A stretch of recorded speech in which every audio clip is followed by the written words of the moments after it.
Happy family, my wife is super rich. Chapter 1, The Goddess is Critically Ill.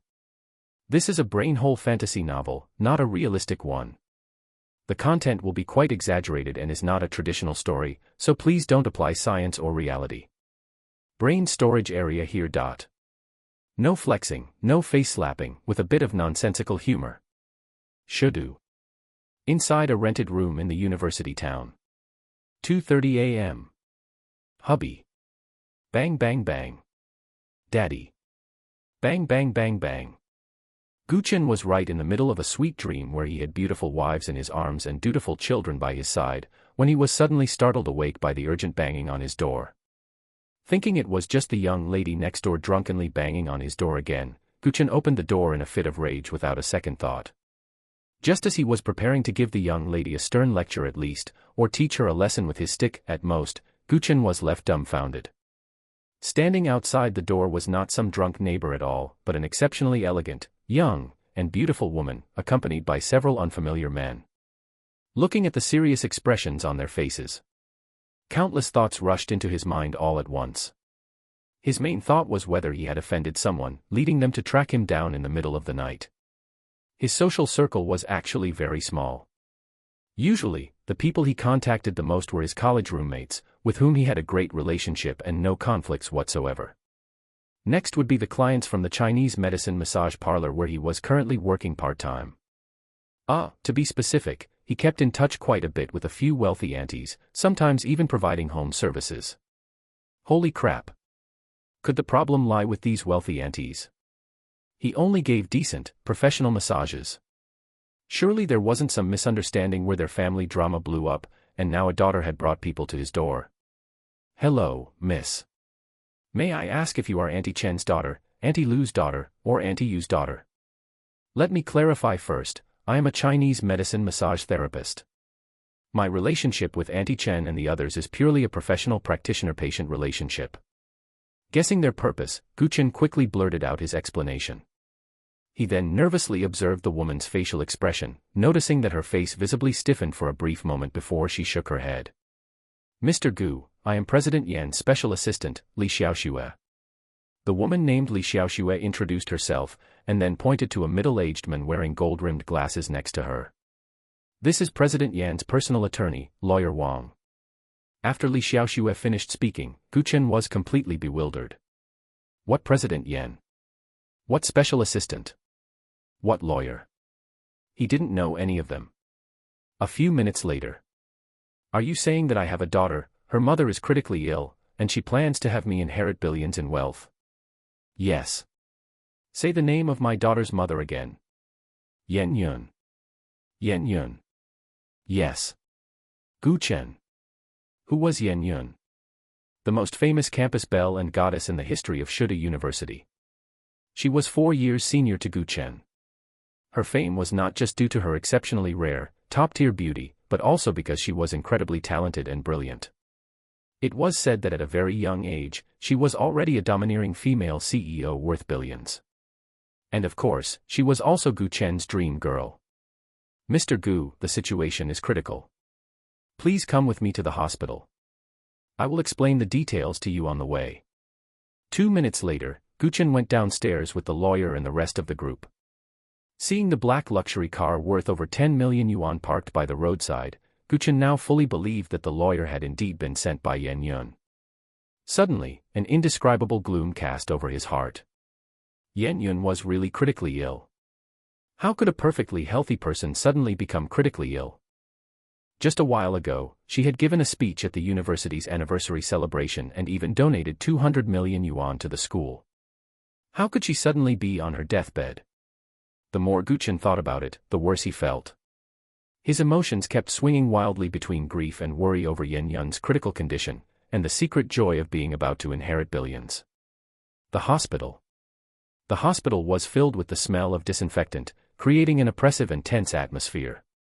On the top floor of this hospital was a special ward. It was heavily guarded, and the atmosphere was exceptionally solemn. Standing in neat rows on both sides of the corridor outside the intensive care unit were dozens of bodyguards in black suits and sunglasses. Every single one of them was tall and stern-faced, exuding an aura of inviolable authority. Looking at this scene, Chen couldn't help but feel a touch of awe.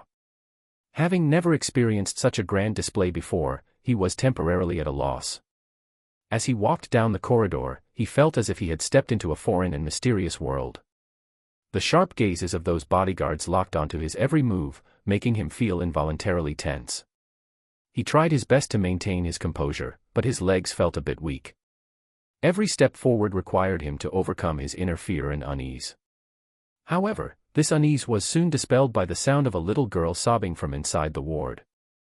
Chen had been highly sensitive and emotional since childhood. He couldn't bear to witness such sorrowful scenes. Thus, hearing the little girl's broken sobs made his heart sink even lower. "Doctor, how is President Yen doing?" At the entrance of the ward, Li Xiaoxue grabbed a doctor who had just stepped out, asking him with a heavy expression. The doctor shook his head, looking regretful. "I'm sorry, we did our best. President Yan's heart stopped beating a minute ago." At that moment, Chen's heart sank to rock bottom. It wasn't until Li Xiaoxue tugged at his arm that he snapped out of his daze. Chen looked up at Li Xiaoxue and saw that tears were already streaming down her face. Suppressing her sobs, she said, "Mr. Gu, let's go inside to see President Yen one last time, and then we will discuss what happens next." Chapter 2, Saving the Goddess While It's Still Warm. Then, the three of them entered the hospital room. Inside the hospital room, besides Yen Yun lying motionless on the bed, there were two other people. One was a little girl who looked to be only 4 or 5 years old, sobbing sadly while lying beside Yen Yun. "Mommy, mommy, do you not want me anymore?" Sob, sob, sob. The other was a woman wearing a vest and tight leather pants, with an athletic build and a cold expression. The woman stood to the side in silence, but a closer look revealed her eyes were rimmed with red, her eyeballs filled with bloodshot veins, and she seemed to radiate a chilling aura of killing intent. Chen's gaze swept over this cold woman, and when it touched the handgun radiating a metallic sheen tucked at her waist, his vision jerked back. He subconsciously sensed that this woman's identity was not simple, she was incredibly dangerous. To have such a woman openly carrying a firearm in Yen Yun's hospital room meant that Yen Yun's identity was equally complex. It was just a pity. Chen looked with sorrowful eyes at the woman on the bed, who lay motionless with her eyes tightly closed, pale, yet still beautiful and moving. Just as Chen didn't know what kind of mood to face all this with, a mechanical voice suddenly rang in his mind. "Ding, compatible host detected, system is binding. Merging with host 1%. 5%. 50%. 99%. 100%. System binding complete." A system. It was actually a system. And it had to drop on his head at a time like this. Suddenly, he had inexplicably gained a cheat. Chen didn't know if he should be happy or how he should feel. In short, his mood was incredibly complicated. Detected that Yen Yun hasn't cooled down yet, this system can take advantage of the heat. Does the host choose to revive her with one click? Hearing this, Chen's heart jolted. The system could actually save people. A huge surprise flooded his heart. Revive her. Chen barely hesitated. Reviving her requires paying a price, for example, your male charm will be halved. Does the host really choose to revive her? Human life is at stake, save her quickly. Chen still insisted on his own heart. If his male charm had to be halved, then so be it. Anyway, he didn't feel this thing had much use. As for whether he could still inherit the property after saving her, he did hesitate for a second. If the Yen Yun in front of him were replaced by some old geezer, he would definitely have considered it repeatedly. But the person in front of him was the goddess he had admired for years, the kind of woman who was beautiful, kind, and talented. If he didn't save her, his conscience wouldn't allow it.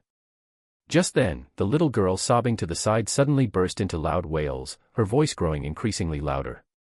"Mommy, wake up quickly, you haven't taken me to find Daddy yet." Asterisk sob asterisk sob. Yen Yu doesn't want to lose Mommy too after losing Daddy. "Mommy, get up and take me to find Daddy." Sob sob.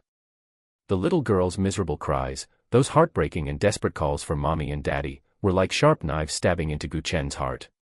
Then, the little girl seemed to pass out directly from excessive grief, falling into the arms of the cold woman beside her. "Li Xiaoxue, who had been silently shedding tears, saw this scene and could no longer suppress the sorrow in her heart, breaking into loud sobs. And Chen suddenly realized that he and Yun had such a cute daughter. He turned his head to look at the fainted little girl, his heart filled with heartache. System, hurry up and save her while she's still warm. Host, before saving her, you need to do one thing. What thing? It is. After the system finished speaking, Chen fell silent instantly. But after struggling for only 2 seconds, he still, in front of everyone and risking being beaten up, kissed Yun on the lips. The next moment, the heart rate monitor that had turned into a flat line suddenly flickered. Once, twice, 3 times. Quick. Quick. Quick. Doctor. Doctor. The patient has regained a pulse and heartbeat. Amidst Li Xiaoshui's shouting, the doctors and nurses quickly pushed Chen to the periphery. Then, irrelevant personnel were asked to leave the hospital room. 10 minutes later, good news came from the hospital room. Yun had miraculously woken up and had passed the danger period. Everyone waiting outside, including Chen, was filled with excitement. But the doctor temporarily prohibited visitation on the grounds that Yun was physically weak. Chen had originally planned to wait in the hospital, and when Yun could be visited, he would go in to see her before leaving. Lawyer Wang beside him suddenly grabbed his hand excitedly, looking at him with surprised eyes and saying, "Mr. Gu, you are simply President Yan's lucky star. You were so brave just now, thankfully, a miracle happened, otherwise you would have been in trouble." After finishing, he changed the subject. Since President Yan is fine now, the matter of inheriting the estate is no longer valid. Please go back first, thank you for the trouble of coming here tonight. As he spoke, Lawyer Wang thoughtfully took out 100 yuan and stuffed it into Chen's hand. "I'm sorry, we might not have time to drive you back, there are many things that need to be handled, just take a taxi back yourself." Chen stared blankly at the 100 yuan in his hand, then looked toward the little girl in the distance, who was being held in the cold woman's arms, already awake and sobbing gently. The little girl's voice had become hoarse, which made Chen feel very heartbroken. This was the daughter he had with Yun, but from beginning to end, the little girl didn't seem to look at him once. He stood before her as a father, yet at this moment, he could not acknowledge her. He also didn't know if Yun had told her about him being her father. Chen reluctantly withdrew his gaze from his daughter, then turned to Lawyer Wang and said, "I want to stay here, wait until her condition is more stable to see her one more time, and then leave." He still had many doubts that needed Yun to answer for him, he really didn't want to leave now. However, Lawyer Wang shook his head apologetically. "I'm sorry, Mr. Chen, I'm afraid that won't do. President Yan's assistant has already started contacting President Yan's family. It's not good for you to appear here, I'm afraid it will bring you a lot of trouble. When President Yan recovers, she will naturally come to find you."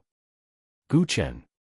Clutching the 100 yuan, standing on the side of the road waiting for a car, Chen's mood was indescribably complicated. Damn it, he was brought over in a daze, and then driven away in a daze. It felt as if he had been forcibly dragged into an unknown dream, taken for a quick tour, and just when the dream was about to turn into a sweet one, he was mercilessly kicked awake and shoved back into reality. This is really ing messed up. Thinking about it, Chen suddenly laughed lightly. Although it was a pity to lose the right to inherit trillions in family assets. But at least the goddess he admired, Yun, had come back to life, and his cute daughter wouldn't be sad about losing her mother. This could also be considered a great joy. And what's more, he had obtained the system, this wave wasn't a loss. No, it should be a guaranteed profit. The only pity was that he didn't get to say a word to the little girl before he left. He didn't even have a chance to hug her, kiss her, or even know her full name. Just as he was laughing the happiest, a mechanical sound from the system rang out in his mind. "Ding, congratulations to the host for successfully reviving Yun, you did a good deed." Chen nodded in agreement. This good deed was worth it. Chen laughed again, laughed very happily, it seemed he had never been this happy. Thinking the system should be about to issue him a reward. However, the next second, his smile froze. But this system of ours is a spendthrift system. As soon as it saw that the host had no assets left to squander, it began to self-destruct. "Host, bye-bye." Then, with a whoosh sound, A light slowly rose in Gu Chen's mind. Then, with a bang, the light exploded, blooming into an incredibly huge and beautiful firework. He had to admit, this firework was definitely the most beautiful he had ever seen. Soon, the firework disappeared. Gu Chen could clearly feel that some connection had been severed. The system used the price of its life to demonstrate to Gu Chen on the spot what it meant to. Fireworks fade easily. Before long, a pig-like wail came from the side of the road. Gu Chen was now completely broken. It was the first time in his life. Damn it, who is God playing with? Trillions in assets gone. The system is gone too. It's over. Everything is gone. Damn it, is there something wrong with being a good person? The end. Chapter 3, Meeting Again. 1 week later. People's Park, Matchmaking Corner. Handsome, here for matchmaking, right? Let me state my situation first. I have a master's degree, single but not broken up. Considering you're handsome, I'll lower my demands a bit. Gu Chen had just crouched down to tie his shoelace. As he stood up, a heavily made-up woman stood opposite him and started talking on her own. You're so young, it probably isn't easy for you, so I won't make things difficult. Just give me 288,800 as a bride price. I ask for at least 500,000 from others. For the car after marriage, let's get a BMW X3. It's cheap. It wouldn't be right if the house is under 100 square meters, right? We can't live with your parents, that's my bottom line. Marriage is for happiness. My salary is currently over 5,000 a month. After marriage, you can just give me 6,000 in pocket money every month. For anyone else, I'd ask for at least 10,000. Household expenses are naturally the man's responsibility. I don't need to explain that, right? Marriage isn't about restricting one's freedom, so you can't interfere with my social life with friends. Don't worry, I don't have many friends, just a few male best friends I get along well with. My married girlfriends all have their husbands doing the cooking and housework. That shouldn't be hard, you should be able to do that, right? You have to give me surprises on every holiday, with red envelopes. That's romantic and helps maintain a good marital relationship. You should be able to do that, right? If we have children, you'll take care of them, no problem, right? As for children, I'm not young anymore, so I hope we have one as soon as possible. It's best we get the marriage certificate today and start studying tonight. I've said so much, can you give me a reaction? I'm here to matchmake with you, you should at least show me basic respect, right? At this point, the woman's emotions were a bit agitated. Only then did Gu Chen lazily look the woman over, then spoke. Single but not broken up. Right. My boyfriend and I have been separated for 2 months. The feelings are long gone, we'll break up sooner or later. Gu Chen.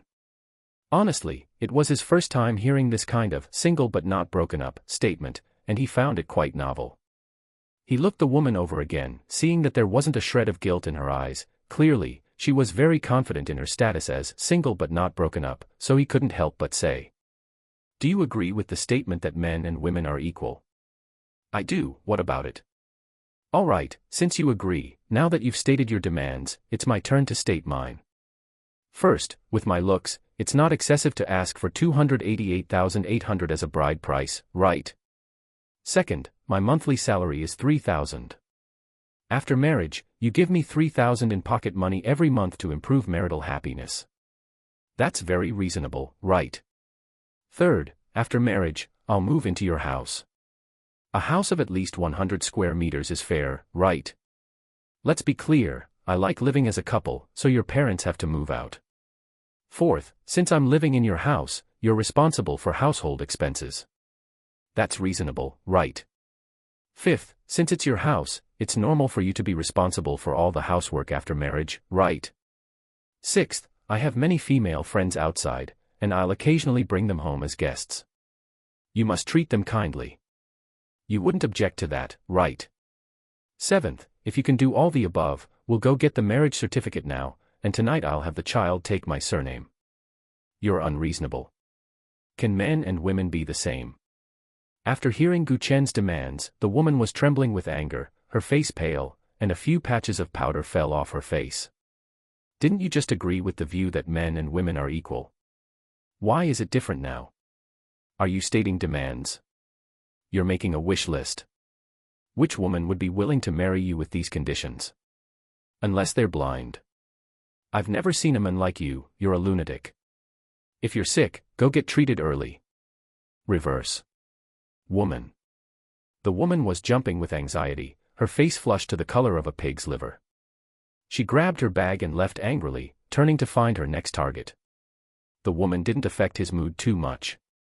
This morning, while working at the nearby traditional Chinese medicine massage parlor, he suddenly received a surprising call.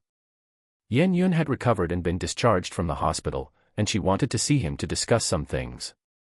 He had originally thought they would have no more connection, unless... He didn't expect Yan Yun to come looking for him as soon as she was discharged. The two agreed to meet right here. He was just standing on the side of the road waiting for Yan Yun to arrive. He just didn't expect the matchmaking atmosphere here to be so intense. He had only been waiting for 10 minutes and had already been approached by 3 or 4 women. It was just that he couldn't stand the woman from earlier, which is why he retorted a few times. Thinking of Yan Yun, Chen couldn't help but curl his lips, revealing a happy smile. He couldn't help but reflect on his few interactions with Yan Yun in the past. The first time was when he was a freshman, during the start of the school year, when Yan Yun donated 100 million to the school. At that time, many people, including Chen, specifically searched for information about Yan Yun online, wanting to know more about the goddess. However, they all came up empty-handed, which showed that not only was the other party rich, but her background was terrifyingly deep. The second time was a while ago, at the school anniversary party after he graduated, when Yan Yun donated another 200 million to the school. The third time was a week ago, when they almost parted ways forever. The first time, he just watched her from afar and was deeply attracted by her beauty and temperament. Simply put, it was love at first sight. And the second meeting a while ago, compared to a few years ago, she was more mature and beautiful, and even harder to reach. But he never expected that during their second meeting, she would actually take the initiative to speak to him and even exchange contact information. That flattered feeling hadn't faded for Chen even now. But he had racked his brains these past few days and couldn't figure out why he and Yan Yun would have such a big daughter. This mystery might be solved today. Just as Chen was waiting excitedly, a woman in a professional suit, looking very capable, walked straight toward him. Chen didn't recognize this woman. It wasn't Li Xiaoxue from that night. Then, the woman brought a professional, faint smile and said respectfully to Chen, "Mr. Gu, please, the eldest young lady is already waiting for you. All right, please lead the way." Following behind the woman, Chen's heart couldn't help but accelerate. By the side of the road at one of the park entrances, several luxury cars were parked. Among them, a top-tier luxury car over 6 meters long and worth over 10 million was particularly eye-catching. In front of the car, several bodyguards in suits were guardedly observing the surroundings. It was enough to show that the person sitting in the car didn't have a simple identity.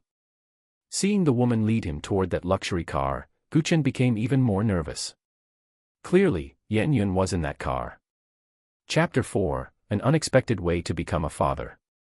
Looking at the row of bodyguards in front of the car, this display made him feel immense pressure.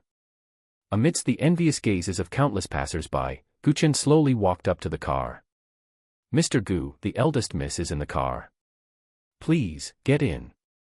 The woman smiled slightly at Chen and gestured for him to enter. Then, a bodyguard opened the car door. As soon as it opened, Chen saw the stunning figure he had been longing for sitting upright inside the car. As Chen looked over, Yan Yun also turned her head to look at him. Instantly, Chen's anxious gaze met her cold, aloof one. A cold aura radiated from between her brows, as if she were a queen high above. With just one glance, Chen's heart began to pound wildly. "Get in." Inside the car, Yan Yun tucked away some loose hair behind her ear and spoke softly to Chen. Her eyes softened as she did so. Chen's heart was sent racing by her inadvertent, casual gesture. But at the same time, he noticed a very distinct scar on her right forehead, near her temple, partially hidden by her bangs. This scar must be the reason why she almost lost her life. Chen suddenly felt a pang of heartache for Yan Yun. Aren't women most concerned about their appearance? This scar would likely be very difficult to remove. Why didn't the system remove the scar while it was saving her back then? All right, Senior Yen. Gu Chen collected his thoughts, nodded nervously, and got into the car. Meeting her again, he had already seen the reality of the situation. There was an unfathomably deep chasm between them. She was not someone he could fantasize about. As for inheriting an estate, he wouldn't even dream of it anymore. The higher the expectations, the greater the disappointment. The blow from a week ago had made him stop holding high expectations for anything. As the car door closed, only Gu Chen and Yan Yun remained inside. Smelling the pleasant, faint fragrance drifting from her, Gu Chen felt a bit dizzy. He didn't dare to look at Yan Yun, keeping his eyes fixed straight ahead, hands on his lap, sitting as upright and well-behaved as a good child. You don't need to be so nervous. Relax a little. Seeming to notice Gu Chen's nervousness, Yan Yun spoke again. Her voice was melodious, quickly soothing Gu Chen's emotions. Only then did Gu Chen dare to turn his head to look at Yan Yun. And then, he was deeply captivated by Yan Yun's stunning face and exquisite figure. A week later, apart from that scar, her body seemed to have truly recovered to a state of full health. With dark eyebrows, almond-shaped eyes, and skin as smooth as congealed fat, she was breathtaking even without makeup. Her jet-black hair was pinned up high, revealing her slender neck, like a noble swan. She wore a high-end custom professional OL suit that outlined her perfect, curvaceous figure.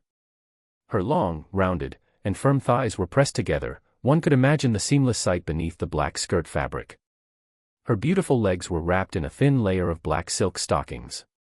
Most of them were covered by the skirt, revealing only the straight, attractive calves below the knees. Her calves were also slightly pressed together, leaning to one side near the car door, her entire posture appearing elegant and graceful. Though not intentionally seductive, she was full of allure. Yet, the noble temperament radiating from her, combined with the aura of someone in a high position, made one not dare to harbor even the slightest impure thought to profane her. Senior Yen, why did you ask for me? Gu Chen struggled to avert his gaze, took a deep breath, and spoke. While Gu Chen was sizing up Yan Yun was actually sizing him up as well. The more she looked at Gu Chen, the more the satisfaction in her eyes deepened. Then she said with a grateful look in her eyes. First, I must thank you. If it weren't for that kiss of yours bringing me a miracle, I might not be in this world anymore. Being thanked by Yan Yun in person, Gu Chen was quite happy. That was just a coincidence. No one would believe the real reason anyway, so it was fine for Yan Yun to understand it that way. However, Yan Yun asked, her pretty face slightly flushed. I really want to know, why did you make that move? Being stared at by Yan Yun's direct gaze, Gu Chen's face flushed and his heart raced. He subconsciously touched his nose and said. At the time, I just had an impulse. I felt like if I kissed you, a miracle would happen. After saying this, his face was almost as red as a monkey's bottom. Yan Yun was stunned. She hadn't expected Gu Chen to answer so bluntly. Her eyes softened even more, and she thanked him again. In any case, thank you.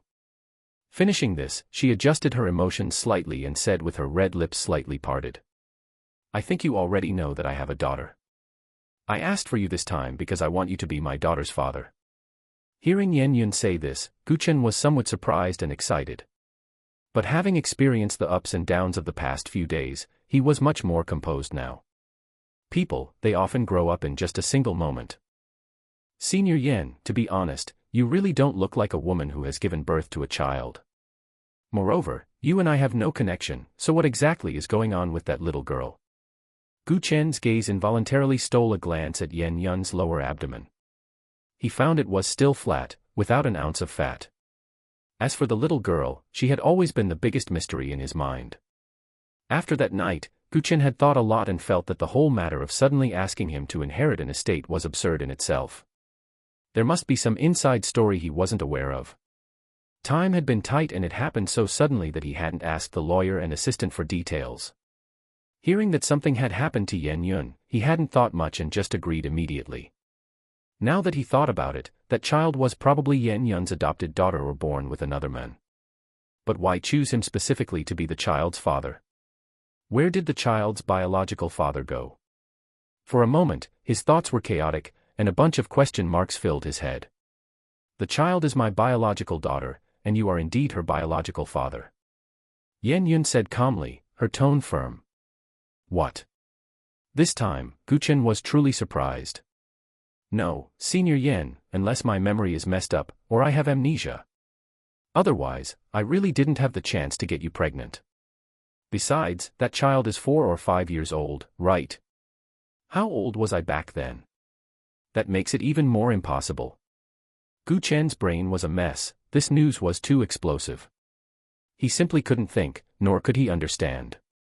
Damn it, how did he not know when he had a child with Yan Yun? Mem, she's almost 5. Yan Yun said. Almost 5.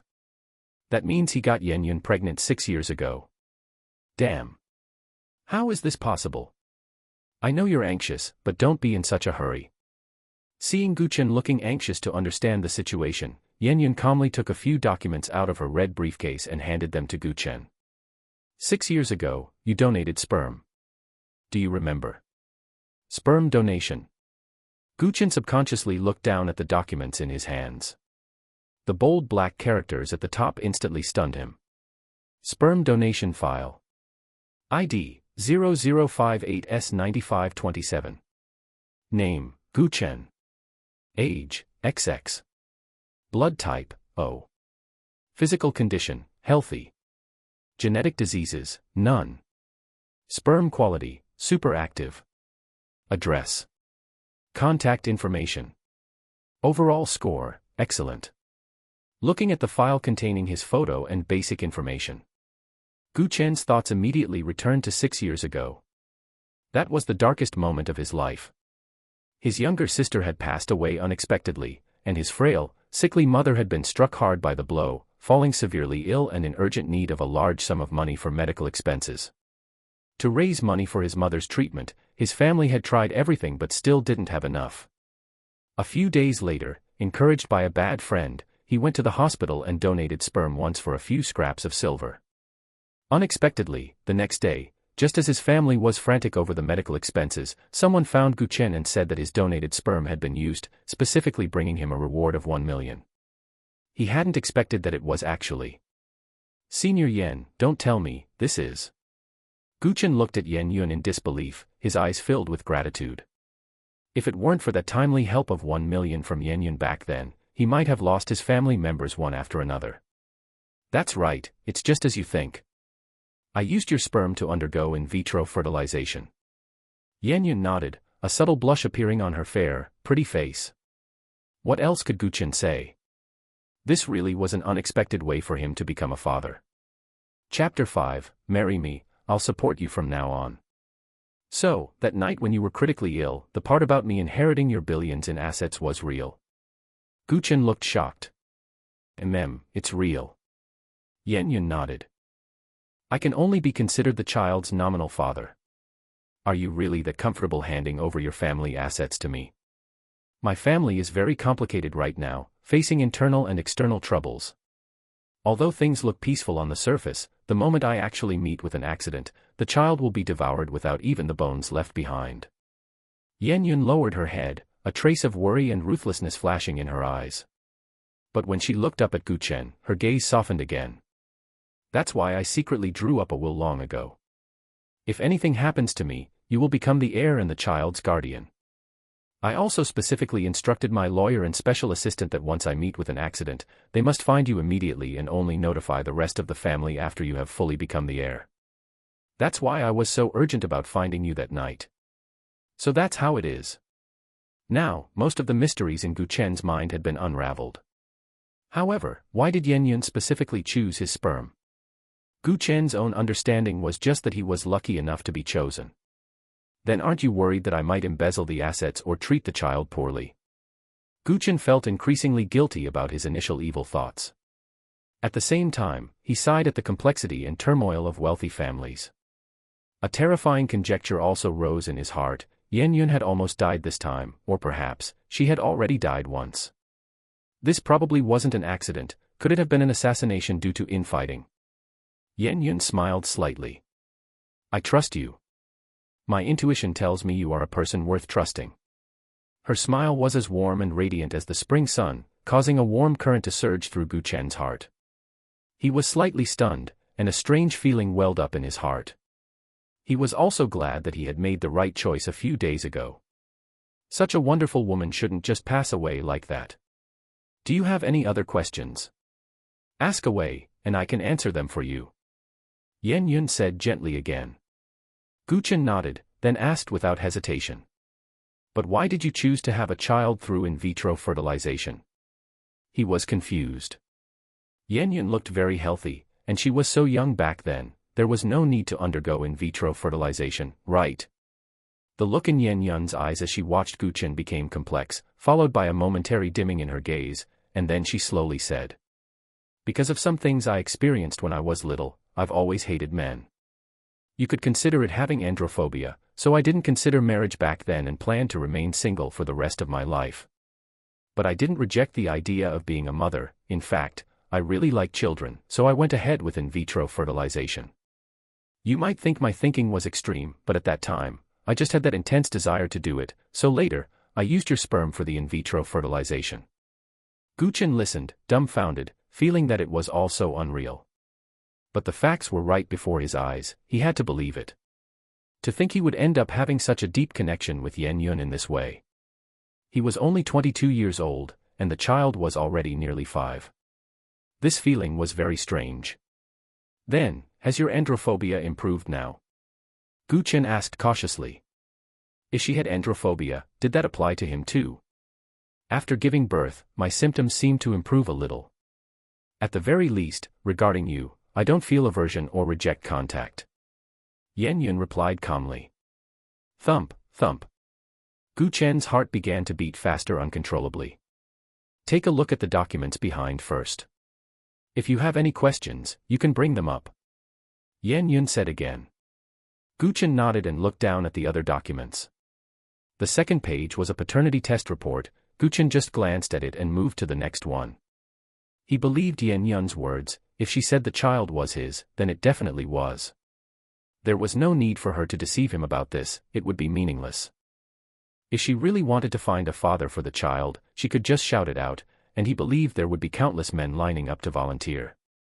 I've drafted 2 contracts, one is to employ you, and the other is for us to get married and build a family.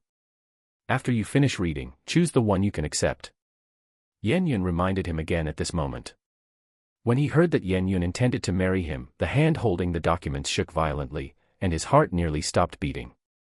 Yan Yun wanted to marry him. Yan Yun actually wanted to marry him. This news was even more shocking than when Yan Yun had been critically ill and asked him to inherit her estate. Actually, there was no need to look at the contracts, he already had a decision in his heart about what to choose. But he couldn't act too uncomposed in front of Yan Yun. So, he suppressed the excitement in his heart, nodded slightly, and turned to the third page. It was a contract to employ him as the child's father. Although he wouldn't choose this contract, he was still a bit curious about how Yan Yun would employ him. He glanced roughly down the page. Not to mention room and board, the eye-catching monthly salary of 200,000 made his heart jump immediately. Holy crap! 200,000 a month, this was a salary he wouldn't even dare to dream of. That was a massive annual salary of 2.4 million. How many people in the country would he have to beat to get this? Maybe 50%. Most importantly, the child was his own flesh and blood. Damn, this was equivalent to raising his own child while someone paid him a huge salary. Holy shit. This was simply the job everyone in the world would yearn for. No. How on earth was this an employment contract? It was practically a golden, kept man clause. And an open, blatant one at that. This wasn't even the most exciting part. The most exciting part was that as long as he remained unmarried and childless, he could date, but couldn't bring partners in front of the child. When the child turned 12, he would be paid a one-time, youth compensation fee, of 200 million. My goodness. 200 million. Whose youth is worth 200 million? Gu Chen's head felt dizzy from the rush of blood. His soul was screaming. Although the lawyer had told him that night that he could inherit Yan Yun's estate, it was just a vague concept. Compared to the solid, concrete figure of 200 million right now, the impact was incomparable. Gulp. Gu Chen couldn't help but swallow, his fingers holding the document trembling slightly. This was just the first employment contract. What about the second one, the marriage one? Would the benefits be even better? With his heart pounding like a drum, Chen opened the last contract. Unsurprisingly, the header featured the eye-catching words marriage. At the same time, Yan Yun's gentle voice rang in his ears. Marry me, you take care of the child, and I'll support you from now on. Friendly reminder, this book features a normal marriage and normal married life. When it's time to eat meat, we eat meat. Don't see the marriage contract and assume it's like the novels you read where there's constant, extreme push and pull. Chapter 6, Two Little Cotton Jackets. In an instant, Chen really wanted to cry. With these words from Yan Yun, what was the point of even looking at this contract? A single, I'll support you, was more than enough. I hope to give the children a truly complete home, so I expect you to marry me. Seeing Chen staring blankly at the contract, Yan Yun softly added by his ear. Of course, you might be reluctant to leave your girlfriend. But if you do choose this, I will give your girlfriend sufficient compensation. Senior Yan, you've misunderstood. I'm single right now. Single? Yan Yun was surprised. As far as she knew, Chen was supposed to have a girlfriend he had been dating for a long time. Yeah, we broke up 3 months ago. The reason? She was in the rising phase of her career, and dating would only slow down her climb, so we broke up. Chen said self-deprecatingly. In reality, the real reason was much more humiliating than that. So humiliating that he was too embarrassed to say it out loud. That was, his ex-girlfriend hadn't just abandoned him for her career. She had also fucking cheated on him. And the person she cheated with was actually a woman. Yes. Damn it, his girlfriend was stolen by a woman. It was truly too frustrating for words. Yan Yun's eyes flickered slightly. Since there are no more obstacles, have you decided on your choice? Senior Yan, there are still many things I don't understand. Could you clear up my doubts first? Chen suppressed his excitement and forced himself to calm down. In short, he had to stay calm now. This marriage pie falling from the sky was too big, he was afraid he would choke on it. He didn't want to experience any more extreme ups and downs. If you have any questions, go ahead. Yan Yun said calmly. According to what you said, you did in vitro fertilization because of your misandry, and you must have been prepared to raise the child on your own. I also believe that with your background, you have that capability. Your family definitely doesn't lack nannies or anything. Then why did you suddenly come looking for me now? As children grow older, they lack and yearn for fatherly love more, which leads to many problems in their development. I thought about it too simply back then, and now I want to make up for it. I originally planned to come find you a few days ago, but I ran into a bit of an accident. Yan Yun said, appearing quite helpless. I see. Chen recalled his daughter's crying face and the words she said that night. Indeed, that was the reason. Speaking of the accident. Chen's heart tightened again. He couldn't help but look at the scar near Yan Yun's temple and asked. Was that an accident, or was it intentional? Intentional. Yan Yun didn't hide it and directly told him the truth. Since she planned to marry Chen, she wouldn't keep many things from him. Chen's heart skipped a beat again. Frowning, he asked. Have the culprits been found? Some of them have been found, and those who escaped are already being hunted down. Yan Yun brushed her hair, intentionally or unintentionally covering the scar. Was that? Chen originally wanted to ask whether the mastermind who hired the culprits was an insider of her family or an external enemy. But seeing that Yan Yun didn't seem to want to talk much about this matter, he changed the subject. Senior Yan, I want to know my daughter's name. Chen suddenly smiled with anticipation. Yan Yun's beautiful eyes deepened as she looked at Chen, and she said slowly. Yan Siyu and Yan Siding. If we get married, we can change their names to take your last name. Siyu and Si Ting. 2. Chen muttered, his eyes suddenly widening. He had clearly only seen one child that day. Yes. Since I was doing it anyway, I had twins. The one you saw at the hospital that day was the older sister, Siyu. The younger sister, Si Ting, is in the imperial capital accompanying her maternal grandparents. Chen. Holy crap. He actually had 2 little cotton jackets. Double the happiness. This was so fucking unexpected and pleasant. His only regret was that he hadn't been involved at all. Then, unable to wait any longer, he said excitedly, "Then when can I meet my daughters?" His mind involuntarily recalled Siyu's pitiful, crying face that night. Because her face had been covered in tears and snot, combined with the environment at the time, he really hadn't looked closely at what his daughter actually looked like. You can meet the older sister in a little while. As for the younger sister, she's still in the imperial capital and probably won't be back for a few days.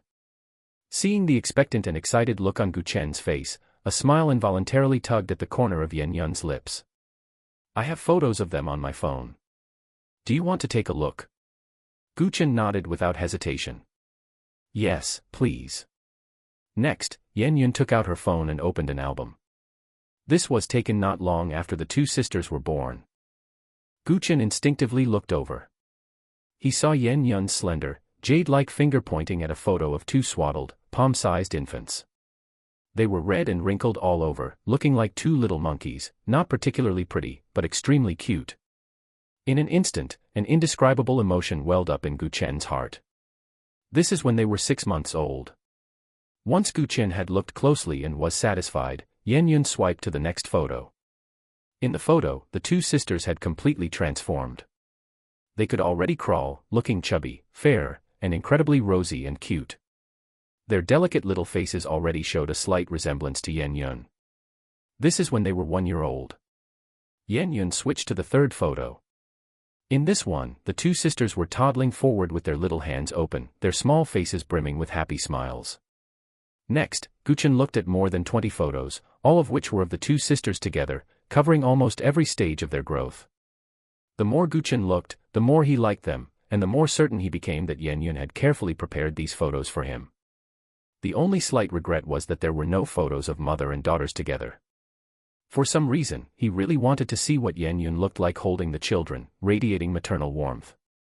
In short, he simply couldn't imagine how this high and mighty goddess would look holding a child and smiling gently. Such a scene was too beautiful, making one yearn to see it with their own eyes. I noticed something. Is the one on the left the older or younger sister? Why did she gradually stop smiling starting from age 2 and become quieter and quieter? Gu Chen asked. I thought you wouldn't notice. Yan Yun sighed, her brow furrowing slightly. This is the older sister, Siyu. Since she was 2, she realized she didn't have a father, and along with the influence of some other things, her personality became increasingly introverted and taciturn. She didn't like to smile, and the difference between her and her younger sister grew wider and wider. At this point, Yan Yun looked at Gu Chen with concern and said, Your first difficult task will be to gain Siyu's acceptance, or find a suitable way to get along with her. Right now, this child is very resistant to contact with strangers. Hearing this, Gu Chen also grew a bit worried. After all, he really didn't have much experience getting along with children. But thinking that this was his daughter, he couldn't back down, nor would he allow himself to fail. Don't worry, I'll work hard to get her to accept me as soon as possible. That's good. I was just afraid you wouldn't have the patience. Actually, deep down, Siyu really yearns for fatherly love, she's just not good at expressing it. Yan Yun said softly, then pointed to the last photo, a trace of tenderness appearing in her eyes. This was taken just recently. Gu Chen looked over, and instantly, his eyes lit up. This photo was like a beam of light, illuminating the softest corner of his heart. It was a photo of the mother and her 2 daughters. Chapter 7 Getting the Certificate, Getting Married. In the photo, Yan Yun was wearing a lace floral dress, having shed her professional attire for a completely casual, home-style look. Her long hair cascaded over her shoulders like a waterfall, the slightly curled strands adding a touch of playfulness and liveliness. Her skin was as fair as snow and as delicate as porcelain, emitting a faint glow. Her features were as exquisite as a painting, especially her eyes, clear and bright, sparkling like stars. Her lips were painted with a subtle lipstick, slightly upturned to reveal a sweet smile. The 2 sisters were wearing the same style of princess dress. The older sister's was black, while the younger sister's was pink. Both dresses were embroidered with beautiful flower patterns, looking very cute. Their hair was styled into 2 ponytails tied with pink ribbons, making them look exceptionally playful. Their skin was fair with a rosy flush, as tender and juicy as peaches. Their eyes were large and bright, like two black gemstones, sparkling with an innocent light. Their noses were petite and exquisite, their mouths rosy. The mother and her two daughters were crouching on the grass, with Yenyun hugging one on each side. The one on the left must be the older sister, Siyu, who was staring straight ahead with an expressionless face. The younger sister on the right, Si Ting, was quite different. She was affectionately hugging Yenyun's neck and kissing her cheek. Their faces were all beaming with radiant smiles. In that moment, time seemed to freeze, and everything became so beautiful. Chen was deeply moved by this scene. His heart felt as if it had been gently touched by something, causing a ripple. Chen was so absorbed that he didn't snap out of it until he felt the warm breath exhaled by Yenyun spraying onto his cheek. Damn it, in order to see the photo more clearly, he had unconsciously leaned his head almost onto Yenyun's chest. Realizing his rashness, he immediately sat up straight, blushing. He cast a barely perceptible glance at the rounded swell on Yenyun's chest. Chen's heart beat like a drum. Holy crap. He almost bumped into her. If he really had, he didn't know if Yenyun would have slapped him directly. After all, she had androphobia, and he was genuinely afraid that if he offended her and she cancelled the marriage option, he would suffer a huge loss. Yenyun took back her phone, her pretty face calm, seemingly unaffected by their close proximity. She looked at Chen and asked with expectation. What is your choice? I choose to marry you. Chen said without hesitation. Although he still felt the huge gap between them and lacked confidence in front of Yenyun. And he knew the saying that a live-in son-in-law is worth less than a dog, and that entering a wealthy family is as deep as the sea. But he really didn't want to give up the swan before him. And he couldn't give up the two daughters. He would regret it for the rest of his life.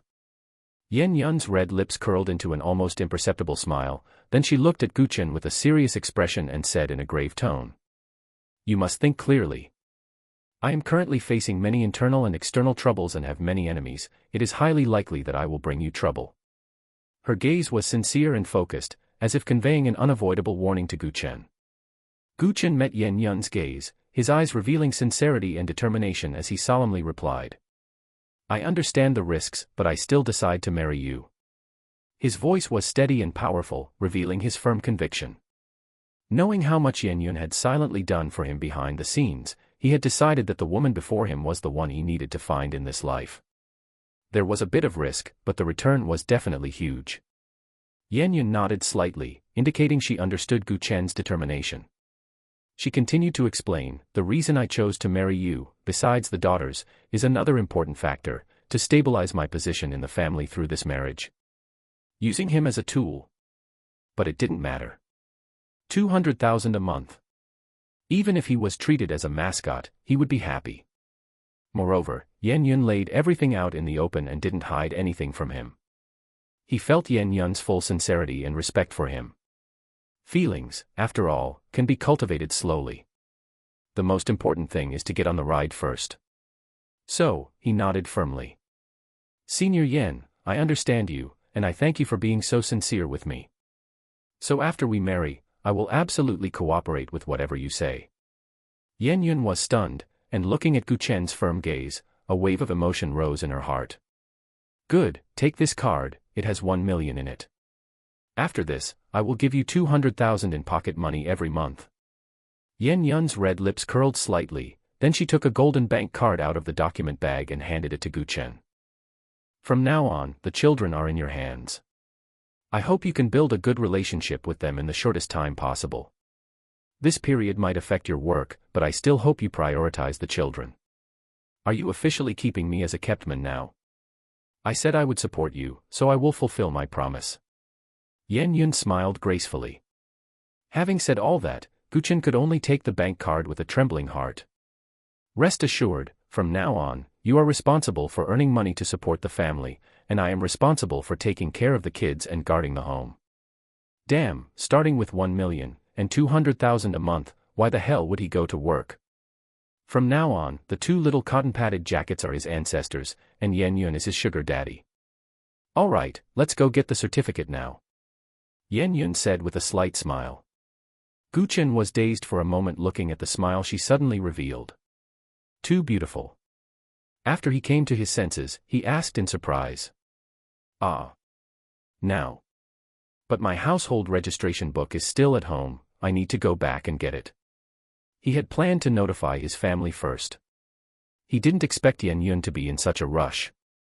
You don't need a household registration book now, you can get married with just an ID card. Yen Yun said. Not to mention that this policy exists now, even if it didn't, she could still make them get the marriage certificate. 10 minutes later, the car stopped at the entrance of the government service center. You all wait here, Mr. Gu and I are going inside to take care of some business. Yen Yun instructed the driver, the bodyguard, and the assistant, then entered the government service center with Gu Chen. Along the way, Gu Chen felt like he was walking on cotton, light and floating. The two soon arrived at the marriage registration window of the Civil Affairs Bureau. In less than 10 minutes, the two red books were successfully issued. Congratulations to the two newlyweds, wishing you 100 years of harmony. The staff member happily handed the two books to Gu Chen and Yen Yun and offered her most sincere blessings. She swore that although the couple before her had a huge difference in their attire, they looked really perfect standing together. They were definitely the most top-tier couple in terms of looks she had ever handled, bar none. Especially the woman, her perfect appearance and noble temperament were absolutely stunning. As a woman, she was dying of envy for the groom, Gu Chen. I'll keep the marriage certificates for now. Seeing that Gu Chen had nowhere to put the marriage certificates, Yen Yun simply put both books into her handbag. Gu Chen naturally had no objection. He felt like he was in a dream right now, living in a beautiful dream. In the blink of an eye, he had a top-tier wife. All right, I have an important meeting to attend out of town today, I estimate I won't be back until tomorrow. The older sister, CU, is in your hands. The nanny car will bring her over in a while. I haven't told her that she would meet her father today, so you can give her a surprise later and tell her yourself. You can go play outside first and return to the villa in the evening, it's up to you to arrange. Wishing you a pleasant time together as father and daughter. Hearing this, Gu Chen's heart started pounding again. Holy crap. Does this mean they are starting to live together today? Rest assured and leave it to me. I will take care of CU. I believe we will get along very well on our first day together. Gu Chen said confidently. All right, it's a deal then. If anything happens, call me anytime. Saying this, Yen Yun extended her delicate, jade-like hand toward Gu Chen. Looking at the fair, tender hand before him, Gu Chen's heart beat like a drum as he extended his large hand to take it. This touch, so soft, so smooth. Even softer and more boneless than he had imagined. The two looked at each other and smiled. Yen Yun's smile was as radiant as a flower, making Gu Chen fall for her again unconsciously, leaving him dumbstruck. The two walked out of the government service center side by side. Arriving at the car, Yen Yun urged again. As I said before, if something comes up, call me. I know. Have a safe trip. Bye-bye. Bye-bye. Gu Chen didn't avert his gaze until he watched Yen Yun's car disappear at the end of the road. His mind was still savoring the soft sensation of their handshake just now. Her little hand was so nice to touch, if he could touch other places in the future. Ding. Detected that the host has married the destined woman, the golden soft rice system is officially activated. Just as Gu Chen was lost in his wild fantasies, a familiar yet strange voice rang in his mind. Immediately, he froze for a moment, then a smile he couldn't suppress curled up at the corners of his mouth. Damn. Today, the ancestral grave is really smoking with good fortune. What the hell, another system? You tell me, what are the odds of one person being hit by two systems in a row? Would it be harder than winning 5 million in the lottery? Chapter 8, Golden Soft Rice System. Having had the experience once before, Gu Chen did not scream and jump up. Instead, he first subjected the system to a soul-searching interrogation. System, once you are bound, will you suddenly lose the will to live and commit suicide or self-destruct or something? Otherwise, if it turned out to be another false hope, he would truly go insane. Some things you can withstand the first time, but you absolutely cannot withstand a second wave. Host, please rest assured. This system has a very healthy mindset. Once bound, it is a lifetime commitment, loyal to the end. I will not suddenly lose the will to live, commit suicide, self-destruct, or engage in scummy behavior like abandoning the host. Unless. Unless what? Unless the host dies, this system will not automatically dissipate. Chen. Barring any accidents, he should be able to live a long life, right? Chen let out a long sigh of relief and felt completely at ease. System, you just said you are the golden soft rice system, so what is the correct way to use you? System, as long as the host maintains the soft rice state, you can continuously receive rewards. Then what counts as the soft rice state? System, for example, spending your wife's money, your daughter's money, your mother-in-law's money, etc., can all be called the soft rice state. Then how can I earn rewards? System, while in the soft rice state, doing things that are mutually beneficial with your wife and children provides a chance to receive rewards. Holy crap. That means as long as he uses the card Yen gave him, this soft rice buff will always exist. Wouldn't this let him take off in minutes? This system is just too awesome. Friendly reminder, the host cannot deny your soft rice behavior to anyone, otherwise the rewards will be automatically reduced. Chen understood, he needed to eat soft rice openly and take it for granted. TSK, just what he wanted. Does the host wish to claim the newbie gift pack? Claim. Chen said excitedly. Congratulations to the host for obtaining Charm Halo X1, Lottery Attempts X1. The host can now freely check the system panel. If you have any questions, you can consult this system at any time. Chen waited a few seconds and found that the system had gone silent, so he asked with some disappointment. System, is the newbie gift pack just one Halo and one lottery attempt? That's right. Chen. Not to mention what the heck a Charm Halo is, isn't one reward and one lottery attempt a bit stingy? Shouldn't it at least be a 10-pull, right? Damn it, when he plays a 3A game, they even give 3 intertwined fates. A dignified system, and this is it. Host, be content and happy. Besides, your life has only just begun, and the good days are still ahead, so don't be so impetuous. Chen understood, this was a system that did things steadily. Does the host wish to use Charm Halo? Use. Charm Halo activated. Wishing the host to maintain your original intention and remember your duties. Chen tried to feel it, but felt nothing. System, why don't I feel anything? Host, this is a passive halo. It's normal that you don't feel anything, it's others who should be feeling it. Then what is the function of this Charm Halo? Chen wondered if it enhanced that kind of man's ability, and he instantly became excited. System, host, don't think crookedly. This is a proper halo. It can greatly increase the host's personal charm, thereby making it easier to attract the attention of women. Wait, no, system, what do you mean by giving me this halo? I already have a wife and child, and you're asking me to flirt with others. Immediately, Chen was unhappy.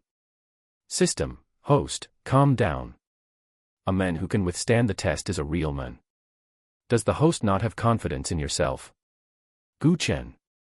Is this a question of having confidence or not? However, as soon as he thought of Yen, his willpower instantly became firm. He believed his love and admiration for Yen would only grow deeper. What weakness! After spending enough time together, Yen could even make that weakness incredibly tough. Host, don't be depressed. The Charm Halo has another powerful function.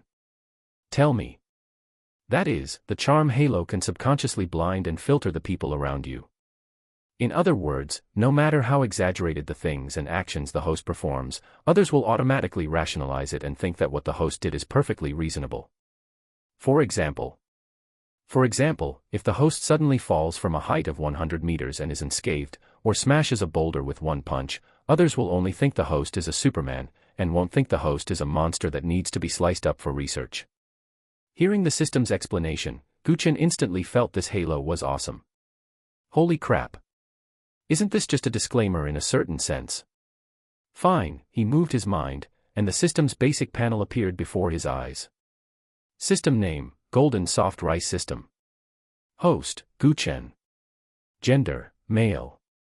Age, 22. Physical constitution, 10, normal 10.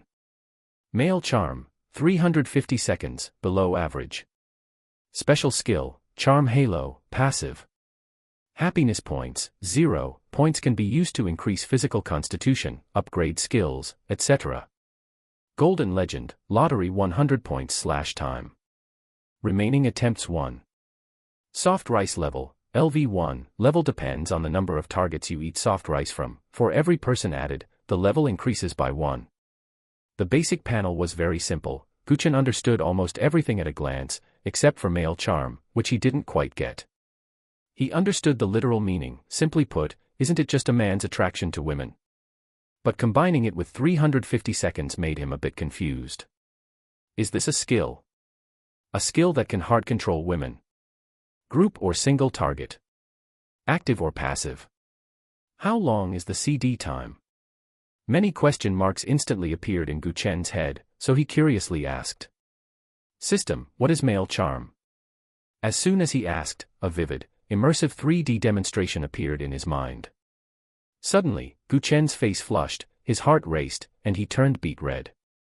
All right, system, I understand, end the demonstration. Immediately, the demonstration ended. Chen then guiltily looked around. Fortunately, the scene just now was only visible to him. Otherwise, he didn't dare to imagine the consequences. System, friendly reminder, male charm is an essential ability for the host to conquer your wife, and it also determines whether the host can eat high-quality soft rice in the long term. Please prioritize increasing this ability's value. With the system's reminder, Chen was unhappy. Is 350 seconds really that bad? System, how should I increase the value? System, you can directly consume points to exchange for it. How much time can 1 point add? System, 0.1 seconds. Chen's face darkened. System, tell me honestly, did you take a kickback on this conversion rate? Damn it, that means the one lottery attempt from his newbie gift pack, converted to points, is only 100, and going all in would only add 10 seconds of output. What can you do in 10 seconds? He really wanted to ask some knowledgeable brothers if they could let him know. System, host, watch your language, or this system will sue you for defamation. Instead of worrying about the low exchange rate, you should think about why your initial value is so low. After saying that, a giant middle finger appeared in Chen's mind. Chen. Damn it, he didn't believe others' initial values were higher than his. Suddenly, he remembered that a week ago, the previous system seemed to have consumed half of his male charm to save someone. So, damn it, his true strength was actually being a 700-second real man. System, host, if you are feeling unwilling, there is another way to increase male charm without spending points. Chen's eyes lit up. What way? System, if you're bad, just practice more. Chen. Damn it, he wanted to too, but isn't it because he just got married and hasn't had the chance to practice yet? System, does the host wish to use one lottery attempt? Use. There was nothing more to say. Then, the next second, a brilliant meteor suddenly streaked across Chen's mind. Congratulations to the host for obtaining God-level cooking. Chen was overjoyed. Holy crap. The system is really capable. Isn't this the essential skill for eating soft rice? As the saying goes, to capture a woman's heart, you must first capture her stomach. As long as he feeds Yan Yun and his daughter well and makes them comfortable, wouldn't they give him money to spend and treat him well in minutes? The God-level cooking skill is truly a timely reign for him right now. System, how do I learn this skill? Why haven't I felt the rush of profound knowledge yet? System, host, just silently recite the skill you want to learn. Chen, can't you just let me learn it automatically after I draw it? Host, I'm still young, I haven't grown up yet. Isn't it normal for the functions to be a bit lacking? Chen's mouth twitched. Then how can I make you grow? Host, just increase the soft rice level. How do I increase it? Just eat soft rice from one more person. Chen's mouth twitched. Was he that kind of fickle person? Host, don't misunderstand. This system is not asking you to betray your wife, nor would it allow the host to betray your wife. You can eat soft rice from your own daughter and mother-in-law and other maternal family members, it won't affect your family harmony. With this explanation, Chen understood, the system's ambition was truly vast. It just means letting the whole family support him. Thinking about it, it really is quite awesome. Anyway, it's all eating soft rice, 1 is eating, and 2 is also eating. Host, you figured it out, right? Then work hard. The more soft rice you eat, the more this system will grow and become more powerful, and the more rewards the host will get. The system knows how to pump him up, and Chen actually buys into it, not that he has a choice. Then hurry up and let me learn God-level cooking. Okay. Once the skill was activated, a massive amount of information regarding cooking instantly flooded into Chen's mind. After a few seconds of throbbing headache, Chen felt that his current cooking level was terrifyingly strong. He couldn't wait to immediately cook a Manchuhan imperial feast to practice. Is this the power of God-level cooking? Chen clenched his fist, feeling as if the entire kitchen was in the palm of his hand. Strong. It felt like the system was finally reliable for once. In just a few seconds, it turned him from a newbie who could only make a few home-cooked dishes into a master chef who had mastered the 8 great cuisines and various cooking techniques. As for the taste. System, can you tell me what level my cooking is at now? With this skill, he felt that even if Yan Yun went bankrupt in the future, he could still support a family of 3 with this craft. And eat meat every meal. Hee hee. System, about the same level as the world's top chefs. Chen, God-level cooking is just this. Putting me on the same level as others. System, host, don't be so impatient. Your current skill proficiency is 0. As long as you cook a few times, the proficiency will go up, and your technique will naturally improve by leaps and bounds, reaching a level others cannot reach. Chen was stunned. He focused his attention on the talent tree and sure enough, he found a proficiency progress bar of 0 out of 100 under God-level cooking. So, system, can proficiency be increased just by cooking? Of course, there are 2 ways to increase proficiency. The first is for the host to practice diligently, and the second is to use happiness points to increase it. After hearing the system's explanation, Chen finally understood. Happiness points are hard currency. As long as he has enough happiness points, he can do whatever he wants. Then how much proficiency can 1 point exchange for this time? 1:1. Chen breathed a sigh of relief. This time it wasn't too unscrupulous. Chapter 9, Father and Daughter Meet. Just as Chen was about to continue asking the system, his phone rang. It was an unfamiliar local number. Chen thought it must be his daughter arriving, so he answered it immediately with excitement. Hello, may I ask if this is Mr. Gu? A gentle female voice spoke. Yes, who is this? I am Princess Siyu's nanny, my name is Li Meng.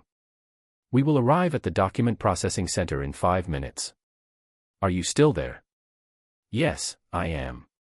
After hanging up, Chen couldn't suppress the smile on his lips. 5 minutes later, a luxurious minivan slowly pulled over to the side of the road not far from Chen. The front passenger door opened, and a capable female bodyguard wearing a black suit jumped out. After getting out, the bodyguard observed the surroundings before opening the rear car door. As the door opened, a petite, gentle-looking young woman stepped out first. Chen guessed that this must be Li Meng, the nanny who had called him.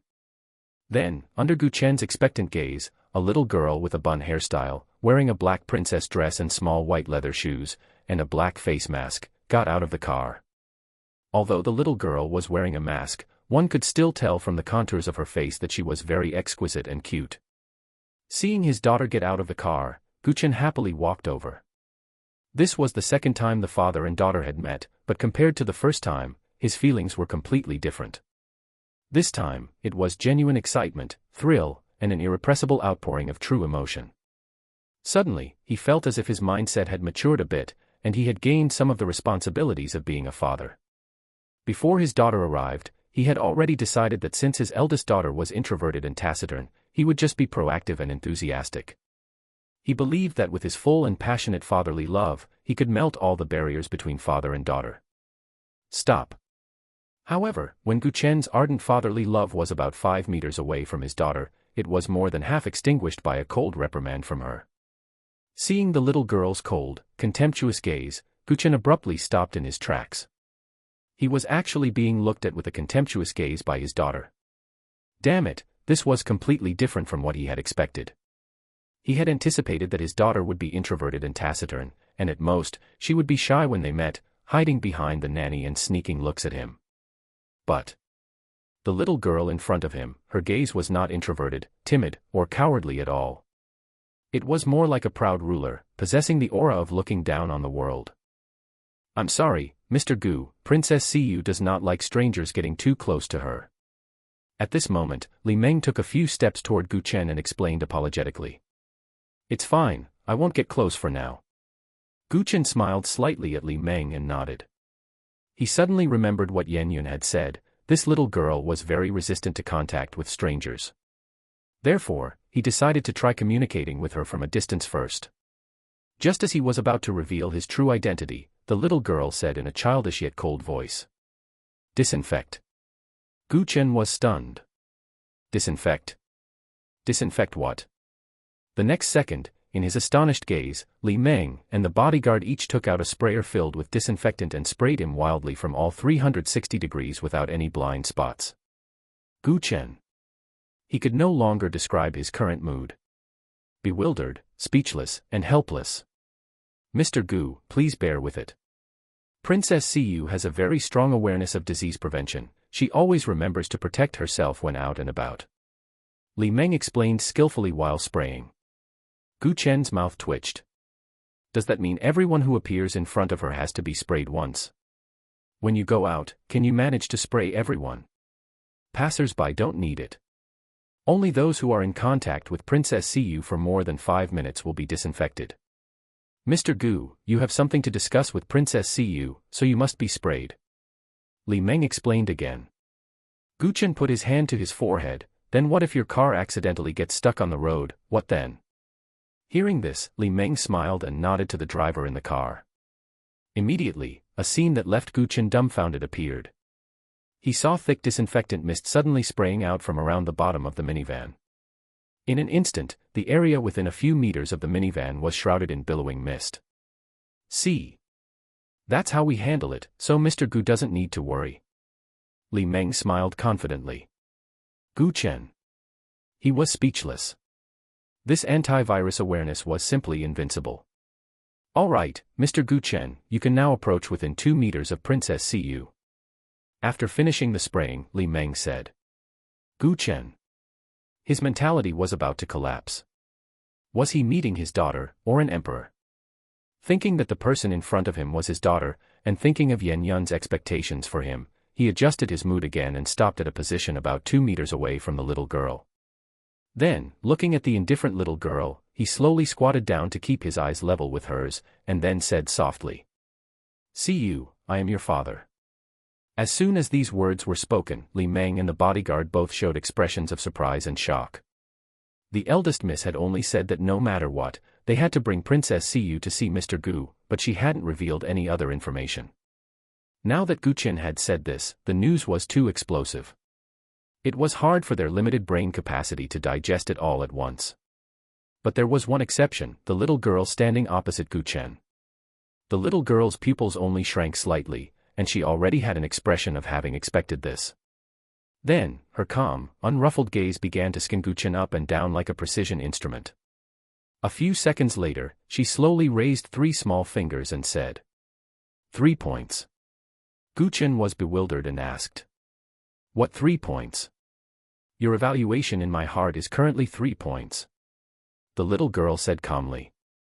Gu Chen was suddenly amused by the little girl, feeling a mix of laughter and tears, and smiled with interest. "Then tell me, how did Daddy get these 3 points?" He suddenly felt that although this little girl appeared cold, she wasn't difficult to communicate with. See, weren't they talking now? The little girl narrowed her eyes, seemingly dissatisfied with Gu Chen automatically assuming the role of a father.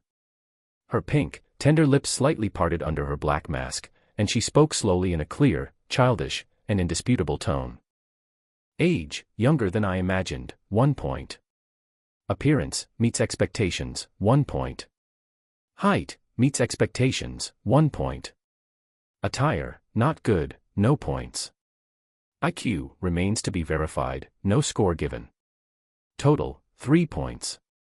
Gu Chen was somewhat surprised that the little girl's thinking was so clear and organized. It didn't look at all like the insight and language organization skills a 5-year-old girl should have. Are you sure she isn't a soul transmigrated big shot? Or reincarnated with memories?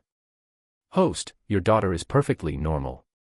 Just as he thought this, the system's voice rang out. He was relieved that his daughter was authentic. How should he put it?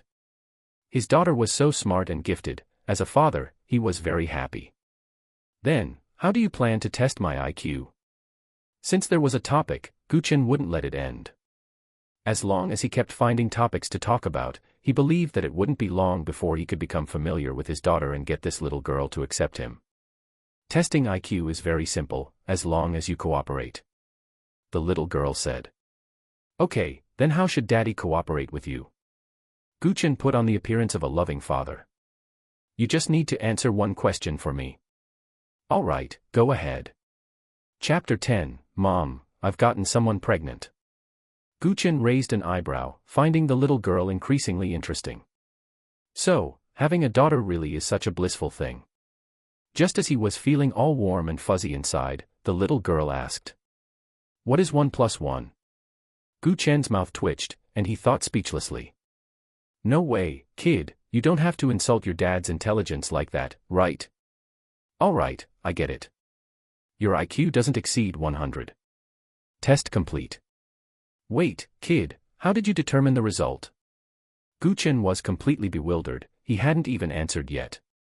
Hearing this, the little girl looked at him with contempt and curled her lips into a cold sneer. Even a child in kindergarten wouldn't need a second to answer what 1 plus 1 is, and you waited a full 3 seconds without answering. Chen was dumbfounded, completely at a loss for how to retort. It's a pity. You scored 0 on intelligence. If you were my father, I would be very disappointed. The little girl looked disappointed. As she spoke, she raised her left hand and dialed a number on her smartwatch. After 2 beeps, a familiar voice came from the other end of the line. Baby, how is it? Are you getting along well with Dad? Mom, I want to change Dads. Why? Too stupid, can't carry him. Yen Yun on the other end of the line was silent for a few seconds, then flatly refused. You can't change him. He is your biological father. Got it, so annoying. The little girl rubbed her forehead and hung up. She tilted her head back and looked at Chen with a helpless gaze for the first time. Chest out, head up. Although Chen didn't know what this kid was up to again, he quickly gathered his shattered heart, which had been battered by this girl, and subconsciously complied with the action. Then, the little girl held up her smartwatch and snapped a few photos of Chen. Kid, why are you taking pictures of me? Chen was delighted, his lips curving upward as he wondered if this girl was cold on the outside but warm on the inside. She claimed she didn't want him as a father, but had already accepted him in her heart. Look at this, she's even started collecting photos of him. The little girl, however, looked at Chen expressionlessly. I'm sending them to my stupid younger sister to see if she wants you. Chen's smile froze on his face, he instantly turned to stone, cracked, shattered, and fell apart. Where was the sweet, considerate little daughter he was promised? Why was his leaking air from all sides? Just as he was feeling heartbroken, the system's voice suddenly rang out. Host has met with the eldest daughter. God-level cooking proficiency plus 10, obtained immunity to all poisons.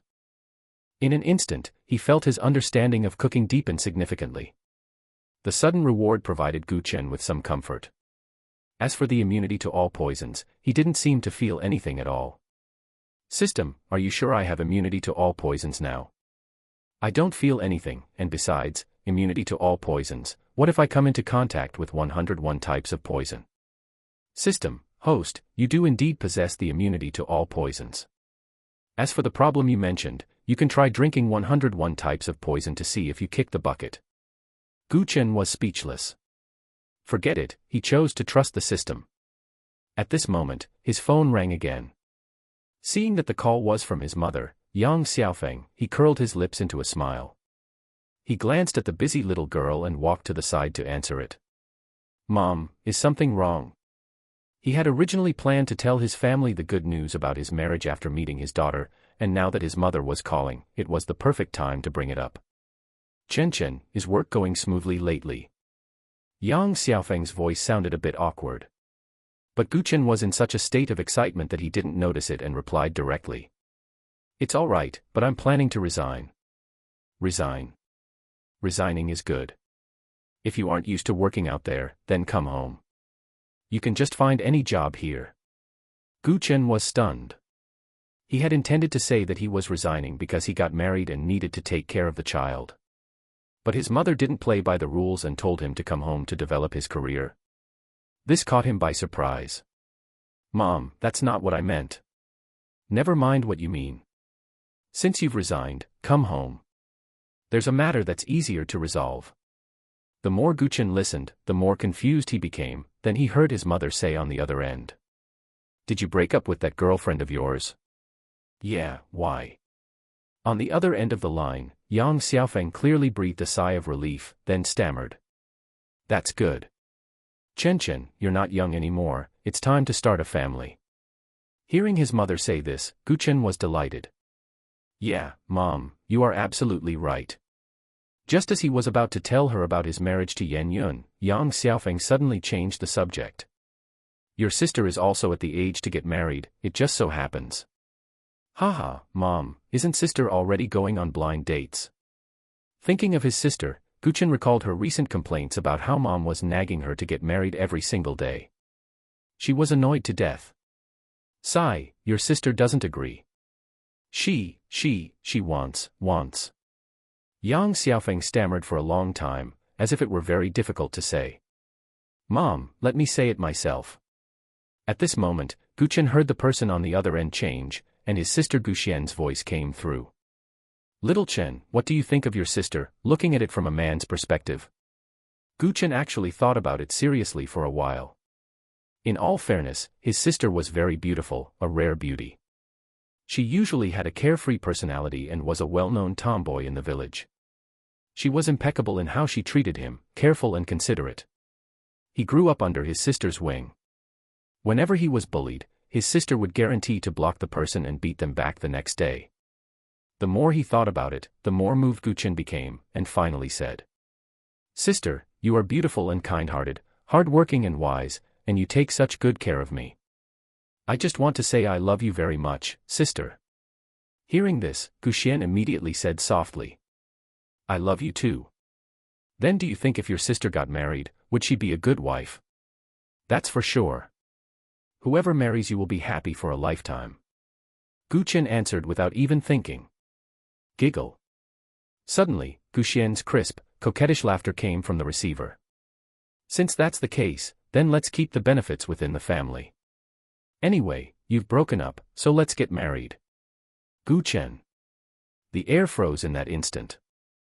Sister, how about I introduce a boyfriend to you? After a long while, Chen finally spoke. Thinking that his sister was 23 years old and had never dated, she was indeed at the age where she might be looking for a partner. It just so happened there were no suitable men around her, which was why she set her sights on him. No, why can't it just be you? No, we are siblings. But we aren't blood related. That still won't do. You've met my classmate John Long, right? The tall and big one who wears glasses and looks gentle and refined. Didn't you say you like refined scumbags? That guy is exactly that. Plus, he's an only child, his family conditions aren't bad, and he's the only man in our dorm who uses a 4090 Ti. Also, that guy has never had a girlfriend, he's an emotional idiot and would be a great match for you. Chen rambled on, wondering when his sister had set her sights on him, and he had such a headache. You don't have any feelings for me at all? Xian's voice suddenly became very dejected. Chen felt very uncomfortable and heartbroken when he heard this voice. But heaven is my witness, ever since his sister was picked up and brought back to the Gu family, he had truly respected and loved this sister, never harboring any evil thoughts. None. All right, sister knows. Since that's the case, just pretend I never said anything just now, understand? Understood. Chen broke into a cold sweat. Fortunately, his sister's personality was lively and she was a strong girl. This matter could be considered passed over. Sister, pass the phone to Mom. I also have something important to tell you both. On the other end, after a few seconds of silence, Xian spoke. I have it on speakerphone, just say it. Chen gathered his thoughts. He didn't want to upset Xian too much, and in order to lighten the awkward atmosphere, he brain farted and said, "Mom, I've gotten someone pregnant." Chapter 11, The Leaky Little Cotton-Padded Jacket. Mom, I've created a life. Guxian. Yang Xiaofeng. Ahem, it's not murder, don't misunderstand. Then what is it? The voices on the phone were urgent, revealing deep concern and worry. Guchen rubbed his forehead. I mean, I have a daughter now. You've both been promoted, one is now a grandma, and one is an aunt. Of course, I also got a marriage certificate with someone today. As soon as the words fell, Guchen heard the sound of a mobile phone hitting the floor. Then, Guxian's sad and slightly unclear voice came through the receiver. Mom, I'm going to go calm down. You talk to him, I'm afraid if I get too excited, I'll crush the phone. Guchen. A few seconds later, Guchen heard the sound of Guxian running away, followed by his mother's sigh over the receiver. Xianxian has really taken a hit this time. Mom, take care of my sister. I'll come back to see you all in a few days. Guchen also sighed, feeling heavy-hearted. All right, back to the point. You just said you created a life. You nearly scared me to death, you know that. I'm sorry, I just wanted to lighten the mood. I didn't think it through. Guchen felt embarrassed. Don't say such scary things next time. My first thought just now was to have your dad take the fall for you. Guchen. Mom, even if I really committed a crime, you don't have to make Dad take the fall. Dad is innocent. What do you know? Your dad is just screwing bolts for others at home anyway. Letting him go inside is just screwing bolts too, just in a different place. There's no difference, so don't worry about him. Guchen was speechless. He couldn't quite refute this logic, but his mother's partiality touched him, and his eyes moistened. Mom. Although Xianxian isn't my biological child, I picked her up when she was 3. I raised her with my own hands. Yang Xiaofeng sighed with emotion. I've always treated her as my dearest daughter. If it weren't for Xianxian having that idea, I wouldn't want to make things difficult for you. When she brought it up, I thought that would work too. There's no need to swap a son and a daughter, it's quite good. It's Mom's fault for having extreme thoughts. Don't be angry. Mom, I'm not angry, it was just very sudden. All right, now tell me about your situation. What exactly is going on? Guchen organized his words and said, you know I donated sperm in high school, and then. After rambling for a minute, Yang Xiaofeng digested the massive amount of information, then said with excitement. So, I have a pair of nearly 5-year-old twin granddaughters and a super wealthy, beautiful daughter-in-law. Yes, that's exactly what it means. Mom blesses you. Bring them back in a few days. Since you're married, she is the legitimate daughter-in-law of the Gu family. We can't neglect her. Plus, our family must properly thank her for her generous help back then. Yes, I know, Mom. Hurry and go check on my sister. I'm really afraid she might not get over it, although she has always been very open-minded. Hanging up the phone, Guchen felt conflicted. After hesitating for a while, he still sent a WeChat to Guxian. Nothing more to say. Although you lost a handsome husband, you gained a super wealthy sister-in-law. Who knew she would reply in seconds? Transfer 50, let me see your strength. Guchen's lips curled up, being able to reply so quickly meant things weren't that bad. Immediately, he transferred 500,000.00 to Guxian's bank card. Sigh, he couldn't respond to Guxian's love. He could only use cold, hard cash to soothe his sister's wounded heart. A minute later, Guxian excitedly sent a message, hurry up and push the sister-in-law's WeChat to me. Guchen, what are you doing? Guxian, I suspect you skimmed off the top. I want to eliminate the middleman. Guchen, instantly, he doubted whether his sister was truly heartbroken or just faking it. Just before he could ask, Guxian confessed directly. Guxian, good brother, those words just now were just a delaying tactic for Mom urging me to get married. You're too familiar, even if I were desperate, I couldn't do it. You must not tell Mom. Guchen was speechless. It was just as he thought. Damn it. His money. Guchen, give the money back. However, after the message was sent, what responded to him was just a red exclamation mark. Gu Chen's mouth twitched. She really was his own sister. He put down the phone and turned back to see the little girl standing behind him at some point, quietly looking up at him. Gu Chen was startled. Does this little girl not make any sound when she walks? Do you want to have a video call with Grandma? Thinking that if his mom saw the girl, she would be very happy, he asked. However, the little girl just stared at him blankly, neither refusing nor agreeing. Gu Chen thought about it and decided it was better to wait until he was more familiar with her before letting her interact with his family. He immediately took out his phone and took a few pictures of the little girl. The little girl frowned slightly. Why are you taking pictures of me? Gu Chen raised an eyebrow. To send to my parents, to let them see how amazing I am for having such a beautiful and smart daughter. The little girl's expression froze. For the first time, she stared at Gu Chen with a speechless gaze. Gu Chen was almost amused to laughter by her little expression. If he hadn't been unsure of her temper, he would have laughed out loud. Humph, no intelligence, and loves to be clever, -1 point. The little girl suddenly said with a blank face, then skillfully started recording on her small watch. Gu Chen glanced at her small watch and was immediately surprised. This little girl had actually made a scoring table using his photos. How to describe it? This little girl was indeed a genius. I'm very curious. A few days ago at the hospital, you were crying and shouting that you wanted to see Daddy. Today, when you see Daddy, why is your attitude so cold? Gu Chen suddenly remembered the scene at the hospital and couldn't help but tease the little girl. I thought you would jump into Daddy's arms and let Daddy kiss, hug, and lift you high. The little girl's little face was unnatural for a moment. That was my sister. Oh. Is that so? The little girl stopped talking, hands in her pockets, seemingly not intending to pay attention to Gu Chen anymore. The atmosphere was a bit cold, which was not a good sign, so Gu Chen said again. How is your chat with Si Ting going? As soon as these words were spoken, the little girl finally spoke again.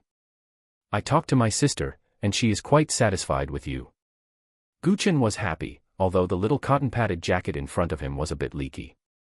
But at least the other little cotton-padded jacket was warm. Moreover, it wasn't impossible to patch up the one in front of him. He always believed that as long as he had enough patience, his fatherly love would definitely be conveyed to the little girl in front of him. Daddy, let's go. Take me to see your social circle. Maybe then I'll give you a passing score. Hearing the little girl call him Daddy, Gu Chen was happy again. Girl, have you accepted Daddy? However, the little girl just said coldly with a blank face, Daddy is just a title, I haven't acknowledged you yet. Then where do you want to play? I already said, go see the circle you live in. Ah, the circle I live in. This really stumped Gu Chen. His social circle was very narrow. Besides where he worked, it was where he lived, and then occasionally gathering with college classmates. Daddy, let's go see where you work. Just when Gu Chen was frowning and thinking, the little girl suddenly suggested. Go to where I work. No need, Daddy is planning to resign. Gu Chen said. After all, the TCM massage parlor is considered a hospital, not to mention whether it's auspicious to bring his daughter into play.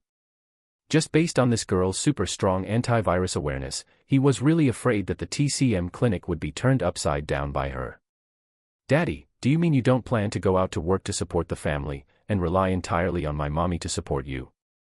Ahem. The little girl's words pierced straight into Gu Chen's lungs, but he still admitted. Isn't it only natural for a husband to eat his wife's soft rice? As soon as these words were spoken, the air froze instantly. The little girl looked at Gu Chen with a straight gaze, as if thinking in her heart how there could be such a shameless man in the world. Is that so? Losing the ability to work at a young age, ignoring your 5-year-old daughter, eating your wife's soft rice, -1 point. Then, Gu Chen saw the little girl's expressionless face under her mask suddenly change. She held her forehead with her small hand, despairing. A strong and busy mommy, a genius and worried me, a stupid and lazy sister, and... Speaking of this, the little girl sighed and glanced at Gu Chen. A useless daddy who was abandoned for many years. Gu Chen. Warm reminder, the little girl is currently leaky, but it won't be long before she becomes a thoughtful little cotton-padded jacket, so please be patient, everyone. Chapter 12, Hiding Identity and Going Out with Dad. After saying this, Yan Xiu waved her little hand and deftly sent a WeChat voice message to Yan Yun using her smartwatch. Mom, I plan to disguise myself and go check out Dad's social circle to see if there's anything about him that earns my approval. Buy me a new car and send it over, okay? Remember. Don't reveal my identity. Meanwhile, in a moving car. After finishing a few phone calls, Yan Yun received a voice message from her eldest daughter. She immediately switched it to text. Upon seeing the content, the corners of her lips curled up, and she quickly replied with a single word, okay. After replying, her fingers quickly tapped on the armrest of the seat, then she switched to Gu Chen's WeChat and sent a message. How are you getting along with our daughter? On the other end, Gu Chen was a bit surprised to receive a message from Yan Yun and could only reply with a wry smile. I'm too incompetent. It seems I've been looked down upon by our daughter. There hasn't been much progress for now, but don't worry, I will work hard to make her accept me. As soon as the message was sent, Yan Yun replied almost instantly. Don't be discouraged. In my opinion, you are already getting along quite well. If Siyu really disliked you, the little girl would have already turned and slipped away. The fact that she is still by your side already says a lot. Do you understand what I mean? After reading Yan Yun's words, Gu Chen had a sudden realization and was instantly revitalized. Just as Gu Chen and Yan Yun were chatting, the little girl snapped her fingers. Change outfits. Immediately, Li Meng picked up the little girl and rushed into the nanny van. When the little girl got out of the car again, she had completely changed her attire. She was wearing a black trench coat, carrying her small backpack, and wearing a baseball cap and a small mask. She was completely wrapped up, making it almost impossible to see her face clearly. The little girl walked up to the bewildered Gu Chen and said seriously. Safety comes first when you're out and about. My outfit is to hide my identity and reduce unnecessary trouble. When I go out with you later, don't reveal my identity. She then emphasized, remember. You and I just have a normal father-daughter relationship. I am no longer the little heiress of the Yan family. Gu Chen's mouth opened slightly, and he marveled inwardly.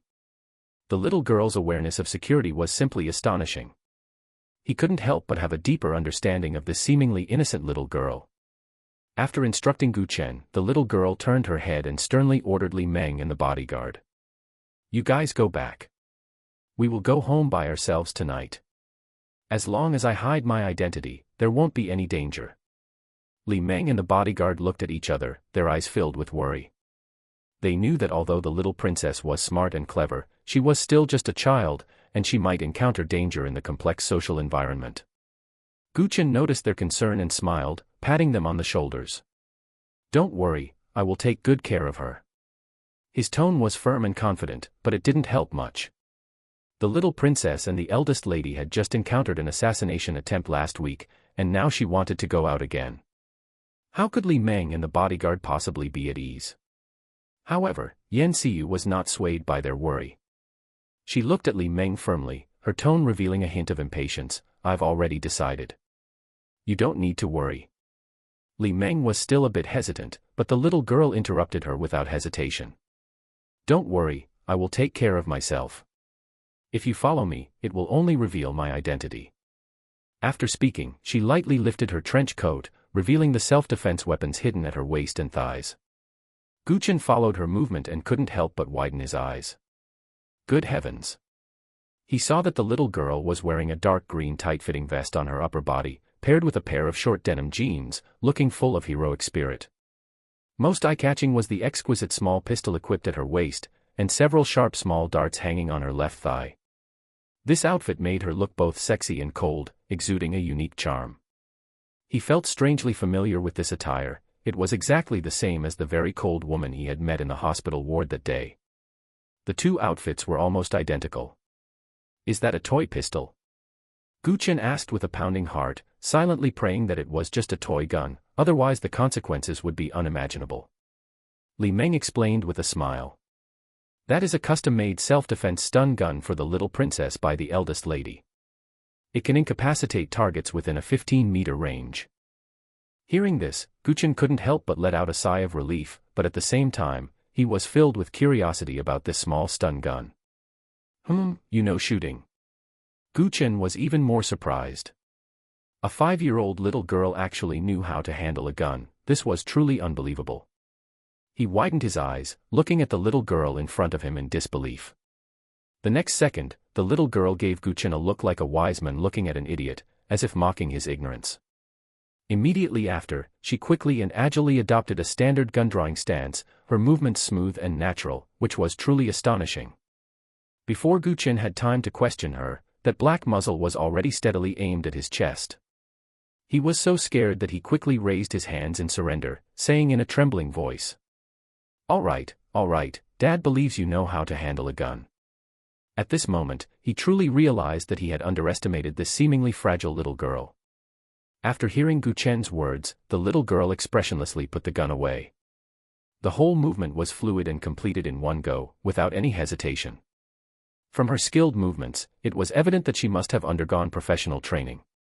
The bodyguard on the side said with some pride, "Little Princess Siyu started practicing martial arts, fighting, darts, and shooting with her master at the age of 3. She is the ceiling of combat power in kindergarten, sweeping through the small, medium, and large classes." Gu Chen. "All right, this daughter is too amazing, he likes her more and more." Finally, Li Meng nodded, "All right then, son-in-law, please be sure to take good care of the little princess." Her gaze fell on Gu Chen with full trust. Gu Chen nodded with a smile, indicating that he would definitely fulfill his responsibility. Subsequently, he took the little girl and turned to get into a taxi to leave, leaving Li Meng and the bodyguard standing there, watching their departing figures. Meanwhile, Yan Yun accepted her daughter's suggestion and instructed her assistant, "Go buy a car for transportation and have someone deliver it to Mr. Gu this afternoon." The assistant on the side let out a surprised "ah" and then asked, "Eldest lady, what price range and what model should I choose?" "Choose an SUV. Put safety first. Don't make it too cheap. You can decide the rest yourself." When the assistant heard this, how should she define "not too cheap"? The car the eldest lady rides in is worth hundreds of millions. What standard should she use to buy the car? Most importantly, she was unsure what the relationship between the eldest lady and Gu Chen actually was. Could it be a distant relative of the eldest lady? A relationship that is just SOSO, but one that she has to take care of? Her head was a bit confused for a moment, but just thinking about an SUV where safety is the top priority, suddenly, her eyes lit up, and a car model suddenly appeared in her mind. The little road tank, that's the one.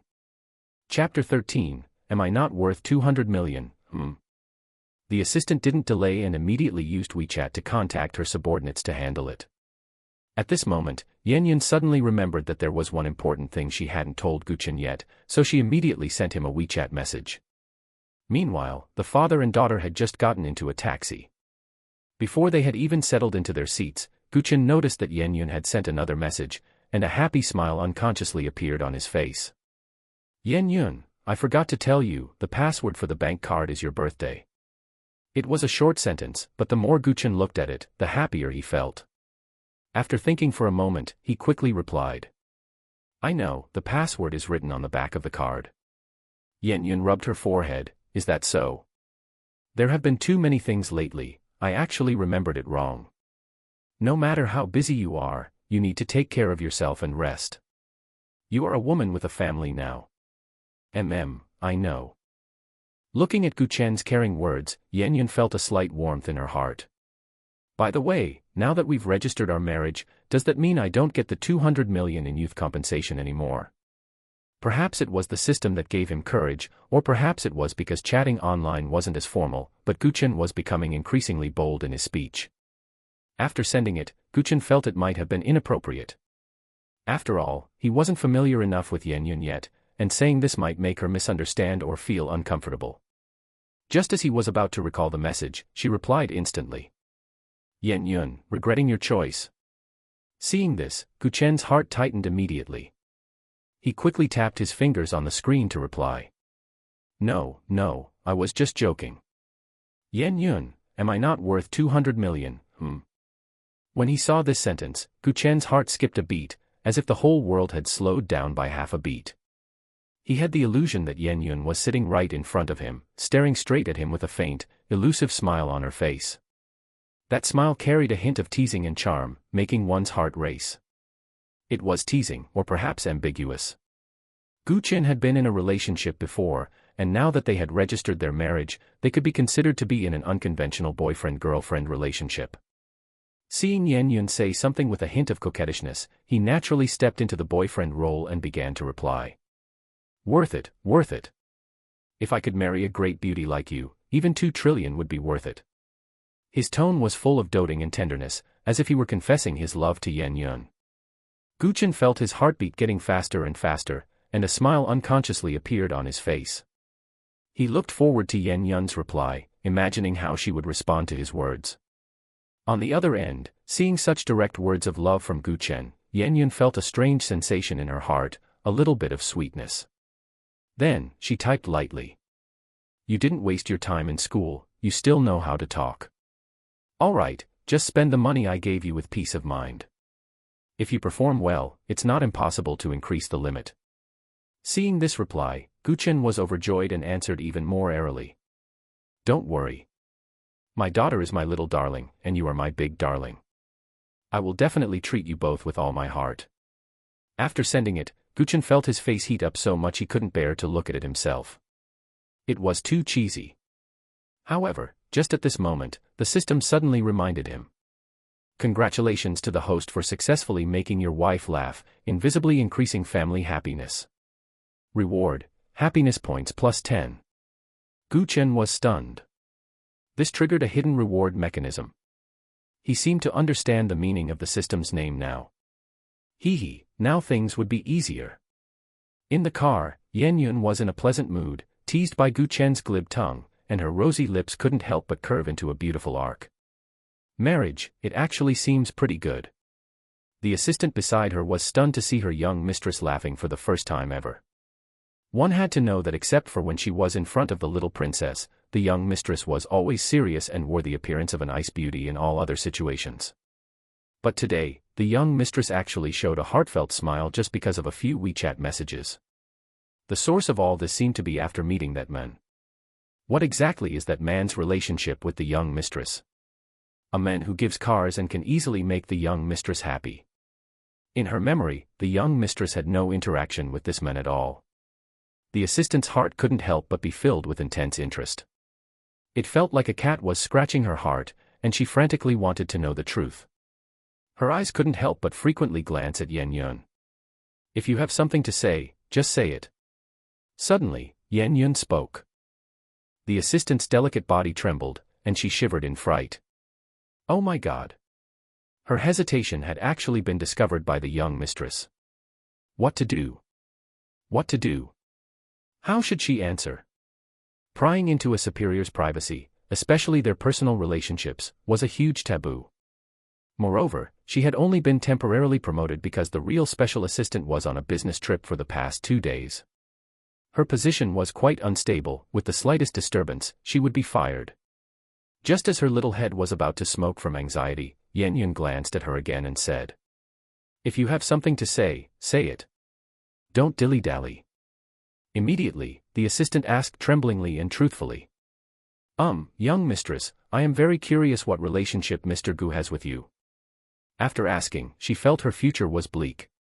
She was done for. She, a temporary worker, was probably going to be fired. However, to her surprise, Yun not only didn't get angry but unexpectedly answered her question. My husband. Boom. The assistant's mind went blank, as if struck by a bolt of lightning. Her heart was surging with stormy waves. So, the young mistress and that man going to the government affairs center just now was to get their marriage certificate. How could that man be the young mistress's husband? How could the young mistress marry him? How old is he even? Moreover, the other party was just an ordinary college student who had just entered society. Aside from being a bit handsome, he was useless. How did he cross paths with the young mistress? No matter how she looked at it, he wasn't worthy of her young mistress. It wasn't a question of being worthy or not, but rather that he wasn't even fit to carry the young mistress's shoes. Although she felt it wasn't worth it for the young mistress, she didn't dare say a single word. She also knew that she must be respectful when seeing Chen in the future. It's good that you know. Don't spread it around the company. Just as the assistant was at a loss, her thoughts in chaos, Yen Yun gave another cold instruction. Yes, yes, I promise to keep my mouth shut.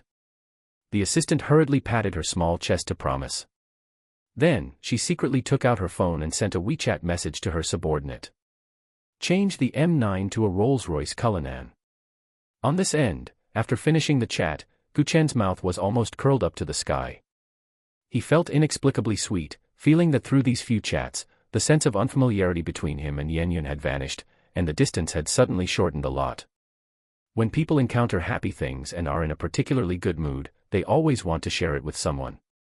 Gu Chen was in this mood now, so he unhesitatingly opened his WeChat and posted a moment's update. Sigh, missing the opportunity to become a billionaire for a woman, am I very stupid? Then, Gu Chen waited silently for a few dozen seconds with excitement. In his mind, he had already envisioned the scene of him showing off and feeling awesome. However, there wasn't a single like, not a single comment. What the hell, this was completely different from what he had expected. He was, after all, the visual representative of his class, low-key, good at making friends, and usually didn't post on Moments, let alone post ads. How the hell did his first post to Moments sink like a stone in the ocean, with no one paying attention? No, do these bastards not check their Moments? Sigh, college students who just graduated nowadays are too lazy. How come they don't even know how to check Moments like him? Chapter 14, The Popular Daughter. Seeing Gu Chen grinning foolishly at his phone the whole time, the little girl couldn't take it anymore. She crossed her arms and coldly spat out 2 words, disinfect. Gu Chen immediately turned his head to look at his daughter. What should I use to disinfect? It's in my backpack. As she said this, the little girl turned her body and shoved the backpack on her back right in front of Gu Chen. Thinking of the little girl's exceptionally strict antivirus awareness, and not wanting to upset his daughter, he had no choice but to take a bottle of disinfectant spray out of her backpack.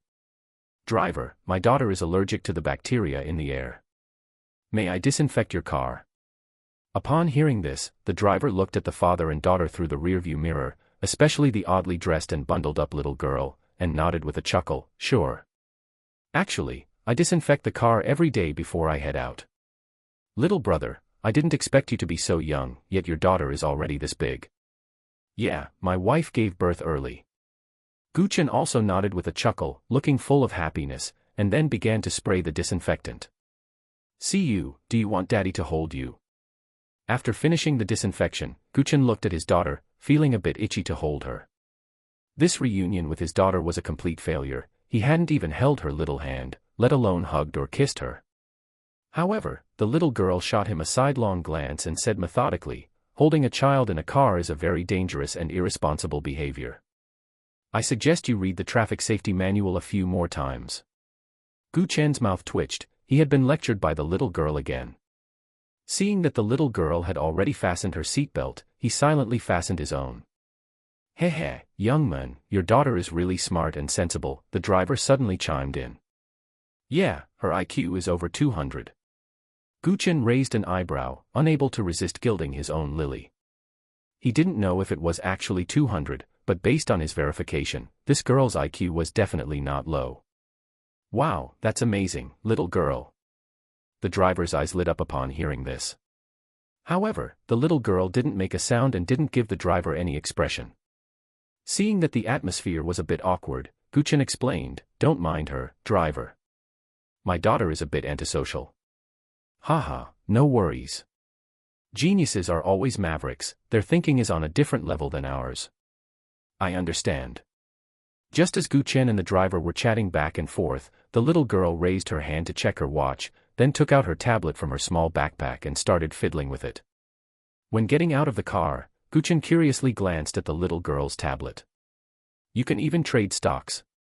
He was shocked once again. He had assumed the girl was using the tablet to play games, but he didn't expect her to have started trading stocks at 5 years old. I learned when I was 4, and I've already been venturing in the stock market for almost a year, the little girl replied without looking up. Her little fingers were constantly gesturing on the tablet, switching between various charts and graphs that Gu Chen couldn't understand. At your age, why would you think to trade stocks? Gu Chen asked again, curious. At this, the little girl stopped and looked up at Gu Chen seriously and earnestly. when you grow up without a father, and the family relies solely on mom to earn money to support the household, while your younger sister is lazy and gluttonous, you will have the same sense of crisis that I do. If I weren't sensible and couldn't learn to make money, this family would be finished. After speaking, she lowered her head and continued fiddling with the tablet computer in her hands, muttering, "The current stock market is truly baffling." Watching his daughter's small figure already knowing how to take responsibility for the family, Chen felt a pang of heartache and his eyes welled up with tears. He suddenly felt that he owed her a lot. "Then, in the half year you've been learning, have you made a profit or a loss?"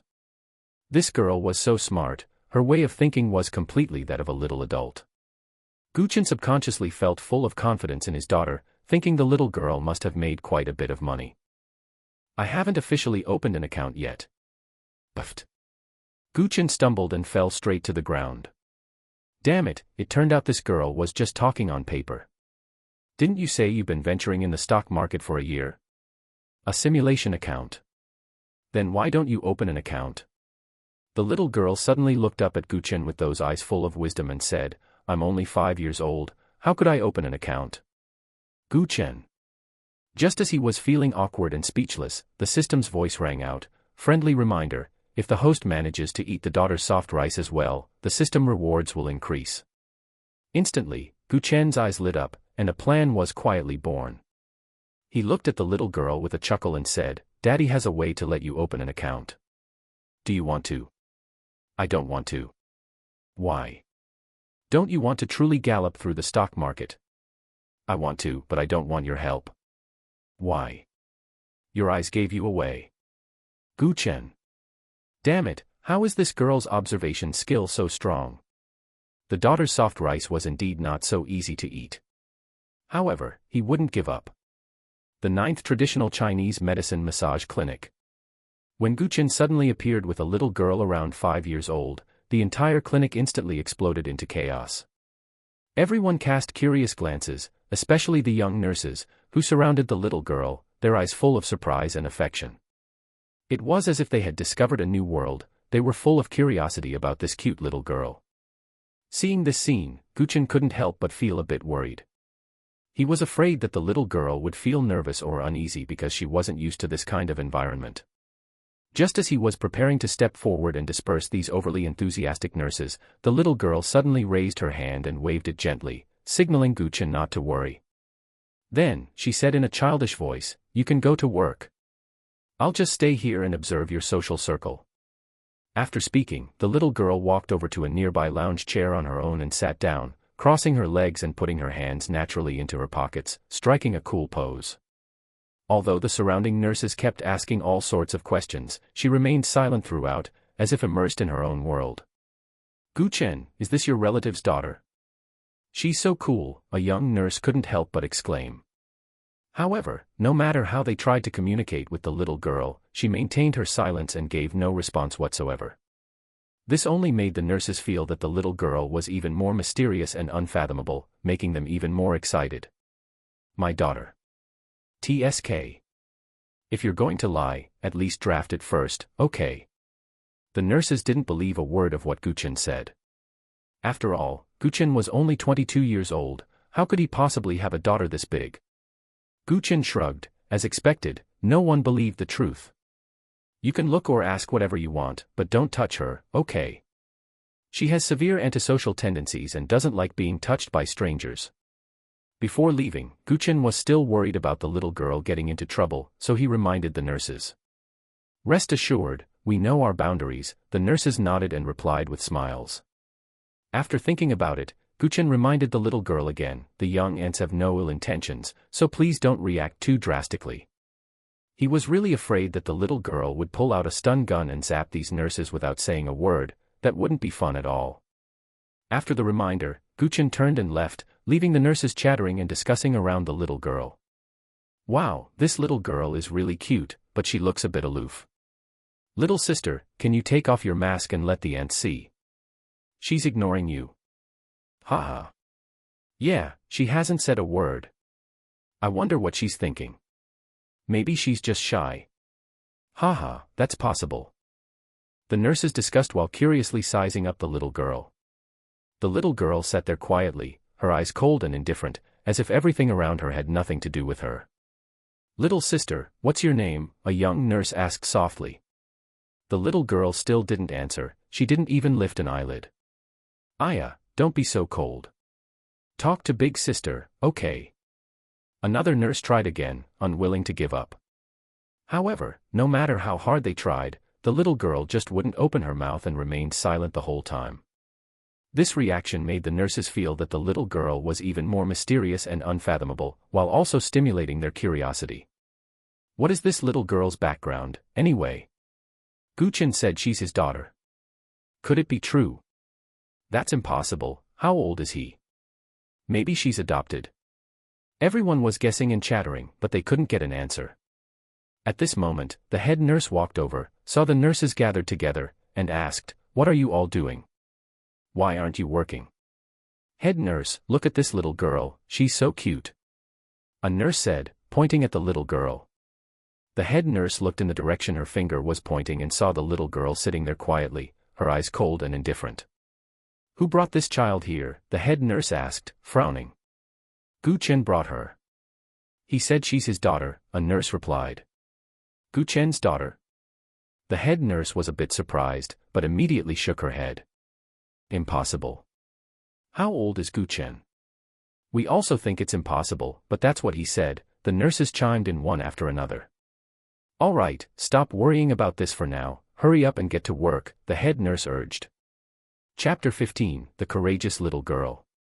Although the young nurses were unwilling, they could only disperse and go about their own business. Meanwhile, the little girl still sat there quietly, as if nothing in the outside world could affect her. Chen came out after changing his clothes, seeing the little girl sitting there like a wooden block, while the young nurses had already dispersed. He also greeted the security staff, asking them to keep an eye on the little girl, before heading off to work. He had been working here for 3 years, starting as an obscure, minor part-timer. Now, he had become a well-known masseur at the massage parlor. This was all thanks to his incredibly handsome looks and top-tier massage skills. He had many appointments every day, almost all of whom were wealthy older women. The morning passed smoothly, and the little girl stayed quiet without causing any trouble. At noon, Chen had lunch with the little girl and then went back to work. A luxurious black Bentley slowly pulled up to the entrance of the massage parlor, its body gleaming with a unique luster like a black gem. The car door slowly opened, and an elegantly dressed, beautiful noblewoman stepped out. She wore a haute couture dress that perfectly hugged her curves, showcasing her noble temperament. She wore exquisite high heels, radiating confidence and charm with every step. In an instant, her appearance caught the attention of countless people, whether they were passing pedestrians or customers inside the shop, they all cast envious and amazed glances. Especially some men, who couldn't help but drool as they looked at this noblewoman. The noblewoman seemed long accustomed to such stares. She looked up at the sign of the massage parlor, then gently pushed up the sunglasses on the bridge of her nose, revealing a pair of bright and sharp eyes. Suddenly, the corners of her lips curled up slightly into a charming smile, as if the entire world were captivated by her. Then, stepping in her high heels, she walked into the massage parlor with firm steps. Her figure disappeared inside the door, but that intoxicating smile remained in people's memories, becoming a beautiful sight on this ordinary street. In the lobby, the little girl had been sitting on the lounge chair, observing everything around her. After observing for most of the day, she had already evaluated Chen's work environment. The environment was just so, and a bit messy. Most importantly, there were too many members of the opposite sex around this cheap dad of hers. And many of them looked at her dad with strange eyes. Therefore, her evaluation result was, this job has to go. Of course, she didn't just sit there like a wooden block all the time. Occasionally, she would chat with her younger sister through her watch, giving her a general overview of the situation here. Just then, an incredibly beautiful noblewoman walked in, clicking her high heels. She instantly drew everyone's attention. As soon as the receptionist saw who it was, she immediately welcomed her with a beaming smile. "Welcome, Miss Su. I booked a massage with Dr. Gu. Is he in?" Su Ro took off her sunglasses and smiled. "Yes, he is. I'll take you to the massage room right away.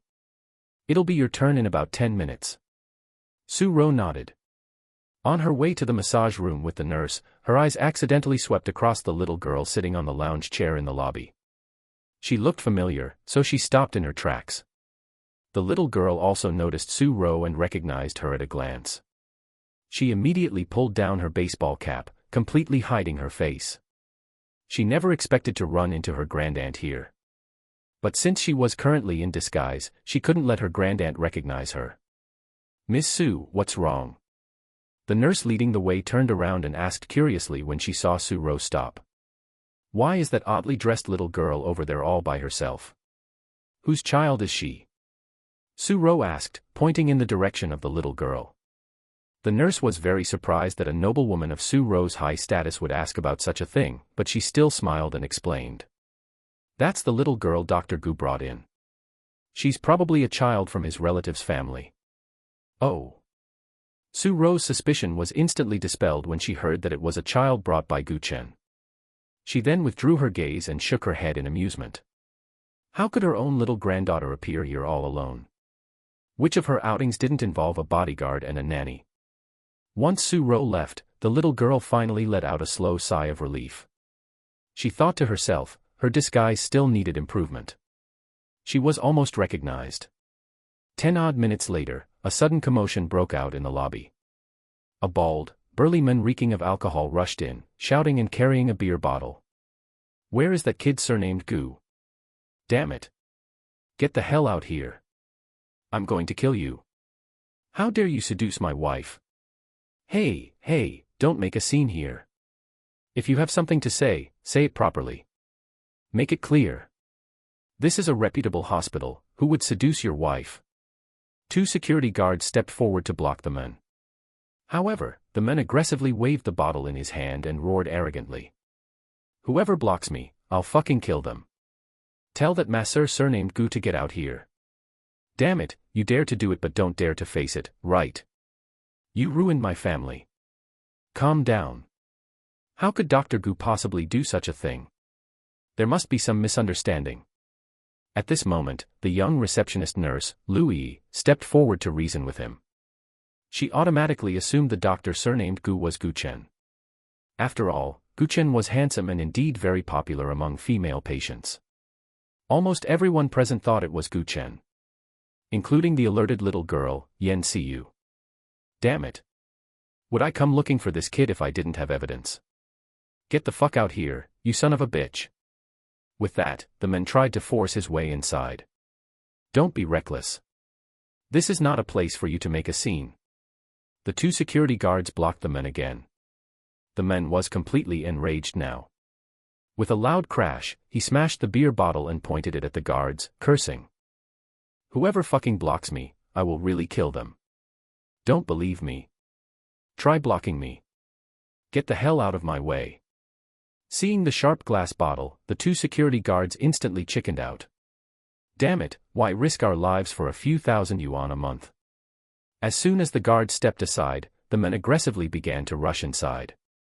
However, there is always someone stubborn who chooses to block the way at such a moment. Nurse Louis was seen spreading her arms to block his path. "No. You can't go in. Dr. Gu couldn't possibly be that kind of person. Calm down, it must be a misunderstanding. Calm down my ass. Since you don't want your life, I'll fulfill your wish." By this time, the man had completely lost his mind. Seeing Louis blocking his way, he swung the sharp glass bottle and stabbed at her, regardless of the consequences. Ah! The surrounding people screamed in terror, their faces filled with panic, and some even began to flee in all directions. Louis's face turned deathly pale from fright. Her lips trembled, and her body instinctively shrank back. However, at this critical juncture, just as the sharp glass was about to pierce Louis's chest, an unexpected thing happened. With a crackling sound of electric current, the man suddenly fell straight to the ground, his body twitching violently as if suffering immense pain. The next moment, everyone's eyes incredulously focused on the small, heroic figure in a black trench coat behind Louis. The little girl paid no attention to everyone's surprised and shocked gazes. Her eyes were cold and firm, revealing a maturity and calmness that surpassed her age. She quickly retracted her stun gun, her movements skilled and smooth, as if she was long accustomed to such scenes. Then, she sat back in her seat coldly, as if nothing had happened. Her actions caused wonder and discussion among the people around her, but she ignored them completely, just sitting there quietly and continuing to observe her surroundings. It was as if everything that had just occurred had nothing to do with her. The security guards quickly carried the troublemaker out. The police would arrive soon, and what awaited him would be the punishment for his impulsiveness. Order was quickly restored in the lobby. Lu Yi recovered from her fright, then walked over to the little girl with eyes full of gratitude, squatted down, and said, "Little sister, thank you so much for saving my life just now." Hearing Lu Yi's grateful words, the little girl only looked up indifferently and glanced at Lu Yi's bulging chest. "Big breasts and no brains, that perfectly describes someone like you." Lu Yi. Chapter 16, My wife wants me to go home and babysit. The events in the lobby happened too quickly and ended too quickly. They didn't cause any large-scale commotion. Therefore, Chen, who was massaging a patient in the massage room, had no idea what had happened outside. Of course, that was until a mechanical reminder sound suddenly rang in his mind. Ding! The host's eldest daughter successfully performed a heroic deed and solved a troublesome matter for the host. Physical constitution +5. Then, while Chen was completely bewildered, his body began to heat up, and his muscles started to ripple. In a few breaths, he felt his physical constitution had been greatly strengthened, as if he could kill a cow with a single punch. After the bewilderment came nervousness. "System, how is my daughter? Is she hurt?" Damn it, he really couldn't imagine how a 5-year-old little girl could be involved in a heroic deed. And what on earth happened outside? "Your daughter is safe, please rest assured, host." Chen finally breathed a sigh of relief, suppressing the urge to run out and check immediately. If anything really happened to the little girl, he would have failed in his duty and would regret it for the rest of his life. "Auntie Sue, after this, your cervical spondylosis will be cured." Chen put aside his distractions and focused on massaging the middle-aged noblewoman lying in front of him. The noblewoman in front of him was the 4th patient he had served today. He planned to quit after finishing today's work, so he was working extra hard. The noblewoman's name was Su Ro. She became Chen's patient 2 months ago and this was her 8th massage. "Little Gu, your massage techniques are too good, you are simply a little miracle doctor. Auntie has had this cervical spondylosis for some years now. I've sought medical advice in medicine for many years, and I've seen experts both domestically and abroad, but I never expected it to be cured by you in just a few massages. Auntie Sue, you flatter me. I only know this family craft, it's considered a gift from my ancestors, so I wouldn't dare claim to be a miracle doctor." Chen massaged without distraction, he was already used to such praise. As for the massage craft, it was indeed passed down to him by his grandfather. His father didn't learn it, but he had surpassed his master. "Little Gu, you massage others every day, working yourself to the bone without earning much money. Have you ever thought about changing to an easier job with a higher salary?" Su Ro said suddenly. "I haven't thought about it for the time being." Chen replied perfunctorily. "Then you can think about it now. I think you are a very good person, and Auntie likes you very much. Would you consider following me in the future?" Su Ro said. Chen shook his head and didn't answer. Suddenly, he felt someone touch his thigh. There were only him and Su Ro in the room. It was obvious that the one touching his thigh was this noblewoman. Chen was speechless, this wasn't the first time he had encountered being hit on like this. In the past, for the sake of money, he could swallow his pride. But now, sorry, he couldn't tolerate it, so he said. "Auntie Sue, I sell my skills, not my body. If you really have needs, the massage parlor across the street can satisfy them. We only treat illnesses here, not loneliness." Giggle. Unexpectedly, Su Ro giggled, her curvy body trembling, and her still charming face carried a hint of ripe allure. "Don't say it so harshly. Auntie isn't that kind of loose woman. Name your price, how much do you want per month? Auntie has just been single for too long and wants to taste the flavor of love." Chen. He rolled his eyes in his heart. If he didn't know a little about how chaotic the circle of rich women looking for young meat was, he might have actually believed it. "I'm not interested in money." Chen refused without hesitation, his tone firm and resolute. His gaze was clear and firm, without any wavering or hesitation. Once he said this, Su-ro was stunned, a look of surprise appearing on her face. She had originally thought that this young man would be tempted by the lure of money, but she didn't expect him to refuse so resolutely. Am I not beautiful, not attractive enough? Su-ro asked suspiciously, her voice carrying a hint of unwillingness. She was confident in her charming appearance and unique allure, but she couldn't understand why the young man in front of her was unmoved. Auntie Su, you are beautiful and have a lot of charm, but you are not my type. Chen replied calmly. His eyes revealed a maturity and calmness beyond his age, which couldn't help but move people. Strictly speaking, Su-ro did possess a charming style. Although she was over 40, she was well-maintained and looked only in her early 30s.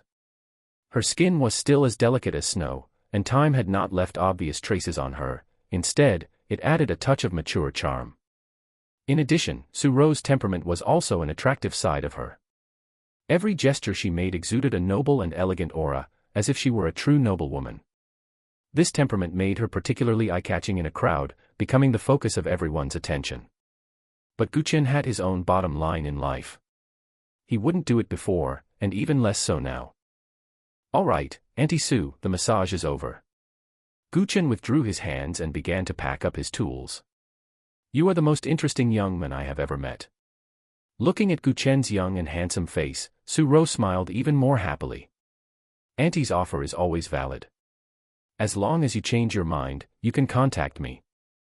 I really think this job of yours is too hard, and I want you to live a good life. To be honest, you are the first man who has made my heart flutter in so many years. Do you see that Bentley parked outside? As long as you nod, that car will be yours to drive from now on. Actually, Auntie isn't that old, I'm only 20-something, don't think there's a generation gap. Sorry, Auntie Su, we are not suitable. I have a wife and child. If you really want to date, I have a classmate who is quite good, I can introduce you. After speaking, Chen left the room, leaving Su-ro alone, biting her lip thoughtfully. After thinking for a few seconds, she suddenly chuckled and took out her phone to dial a number. When the call connected, Su-ro's demeanor changed, from dignified to playful, as if she had instantly become a dozen years younger. Hey, sis, how is brother-in-law? Still the same. What have you been doing lately? Nothing much, just eating, drinking, and sleeping around. How old are you, and you still talk so frivolously? Hee, in front of you, sis, I will always be a child. Yun just had an incident, you'd better keep a low profile recently. Remember to bring a bodyguard when you go out. I'm just a freeloader on the sidelines, no one will target me. Don't worry. Why did you call? Sis, what do you think if I find a boyfriend in his early 20s? The other end of the line was silent instantly. When Su-ro looked at the phone again, the other side had already hung up. On this side, after Chen left the room, he made a decision. The dean's office. You say you want to resign? Yes. Everything is fine, why don't you want to work anymore? Is it because the salary is low? We can talk about that. It's not a salary issue. Then what's the problem? Was it another female customer harassing you? Didn't I often say, as long as the other party isn't too excessive, for the sake of money, just endure it and it will pass? Yes, but that's not the main reason. Then what's the main reason? My wife won't let me come out to work anymore. Huh? Your wife, when did you get a wife? Sigh, I just met the right person and suddenly got married. The dean. He looked at Chen with suspicious eyes, but seeing the other's serious and deep expression, he felt he had to believe it. Then why won't your wife let you come out to work? Dean, I don't know if you can understand. Once a man starts a family, his focus needs to shift. Actually, I quite love this job, but I have to listen to my wife. Chen sighed faintly again, his face full of helplessness and reluctance. The dean's mouth twitched, and he said, "Speak plainly." My wife wants me to go home and babysit. The dean. Chen, you are still young, you should prioritize your career. Besides, babysitting is not a man's job. I thought so too, but my wife gives me 200,000 in pocket money every month. The dean. Chapter 17, A Call from My Husband. The imperial capital. Inside a secret conference room. A closed-door business meeting of utmost importance was currently underway. This meeting was held once a year, and every time it concluded, it would impact the global economic landscape. Inside the conference room, only 11 people sat around the massive conference table. Each of these 11 individuals exuded a powerful aura and the air of a high-ranking authority that ordinary people could never possess. Seated at the head of the table was a white-haired elder. He was the host of this meeting and one of the 7 top leaders of Huaxia. In the 10 seats on either side sat the representatives of Huaxia's top 5 families. These 5 families were the Luo family, the Yan family, the Chu family, the Li family, and the Wei family. Each family had 2 representatives in attendance, one of whom was usually the current family head, while the other was the future successor. These 5 families also represented the 5 strongest forces in Huaxia's business circles, fighting to the death on a global scale against other top families and financial groups to expand their territory. All right, the meeting is about to begin. Please place your phones on the table and turn them off. Once the equipment in the room was adjusted, the host at the head of the table spoke. The previously relaxed atmosphere in the conference room instantly turned solemn. Everyone took out their phones and prepared to power them down. Yan Yun did the same, but just as she was about to turn off her phone, suddenly, her phone rang. The pleasant ringtone instantly drew everyone's attention.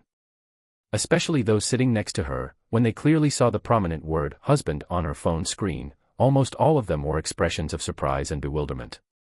Excuse me, may I take a call first? Yan Yun asked. She was very surprised that Gu Chen would call her. When the elder at the head of the table nodded slowly, Yan Yun immediately answered the call without changing her expression. Hello, is something the matter? Her voice unconsciously softened a bit. I don't know if I'm disturbing you. Gu Chen's somewhat nervous voice came through the receiver. It's fine. Go ahead. It's like this. I originally planned to resign, but the director said it's not good for a grown man to eat soft rice, and insisted that I call you to talk some sense into you. Yan Yun was stunned, and after a second of silence, she said. Hand the phone to him. Director, my wife wants to speak to you. When the word wife slipped naturally from Gu Chen's mouth and reached Yan Yun's ears through the receiver, a lovely shade of pink crept imperceptibly onto the tips of her ears, and the corners of her mouth curled up slightly. On the other end, the phone was quickly handed over to the director. Once she confirmed the phone had been handed over, Yan Yun's expression turned cold, and she said in an extremely oppressive, chilly voice. I'm supporting my husband. Do you have a problem with that? These few brief words instantly crashed down on the director like Mount Tai. The director believed he had lived for over half his life and had seen all kinds of situations and people. But the brief words from Gu Chen's wife seemed to carry an invisible pressure from the other end of the line, suffocating him to the point where he could barely breathe. His eyes widened, fine beads of sweat broke out on his forehead, and he secretly wondered what kind of background this woman had. Though they were just simple words, the authority and dominance they contained were so obvious that one dared not ignore them. Ahem, no need, you've already proven it. Hanging up the phone with trembling hands, the director guiltily wiped the cold sweat from his forehead and handed the phone back to Gu Chen. You kid, your wife is way too formidable. She's 10,000 times more terrifying than the tigress in my house. Gu Chen's mouth twitched. Seeing the director dripping with cold sweat, he couldn't help but feel a bit sorry for the old man. Just how afraid of his wife was he? Meanwhile, after Yan Yun ended the call, everyone stared at her with stunned expressions. Her words just now were like a sudden clap of thunder exploding in everyone's hearts. Yet, Yan Yun did not care at all about how others looked at her. She turned off her phone as if nothing had happened and nodded slightly to the elder at the head of the table. The meeting lasted for 2 hours. Finally, the elder at the head of the table slowly raised his red wine glass and said with a firm gaze. Here's to our growing success. The future belongs to Huaxia. The future belongs to Huaxia. Everyone raised their glasses at the same time and drank them in one gulp. Everyone was somewhat exhausted when it ended. As soon as it finished, almost everyone looked at Yan Yun with gossiping eyes. Among the 5 families, there were 2 ice snow lotuses of this generation, one in the Luo family, and one in the Yan family. The one in the Yan family was naturally Yan Yun. It was common knowledge in their circle that Yan Yun had disliked playing with boys since childhood. At 20, she had gone her own way and undergone in vitro fertilization. Faced with numerous suitors, she had even publicly declared she would never marry. Yet now, she suddenly had a husband. And by the looks of it, he was a toy boy she was supporting. This couldn't help but shock everyone who knew Yan Yun. They were all extremely curious about just who Yan Yun's husband was. To think he had managed to quietly win over Yan Yun, the most difficult ice snow lotus to pluck. Yan Yun, you've started dating and didn't even let us know. At the head of the table, the gray-haired elder dropped his serious expression. With a warm and amiable smile on his face, he walked over with steady steps. His eyes were filled with affection and care, as if he were looking at his own granddaughter. Grandpa Chen, we've only just established our relationship, so I haven't had the chance to report to you yet. Yan Yun also shed her usual cold expression. The corners of her mouth curled up slightly into a bright smile. Her eyes sparkled with joy as she responded in a warm and affectionate voice. Haha, seeing that you found a boyfriend puts my heart at ease. Elder Chen smiled and nodded, his eyes filled with gratification. He patted Yan Yun's shoulder gently, his tone conveying his blessings and expectations. The two chatted and joked for a bit, the atmosphere light and pleasant. Elder Chen laughed heartily from time to time, while Yan Yun listened quietly, occasionally chiming in, making the entire scene even warmer and more harmonious. After Elder Chen left, the remaining people in the room did not leave immediately but began conversing with one another. One man among them was the most eye-catching. He wore an exquisite suit and tie, along with gold-rimmed glasses. His gentle and elegant face gave off a highly refined impression. This person was none other than the other representative sent by the Yan family this time, and also Yan Yun's cousin, Yan Fu. A few minutes later, the others left one after another, leaving only Yan Yun and Yan Fu. Yun Yun, when did you get a boyfriend? Why didn't you say anything to us? Yan Fu's voice was gentle, and his eyes were filled with the doting affection of an older brother for his younger sister, as if he were admiring a precious treasure. Not a boyfriend. He's my husband. Yan Yun's tone was cold as she corrected Yan Fu, but her eyes revealed a sense of indifference and aloofness, as if the person before her were not her relative. Yan Fu's expression froze slightly, seemingly not expecting Yan Yun to refute him so directly.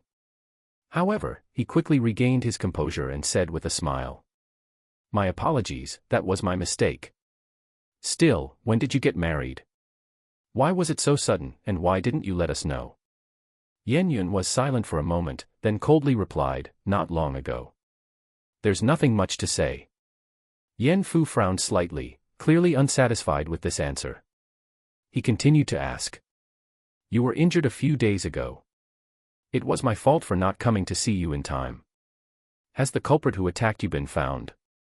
Do you need my help? I only sustained some superficial injuries. I'm not that fragile. Yan Yun sneered, a flash of disdain passing through her eyes. You're so busy, cousin.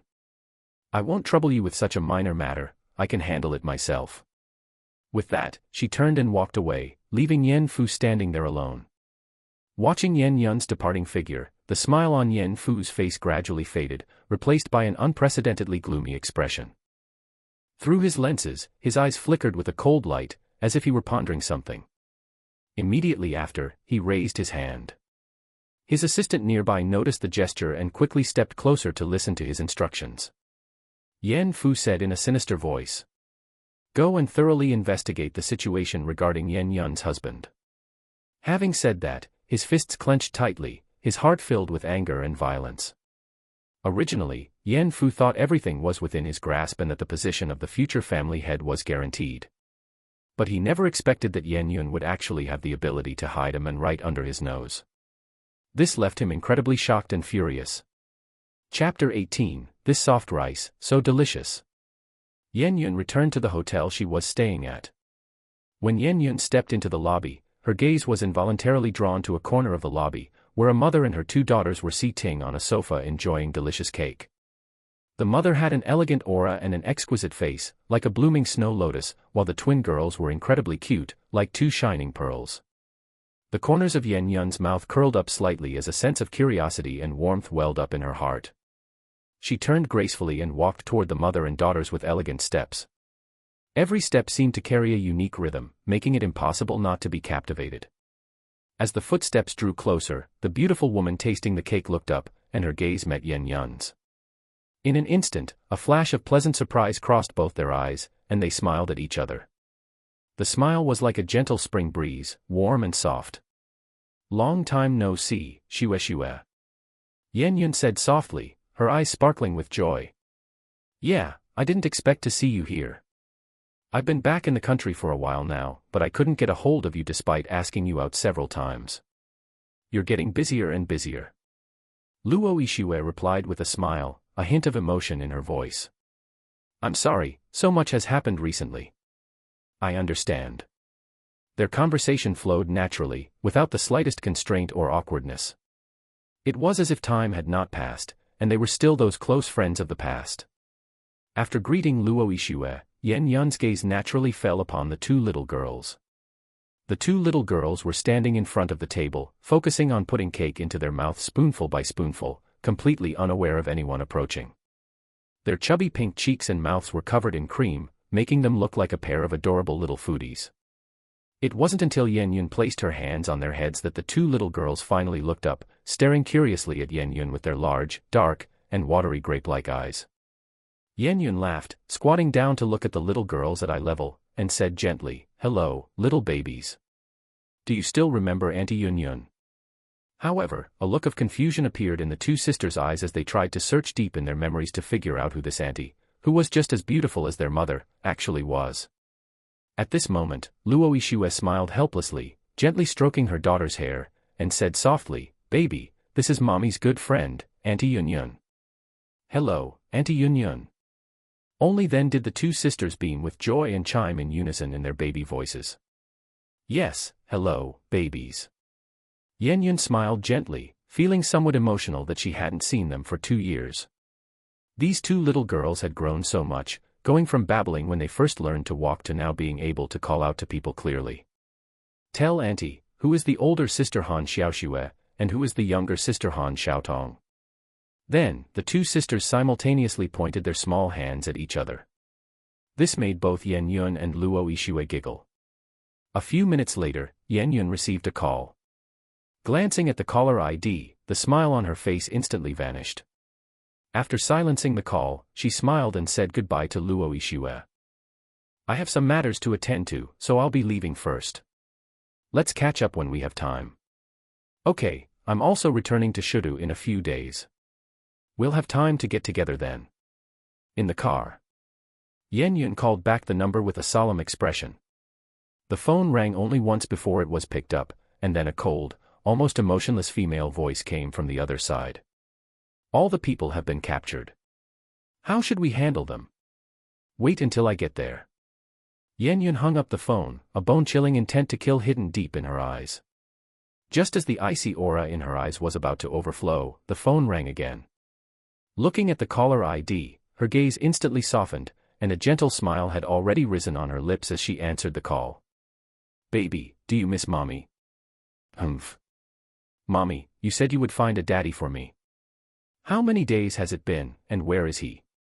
Her daughter's tsundere-like complaining over the phone made Yen Yun's smile even more captivating. "Don't tell Mommy that your older sister didn't tell you we already found Daddy. I'm just mad that Mommy found Daddy but didn't notify me." "Alright, Mommy was wrong. Baby, don't be mad." After chatting with her daughter for a few moments, little Si-Ting excitedly clamored to return to Shudu immediately to see her father. Helpless, Yen Yun had no choice but to make a call to her mother, Suzy. "Mom, the culprits have all been caught. If Si-Ting wants to return to Shudu, just let her go back." 9th TCM Massage Clinic. By the time Chen came out of the director's office, the reason behind the drunk man's scene earlier had already been cleared up.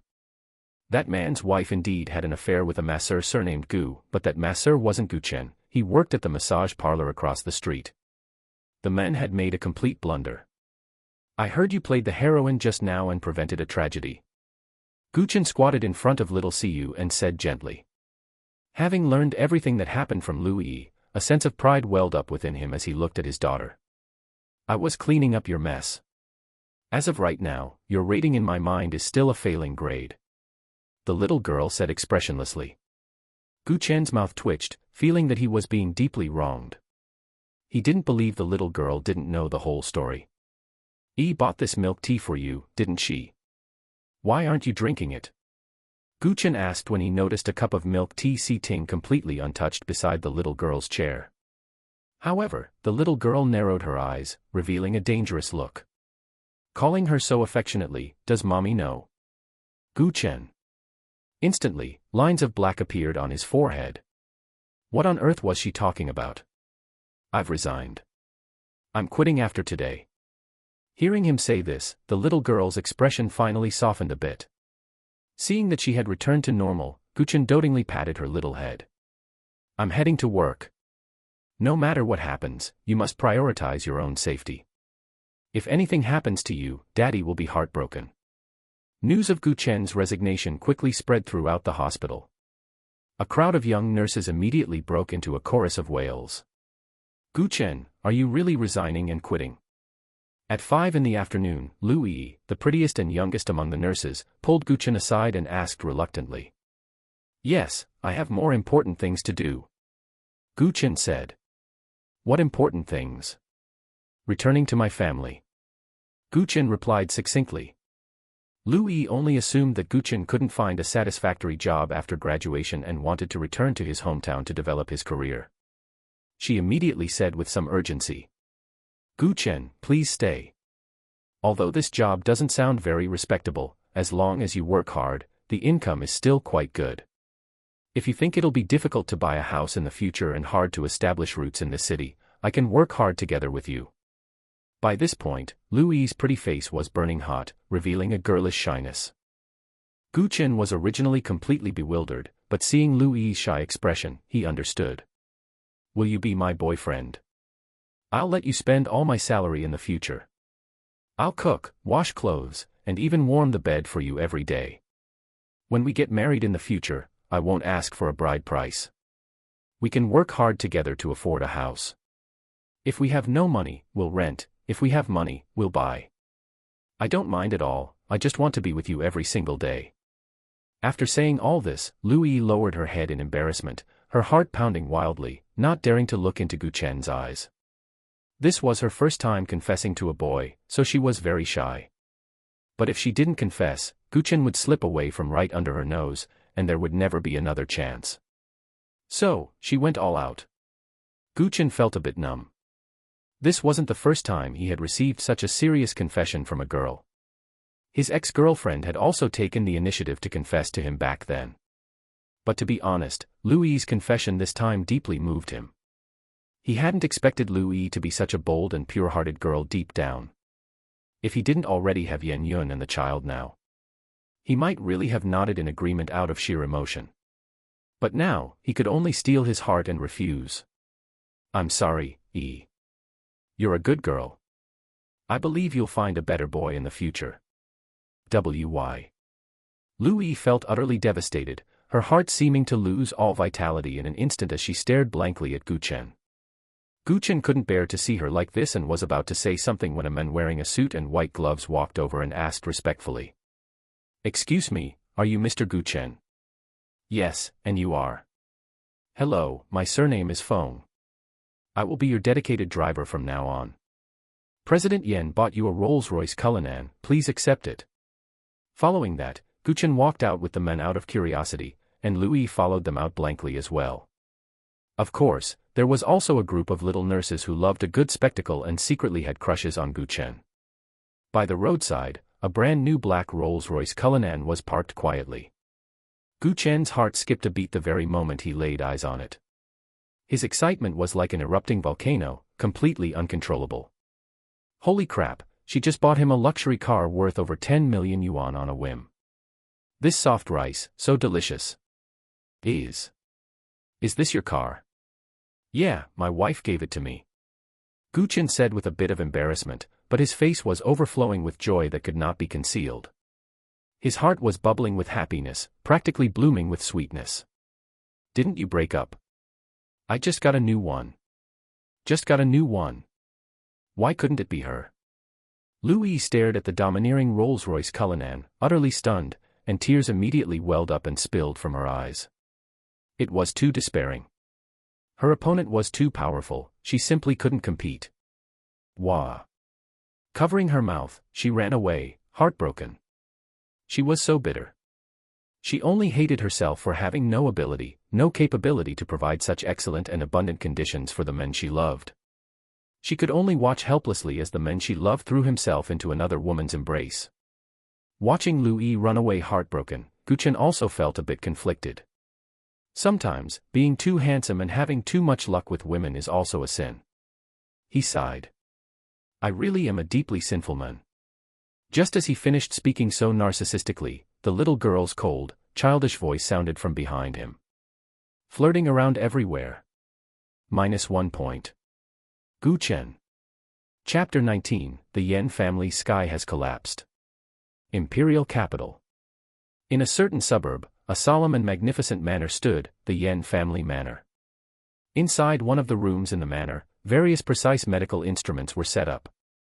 These cold devices emitted a faint metallic luster, creating a tense and oppressive atmosphere. On the bed, a thin and haggard middle-aged man quietly leaned against the headboard. His body was covered in thin, soft tubes, making him seem as if he had merged with the complex machinery. Although his face was gaunt and distorted due to illness, he still tightly held a book in his hands, reading with focused eyes. Although this man was in poor physical health and his mental state had also declined, the aura of someone who had held a high position and devised strategies for many years was still present. His eyes revealed determination and wisdom, and even on his sickbed, he still exuded an awe-inspiring presence. This person was none other than Yan Yun's father, Yan Hongbin. He was also the second-generation head of the Yan family and the current person in power. Old Yan, it's time for your oxygen. A gentle voice sounded, and a noble middle-aged woman wearing a qipao slowly walked into the ward. This woman was named Suzy, the first wife of Yan Hongbin and also the mother of Yan Yun. A faint smile played on her face, but her eyes revealed deep concern and worry. Closely following Suzy were two medical personnel, carefully pushing an oxygen cylinder into the room. One of the medical staff skillfully connected the oxygen tube to Yan Hongbin's nose and adjusted the oxygen flow. The entire process was swift and orderly, without any delay. After completing all this, the two medical staff checked the instruments and data again. Once they confirmed everything was correct, they quietly withdrew. Suzy sat quietly by the bed, gently stroking her husband's hand, her eyes filled with love. She said softly, "Old Yan, how do you feel? Are you a bit more comfortable?" Yan Hongbin nodded slightly, indicating he was fine. He looked at his wife, his heart filled with guilt. Since he fell ill, his wife had always stayed by his side, taking care of his daily life and making him feel incredibly warm. Suzy seemed to read her husband's mind and comforted him. "Old Yan, don't think too much. Our family will get through this difficult time together." Yan Hongbin shook his head gently, sadness showing in his eyes.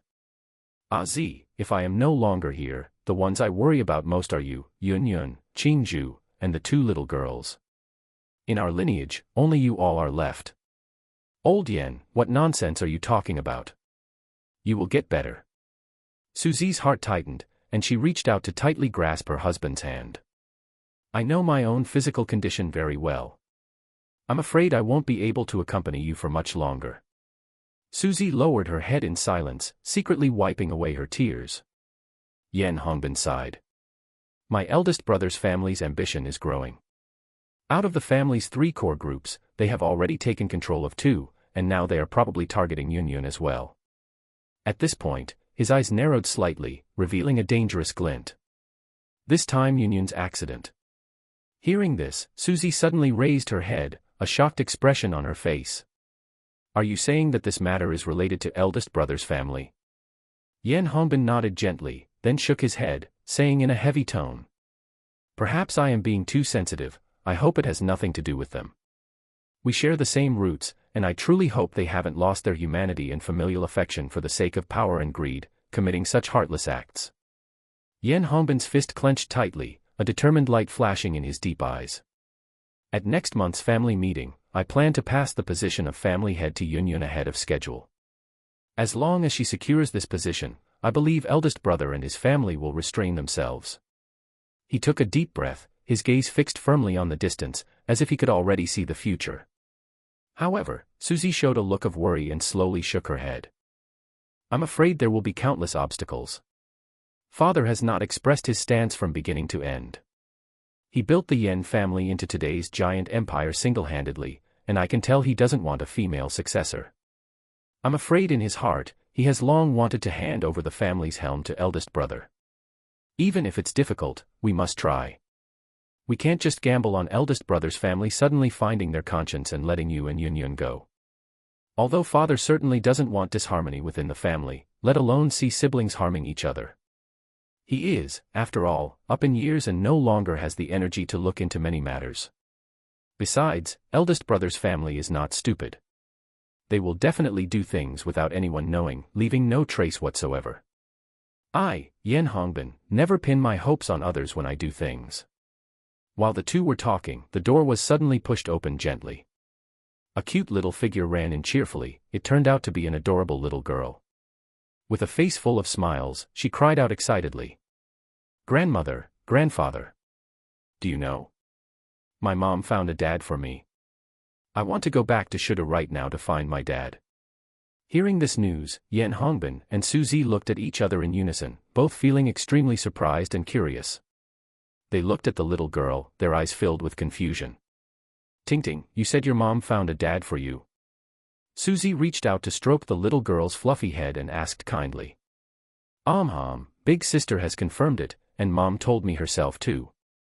The little girl didn't seem to notice everyone's strange reactions and continued to speak excitedly. Mom said my dad is named Chen, and he's an amazing person. I really want to see him soon. After saying that, she bounced and gestured around, as if she couldn't wait another second to see her father. In the room, Yen Hongbin and Suzy were even more shocked. They both knew where the little girl in front of them had come from. Back then, Yen Yun went against everyone's objections and insisted on giving birth to the two sisters, Si Yu and Si Ting. Yet she never mentioned the source of the sperm, keeping it tightly under wraps, so even they couldn't investigate it.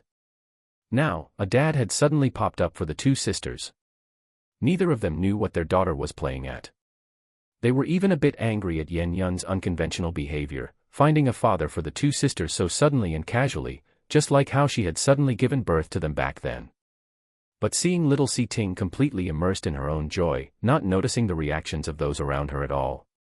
The two of them didn't show their anger on their faces. Grandmother, quickly have someone send me back to Shudu, I want to see Dad. The little girl suddenly urged Suzy. However, Suzy shook her head. Baby, you can't go back yet. Wait a few days until we are sure it's safe, and grandmother will have someone send you back, okay? She suddenly recalled that Yen Yun had called her earlier, saying that if the little girl wanted to go back, to just let her. But she was currently somewhat annoyed with Yen Yun for deliberately hiding the father of the two sisters, so she ignored Yen Yun's instructions. No. I want to go back right now, I want to see my dad. Hearing that she wasn't allowed to go back, little Si Ting immediately jumped up in excitement, her little face flushed red, and a determined light flashing in her eyes. She had only one thought in her mind, and that was to see her father as soon as possible, the person she had been longing for all this time. For little Si Ting, nothing was more important than returning to her father's side. At this moment, her heart was incredibly anxious, as if she couldn't wait even a single moment longer. That won't do either. Be good, listen to grandmother. Suzy's attitude was also firm. She felt a bit sorry for the little girl, but she still hardened her heart and refused. Thus, the adult and the child faced off against each other. Little Si Ting clenched her small fists tightly, glaring for the first time with angry little eyes at the grandmother she usually loved and respected so much. There was only one thought in her little head right now, and that was to go back and see her dad. No one could stop her, not even her closest relatives. If a god stood in her way, she would kill the god. If a Buddha stood in her way, she would kill the Buddha. Suddenly, her gaze swept over and landed on Yen Hongbin, who was lying in bed, quietly breathing oxygen without speaking. When Yen Hongbin was stared at by her little eyes, his heart leaped, and a bad premonition suddenly welled up in his mind. In the next second, the little girl moved, rushing toward the hospital bed like a nimble little cheetah. Under their bewildered and astonished gazes, she swiftly and precisely reached out her small hand, pinching her grandfather's oxygen tube with speed and accuracy, and stared straight at Susie with resolute little eyes. "Grandmother, if you won't let me see my most beloved dad, then I won't let you see your beloved husband either." Susie. Yan Hongbin. For the first time, the old couple felt that the sky had collapsed. Chapter 20, Being pampered by my wife is so addictive. Shudu. On Gu Chen's side. Louis' heart shattered, and along with hers, the hearts of a whole crowd of little nurses who secretly loved Gu Chen. Without a bottle of super glue, there was no way these broken hearts could ever be mended. Ding. Congratulations to the host for obtaining the title Girl Killer, points plus 100. Gu Chen was a bit dazed. This reward came way too suddenly, didn't it? His opinion of the stingy system improved slightly. System, can you switch to a better-sounding voice? I can't stand your current tone. Thinking of the system's cold, mechanical voice, which he really couldn't get used to, he casually brought it up. System, host, this system can certainly do that, but the host needs to pay 100 points to switch to your preferred voice. Gu Chen. Damn it. I say, system, you exist to serve me in the first place. Isn't switching to a voice I like something you should just do? This was just like playing a perfectly good game, and damn it, changing the skin of a minion to one you like still required you to spend money. Talk about being ripped off, right? System, host, has this system not served you well so far? Gu Chen gritted his teeth. System, if only you had a physical body, you'd see how big my fist is. System, lowly voice, mature sister voice, young girl voice, young wife voice, mature woman voice, grandauntie voice, mother voice, grandmother voice, and so on. Host, do you really have the heart to freeload? Gu Chen held his forehead.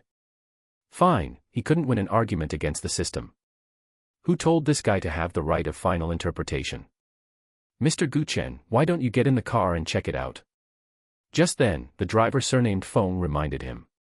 As a driver, although he didn't know what the relationship between Gu Chen and President Yan was, it didn't stop his eyes from being filled with envy when he looked at Gu Chen. As for Gu Chen saying earlier that President Yan was his wife, let alone the fact that he hadn't drunk any alcohol right now and his mind was perfectly clear. Even if he drank 2 caddies of Mao Tai, he wouldn't believe such nonsense. Setting aside whether President Yan was even interested in men or not.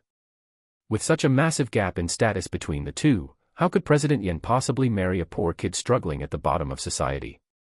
Just because he was handsome. He was also very handsome when he was young, but wasn't he still just a driver now? Along the way, he had imagined many possibilities and had even discussed this matter with the accompanying bodyguard. In the end, they couldn't arrive at the truth. But the truth was absolutely not the husband and wife relationship that Gu Chen claimed. Young people who received a bit of astronomical fortune often let it go to their heads and lost their bearings. He had seen far too much of it. Sure, let's take a look first. Gu Chen nodded and walked toward the Rolls-Royce Cullinan. Little Siu also followed. Seeing the tightly wrapped little girl, the driver asked in confusion. Mr. Gu, who is this little sister to you? Gu Chen turned his head, thinking, as a driver of the Yan family, you actually don't recognize her. But seeing that the little girl seemed to want to continue concealing her identity, he casually said, my daughter. The driver immediately showed a shocked expression, half believing and half doubting. I didn't expect you to have such a big daughter at such a young age. Beside the car stood a bodyguard dressed in a suit and leather shoes. When Gu Chen walked over, the bodyguard proactively opened the rear door for him. Gu Chen nodded friendly to him before getting into the car, and the little girl followed him inside. As soon as he got in, the overwhelming aura of luxury washed over him, making Gu Chen incredibly excited. The little girl gave Gu Chen a contemptuous look. She then chose a seat, buckled her seatbelt, and closed her eyes to rest. Spending too much time with her useless, foolish dad left her physically and mentally exhausted. After sitting in the back for a while, Gu Chen moved to the driver's seat. Although he had gotten his driver's license, he hadn't touched a car even once since obtaining it. Now, he could only touch the steering wheel to satisfy his craving. Yan Yun thoughtfully sending a driver over made him feel full of happiness. This was simply too considerate. Thus, no longer able to suppress his longing for Yan Yun, he took out his phone and dialed her number. At the same time, Yan Yun was answering a call from her mother. On the phone, Suzy sounded very resentful. Just what kind of father did you find for Siyu and Si Ting? Why didn't you notify us in advance? Their biological father.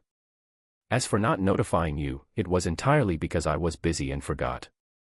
Yan Yun replied unhurriedly. Suzy was both shocked and furious. Biological father? What a biological father? Yun Yun, tell Mom, have you been planning this for a long time? Mom, you didn't really think I was just going through a rebellious phase back then and did IVF with some random person's sperm, did you? Suzy choked, falling silent for a few seconds before catching her breath to ask. Explain it clearly. 6 years ago, I got into a car accident and fell into a lake.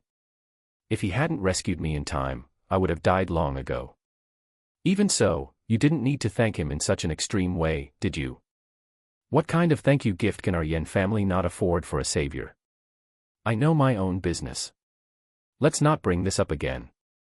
Fine, I won't bring it up. I'm just angry that you didn't tell us anything. Do you know what Si Ting just did in order to go see her father? Yan Yun was stunned. What did she do? Speaking of this, Suzy was both angry and wanted to laugh. I was worried about her going back, so I wanted her to stay a few more days. In the end, this little girl got anxious and actually pinched her grandfather's oxygen tube to threaten me, saying that if I didn't let her see her father, she wouldn't let me see my husband. Yan Yun. Instantly, lines of black appeared on her forehead. She was not taking the blame for this. She had never taught the little girl to do such a thing.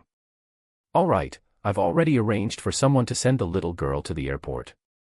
Arrange for someone on your end to pick her up. With that, Suzy hung up the phone. Yan Yun looked at the disconnected call, her feelings complicated for a moment. If it were Siyu who did something like this, she could understand it. But for her usually lazy and soft little sister to do such a thing really surprised her. Not long after, Chen's call came in.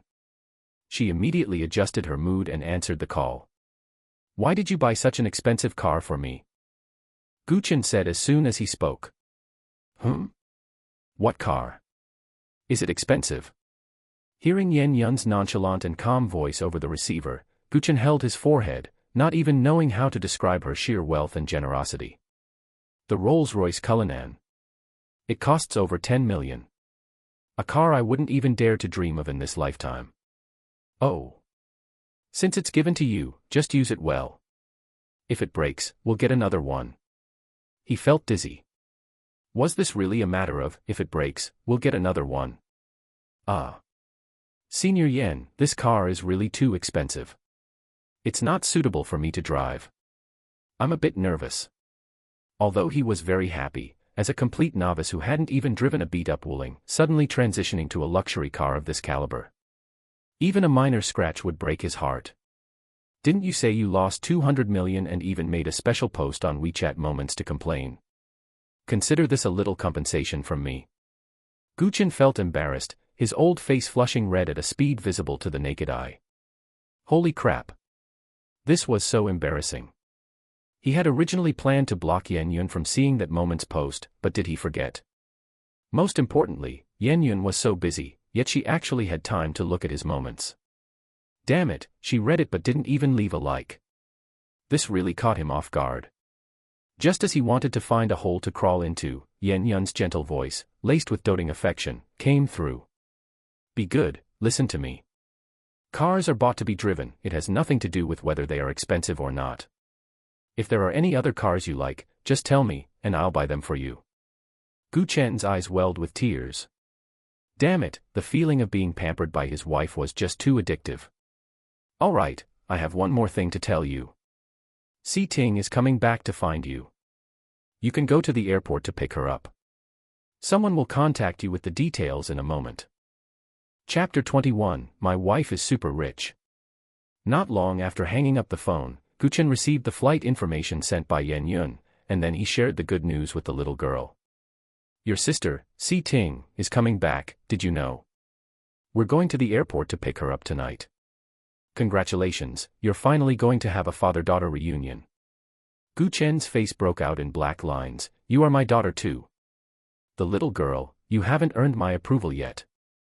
Chen face-bombed. Well, he still needed to work hard. With a few hours left in the meantime, Chen decided to go back to his dorm to check out first, and then grab some dinner. Chen got out of the driver's seat and said to the driver and the bodyguard standing outside the car. Sorry to trouble you, but please accompany me back to my dorm, and then I'll buy you dinner. He was in a good mood today and planned to treat these two to a big feast. No problem. Both nodded and then got into the car. Chen and the little girl sat in the back row, enjoying the comfort of the cozy seats. As the car pulled away, Chen looked back at the TCM massage clinic and saw a group of young nurses crowding around the entrance, reluctantly watching him leave. He had been working part-time here since his freshman year. After all, they had been colleagues for several years, so there was still some basic affection. Now that he had made it big and was leaving, he couldn't leave his colleagues out in the cold, could he? So, he opened the colleagues group chat and generously sent a 200 yuan red envelope.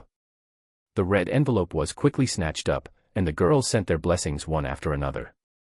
Chen scanned through and noticed that only Lu Yi hadn't grabbed the red envelope. Thinking that this girl might have really fallen for him, she was probably hiding in some corner right now, secretly wiping away her tears. After hesitating for a few seconds, he still opened Lu Yi's WeChat and typed 2 words. Take care. After sending it, he sighed softly and thought to himself. I'm sorry, but this brother is a man you will never be able to get in this lifetime. Let's forget about each other in the wild, and just treat this brother as a legend. Putting away his phone, Chen looked up and met the gaze of the bodyguard in the front row. There were no sparks flying. But he could feel a strong desire for conversation from the other man's eyes. So, Chen satisfied him and started chatting with him. Brother, how many years have you been a bodyguard? 3 years. What's the salary? 15,000, full insurance, and a year-end bonus. Speaking of his salary, the bodyguard could not hide his pride, and his eyes lit up. Chen also raised an eyebrow. The pay and benefits are quite good. Nah, it's just SOSO. The bodyguard waved his hand, a look of longing suddenly rising in his eyes. Mine is only considered the lowest level 3 tier. There are still level 2, level 1, and special grade tiers. Is there any difference? Chen also became interested, looking forward to it. This could be considered a way to understand Yen Yun from a different angle. Hey, of course there's a difference. Putting aside professional skills and martial prowess, the higher the level, the more trust you get from the eldest Mississippi.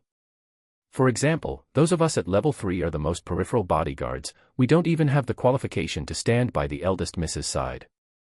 We are only responsible for daily pickups and drop-offs of some guests who are somewhat related to the Yen family, or nannies and servants going out on errands. Speaking up to this point, the bodyguard gave Chen a meaningful look. Chen instantly understood his look, which meant that he was at most a guest who was distantly related to the Yen family, or perhaps not even that. Needless to say, the benefits of level 2 are double mine, and the annual salary of level 1 directly reaches 1 million. As for the special grade, the bodyguard exhaled softly, his eyes filled with absolute admiration. Currently, there is only one special grade bodyguard by the eldest Mrs. side. She is like a god to us. Her annual salary is unknown, but according to our private discussions, it's no less than this number. As he spoke, the bodyguard held up 2 fingers. Holy crap.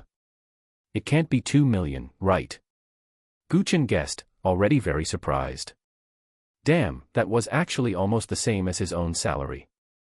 Haha, brother, you are too conservative. The bodyguard shook his head, looking at Chen as if he were looking at a country bumpkin who had never seen the world, a sneer playing at the corner of his mouth. Starting at 10 times that. Hiss. Chen couldn't help but gasp. This compensation package truly shocked him. Damn, a bodyguard got a high salary of over 20 million.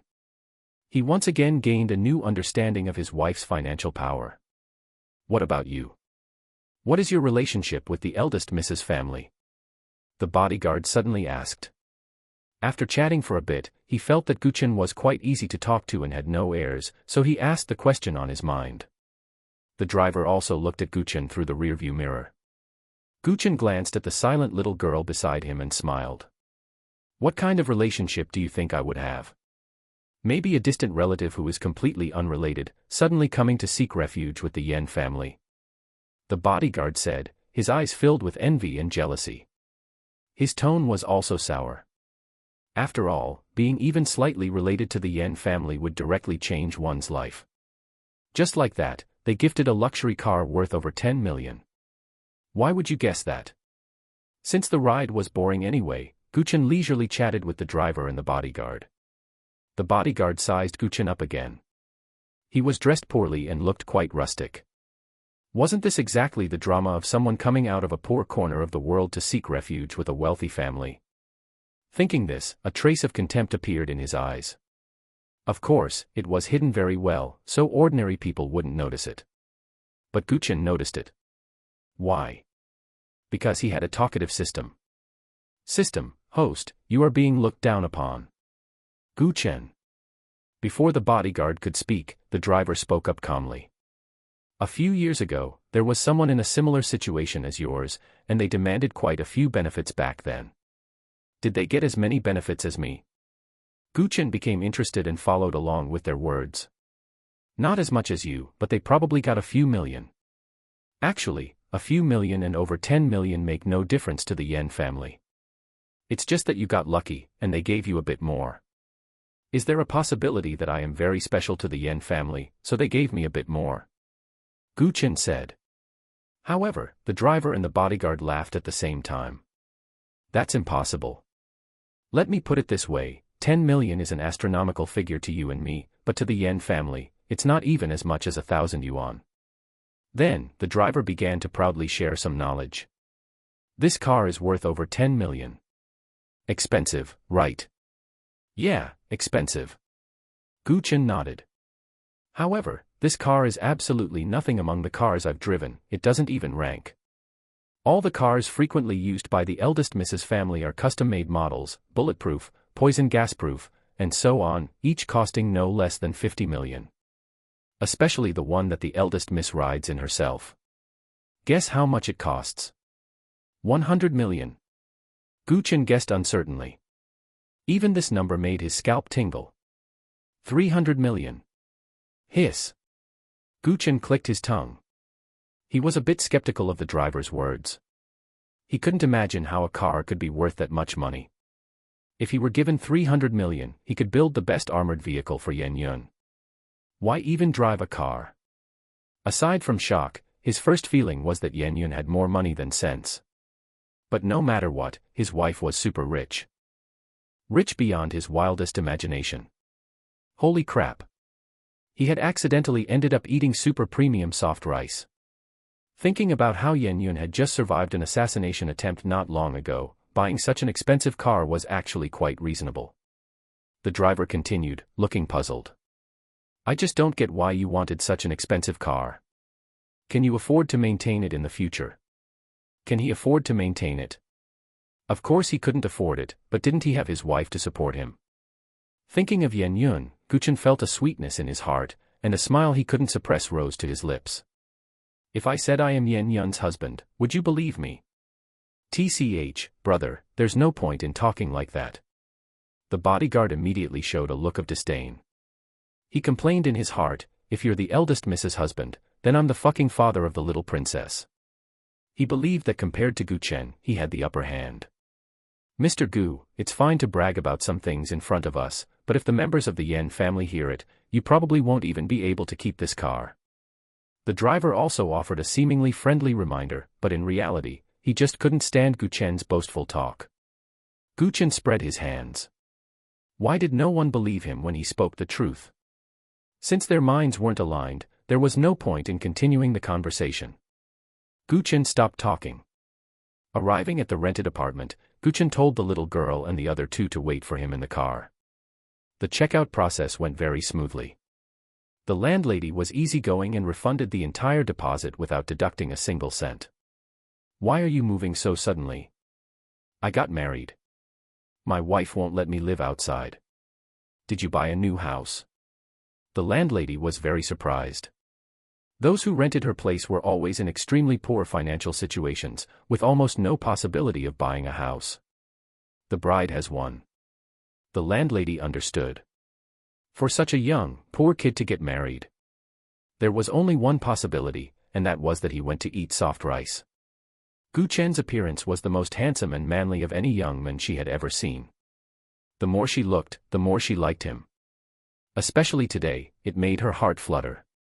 Unfortunately, she had still made her move too late. Hesitation leads to defeat.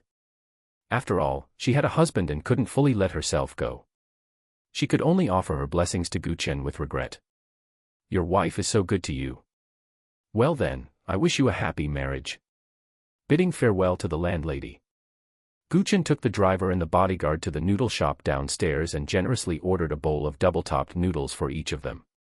The two of them ate while gritting their teeth. He had promised to treat them to a big feast, and this was it. Gu Chen felt that his magnanimity was already quite grand. Even after being looked down upon, he still bought them a meal. He himself took the little girl next door to have a seafood buffet. Chapter 22, The Real Little Quilted Jacket, is here. In the clouds, inside a private jet flying to Shudu. Yen Sighting sat in a comfortable seat, holding a small mirror in her hand, constantly looking at her exquisite and cute little face, which still had a hint of baby fat. Her eyes were filled with anticipation and anxiety as she softly asked, "Auntie, do you think my dad will like this outfit?" To the side, Yen Siya burst out laughing at the sight of the little girl's nervous expression. She reached out to pat Yen Sighting's head and teased, "You really are your dad's little sweetheart, even more nervous than I was when I met my first boyfriend. Don't worry, since your auntie dressed you up like this, I have 100% confidence that your dad's eyes will light up." Seeing how much her niece cared about her father's opinion, Yen Siya couldn't help but feel a pang of heartache. She knew how precious and longed for fatherly love was for a child who had lacked it since childhood. She gently patted Yen Sighting's shoulder and encouraged her. "Don't be too nervous, just relax. A beautiful and cute little girl like you is like a warm little quilted jacket to your dad. The more he wears it, the more he likes it." At the airport, Gu Chen met up with the young nanny, Li Meng. In the same car was another nanny named Fang Jing, who was mainly responsible for taking care of Yen Sighting. The moment she laid eyes on Gu Chen, she blushed and her heart raced at how handsome he was. Her mouth fell wide open, unable to close for a long time. She had never expected the son-in-law to be so young, looking about the same age as her.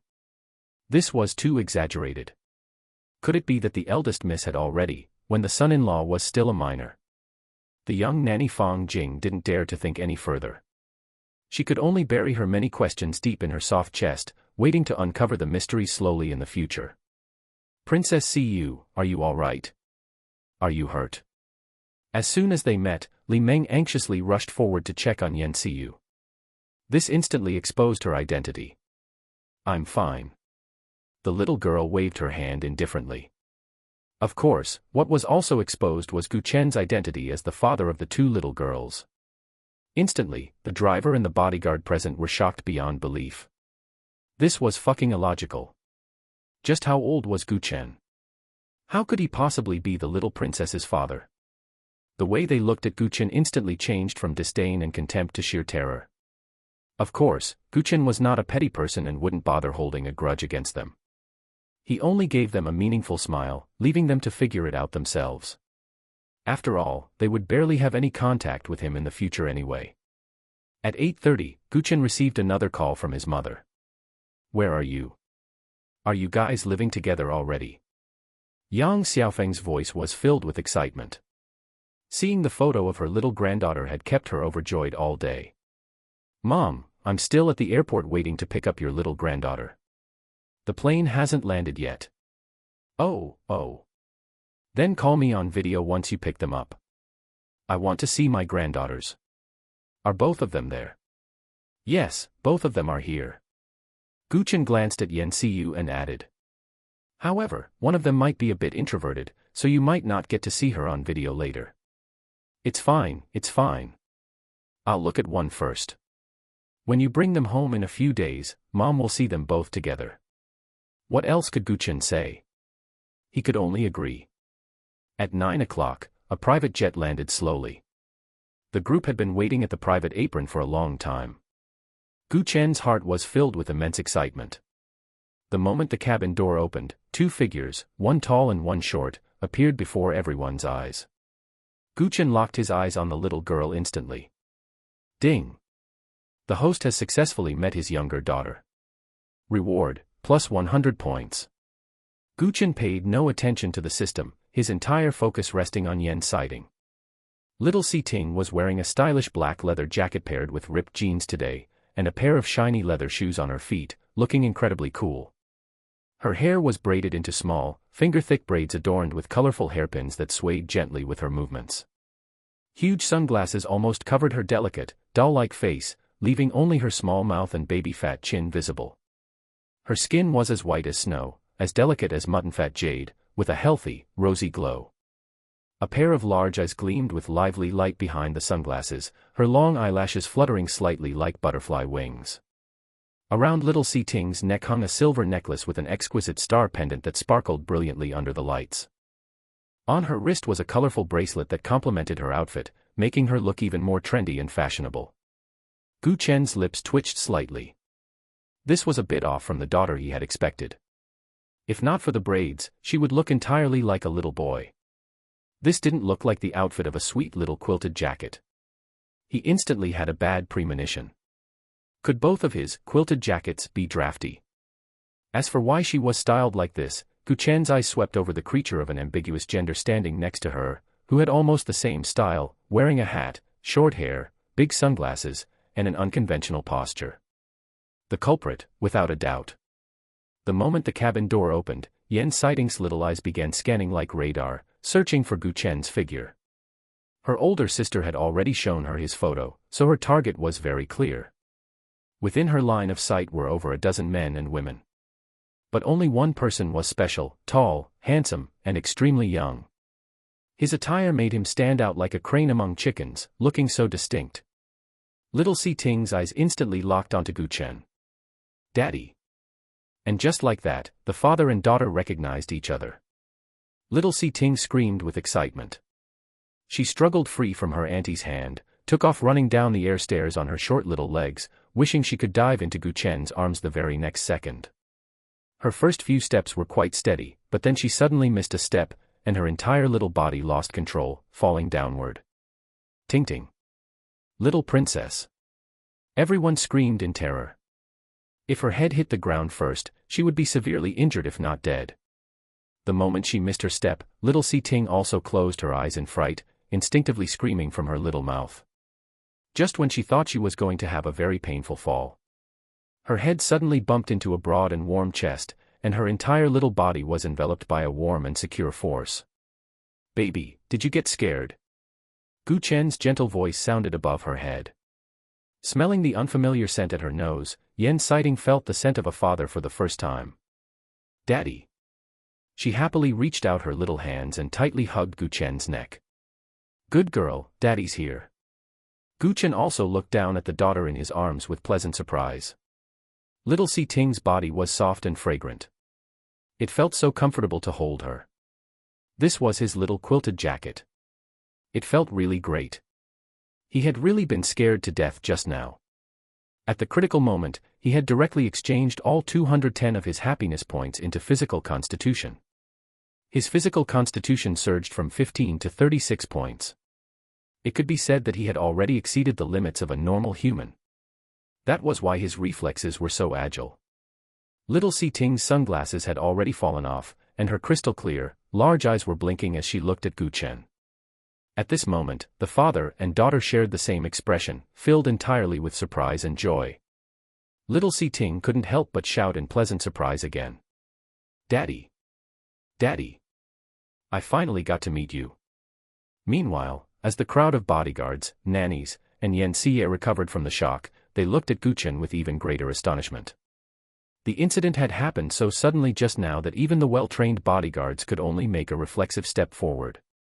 But Gu Chen, how did he manage to rush forward and catch Yan Sighting before anyone else could even react? In any case, aside from being shocked, they couldn't figure out how he did it even if they scratched their heads raw. They could only attribute it to fatherly love being as solid as a mountain. When facing his daughter in danger, Gu Chen, as a father, had unleashed unprecedented potential. Seeing her foolish younger sister safely caught by Gu Chen without any accident, Yan Xiu finally released her tightly clenched little fists. First time her impression of this useless dad improved slightly. Quick reflexes, plus 3 points. Murmuring softly, she quietly retreated behind everyone and then turned to leave. Just as she got into the nanny van, Li Meng followed her and asked, "Princess Xiu, aren't you going to go forward for a 3-way father-daughter hug? Let's leave the happy moments to the two of them."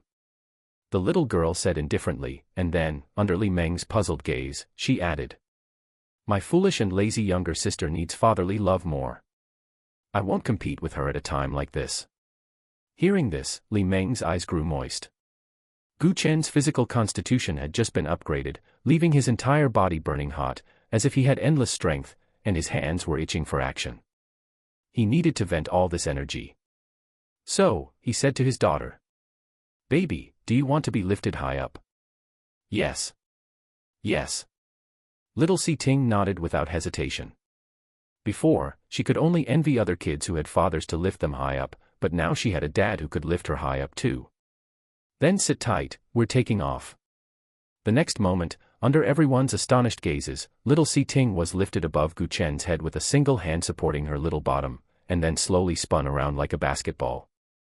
Chapter 23, Kisses, Hugs, and Tosses. Giggle, giggle. "Daddy, that's not high enough. I want to go higher." Little Si Ting laughed crisply. "Here it comes, but don't you go crying from fear." Gu Chen's lips curled slightly. He had just been getting familiar with his new body. Although he hadn't undergone systematic training, his physical constitution of 36 meant he had more than triple the capabilities of an ordinary person across the board. Strength, speed, agility, hearing, vision, insight, and so on, a comprehensive transcendence. It felt infinitely smoother than before. His control over his strength and muscles had reached an unprecedented height. The little girl's weight of 30-some caddies felt no heavier than a few in his hands. All he could say was that the system was too awesome. As soon as his voice fell, little Si Ting was tossed directly into the high air. Hiss! Everyone gasped in unison. Their hearts trembled a few times. Their jaws were nearly dropping in shock. Damn it, is this something a father should be doing? Holy crap. She wasn't dropped to her death just now, so now he's going to send his daughter on her way with his own hands. Whose family plays toss high like this? Fearing they might disturb the father and daughter, no one at the scene dared to make a sound for a moment. The little nanny, Fang Jing, was so scared that her face turned pale. She took out her phone to start recording evidence of Gu Chen's crime. If the little princess really had an accident, she would definitely be the first one held accountable. At this moment, having video evidence seemed particularly important. Everyone looked grim, except for Yan Xie, who was still standing at the cabin door with an excited expression. Fortunately, when little Si Ting came down, she was caught steadily by Gu Chen. The little nanny and the group of bodyguards finally breathed a sigh of relief. How was that? Scared? Gu Chen asked the little girl. If she was scared, he would have to stop. Daddy. I want to go higher. Unexpectedly, Yan Xiting's eyes were excited. Although her little heart had been a bit nervous during the moments she flew up and came down, she had been caught steadily by her daddy. She felt it was too thrilling. She wanted even more.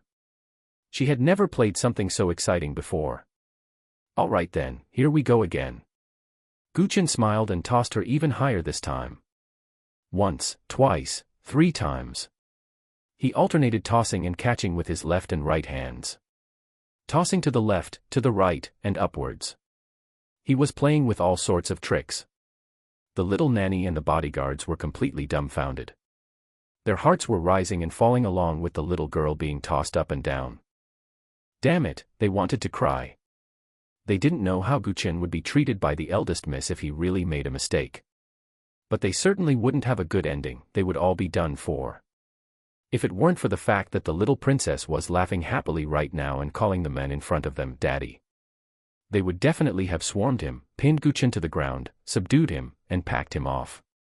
This guy was a total psychopath, a lunatic. What kind of father plays with his daughter like this?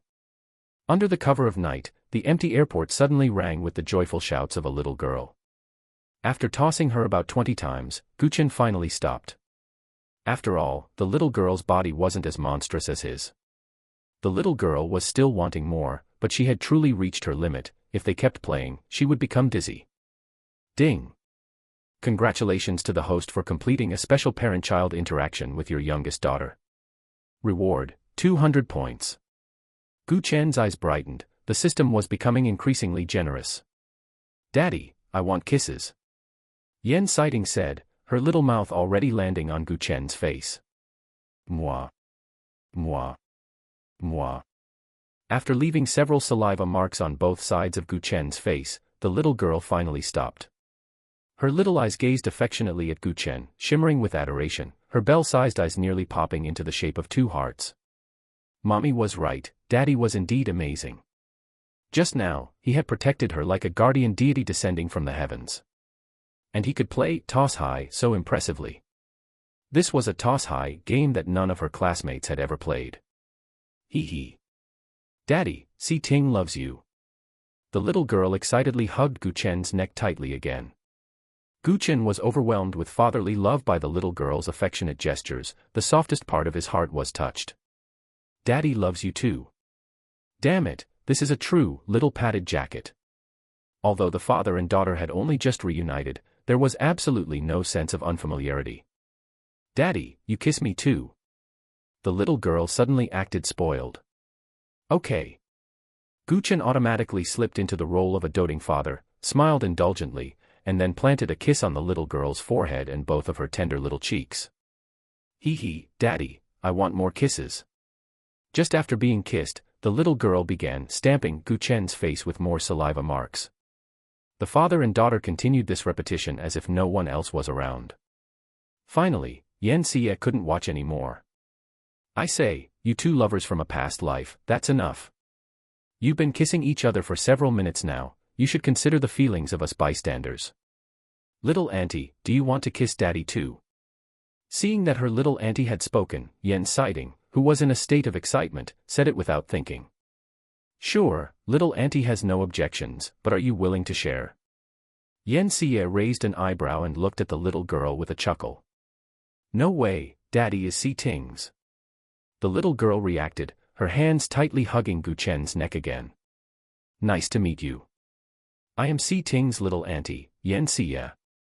Yen Xie didn't continue teasing the little girl. Instead, she took off her sunglasses, revealing beautiful, large, doll-like eyes and an exquisite, palm-sized oval face, and extended her hand to Gu Chen. Gu Chen. Gu Chen looked with surprise at Yen Xie, who had short hair and a petite but alternative figure. He had thought she was a creature of ambiguous gender. It turned out she was a cute girl with a sweet voice. Gu Chen didn't know how to evaluate this daughter's little auntie. He felt that her attire didn't match her true personality and figure at all. One word from her gave it away. He didn't know if she had been traumatized or if her aesthetic sense was just flawed to begin with. The two touched hands briefly and then separated. You're really handsome, no wonder my sister took a liking to you. Yen Xie suddenly licked her lips and gave Gu Chen a flirtatious wink. Gu Chen felt a chill, goosebumps covering his body. Damn it, he felt this must be the fault of the charm halo. It had actually attracted even this alternative sister-in-law. When he was chatting with the little nanny Fang Jing earlier, the way she looked at him was becoming increasingly strange. He immediately felt a headache. Damn it, how is he supposed to live like this in the future? Let's go, home first. Gu Chen said. Eh? Daddy, where is big sister? Didn't she come with you? At this moment, little Si Ting suddenly said, her little eyes searching the crowd for her sister's figure. Little Princess Si Ting, little Princess Siyu has already returned to the nanny van, their car has already left. A bodyguard said. Oh. Daddy, then let's hurry home to find big sister. Gu Chen nodded, only then realizing he seemed to have neglected his eldest daughter, feeling a bit guilty inside. Following this, the group got into the car. Because he was holding his daughter, Gu Chen did not sit in the Rolls-Royce Cullinan, but got into the specially customized nanny van. Fang Jing and Yen Xie were also accompanying them. Little Si Ting was glued to him, completely different from her sister's independent personality. Gu Chen had Northwest choice but to place her on his lap. You two sisters, why don't you look alike? In the car, he was being stared at intently by Yan Xie. Chen couldn't take it anymore and couldn't help but speak up. Different fathers and mothers, of course we aren't the same. Chen was dumbfounded. Yan Xie chuckled lightly, leaning her head against the car window, making a gesture of doing eye exercises with one hand. My dad is the younger brother of Siyu and Si Ting's maternal grandfather. To be precise, I call your wife cousin. So that's how it is. While the two were talking, little Si Ting had already fallen asleep leaning against Chen's chest. Looking at the little girl's sleeping appearance, Chen's eyes became infinitely gentle. The little girl has been so excited she hasn't slept much for days. Now that she's found her daddy, she can finally get a good night's sleep. At this moment, Yan Xie said in a low voice. Hearing this, Chen felt a pang of heartache and gently kissed the little girl's forehead again. Then he remembered that his mom wanted to see her precious granddaughter. He could only take out his phone, snap a photo, send it to his mom, and urge her. Mom, this is the younger sister, Si Ting. The previous photo was the older sister, Siyu. The girl is asleep now, she hasn't slept much for days, so don't call today, call tomorrow. The other end quickly replied with an okay gesture. Chen reckoned that his mom and dad must be secretly overjoyed after seeing little Si Ting's photo. Chen thought of Yan Yun again, he wondered what she was doing now. The father and daughter had reunited, all that was left was the final reunion of the family of four. He looked at Fang Jing and said, "Did you record a video just now?" Fang Jing's heart tightened when asked. Is he going to destroy the evidence? For a moment, the little nanny thought a lot. Thinking of how this man had tossed the little princess up and down earlier, her mood had risen and fallen with it, and her legs and whole body had gone weak. If the man in front of her suddenly turned into a beast and pounced on her, should she resist and refuse, or give in after being ravaged? The more she thought about it, the redder her little face became. Don't be nervous, send the video to me. I have a use for it. Chen looked at her with amusement. Since she couldn't resist, Fang Jing had no choice but to comply. After receiving the video, Chen directly forwarded it to Yan Yun. On the other side, in a speeding car, feeling the vibration of her phone, Yan Yun, who was resting with her eyes closed, slowly opened her eyes. Seeing that it was a video sent by Chen, and thinking that the father and daughter should have successfully reunited by now, she couldn't help but smile slightly. When she clicked on the video and watched it carefully, her crisp, light laughter suddenly rang out in the carriage. She seemed to have misjudged him, her husband seemed to be much more capable than she had expected. Chen waited for 2 minutes, but Yan Yun didn't reply to the message, so he became a bit anxious. Damn it, could it be that he played too hard and made Yan Yun angry? Come to think of it, what normal mother could tolerate her daughter being played with like this? Even if it's the biological father, it's not okay. Just as he was preparing to accept Yan Yun's criticism and education, Yan Yun replied. The father and daughter are getting along well. Keep it up, but stay safe. With this simple sentence, Chen seemed to see the relaxed and relieved smile on her face. Thus, he typed back happily, waiting for you to come back so our family of four can reunite. Putting down their phones, the corners of both their lips curled into happy smiles simultaneously. Chapter 24, Son-in-Law, Welcome Home. Moonrise Half-Mountain Villa District. One of Shidu's most luxurious villa districts. The price of each villa is no less than 100 million. It can be said that those who live here are Shidu's most elite and powerful circle. The entire villa district is built against the mountain, nestled by mountains and water, extending from the flat foot of the mountain all the way to the mid-levels. Its architectural layout is like an ancient temple or pyramid, progressing layer by layer, well arranged. Especially at night, when the lights are brightly lit, the entire villa district is like a brilliant constellation map embedded in the night sky, breathtakingly beautiful. And among the star map, the most dazzling and brightest one is the only villa, or more precisely, the manor, located at the highest point on the mid-levels. It is the most luxurious and distinguished existence in the entire villa district, valued at over 5 billion yuan. When the motorcade slowly drove into this manor, Chen was completely stunned. He suddenly had a feeling that his wife was the richest person in the world. You wouldn't even know your wife's financial standing, would you? Yan Xie, who was beside him, suddenly spoke. When she saw Guchen looking around like a country bumpkin, appearing as if he had never seen the world, she couldn't help but want to laugh. She was really curious how her cousin took a liking to this man back then. Although this person now seemed very charming. But upon careful thought, if this person was truly the biological father of the two little girls, then when her cousin first got pregnant using this person's sperm, this person must have still been underage, right? Hiss. She felt like a small witch meeting a great one in front of her cousin. Her cousin really knows how to have fun. I really don't know. I'm not someone who values money. When I was dating your sister, I only cared about her as a person. Guchen retracted his gaze from exploring outside and spoke nonsense with a straight face. Yan Xie's mouth twitched. These words sounded very fake. Still, when dating, if she didn't know how the two little girls came to be, she would have believed it. Thinking of this, she licked her lips and said, "My sister might not be suitable for you. Do you want to consider trying with me?" She was very satisfied with Guchen's appearance, which rekindled her interest in finding a man. Just now, seeing her little niece happily tossing up and down in the air. She also really wanted to experience being treated like that by a strong and powerful man. She really wanted to. She never played like that when she was a child. There's no reason why she can't play now that she's grown up, right? Moreover, he was the man her eldest sister fancied, which made her even more eager to explore Guchen and dig into the man's unspeakable secrets. As soon as these words came out, not only was Guchen shocked, but the little nanny, Fang Jing, was also utterly dumbfounded. What kind of plot is this? Third young Miss Yan actually brazenly tried to steal the eldest young Mrs. Men. How about it? Consider it. We are similar in age, so there's no generation gap in communication. And my sister is so busy, she doesn't have much time to accompany you, you'll be very lonely. Yan Xie ignored everyone's surprised gazes and continued to charm him in her own way. System, does the charm halo effect have to be this strong? Guchen directly complained internally. This was definitely the system's fault. System, it varies from person to person. Then is there a way to solve it? System, you can directly refuse, or you can slap her twice to make her sober up. Guchen. Still hesitating. You don't have to worry about Si-Ting and Si-Yu, they just lack paternal love. With me, you can still give them paternal love. Holy crap.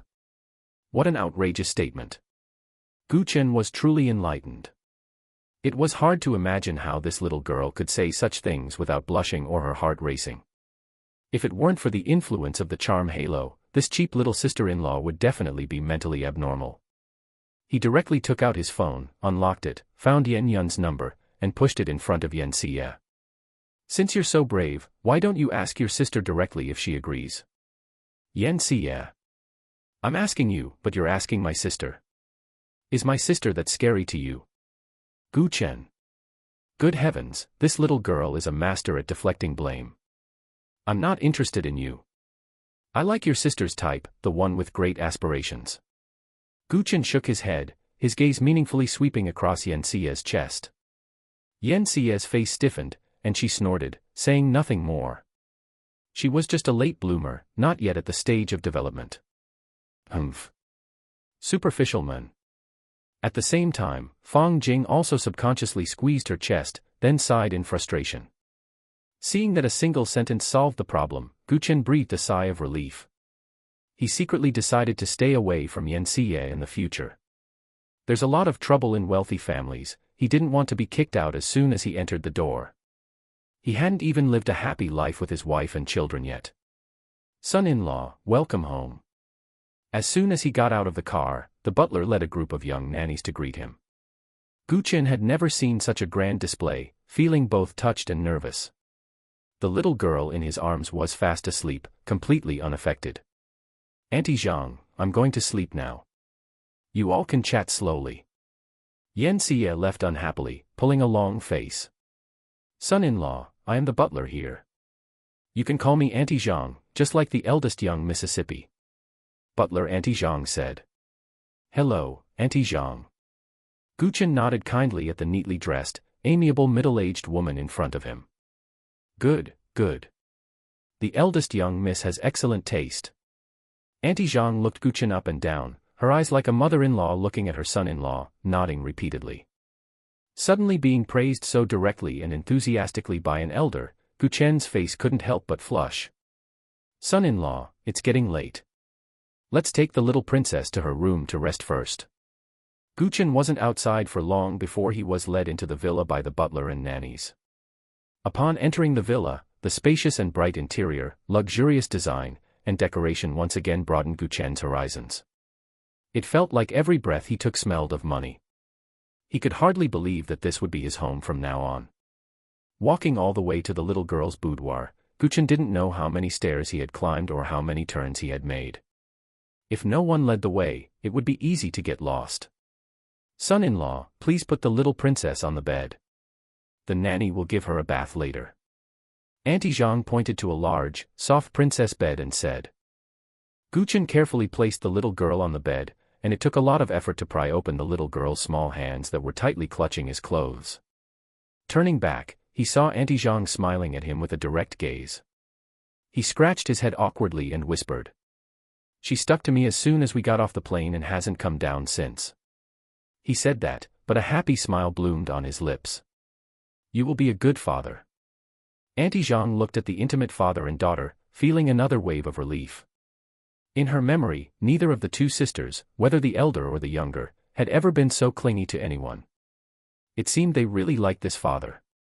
At this moment, the bathroom door opened, and the elder sister Siyu and Li Meng walked out together. Looking at his eldest daughter with her long hair draped over her shoulders, wearing white pajamas, all pretense removed. This delicate and pretty appearance was simply carved from the same mold as her younger sister Si Ting. The only difference was that this girl's eyes were still so cold, unsmiling. Yan Yu, why did you run off by yourself? Gu Chen's heart ached slightly as he looked at the expressionless face of this cute and sensible daughter. My staying would only delay your father-daughter reunion. The little girl still maintained a cold demeanor, but Gu Chen knew that was just her feigned strength. He rubbed his forehead somewhat helplessly. You're my daughter too, and we just played a game. Don't you want to play with Daddy? Saying that, he stepped forward and tentatively reached out to ruffle the little girl's fluffy long hair. He originally thought this girl would dodge, but to his surprise, she didn't react at all, instead letting him stroke her quietly.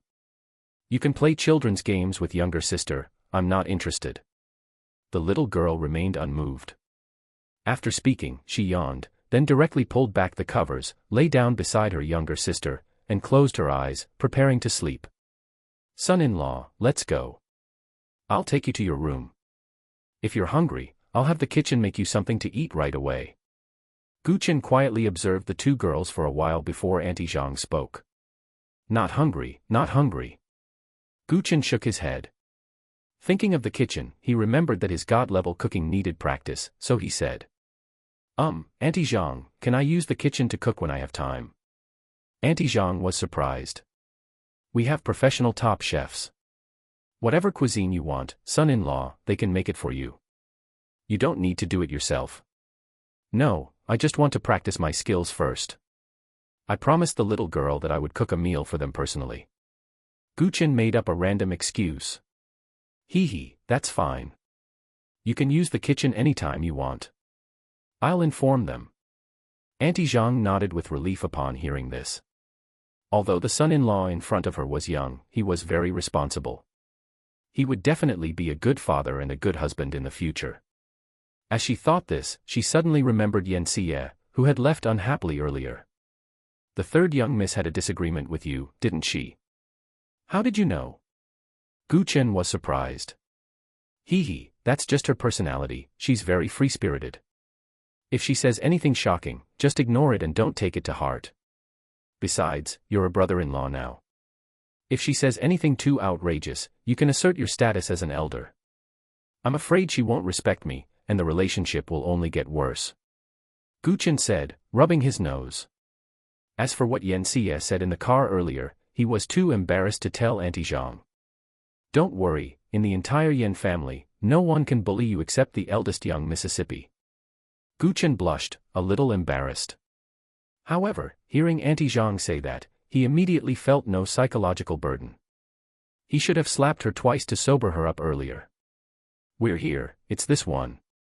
Auntie Zhang suddenly stopped in front of a room door. The first row of wardrobes in the walk-in closet is yours, son-in-law. New clothes and pants have already been prepared for you. The second and third rows belong to the eldest young Mississippi. As soon as Auntie Zhang finished speaking, Chen was dumbfounded, and the backpack he was holding dropped to the floor. His mind went blank for 2 seconds before he said in disbelief. This isn't Senior Yan's room, is it? Son-in-law, you're already married. You wouldn't still want to sleep in separate rooms, would you? Chen. Chapter 25, There's Hope for My Wife's Scar. After Auntie Zhang left, Chen stood in front of Yan Yun's bedroom door, his heart pounding wildly. He didn't know if this had been arranged by Auntie Zhang on her own or if Yan Yun had authorized it.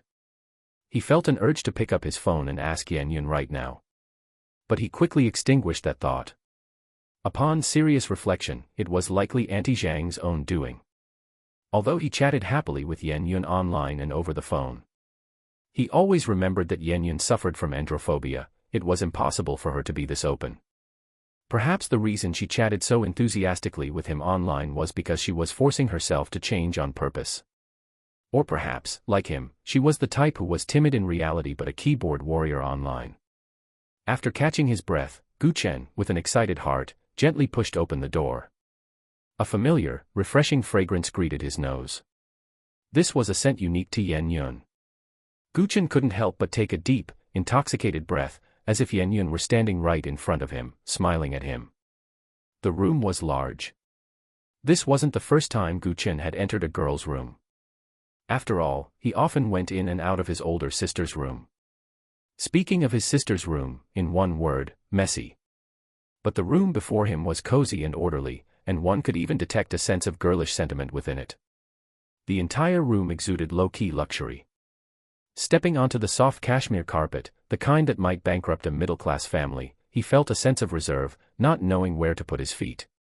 He felt like one step would ruin the room's sense of tidiness. The most eye-catching thing was the oversized bed. A row of cute plush toys was arranged on the headboard. He didn't know if Yan Yun was being girlish or if they were prepared for her daughter, Siyu. The mattress looked very soft. With such a big bed, if 2 people slept in it, it seemed like no matter how they rolled, they wouldn't fall off. Chen sat gently on the edge of the bed. It was indeed very soft, with great support, and very comfortable. He couldn't imagine if he were to press Yan Yun down on this bed, would the bed make any noise? Chen didn't dare touch anything else in the room. After just a few glances, he looked for the walk-in closet. According to Auntie Zhang, the first row of the wardrobe was his. He slowly put down his backpack, which actually only contained some old clothes, his entire worldly possessions. When he casually opened one of the sliding doors of the walk-in closet, the sight before him made him freeze. It was filled with luxury and refinement, as if he had entered a fashion paradise. All kinds of high-end custom clothing, shoes, and accessories were neatly arranged, exuding an intoxicating aura. Chen marveled inwardly. Every item here was incredibly expensive, far exceeding his imagination. He suddenly realized that his backpack looked southwest out of place here, that it could be thrown away directly. Picking out a pair of underwear at random, Chen went to the bathroom. The bathroom was also large, and there were many things he had never seen before. That large bathtub was tempting, but soaking alone was boring. So he turned on the shower and chose to take a quick rinse. When he took off his clothes and stood in front of the mirror, he was stunned. Holy crap! Is this really me? For the first time in his life, Chen was stunned by his own handsomeness. Damn, these broad shoulders and chest, the firm and powerful muscle lines. The inverted triangle of his abdomen and the golden ratio of his 8-pack abs. Holy crap! This was completely a perfect physique straight out of a manga. He actually possessed this. The next second, Chen's excited laughter echoed in the bathroom. System. You are too damn awesome. After rinsing with cold water for a few minutes, Chen finally calmed down a little. Wrapping himself in a bathrobe, he came out, but he didn't get on the bed. He couldn't bear to mess up the tidy bed, so he flopped onto the sofa, cleared his mind, and began to study the system. System, increase my physical constitution to 40. He had obsessive-compulsive disorder. The number 36 looked like an eyesore. However, the system refused. Host, you don't have enough points, it cannot be completed. Huh. Chen was stunned. Don't I still have 200 points? Why isn't it enough? The system, the current exchange rate for physical constitution is 100:1. 200 points can only exchange for 2 points of physical constitution. Chen was speechless. No, when I exchanged before, wasn't it 10:1? Why has it increased tenfold now? System, if you keep doing this, it will cause a crisis of trust. The system, that was the first exchange, which gave the host a discount. Moreover, as the host's physical constitution increases, the exchange rate will also change accordingly. Fine, what else could Chen say? Alright then, let's do a lucky draw. Exchange for 2 draw attempts for me. The next moment, 2 meteors streaked across Chen's mind. Congratulations to the host for obtaining the item Massage Enhancement. Congratulations to the host for obtaining Piao Mushroom Spawn X1. Chen was a bit disappointed, he hadn't drawn a powerful skill. System, explain it to me. Then, the system began to broadcast automatically.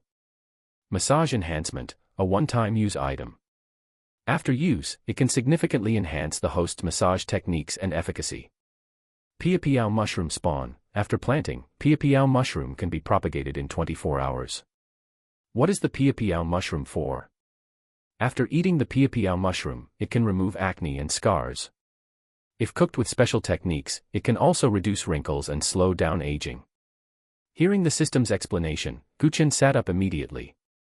The effect of this Piao Mushroom was heaven-defying.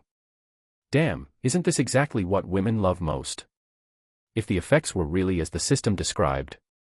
If it could be mass-produced, he couldn't even imagine the massive market potential. He would probably be unable to count all the money. However, making money was secondary, the first thing he thought of was the scar on Yen Yun's forehead.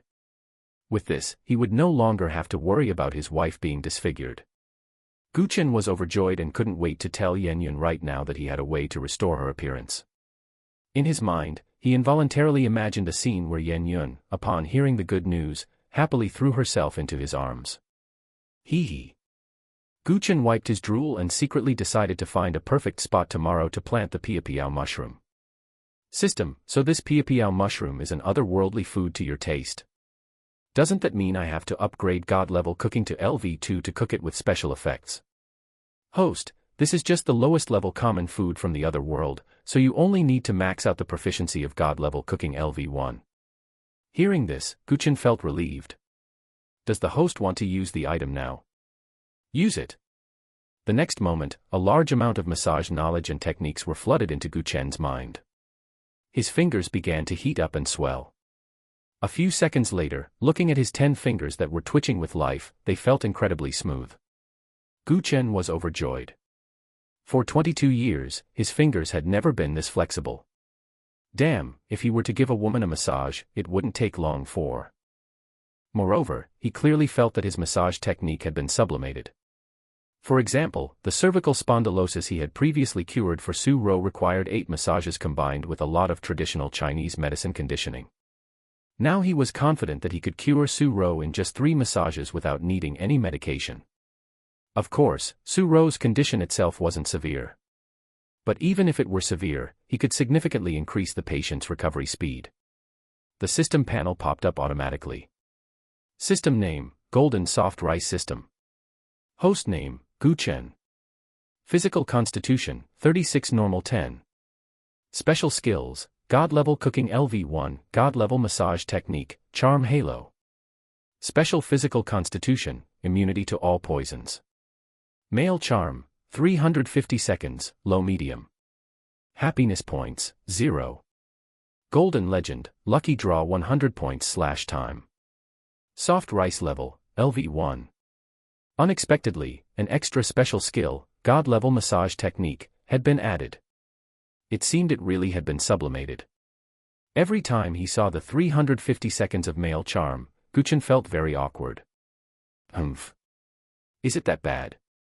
Chapter 26, Staying out all night is not what a good woman does. In a city, late at night, an abandoned building stood silently. This building was once glorious, but now it appeared dilapidated, as if recounting stories of the past. Suddenly, several bright beams of car headlights pierced the darkness, illuminating the entire building. This sudden brightness made the originally silent night come alive. Several cars slowly drove to the open area in front of the building, the sound of their engines gradually fading until they stopped completely. The car doors opened one after another, and over a dozen men in black suits and sunglasses stepped out. Their movements were uniform, clearly having undergone strict training. The appearance of these men in black added a touch of mystery and tension to the place. Immediately after, the rear door of the most luxurious and imposing car was gently opened by one of the men in black. Everyone's gaze was focused on this car, and the next moment, a slender, beautiful leg stretched out from inside. This foot was wearing exquisite high heels, displaying a sense of elegance and nobility. Yen Yun stepped out of the car. She was dressed in a black trench coat and wearing a black face mask, her entire being exuding an air of solemnity. She slowly raised her head, her cold gaze fixed on the building ahead. "Young miss, the person is inside," a bodyguard reported. Yen Yun nodded, and then the group surrounded her as they walked into the building. In a certain room deep within the building, the light was dim, and the air was filled with a pungent smell of mold and rot. The ground was damp, and the walls were covered with water droplets, as if this place had not seen sunlight for a long time. The room was piled everywhere with various leftovers, trash, and filth, emitting a nauseating stench. But this was not the only scent. A more intense smell of blood permeated the air, making one feel suffocated. Several men dressed in black had their hands and feet tied, thrown casually on the ground like discarded cargo. Their faces were covered in bruises and swelling, blood flowing from the corners of their mouths, the white foam and blood from their mouths mixing together to form a shocking scene. The eyes of these people were filled with fear and despair. They seemed to have suffered long-term torture and were exhausted to the extreme. Not far from them, one could see some broken teeth scattered on the ground. These teeth had clearly been knocked out of their mouths. The surroundings were a mess, broken teeth mixed with trash, making one think of a cruel battle or atrocity. The entire scene appeared eerie and terrifying, giving one an indescribable sense of oppression. Yen Yun stopped in front of the door to this room. Suppressed cries of pain came from inside, but she remained unmoved. Soon, the dilapidated iron door was opened from the inside. A pair of eyes, cold to the point of having no temperature, met Yen Yun's indifferent gaze. The two exchanged glances quickly. They didn't confess. The woman spoke, her voice containing an irrepressible, chilling murderous intent. If Chen were here, he would definitely recognize this woman as the one who had brazenly carried a firearm in the hospital back then. This woman was named Lan Dai, Yen Yun's most trusted, sister-like, and only personal bodyguard. Yen Yun nodded, her gaze piercing through the dim light to look inside the room. The room was filled with an oppressive atmosphere, with over a dozen figures vaguely visible. 5 of them stood like statues, while the other 5 lay limp on the ground as if their souls had been extracted, like dying hounds. Yen Yun's gaze wandered between them, finally resting on those men lying on the ground, on the verge of death. Their faces were pale, twisted, and deformed, their bodies trembling, clearly suffering immense pain. However, no trace of sympathy or pity appeared in Yen Yun's eyes. On the contrary, endless hatred and murderous intent surged from the depths of her eyes, burning like a raging fire. These people were the very assassins who had attacked her and nearly taken her life. More importantly, when she was attacked, her daughter was right beside her. She had nearly lost her daughter, and had nearly been separated from her daughter by death. It also nearly caused her to lose the chance to build a family with Chen. With all this hatred compounded, she had spared no effort, traveling thousands of miles, just to witness the fate of this group of animals with her own eyes. Have their identities been investigated? Which organization? Sakura Country, Ingsha Group. Yen Yun narrowed her eyes, quickly piecing together the entire attack incident in her mind. She already had a rough idea of the mastermind behind it. But there was one uncertainty: is there no clue about the domestic contact either? Lan Dai shook her head, a cold, murderous aura permeating her. Clearly, she was also very dissatisfied with this result. These are all elites. Before we surrounded and captured them, they destroyed all contact information. Moreover, they do not fear death. They have poison hidden in their teeth, so as soon as they are captured, they can commit suicide by taking poison at any time. Hearing this, Yen Yun's gaze subconsciously looked at the broken teeth stained with blood foam on the ground. Should we keep them for a few more days of interrogation? Lan Dai asked again. No need, continuing to ask is a waste of time. My suspicion is enough, evidence or whatever is optional. Deal with them right here, and have the people from the Special Security Department come over to handle the aftermath. Lan Dai nodded, signaling to the few subordinates beside her with her cold gaze. They understood and quickly loaded their pistols. Just at this moment, Yen Yun's phone rang. It was a video call. Seeing that it was Gu Chen calling, she answered it almost without hesitation. At the same time, she also raised her hand to signal her subordinates to stop their actions. However, those few had already passed the point of stopping. The sound of bang, bang, bang gunfire immediately rang out in the narrow room. Gu Chen had originally just been testing the waters by making a video call to Yen Yun. He didn't expect that she hadn't slept and had answered almost instantly. When the image of Yen Yun's stunningly beautiful face, which he had been dreaming about day and night, appeared on the screen, he felt a surge of excitement. But before he could even be excited for a second, he heard several loud gunshots.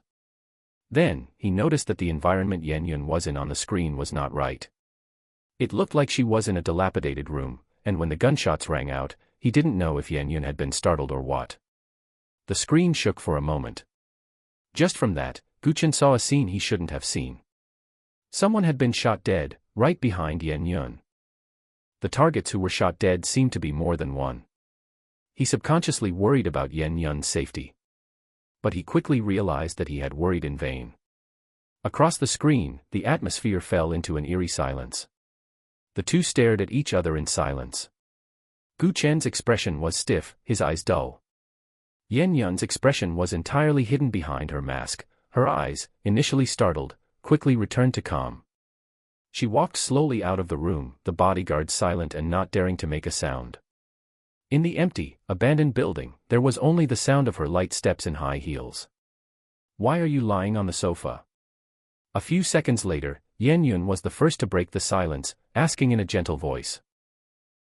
Your bed, I felt embarrassed to sleep on it. Gu Chen forced an awkward smile. That is also your bed. Be good, listen to me, go sleep on the bed, sleeping on the sofa is uncomfortable. Oh. Another silence followed. Were those gunshots from over there just now? Yen Yun stopped, her beautiful eyes gazing deeply at Gu Chen. Seeing Gu Chen's slightly open pajamas revealing his strong, sturdy chest, her heart thumped violently a few times, and her ears began to burn slightly. Yeah, it was from the TV. You're watching TV? Yeah. What TV show? Anti-Japanese war drama. Gu Chen. What is the highest level of lying through one's teeth? His new wife gave him the standard answer today. Gu Chen took a deep breath and asked straightforwardly, did you kill someone? However, Yen Yun was very calm. I didn't kill people, I killed devils. Oh, then it's fine. You should rest early, good night. Good night. After hurriedly hanging up the phone, Gu Chen lay on the sofa in a spread eagle position. After thinking for a moment, he suddenly understood.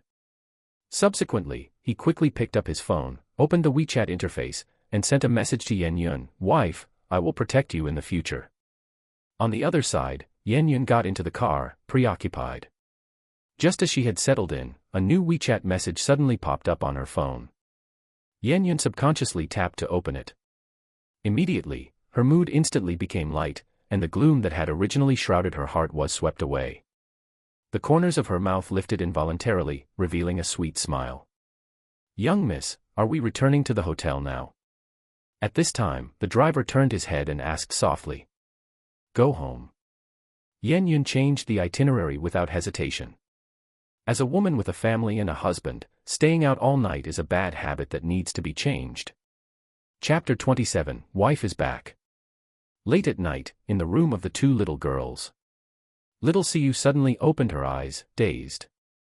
She looked around with sleepy eyes, seemingly not yet fully awake from her dream. She subconsciously turned her head and saw that her younger sister had kicked the quilt to one side, exposing most of her body, with only a small blanket barely covering her belly. Her sister, however, was completely unaware, her little mouth occasionally curling up into a sweet smile, as if she were dreaming of something wonderful. Little Siu sighed softly, then carefully turned over, reached out to pull the kicked-off quilt back, and tucked her sister in properly. Her movements were light and practiced, as if she had done this countless times, with every detail handled just right. The next second, she closed her eyes. It was as if she had woken up in the middle of the night just to cover her sister. The next morning. 6 o'clock. Chen suddenly woke up in a start. He had a nightmare, dreaming that Yen Yun and his daughter died in his arms. He didn't know why he had such a dream, but it jolted him awake, giving him a sense of crisis and an urgent desire to become stronger. Only then could he fulfill the promise he made to Yen Yun last night and properly protect her and his daughter. Ding, daily check-in. Does the host wish to check in? Check-in. Check-in successful, points plus 100. Chen felt a bit better. He really hadn't expected the system to have a daily check-in feature, allowing him to get 100 points for free. He rubbed his eyes, and just as he was about to get up from the sofa to wash up, a thin blanket slid off his body. Who had covered him with this thin blanket? Filled with doubt, he turned his head and saw that there was actually another person in the room. When he clearly saw the figure sitting at the desk behind the hollowed-out wall, diligently reviewing documents. He was stunned for a moment, followed by an indescribable, massive surge of surprise. Yen Yun had actually returned. He rolled off the sofa, irresistibly drawn to Yen Yun. Yen Yun's profile was beautiful, the flawless kind. It is said that men who are focused on their work are handsome and charming. In fact, women who are focused on their work are the same. Chen felt a sense of unreality, as if he were in a dream. It was hard to imagine that he was sharing a room with a goddess like Yen Yun, whom thousands of men admired. Just as Chen was quietly watching Yen Yun, feeling dazed. Yen Yun's fingers, which were flipping through documents, suddenly paused. She subconsciously turned her head to look not far away and immediately saw Chen standing there. A trace of tenderness instantly appeared on her originally weary, pretty face. She asked softly, "Did I wake you up?" Chen shook his head, his voice low and magnetic, like the strings of a cello. "No, I woke up on my own." Perhaps even he hadn't realized that his voice could become so charming. Looking at the undisguised fatigue on Yen Yun's beautiful face and the dust of travel on her, a feeling of pity welled up in Chen's heart. "What time did you get back last night? Why didn't you get some proper rest?" Yen Yun smiled slightly and replied, "Around 4 in the morning, I suppose. I already rested in the car." Then, she asked back, "Why aren't you sleeping in the bed?" Chen scratched his head, feeling a bit embarrassed, and explained, "I was playing on my phone last night and fell asleep without realizing it." In reality, this sofa was infinitely more comfortable than the bed he had slept on before. He had fallen asleep not long after the video call ended. The conversation between the two was natural, with no sense of strangeness, like a couple who had been together for many years, supporting each other through thick and thin. Is being a CEO always this tiring? Do you need to work all night? Chen was still very concerned about Yen Yun's health. He was thinking of finding an opportunity to give her a good massage to relieve her fatigue. But since she had androphobia, if he wanted to give Yen Yun a full-body massage, he would probably need to spend a lot of time and effort to eliminate her resistance. Yen Yun was stunned. Seeing the concern in Chen's eyes, a warm current flowed through her heart, and she said softly, "Occasionally. Today is an exception, there are indeed many things that need urgent attention." The few days after the important annual meetings were always when she needed to replan and deploy strategies for the group's key projects. For years ago, that was the moment that changed the trajectory of her destiny. That year, her eldest brother was murdered, and she first stepped onto the path of becoming her father's successor, accepting strict cultivation and training.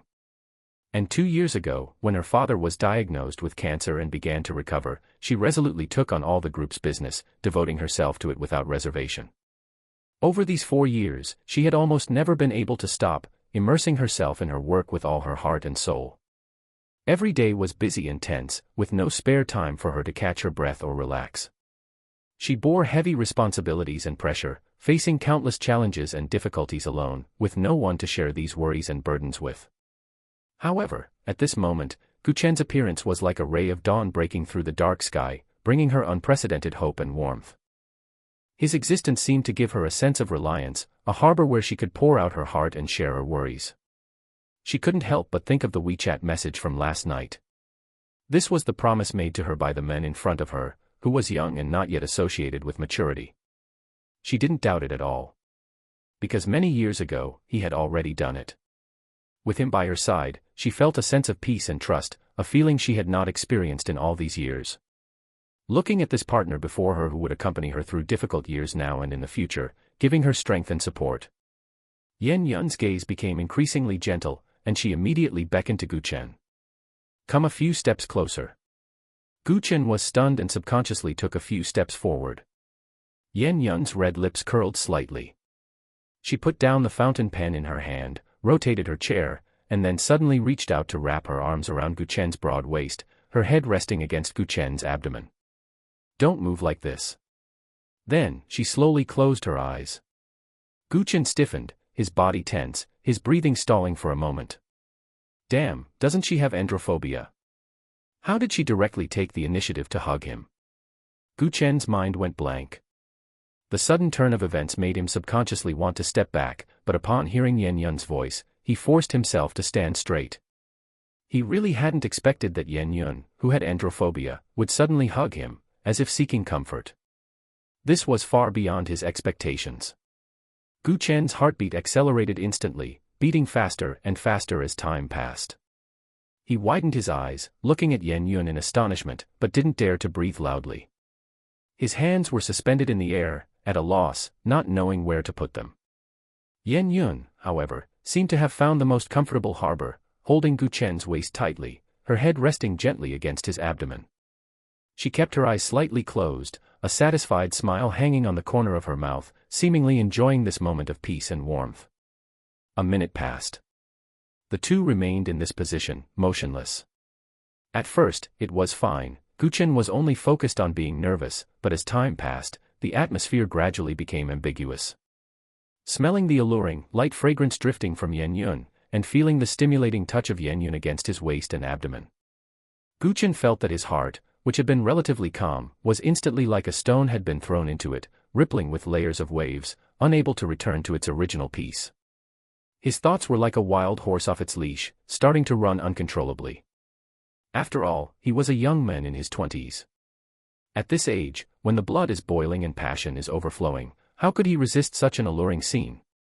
Although Chen had been trying his best to calm himself down, even desperately reciting the profound and difficult Tao Te Ching in his mind, his body still couldn't help but start to heat up. A sense of dryness and heat gradually welled up from the bottom of his heart and quickly spread throughout his body. At this moment, Yen Yun seemed to have keenly sensed the change in Chen. She first frowned slightly, then slowly opened those beautiful eyes. However, when she saw the situation before her, she was stunned, as if struck by lightning, her face full of disbelief. Chapter 28, The Little Cotton-Padded Jacket Seeking Benefits for Dad. Thump, thump. Thump, thump. Her heart suddenly began to pound wildly, and her pretty face instantly flushed hot. This. Yen Yun didn't know what words to use to describe her current mood. Besides surprise, there was also a sense of being at a loss. She really hadn't expected Chen's body to be so sensitive, and to react so exaggeratedly. As a CEO who held the fate of hundreds of thousands of people, what hadn't she seen? But today, she truly gained some insight, and up close at that. Fortunately, having fought in the business world for many years and having long held a high position, she had long since trained herself to remain calm in any situation. Although this was her first time encountering such a situation, she quickly forced her heartbeat to calm down. All right, you go wash up and change clothes first, I'll go after you're done. Just as Chen couldn't help but want to reach out and hug her. Yen Yun suddenly pushed Chen away. There was a trace of mischief in her eyes as she spun her chair around. She pretended she hadn't seen anything and deliberately avoided looking at Chen's expression. She seized the moment perfectly, ensuring that the two of them wouldn't suddenly find themselves in an awkward situation.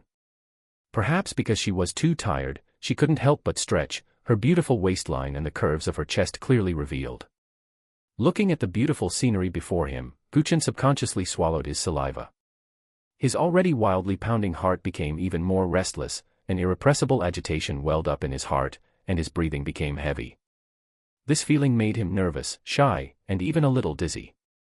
Seeing that Yan Yun had started burying herself in work again and had no intention of paying attention to him, Gu Chen felt as if a bucket of cold water had been poured over him, and his head instantly cleared up a bit. He awkwardly retracted his hands, which had been frozen in midair, nodded hurriedly, and with a flushed face, rushed into the bathroom. In the bathroom, Gu Chen held his chest and took several deep breaths before finally calming down a little. Damn it, he had almost been unable to help himself and forced himself on Yan Yun just now. He looked down, wondering if Yan Yun had seen it. If she had, would she feel disgust toward him? After all, she was different from normal women, she had androphobia. But thinking about it carefully, the possibility that Yan Yun hadn't seen it was almost zero. Yet she hadn't flipped out on the spot, which proved she was trying to accept him. Suddenly, an indescribable sense of secret joy welled up in his heart. Perhaps he would be able to eat meat soon. Thinking this, Gu Chen happily hummed, "Today is a good day." Soon, Gu Chen's cheerful humming could be heard from the bathroom. Listening to Gu Chen's tone-deaf singing, Yan Yun inexplicably felt a sense of warmth. Thinking about when she had just hugged Gu Chen, feeling the strong masculine scent radiating from his body, the touch of his firm abdominal muscles, and that which met her eyes, her heart suddenly accelerated again. A touch of shyness, never seen before, appeared on her cold, beautiful face. Unfortunately, this shyness quickly faded, because the door was suddenly pushed open, and a little head poked in. "Daddy, are you there? Your dad is washing up." Yan Yun answered for Gu Chen. Yan Sighting's attention was immediately captured by Yan Yun, and her little body quickly squeezed into the room. "Mommy, you're here too." The little girl was also full of excitement upon seeing Yan Yun, intending to run over and throw herself into Yan Yun's arms for a hug. And Yan Yun also stood up, preparing to welcome the little girl's hug. But halfway through running, the little girl suddenly heard Gu Chen's voice coming from the bathroom. She instantly made a flexible change of direction, her eyes bright, and an irrepressible sound of joy came from her little mouth. "Daddy, Daddy." The little girl pushed open the bathroom door and tightly hugged the leg of Gu Chen, who was brushing his teeth. Like a koala, she stuck onto it. Yan Yun. At this moment, she had already crouched down, arms open. The corners of her mouth twitched slightly. What a good daughter who forgot her mom once she had her dad. "Where is your sister? See you." "Sister?" She went to find her master for morning exercises, and Ting Ting missed Daddy so much, so she came to find Daddy. Soon, the laughter of the father and daughter could be heard from the bathroom. Yan Yun also stood up helplessly, revealing a relieved smile. At this time, seeing that there was nothing inappropriate in the room, the little nanny who had been standing outside the door, Fong Jing, blushed slightly and gently opened the door to walk in. Seeing Yan Yun, she said respectfully, "Eldest miss, little Princess Ting Ting came to find the son-in-law as soon as she woke up, wanting him to accompany her to brush her teeth and wash her face." Yan Yun nodded, looked sideways at the open bathroom door, and her smile grew even brighter. "Eldest miss, I'll go help right away," Li Meng said hurriedly. "No need, I'll do it myself, you wait outside." However, Yan Yun raised her hand to stop her and walked toward the bathroom herself. As soon as Yan Yun entered the room, she saw the little girl being held by Gu Chen with one arm. The father and daughter stood in front of the large mirror. Gu Chen was squeezing toothpaste for the little girl, while the little girl was holding a comb and brushing his short hair in a serious manner. And on Gu Chen's face, there were already several slobber marks. At this time, while the little girl was combing her daddy's hair, she asked aggrievedly, "Daddy, is it more comfortable sleeping with mommy than sleeping with me?" "Why do you ask that?" "Because you didn't sleep with me yesterday." Being asked this by his daughter, Gu Chen didn't know how to answer. The answer was obvious: between the little cotton-padded jacket and his wife, he could only painfully choose his wife. The little cotton-padded jacket only provided warmth, while his wife had many more uses. Yan Yun, however, answered for him, "You are almost 5 years old now, you are no longer a 3-year-old child. There is a difference between men and women, so you cannot sleep with daddy anymore." Hearing this, the little girl was immediately unhappy. "Then why can daddy sleep with mommy?" Her suspicious little eyes darted back and forth between Gu Chen and Yan Yun. Suddenly, both Gu Chen and Yan Yun's cheeks flushed slightly. "Because we are husband and wife." It was Yan Yun who answered this. Humph. Father and I are father and daughter. Yen Siding snorted coldly, glaring at Yen Yun with a proud little look, her small hands tightly wrapping around Gu Chen's neck. It was as if she were declaring sovereignty. Then, the little girl began to list Yen Yun's crimes. Mommy, you abandoned Daddy when I was very young. Now you won't let me sleep with Daddy. Do you hate Daddy, and are you trying to bully Daddy behind my back again? After speaking, the little girl cupped Gu Chen's cheeks with both hands and comforted him softly. Daddy, don't be afraid, with me here, I won't let Mommy kick you out again. I will protect you well. Last night, Daddy protected her and became her guardian hero. Today, she had to protect Daddy so he wouldn't be bullied by Mommy anymore. Gu Chen could only smile awkwardly at the little girl. He really hadn't expected such a misunderstanding between the mother and daughter. Just as he wanted to explain to Yen Yun spoke up. Seeing Yen Yun with black lines on her face and the corner of her mouth twitching, what kind of nonsense is this? And who told you that I abandoned your daddy when you were little? Auntie did. Humph. Auntie told me a long time ago. The little girl put one hand on her hip and said righteously. Yen Yun. Auntie, is it? She would remember this. Don't listen to your aunt's nonsense. Mommy doesn't hate Daddy, nor is she bullying Daddy. But didn't you abandon Daddy before? Yen Yun was speechless. This was really hard to explain in a short time. Although many people in the Yen family knew how the two little girls came to be, everyone kept their mouths shut in front of them. After all, this would be a huge blow to the sensitive sisters and hurt their self-esteem. Admitted it, right? Humph. I knew it. Seeing that Mommy couldn't refute, Yen Siding pouted high, looking furious, her little eyes full of grievance. She seemed to be really angry with Yen Yun, angry that Mommy had made her lose Daddy for so many years for nothing. Mommy never abandoned Daddy, and now Mommy and Daddy have a very good relationship. Yen Yun held her forehead, feeling a headache because the little girl was getting stuck in a dead end. Really? Really, Mommy isn't lying to you. Hearing this, Yen Siding's watery eyes rolled around, looking thoughtful, as if she were considering whose words were credible. Suddenly, her eyes lit up. Mommy, if you kiss Daddy, I will believe your words. Gu Chen, who was watching the show from the side, felt his heart jump suddenly upon hearing this. Holy crap. This little cotton-padded jacket is truly considerate, seeking benefits for him so quickly. He subconsciously looked at Yen Yun's rosy, full lips, and his Adam's apple couldn't help but bob. Chapter 29, Being Teased by the Wife. Mommy hasn't brushed her teeth, I'm not kissing you. Unlike you, with your smelly little mouth just kissing Daddy all over his face. Yen Yun refused directly. Gu Chen looked disappointed immediately. The little girl frowned in dissatisfaction, then looked at Gu Chen and asked. Daddy, is my mouth smelly? Not smelly, it's very fragrant. Gu Chen bit the bullet and said. Humph. Hearing this, the little girl proudly puffed out her little chest, looking at Yen Yun with a challenging gaze. Yen Yun. Gu Chen was caught in the middle, feeling the atmosphere between the mother and daughter getting increasingly wrong. Having a premonition of impending doom, he quickly tried to smooth things over. Si Ting, tonight Daddy and Mommy will sleep with you and your sister. After saying this, he couldn't help but start fantasizing about that scene. Yay. Yen Siding beamed with joy, leaving a drool mark firmly on Gu Chen's face. Yen Yun shook her head helplessly. All right, start brushing your teeth. If only you were half as easy to take care of as your sister. As she spoke, she gave Gu Chen a look, signaling him to put the little girl down and let her hold the toothbrush herself. Gu Chen obeyed. At this moment, Yen Yun also took the comb from the little girl's hand, squatted behind her, and began to carefully comb her hair. Both sisters inherited her excellent genes. Their hair was long and thick, making them look like exquisite dolls. While the mother and daughter were combing hair, Gu Chen couldn't help but stand quietly to the side watching. The more he watched, the warmer he felt this scene was. Especially the maternal radiance naturally radiating from Yen Yun, which made him intoxicated. He wanted to step forward to hug this woman and kiss her.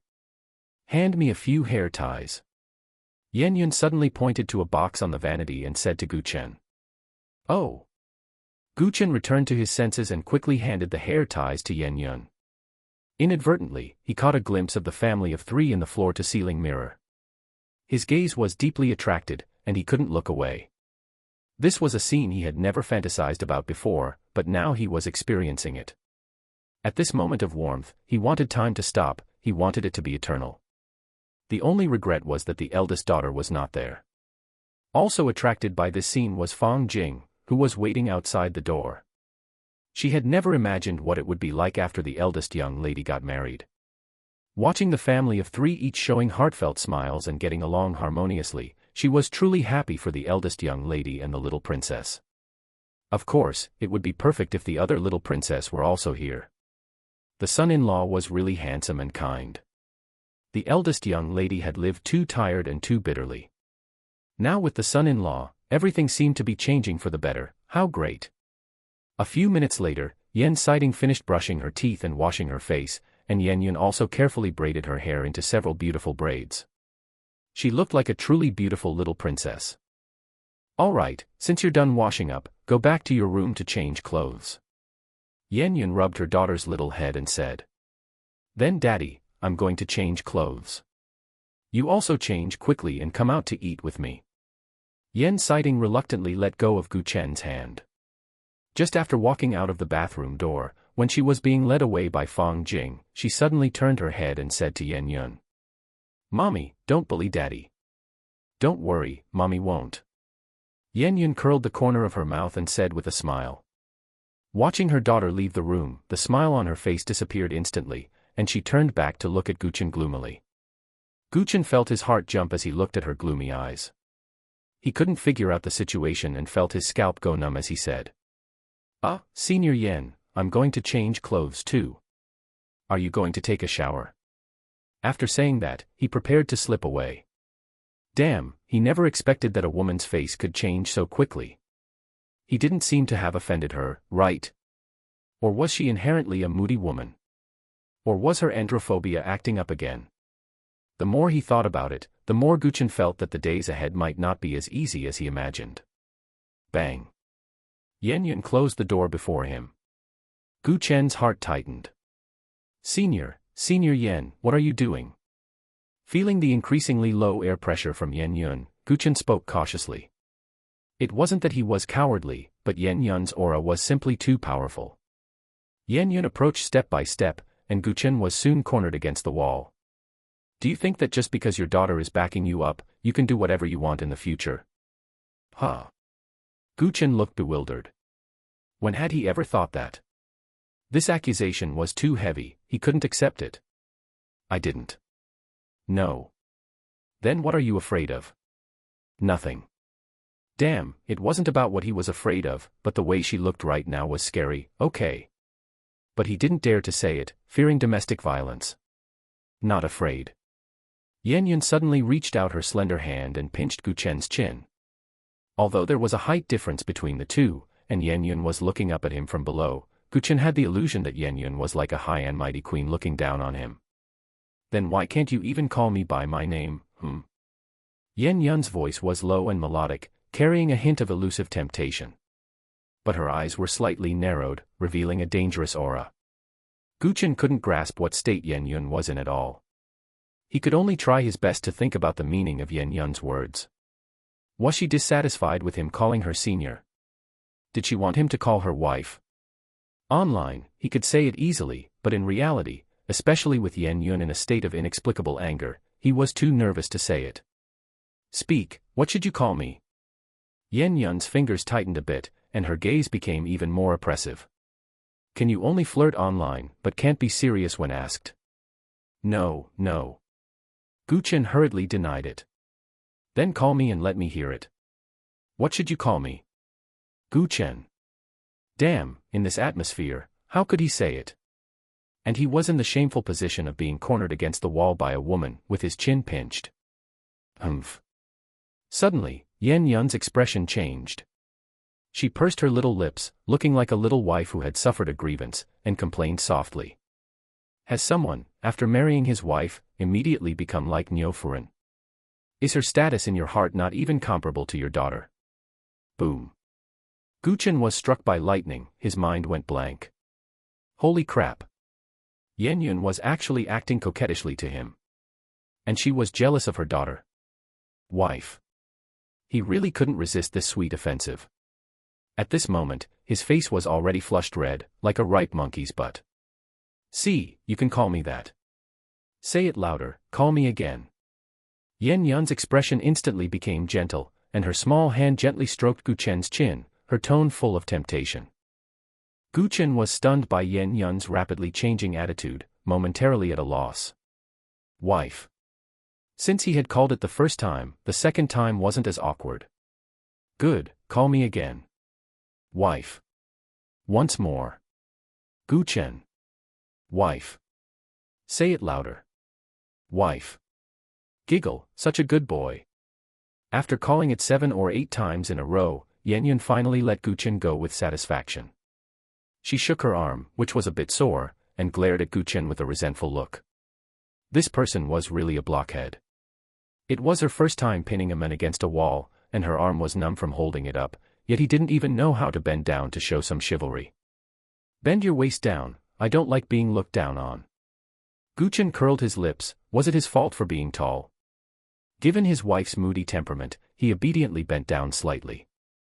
Now, their lines of sight were almost parallel. Eyes met. Yen Yun pursed her lips and looked at Gu Chen with a very serious gaze, as if she wanted to look into the heart of the man in front of her. The two stared at each other without speaking. In the quiet and enclosed space, ambiguous factors spread quietly. Just when Gu Chen thought Yen Yun was going to criticize him again, her beautiful eyes flashed with light, carrying a certain affection, and she suddenly stretched out her hands to hook around his neck, her body leaning forward slightly. Thump. Gu Chen's pupils constricted, and his heart beat suddenly. He seemed to realize what Yen Yun was about to do. He subconsciously held his breath, not daring to move. Just like that, he watched helplessly as Yen Yun's head approached, her alluring red lips approaching his inch by inch. Thump. Thump. Gu Chen's heartbeat went off the charts, as if 10,000 little deer were crashing around. Just as their nose tips touched and their lips were less than 2 fingers apart, Gu Chen closed his eyes nervously. However, Yen Yun suddenly tilted her head slightly, and her warm breath extended from his cheek to his earlobe. Immediately after, Yen Yun's teasing voice sounded in his ear. You're so funny, you didn't think I was going to kiss you, did you? Gu Chen. Damn. His whole body stiffened, and he completely cracked. Holy crap.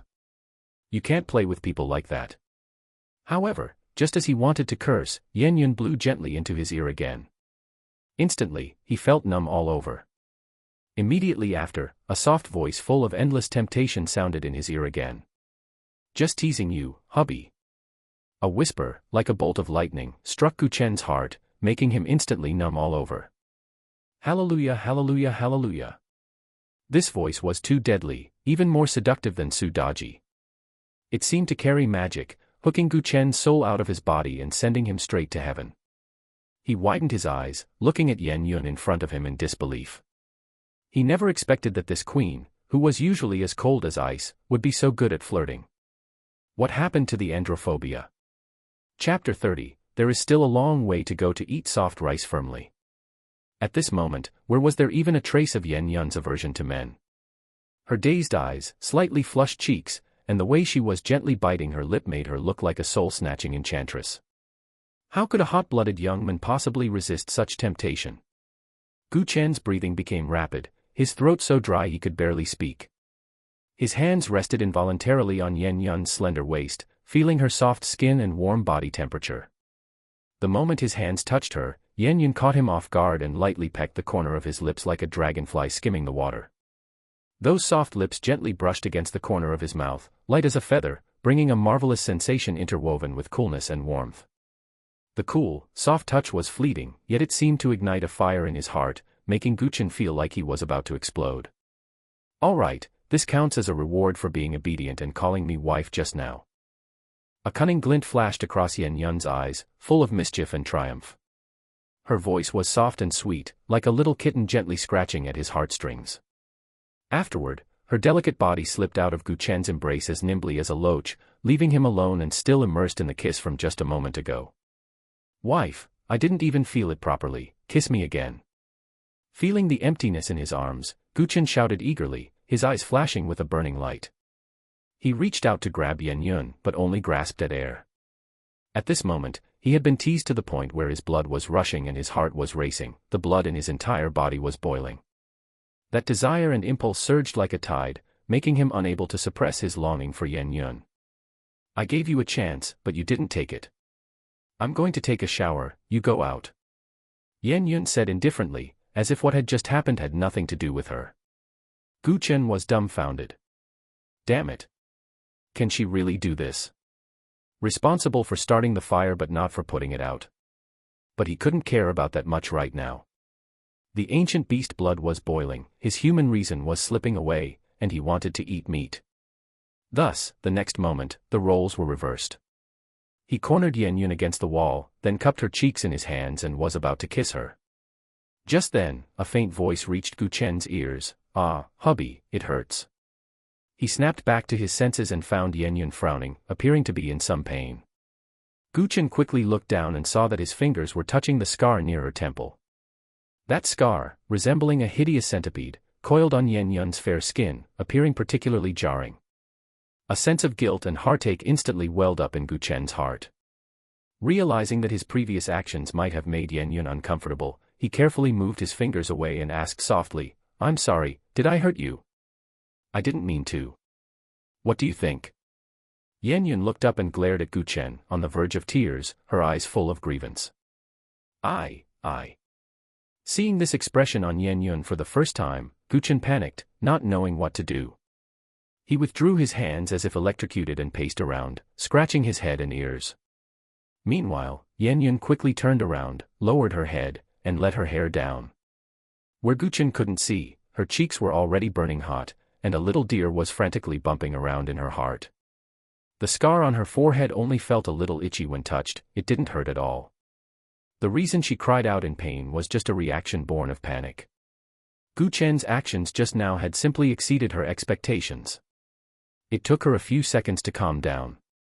By the time she turned around, the blush on her face was long gone, and she was as usual. "All right, you go out, I'm going to take a shower." As Yun spoke, she had already pushed Chen to the door. Chen still wanted to say something to make up for his mistake, but Yun reached out a finger and pressed it against his lips. "Don't say anything, I understand." Chen. He wanted to say that he had a way to remove her scar. It was a pity that Yun didn't give him a chance to speak. "I have something I want to tell you, do you want to hear it?" Just then, Yun spoke again. "Yes." Chen nodded repeatedly, subconsciously. "Lean your head over, I'll tell you." "Oh." Chen, already free of distracting thoughts, followed instructions like a good baby. The next second, in his stunned gaze, Yun suddenly reached out her slender, jade-like hands to cup his cheeks, and then her red lips were pressed directly onto his. "This is a reward for you being a first-time father but taking such good care of our daughter." This kiss was slightly longer than a fleeting touch, but not by much. While Chen was still blank-headed and reminiscing, he had already been shut outside the door. It wasn't until he was standing outside the door, with the cold door panel against his forehead, that Chen realized he seemed to have been forcibly teased by his new wife again. Does this wife have too many ways to manipulate me? He suddenly felt that he still had a long way to go if he wanted to eat soft rice firmly. A few seconds later, listening to the sound of splashing water in the bathroom, the corners of Chen's mouth couldn't help but curl up high. Just a brief time spent with Yun made his emotions rise and fall, leaving him with endless aftertaste. Never in his life had he experienced such a wonderful time. Especially when he looked back on his so-called first love, it was truly dull and tasteless. He even doubted whether the 3-year relationship he had could even be considered dating. There wasn't a single heartbeat of excitement. How could a first love compare to a wife? He started humming a tune in a great mood again. After changing into the new clothes Yun had prepared for him, Chen stood in front of the mirror and was stunned by his own handsomeness again. He felt like he had become a different person, growing from a bumpkin into a little prince. "System, do you think my wife has also been influenced by the charm halo?" He racked his brains but couldn't figure out how Yun, who had androphobia, could repeatedly tease him today. Only the charm halo could explain it. But if that were the case, his mood dropped inexplicably. System, the charm halo is useless against the host's wife and daughter. However, the system's words shocked Chen. So, Yun treating him this way came from her own heart. Instantly, an unspeakable sweetness welled up in his heart. At the same time, he had another question: what exactly did Yun like about him? He admitted he was excellent. Setting aside the system, compared to Yun, he was like dust to stars. How did Yun fall for him? Could it really be just because he and she had 2 daughters? Wife, I'm going downstairs to see our daughters. Greeting the bathroom, Chen went downstairs. After being coached by Yun just now, he could now call her wife quite naturally. Go ahead, don't wait for me for breakfast. When he reached the door, Yun's faint voice drifted from the bathroom. Chapter 31, The Diligent Older Sister and the Lazy Younger Sister. Downstairs. When Chen walked down the stairs, there was a lively scene in the living room. Both little girls were there. The younger sister, Yen Siding, and Yen Xie were sitting on the sofa, chatting intimately as if they were a pair of close sisters. Watching how the two interacted, Chen could understand why the little girl trusted this and so much. The little girl had changed into a pink dress, which made her look more elegant and ladylike compared to her outfit yesterday. However, Yen Xie still maintained her unique style. Today, she had even applied exaggerated black lipstick, which made her look more individualistic and cool. Despite this, her feminine charm seemed to be covered up, giving people a strong sense of androgynous beauty. Meanwhile, the older sister, Yen Xiu, was wearing sportswear and was focused on practicing throwing darts. Beside her stood a woman who was instructing her. Comparing the two sisters, Chen discovered an interesting fact: the younger sister was a bit chubbier than the older one. Perhaps it was because one loved sports while the other did not. Dad, Mom didn't bully you, did she? When Chen came down, Si Ting was the first to notice him. The little girl immediately abandoned Yen Xie, ran towards Chen with eyes shining, and then threw herself into Chen's arms. Chen was naturally very happy to have his little darling clinging to him like this. Hearing his daughter's caring words, he shook his head with a chuckle. No, Mom is very good to Dad, so don't blame Mom, okay? Then I forgive Mom. Seeing that Dad seemed to be really fine and was even wearing new clothes, the little girl instantly forgave Yun. Ding, congratulations to the host for resolving a family conflict. Points plus 100. Chen was stunned. This counts as resolving a family conflict. The system is sometimes really reliable. After we finish eating later, Dad will take you to plant mushrooms. Chen was overjoyed and affectionately patted his younger daughter's head. The little girl didn't start school until tomorrow, so today was a perfect time to take both sisters out to have some fun. The villa was so big that it should be very easy to find a place to plant the Piao Piao mother fungus. Thinking this, Chen couldn't help but look towards the older sister, Xiu. When the younger sister had called out to him just now, this girl seemed to have only snuck a glance at him before focusing back on her practice. Okay, what kind of mushrooms does Dad want to plant? Mushrooms that can make you, Mom, and your sister all very beautiful. Chen withdrew his gaze and chatted with his younger daughter. Really? Then I want to plant a lot. The little girl's eyes brightened, seemingly very interested. As she spoke, she leaned her chubby little face against Chen's face. The father and daughter played with cheek-to-cheek contact for a while before Chen finally moved his gaze away from the little girl and looked towards his older daughter again. However, this time he was looking at the woman who was instructing his older daughter in dart practice. When he looked over, the woman's cold and emotionless gaze happened to meet his. Chen had a very deep impression of this woman. At this moment, he had already roughly guessed her identity. She should be the personal bodyguard who enjoyed special treatment and was most trusted by his wife. She was probably also his older daughter's master. Looking at the almost identical expressions of his older daughter and the woman, Chen seemed to understand why his daughter had become the way she was.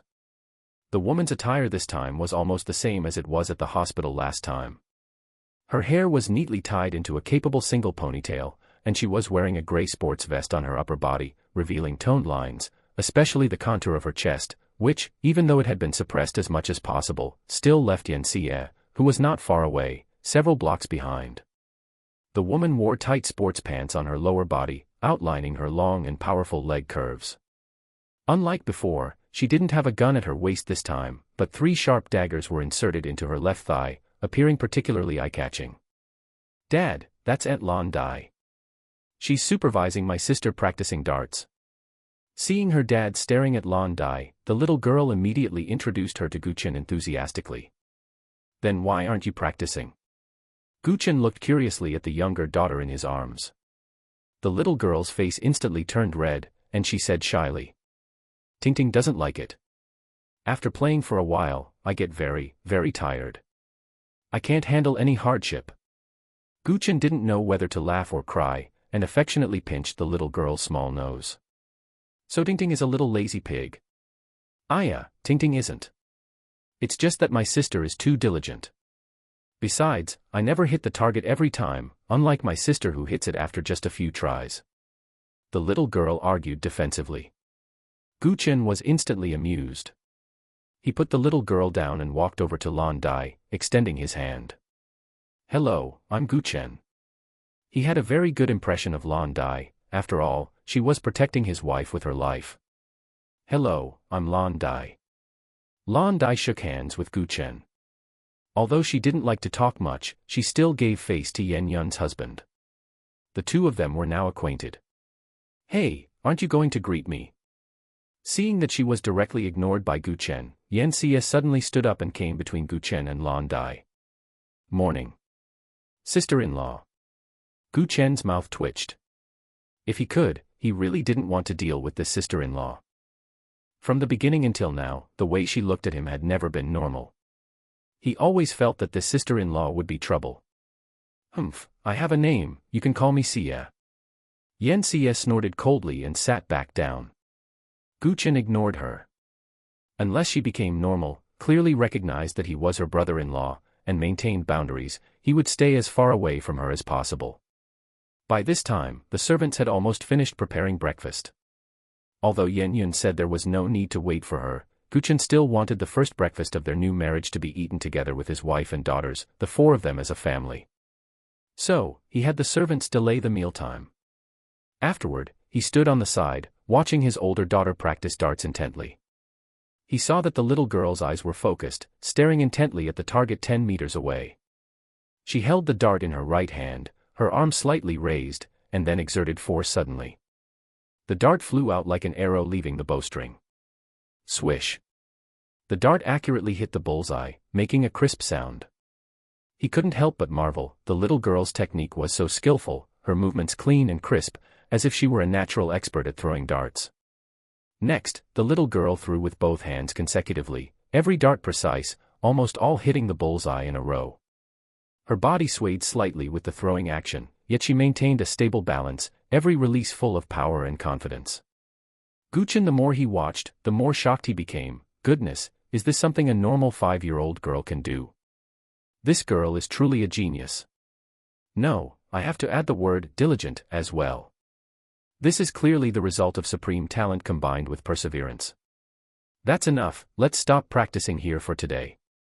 Lan Dai suddenly said to Yen Xie, who was already covered in sweat.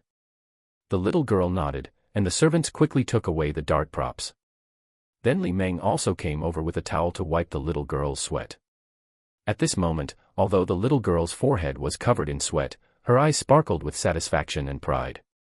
However, this satisfaction and pride flashed by, and her eyes quickly returned to calmness. Chapter 32, Where Did Grandpa Go? Yen Yu, Si Ting, do you want to see Grandpa and Grandma? After Yen Xiu finished getting ready, Chen thought about how eager his mother was last night to see her granddaughters, so he decided to take the initiative and call them. Are they Daddy's daddy and mommy? The younger sister tilted her head and thought for a moment, appearing to have sorted out the family relationships. The older sister just glanced at Chen without speaking. That was very much like Xiu. Yes, Grandpa and Grandma miss Yen Yu and Si Ting very much. Do you want to see them? Chen looked at his 2 daughters tenderly. Okay. Si Ting wants to see Grandpa and Grandma. The younger sister, Si Ting, suddenly became exceptionally excited, dancing with joy.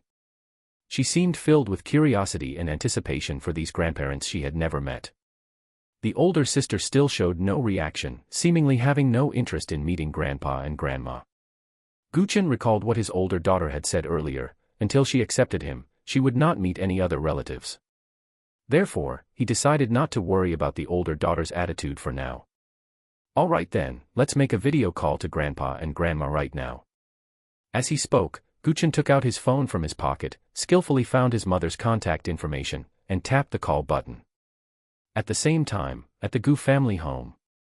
Old man, what do you think of my hair? Will the granddaughters dislike this old woman? Yang Xiaofeng had gotten up early in the morning.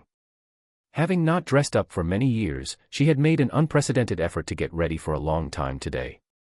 This was all so that she could leave a good impression in her granddaughters' hearts when they video called.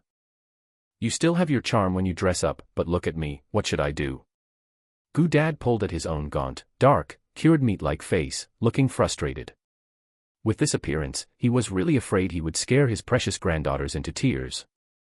He had just tested the video on his phone, and if he appeared in the same frame as his wife, he would only end up as a background prop.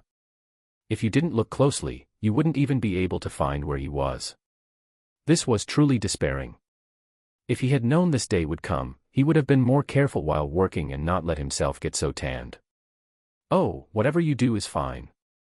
If it really doesn't work, just wash your face with bleach. First, take a good look at me. Look at this grandma, this outfit. Will the little granddaughters like me at first sight? Just as the two of them were nervously preparing, the phone suddenly rang. Seeing the incoming call, Yang Xiaofeng became excited and immediately waved at Gu Dad. Come here quickly, the granddaughters are calling. On this side, the phone rang a few times before it was answered. The first thing to appear on the screen was Mom Yang Xiaofeng's face, weathered by time, taking up most of the screen. As soon as Chen saw his mother's face, he knew she had dressed up specially today. She had likely applied his older sister's powder to her face, and it was caking badly. As soon as Yang Xiaofeng saw Yan Sighting staring with curious eyes on the screen, her eyes lit up, and she waved excitedly to greet her. My precious granddaughter, is that the younger sister, little Si Ting? My sweet baby, I am Grandma. Grandma has finally seen you. Finally seeing the granddaughter she had been longing for, she was overjoyed, her smile stretching almost to her ears. As for Chen on the screen, she ignored him entirely. Hello, Grandma. The little girl saw Gu Mom and also happily waved her little hand. From today on, she also had a grandma. Then, without Chen needing to say a word of introduction, the grandmother and granddaughter started chatting very familiarly. One moment, little Si Ting was giggling with laughter, and the next, Yang Xiaofeng was laughing heartily. If he hadn't seen it with his own eyes, Chen wouldn't have believed his mother could tell so many jokes to amuse someone. The little girl was also exceptionally clever and knew how to cater to the elderly's emotions, making his mother laugh until she doubled over repeatedly. Older sister, do you want to talk to Grandma? Grandma misses you too. At this moment, the little girl suddenly turned her head to look at her older sister, who was not far away. Suddenly asked, Yan Xiu frowned slightly, neither refusing nor agreeing.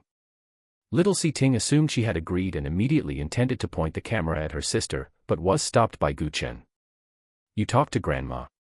Older sister is still a bit shy, so she won't talk today. After speaking, Chen crouched down beside Yan Xiu and said softly. The promise between Daddy and you is still valid. As long as you don't accept Daddy, Daddy won't take you to meet the rest of the family. Hearing this, Yan Xiu's expression froze slightly, a string in her heart seemed to have been touched, and then she nodded at Chen. After the grandmother and granddaughter chatted for 10 minutes, Chen finally had a chance to interject. Mom, where is older sister? Your sister? She didn't come home last night. I don't know where she went to mess around. You don't need to worry about her, sometimes, suffering a blow is a form of growth for her.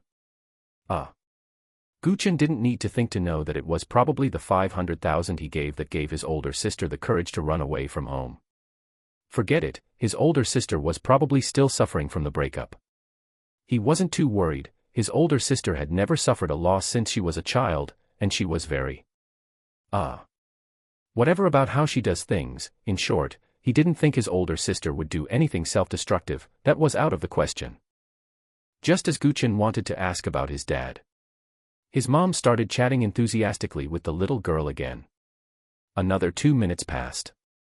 Yang Xiaofeng finally said, albeit reluctantly. All right, baby, you need to eat breakfast, right? Grandma won't disturb you anymore. Grandma will call you again next time. Goodbye Grandma, Mua. Mua. Then, Yang Xiaofeng hung up the video call. Dad. No, he had stood on the side waiting silently for over 10 minutes just for an opportunity. An opportunity to say a word to his granddaughter. How could she just hang up suddenly? On this side, looking at the disconnected video call, the little girl was also stunned for a few seconds, feeling like something was missing. Suddenly, she remembered that Daddy had told her to meet both Grandpa and Grandma. Then she turned her head and asked Chen in confusion. Daddy, where did Grandpa go? Chen covered his forehead, feeling both amused and helpless. He really wanted to say that Grandpa had been on the screen the whole time, silently serving as a background prop. It was just that Grandma's phone was too old, the video was blurry to begin with, Grandma took up most of the screen, and plus, Grandpa was dark-skinned, if you didn't look closely, he was just a black pixel. Next time. Maybe you'll be able to talk to Grandpa then. Chen stroked his daughter's hair and silently lit a candle for his dad. He had 2 little presents. Chen thought about it and decided to transfer 20,000 yuan to his mom via WeChat. The family wasn't wealthy now, but they weren't lacking money either. His dad and mom were used to being frugal, he was afraid his mom wouldn't accept it if it were too much. To show filial piety, he couldn't just give them money directly, he could only buy them useful things later and fix up the house a bit. Mom, why are you giving me money? The family doesn't lack money. As expected, Mom didn't click accept on the money, but sent a message directly to ask. Chen, buy a better phone for you and Dad. The resolution is too low, and the little girl can't see your face clearly. The 2 of them were still using phones they bought for 400 or 500 yuan, and they had been using them for several years, as long as they weren't completely broken, the old couple didn't plan to replace them. Mom, but it doesn't cost that much money. Chen, the best phones now cost almost 10,000 yuan each. The cameras are super clear, and the internet connection is good. Don't you want to see your granddaughter's face clearly? Do you still want the screen to keep freezing while you're chatting with your granddaughter? As soon as he said that, she clicked accept immediately. Mom, all right then, I'll have your dad take me to the city to buy them today. Chen finally breathed a sigh of relief. Next time, his dad would probably be able to chat with his granddaughter. Chapter 33, The Self-Awareness of Eating Soft Rice. Before long, Yan Yun came downstairs. She was still dressed in a professional suit and skirt, which highlighted her exquisite and curvy figure perfectly. However, the color of the suit had changed from black to white. It lacked a bit of solemnity but added a touch of holiness. Seeing Yan Yun's new outfit, Chen's eyes lit up. He had originally thought he had grown accustomed to Yan Yun's beauty, but at this moment, he realized that this woman could always bring him surprises. Every detail about her radiated a unique charm that was irresistible. Yan Yun walked up to Chen and said with a smile, "Why do you keep staring at me? Do I look good in this?" Her voice was as melodious as an oriole coming out of a valley, as if it could pierce through one's soul. She rarely wore white professional suits, but she was in a good mood today, so she changed the color. Chen snapped out of it and nodded quickly, "It looks good, very good. Wife, you are truly beautiful." His eyes were full of appreciation and praise, looking completely infatuated with his wife. Hearing Chen's compliment, Yan Yun showed a satisfied smile. She gently brushed her hair to hide a subtle shyness, then glared and said, "Smooth talker. Hee, you are really beautiful, I'm not lying. Right, Yan Yu, si ting." Chen looked at his 2 daughters with a sincere expression. Yan Yun's glare had no lethality at this moment, in fact, it made Chen feel that his wife had a unique charm. She was simply too cute. "That's right, Mommy is so pretty today, and I'm pretty too, hee, the younger sister Si Ting chimed in happily. While the older sister Si Yu didn't say anything, a hint of surprise flashed in her bright eyes. Listening to the father and daughter singing each other's praises, even though Yan Yun was usually calm, composed, and unruffled, her heart couldn't help but beat faster at this moment. A tempting blush spread across her beautiful face, making her look like a ripe peach that one couldn't help but want to take a bite of. Cousin, I rarely see you wearing a white suit. It's quite eye-catching. At this moment, Yan Xie had to admit that her cousin was truly naturally beautiful and looked good in anything. Seeing this family so harmonious, and her cousin having specially changed into a clothing style she rarely wore, she began to doubt her own judgment. Could her cousin really be interested in this man? It wasn't just about finding a father for the two little girls. Have you all not eaten yet? Yan Yun asked. No, Daddy said we should wait for Mommy to come down to eat together.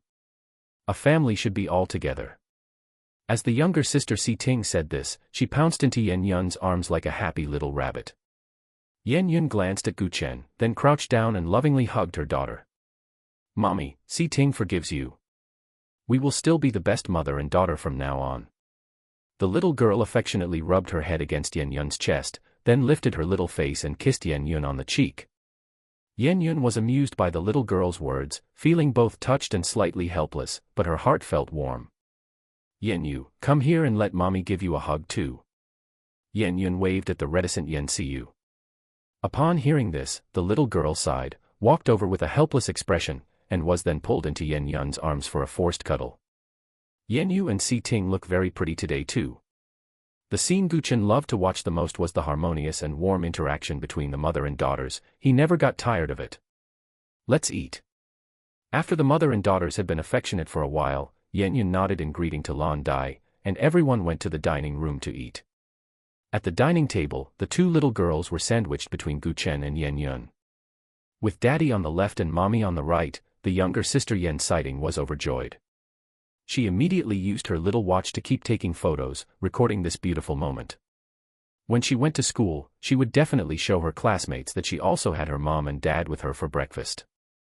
The older sister Yan Xiu also rarely showed a soft expression.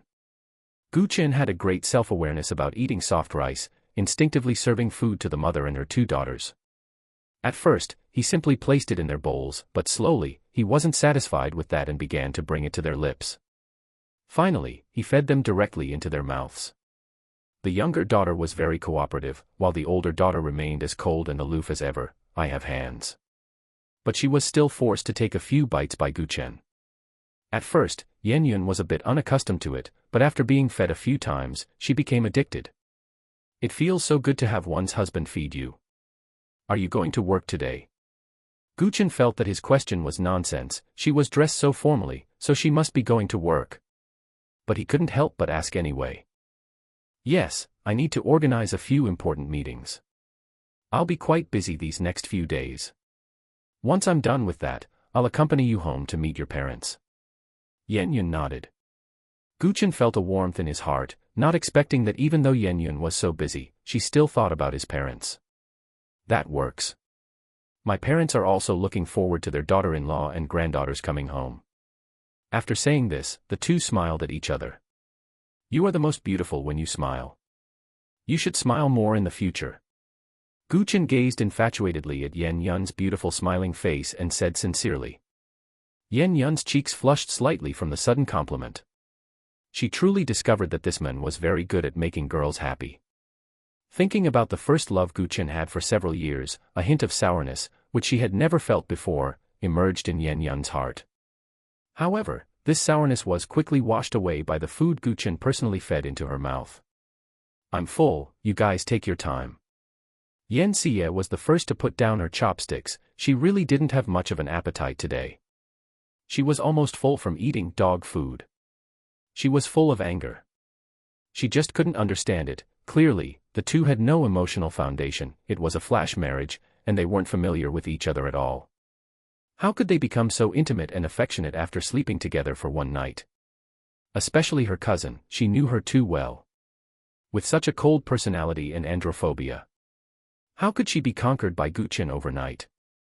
Look at her now, with that girlish, lovesick look every now and then. Where is her androphobia? Humph. She's a 26-year-old woman, yet she's acting even younger than her 22-year-old self. She couldn't stand it anymore. If she didn't leave, it would be an eyesore. Yan Xie's departure didn't affect the atmosphere at the table in the slightest. Lan Dai was eating silently without distraction, looking cold and icy. The ambiguity and dog food at the table meant nothing to her. Noticing the fatigue hidden in Yen Yun's smile, Chen suddenly stood up and walked behind Yen Yun. "What are you doing?" Yen Yun asked, surprised. "Aren't you going to work? You're working hard to earn money to support me and the daughters. I can't help you with much, but I know a little bit about massage techniques. Let me give you a massage now to relieve your fatigue." As Chen said this, he had already started massaging Yen Yun's head. Instantly, Yen Yun felt a tingling sensation on her scalp. Her body relaxed involuntarily, and she slowly closed her eyes, starting to enjoy it. "If the pressure isn't right, just let me know," Chen reminded her. In reality, having gone through the system's enhancement, his massage technique had long since been transformed. There was no such thing as the pressure not being right. With just a few presses of his fingers, he could determine the optimal massage pressure. Under his incredibly nimble fingers, Yen Yun would occasionally hum in comfort as she was being massaged. And Chen became more and more excited as he massaged. Because his male charm was actually skyrocketing by 0.1 seconds, 0.1 seconds. This was an unexpected surprise. "Daddy is so amazing, keep it up." Seeing her father working so hard to massage her mother, and her mother enjoying it so comfortably, the little girl Si-Ting didn't stay idle and cheered on from the side. Then, she tried to imitate Chen's actions, placing her little hands on top of her own head and pressing with clumsy fingers. But no matter how she tried, she couldn't learn it, and she couldn't get her fingers to be as nimble as her father's. However, she was enjoying herself, seemingly relishing the process of stealing and learning the skill. The older sister Siyu watched her father massaging her mother so earnestly, looking slightly stunned, and silently raised her hand to record in her watch, "Consider it to wife," at one point. Lan Dai also put down her bowl and chopsticks at this time, attracted by Chen's massage technique. Laymen watched the spectacle, experts watched the technique. She was a person who often walked on the edge of life and death. Getting injured was a common occurrence. Chen's massage technique clearly wasn't just for show, it had a lot of depth. It was even somewhat similar to the massage techniques of the special medical team she knew. Her eyes narrowed slightly, it seemed she had misjudged him, thinking he was just a vase who only knew how to eat soft rice. She didn't expect him to have some genuine, real skills.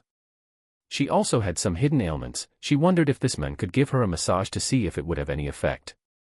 But as soon as she thought this, she abandoned the idea. Even the special medical team couldn't do anything about her hidden ailments. How could this little man possibly be able to? Chapter 34, It feels so good when a man gets tough. 10 minutes later, Chen slowly withdrew his hands and let out a long, heavy breath. The gains were quite substantial. His male charm increased by a full 10 seconds, reaching 360 seconds. It seemed he had found the correct way to use the system. At this moment, a layer of fine sweat had already beaded on his forehead, sliding down his cheeks. Damn it. Is this upgraded massage really that draining on one's energy and spirit? He muttered to himself inwardly. However, the results were obvious. Yen Yun, who had originally looked exhausted, was now refreshed, as if injected with boundless vitality. Her eyes were bright, her complexion rosy, and she radiated a healthy glow. Yen Yun slowly opened her eyes, then turned her head to look at Chen with a gaze full of gratitude. "Your massage technique is actually so good, it really surprised me. When I was working, I was the star of the clinic, many rich aunties would line up to see me."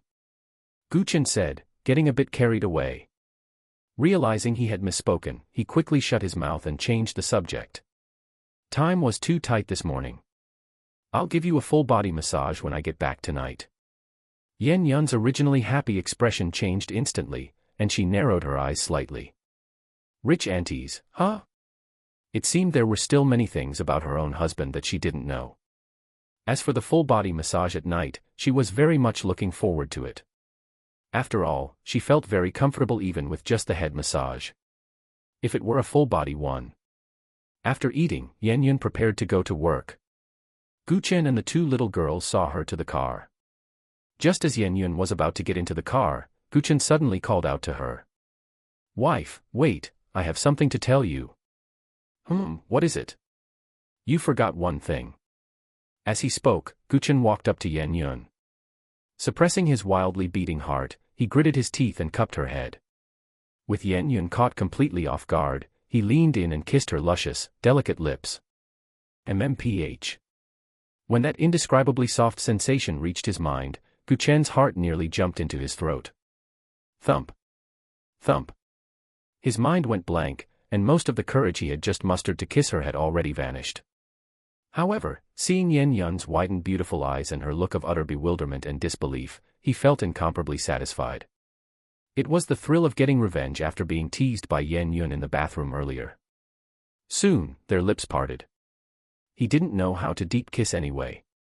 Hee, wife, this is the reward for the massage I gave you.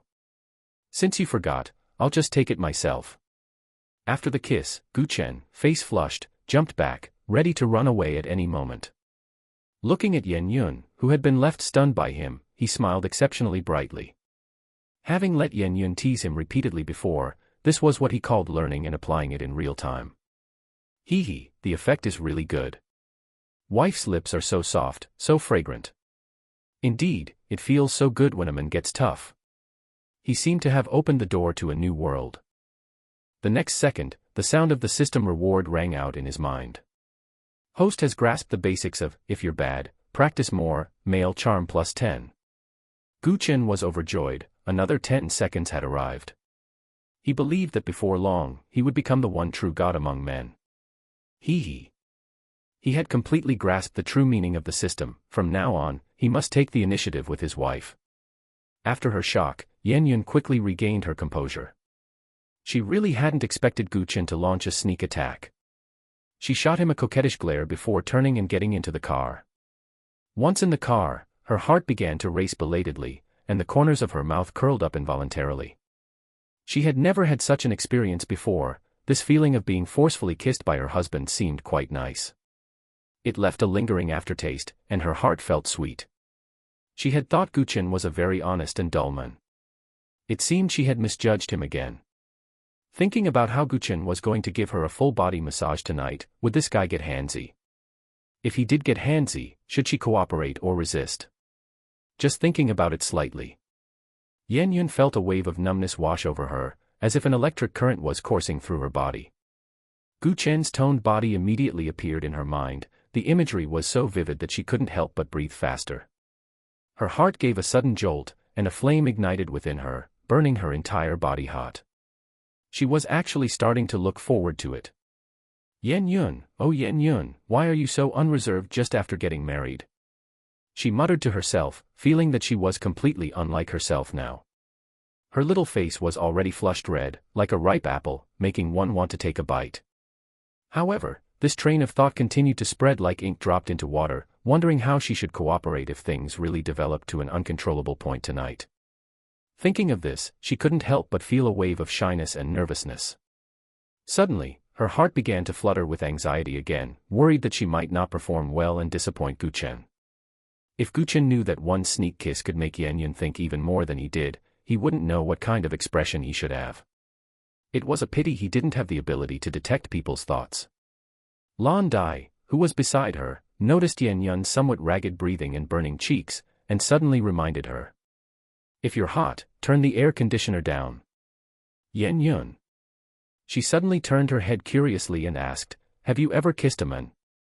Lan Dai, men only affect the speed of my sword drawing. Yen Yun. Fine, it seemed she really thought she was blushing because she was too hot.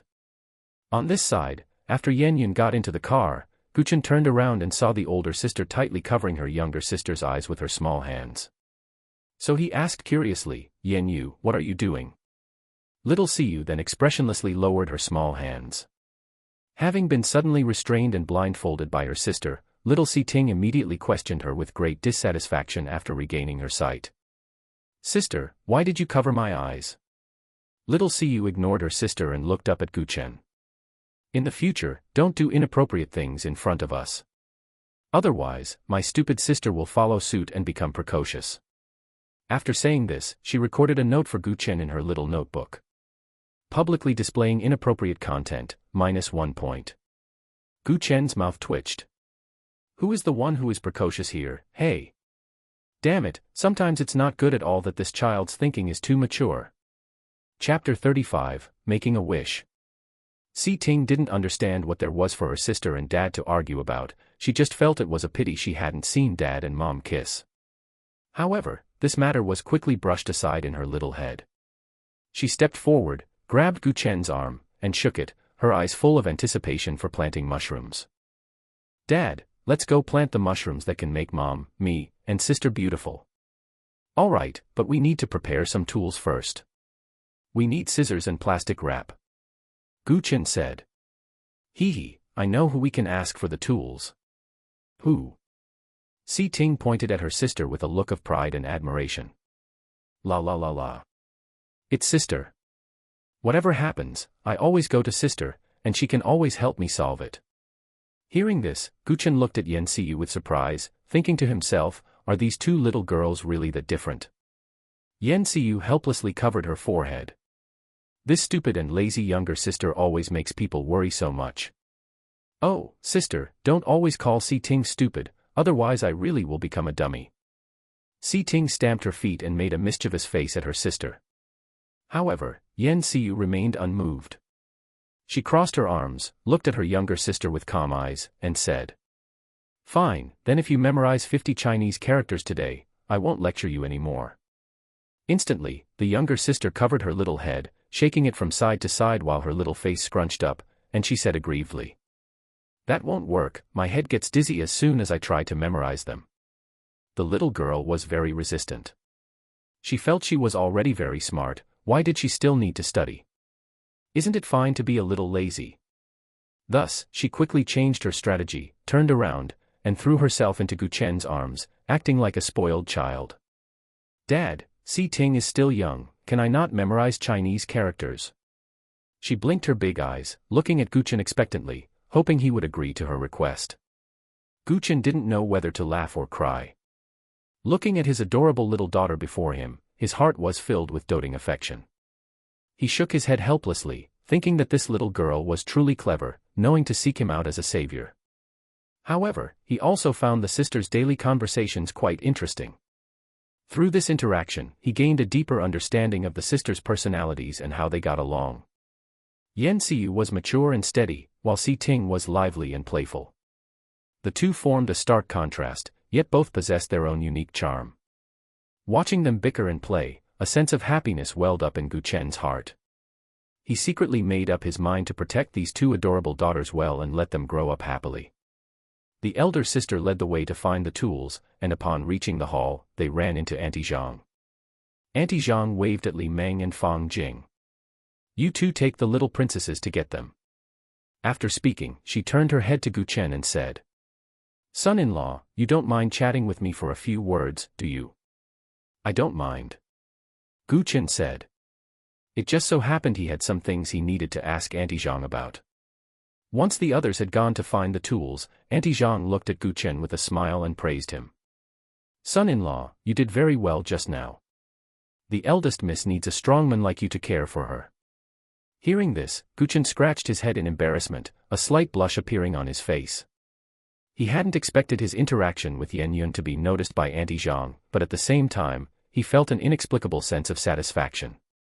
Meanwhile, Auntie Zhang looked at their intimate appearance and felt full of gratification in her heart.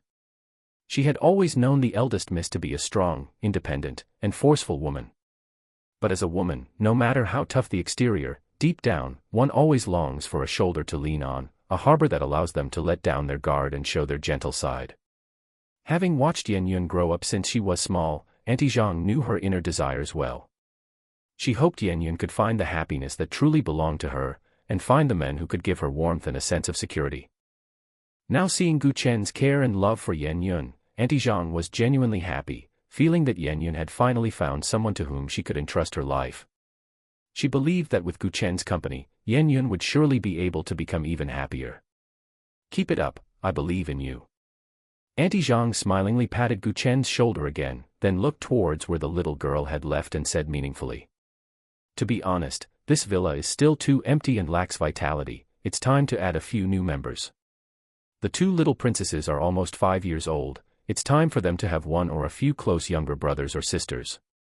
Son-in-law, you need to put in some effort. Looking at Gu Chen's sturdy physique, the more Auntie Zhang looked, the more she felt the eldest miss would be blessed in the future. She even felt that the son-in-law had a lot of male charm. I will do my best. How could Gu Chen not understand Auntie Zhang's implication? His old face flushed again, and thinking that there didn't seem to be anyone else in the villa, he asked curiously. Auntie Zhang, does anyone else live in this villa? Hearing this, Auntie Zhang sighed. The master fell ill and went to the old family residence in the imperial capital to recuperate, and the mistress followed to take care of him. The other members of the Yan family are either at the old residence in the imperial capital or settled in other provinces. Yun is an only child? Gu Chen asked again. He was very surprised, feeling that a wealthy family shouldn't have so few members. A look of sorrow immediately appeared in Auntie Zhang's eyes. The eldest miss originally had an older brother 4 years her senior, but unfortunately, the eldest young master passed away in a plane crash 4 years ago. Hearing this, Gu Chen felt a wave of sighs and began to feel heartache for Yun again. Auntie Zhang's eyes flickered slightly, and she continued. Actually, the eldest young master also had a wife in name. A wife in name. It means they were engaged but didn't have time to get married. Gu Chen nodded, only able to silently lament the brother-in-law he had never met. Later, the young mistress remained deeply devoted to the eldest young master, and the Yan family accepted her as their daughter-in-law. The young mistress has also gone to the imperial capital to nurture her pregnancy during this time. If nothing goes wrong, she should be giving birth in these next few days. Speaking of this, Auntie Zhang finally revealed a smile. Gu Chen felt he had touched upon another blind spot in his knowledge and hurriedly asked. Hasn't the brother-in-law been gone for 4 years? How is the sister-in-law only pregnant now? Is that in her belly Neza or something? The eldest young master had frozen his sperm before. Since the eldest young master passed away, the young mistress was depressed for a few years. It was only last year that she finally moved on, and then she decided to continue the family line for the eldest young master. After listening, Gu Chen felt some admiration for this sister-in-law. At the same time, he also felt a pity for their love. After hearing about the Yan family's past, Gu Chen became even more determined to become stronger. Only then could he better protect his wife and children and not let tragedies continue to play out in the Yan family. System, I want to become stronger. Gu Chen couldn't help but say silently in his heart. However, the system responded in the next second. Host, this system accepts wishes. Would you like to spend 200 points to make a wish? HM. The hell, this works too. Gu Chen was instantly excited. Holy crap. As expected of the system, it's really awesome, haha. Although it costs 200 points to make a wish once, it was still within his acceptable range. Explain the rules first.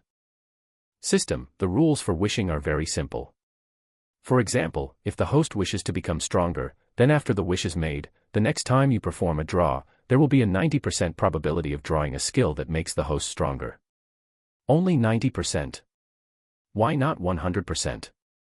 Gu Chen was a bit dissatisfied. System, host, do you not believe in your own luck? Gu Chen, redeem it.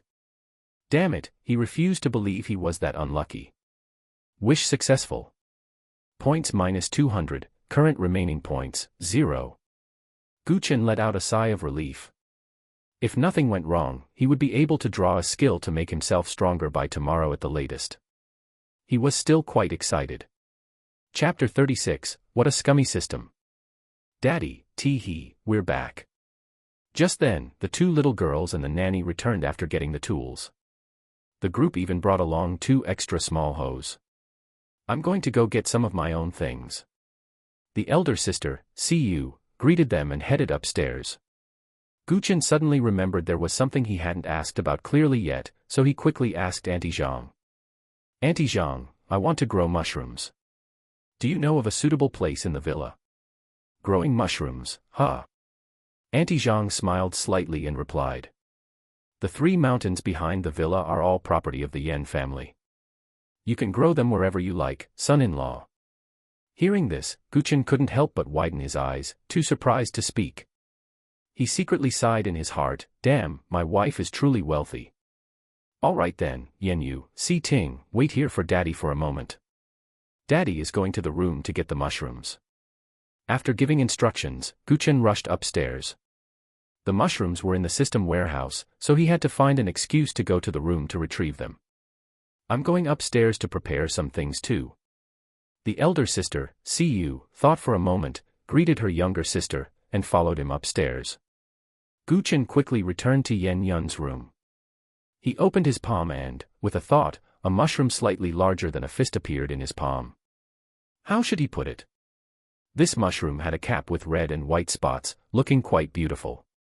However, at a glance, it was clearly extremely poisonous.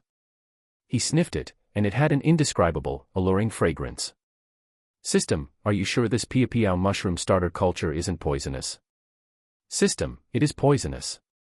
The host can try feeding it to people you have a grudge against, it can kill without a trace. Chen. Damn it, are you playing with me?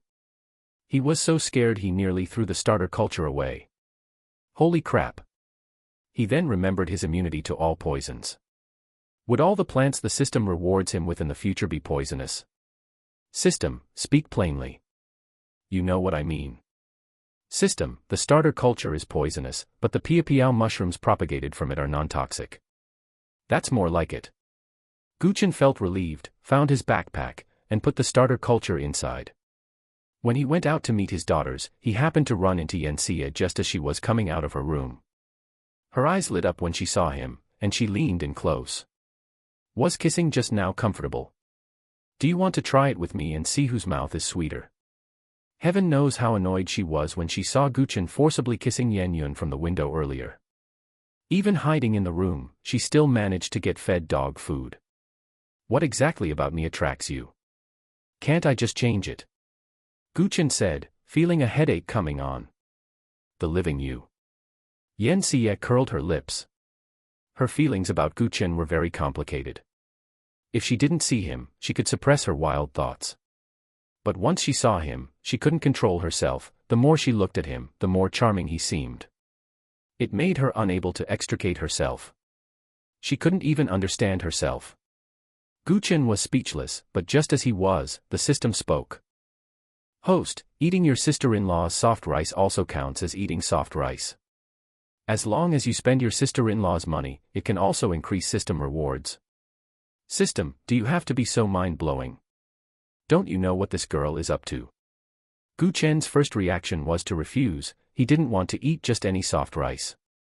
Currently, there were only 3 types of soft rice he accepted and could eat with peace of mind. First was his wife's, second was his daughter's, and third was his mother-in-law's. However, the system's next sentence immediately broadened his horizons. System, host, did you misunderstand something? This system is just telling you to eat her soft rice. I didn't tell you to take responsibility for her, understand? Holy crap. He really hadn't expected the system to have such a mind-blowing way of thinking. It truly lived up to being a soft rice system. Too scummy. Chen, who had intended to ignore Yanxia, stopped again and looked at her. Your sister gives me 200,000 in pocket money every month. What can you give me? Yanxia hadn't held much hope, but who knew Chen would say something like that? He really was a greedy man. However, if a man wasn't greedy, she wouldn't have a chance. So she smiled and said, I can give you money to spend too, and I can keep you company all day long. I only care about money. If you're willing to give me money to spend, I'm happy to accept it. As for the rest, I'm not lacking, understand? Chen was being clearly and openly scummy. This instantly confused Yanxia. She was stunned for 3 seconds before she reacted. Hey, don't go. Let me think about it. Take your time thinking. Whenever you've decided, you can give me money to spend. Let's be clear, I only want to spend your money, but I won't take responsibility for you. We're just in a normal brother-in-law and sister-in-law relationship.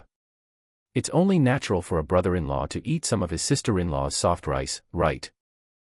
Chen said shamelessly as he walked. In his heart, he didn't actually hold out much hope that he could really manage to eat soft rice from Yanxia. That would definitely be the epitome of eating soft rice the hard way. Yanxia shouldn't be that stupid, right? Who would be willing to spend money without any return, right? The more Yanxia heard Chen's shameless words, the more she wanted to vomit blood. This was the first time she had met such a cheap man. He was even cheaper than her goddamn first love boyfriend. But deep down, she had an impulse to give Guchen money to spend even if it was like this. She didn't know why, but this man had an indescribable magic that deeply attracted her. A sister-in-law helping out a poor brother-in-law is reasonable, right? She even started to convince herself to be this sucker. Little auntie, daddy, and I are going up the mountain to grow mushrooms. Are you coming? Little Si Ting said excitedly as soon as she saw Yan Siye and Guchen coming downstairs together. Sure. Little auntie has never grown mushrooms in her life, so I'm looking forward to it. After waiting a few minutes, Guchen saw the little girl, Siyu, had changed into a black combat suit. It was even more professional than the one from yesterday. Sharp throwing stars hung on her chest, and that exquisite little stun gun was tucked at her waist. Furthermore, she was carrying her cute little backpack. He didn't know what secret weapons were hidden inside. Guchen rubbed his temples, speechless. Daughter, we're going to grow mushrooms, not go to war. Your safety first when out and about. There are many wild animals on the mountain behind the villa, and accidents are inevitable. I'm doing this to protect myself and my sister. The little girl reasoned logically. All right, she really was a cautious and good elder sister. What else could Guchen say? Walking out of the villa, Guchen finally realized how big and luxurious his wife's family's villa really was. It was dark last night, so he hadn't looked closely. Now, as he walked and looked around, it really opened his eyes once again. In any case, all the standard features of the villas he read about in tycoon novels were here, and even things that weren't standard were there too. Son-in-law, this path leads to the top of the mountain. It gets quite rugged up there. The group arrived at a fork in the road, and Li Meng pointed to the path on the left. Where does the path on the right lead to? Guchen asked curiously. It leads to the cemetery. Li Meng replied. The first thing Guchen thought of was his brother-in-law. He guessed that was likely where his brother-in-law was laid to rest. Let's go. Once we climb a bit further up, we can grow the mushrooms. Guchen said to the group. 5 minutes later. Guchen stopped in front of a large forest of giant trees. Looking at the forest ahead, he nodded with satisfaction. All right, this is the place. I'll go up and take a look, you guys wait here for me. Daddy, are you sure we're growing them right here? Yan Siyu suddenly asked. I'm sure. This forest is especially suitable. As he spoke, Guchen had already put down the bag in his hand and started climbing up the slope. Yan Siyu. How many minutes have we even been walking? Even her lazy younger sister hadn't complained about her feet hurting or not being able to walk. She had assumed Guchen would choose to go deep into the mountains and forests to grow the mushrooms. Who knew it would be just a 5-minute walk from the villa? Doesn't this make her outfit look ridiculous? Everyone focused their attention on Guchen as he climbed. Only the younger sister, Si Ting's, attention was on the bag Guchen had dropped. She had been very curious about what was in Daddy's bag from the very beginning. So, at this moment, she had already stuck her little bottom out and reached out with her small hands to open the bag Guchen had put down. There was nothing in the bag except for a mushroom slightly smaller than her head. The little girl's eyes lit up as soon as she saw the beautiful mushroom. She then excitedly picked up the mushroom with both hands, and her little nose couldn't help but lean in to sniff it. It smelled so good. The fragrance instantly stirred up the little glutton in her stomach. It's such a big piece, if I secretly take one bite, Daddy definitely won't mind. The little girl thought to herself, and she already opened her greedy mouth and took a bite. Chapter 37, The Worrying Good Sister. Cannot eat it. Just at this critical moment, the elder sister, Si Yu, quickly snatched the mushroom from Si Ting's mouth. Si Ting bit into nothing, her cheeks puffed up in anger immediately, and she shouted loudly at her sister, Sister, I just wanted to taste it, why won't you let me eat it? Besides, Dad also said that eating this mushroom will make you pretty. Si Yu looked at her with the eyes of a wise person looking at a foolish sister, and said, Red umbrella, white stem, eat it and you'll lie on the board. Don't you know that? I hope you'll learn some relevant knowledge before eating things in the future. After speaking, she helplessly touched her forehead, feeling that it was futile to explain so much to this stupid sister. Since she was young, she didn't know how much she had worried about this sister. If it weren't for her, she couldn't imagine how many times this stupid sister would have been reincarnated. Si Ting still retorted unconvinced, "Humph, how could the things in Dad's bag be poisonous?" Siyu shook her head, sighed, and said, "Don't let yourself pay for other people's stupidity." After speaking, she stuffed the mushroom back into the backpack. Chen came down in 2 minutes, and then smiled and said to everyone, "Okay, let's plant it here." After speaking, he went to get the bag containing the mother fungus, and at the same time strictly instructed Li Meng and Fang Jing, "From now on, no one else is allowed to approach this forest. This will be my dedicated place for planting mushrooms. Li Meng, go back and arrange for workers to set up a fence around this area. It must be completed by today." "Okay, son-in-law." Although Li Meng didn't know why the son-in-law wanted to do this, she agreed immediately. "Still fencing it off? It's just playing house and planting some mushrooms, why are you making such a fuss?" Yan Xie couldn't help it and said it directly. "My mushrooms are poisonous, so fencing it off is for everyone's safety." Chen explained casually. He naturally couldn't say that these mushrooms were priceless, not protecting them well would be stupid. "Poisonous? No way, you're bringing children along to plant poisonous mushrooms." Yan Xie immediately showed a look of astonishment. "We're just planting, we didn't ask you to eat them." Chen rolled his eyes. The stupid sister almost ate one just now. At this time, the sister suddenly spoke up. Chen was startled and hurriedly picked up little Si Ting to check. "Don't worry, I didn't let her eat it." The sister rolled her eyes, then helplessly touched her forehead. Having a stupid sister at home is hard enough to take care of, and now there's an even stupider dad. She suddenly felt that the future was hopeless. Chen breathed a sigh of relief, really breaking into a cold sweat, and helplessly and dotingly touched the little girl's head. "It's Dad's fault for not explaining it clearly to you beforehand. Don't eat things randomly next time, you understand, baby?" I know." The little girl was still lingering in fear, patting her chest, and then looked at her sister with grateful eyes and said, "Sister, thank you. I really know I was wrong this time, I won't dare to eat things randomly again." "Sigh, forget it, as long as you're okay." Yan Xiu sighed, her face full of helplessness and doting. For her sister's guarantee, she didn't believe a word of it. After all, this girl had always been heartless. If she could remember, that would be strange. Just at this moment, Chen also squatted down, looking at Yan Xiu with concern, his eyes shining with sincere light, gently stroking her hair, and sighed sincerely, "Xiu, Dad also wants to thank you properly. It's really Si Ting's blessing to have such a thoughtful, sensible, and kind sister like you." Hearing Chen's such solemn gratitude and meeting the other's extremely sincere eyes, Yan Xiu's heart was shaken, and for the first time, a panicked emotion appeared. She hurriedly turned around, trying to hide her inner panic, her little mouth slightly pouted, murmuring softly, "Oh, you father and daughter, don't cause me any more trouble in the future, just let me worry less." Seeing her like this, Chen and Yan siding, the father and daughter, looked at each other silently, and then both laughed.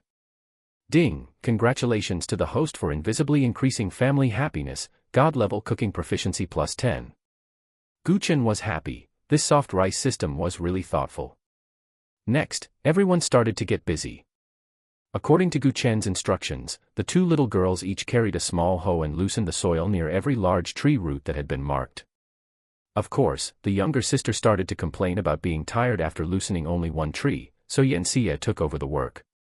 As for the elder sister, she persisted for 10 trees before Chen took the hoe to continue digging. The two nannies, Li Meng and Fang Jing, went back to find workers to come and build the fence. Half an hour later, looking at the dozens of large tree roots covered with plastic wrap, Yan Xie wiped the sweat from her forehead and said speechlessly, "Don't tell me this counts as planting mushrooms." Damn it, this was completely different from the mushroom planting she imagined. Whose mushrooms are planted by sprinkling mushroom powder directly into the soil and then covering it with plastic wrap full of holes. "That's right, my mushrooms are this simple to plant." Chen replied. "According to the system, you only need to grind the mother fungus into powder and sprinkle it near the roots of the trees, and the piapiao mushroom can grow in 24 hours. He had already added 2 extra measures, the first was loosening the soil, and the second was covering it with plastic wrap. "Fine, whatever you say. By the way, what's the use of these poisonous mushrooms?" Yan Xie asked again. Ornamental. Don't you think it would look spectacular and beautiful if the whole forest was full of these mushrooms? Gu Chen bullshitted. TCH. Yan Xie rolled her eyes speechlessly. If it weren't for the fact that she found this man more and more pleasing to the eye, she would have been crazy to follow him to do such a stupid thing today. Dad, when will the mushrooms grow? Little Si Ting was very excited. She was responsible for poking holes in the plastic wrap just now and had a lot of fun. Moreover, she really liked that beautiful mushroom. If there was a big patch, she felt very happy just thinking about that scene. In these 2 days, we'll come back to see then. Gu Chen touched his daughter's head, already wondering how to give his wife a surprise. Then Dad, can the newly grown mushrooms be eaten? The little girl was still thinking about eating mushrooms to become pretty.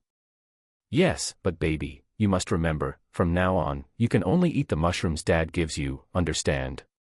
Ting Ting understands. Okay, let's go, we're going back. Dad still has to go back to practice cooking, so I can make delicious food for you, your sister, and your mother. Thinking that after the piao mushroom is cooked, it can slow down aging and eliminate wrinkles. But the premise is that his God-level cooking LV1 proficiency must be maxed out, which is 100 proficiency. So he couldn't wait to improve his cooking skills.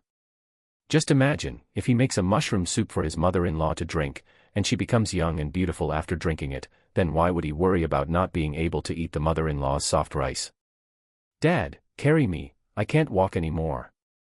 As soon as they started walking back, the younger sister started acting like a spoiled child towards Gu Chen. Gu Chen was naturally willing, squatted down, and picked up the little girl with one hand. Sister, don't you want Dad to carry you? No need, I'm not as lazy as you. However, as soon as the little girl finished rejecting her sister's invitation, her own small body was picked up by Gu Chen with one hand. Yan Xiu. She was speechless, but seeing her dad and sister laughing so happily, she didn't know why, but her mood was also a little happy. Being a tough man in front of his wife once, Gu Chen tasted the sweetness, so facing his eldest daughter, he also chose to be tough when he should be. This is it, holding one daughter in each hand, Gu Chen felt like he was going to die of happiness. Moi. Moi. He gave each of his 2 daughters a kiss on their little faces. Hee hee. I want to kiss Dad too. Moi. The younger sister Si Ting happily kissed Gu Chen back, leaving a conspicuous saliva mark as always.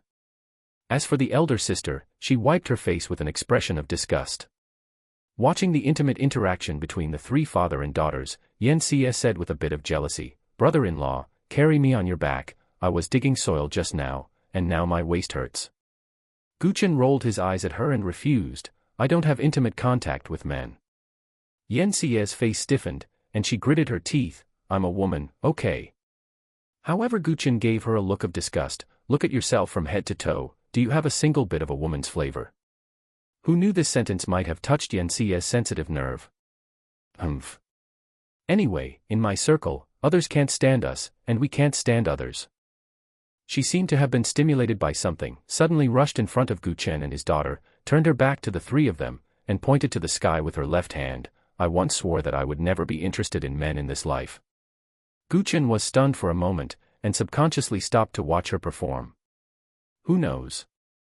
Yan Xie lowered her hand slowly, and when she turned to look at Gu Chen, she was already supporting the bridge of her nose with one hand, her eyes seemingly becoming firm and deep. "You wait, I will make you look at me with admiration."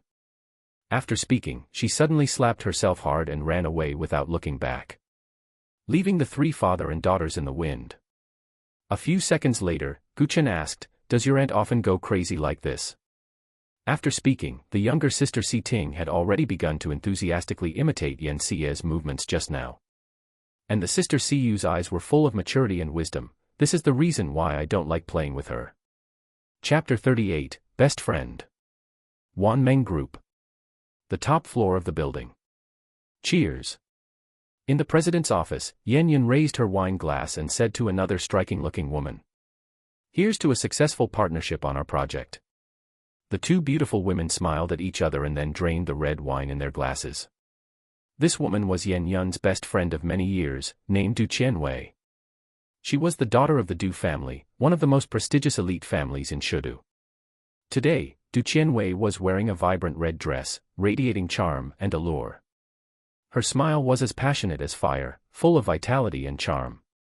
Compared to Yan Yun, her only shortcoming was her chest.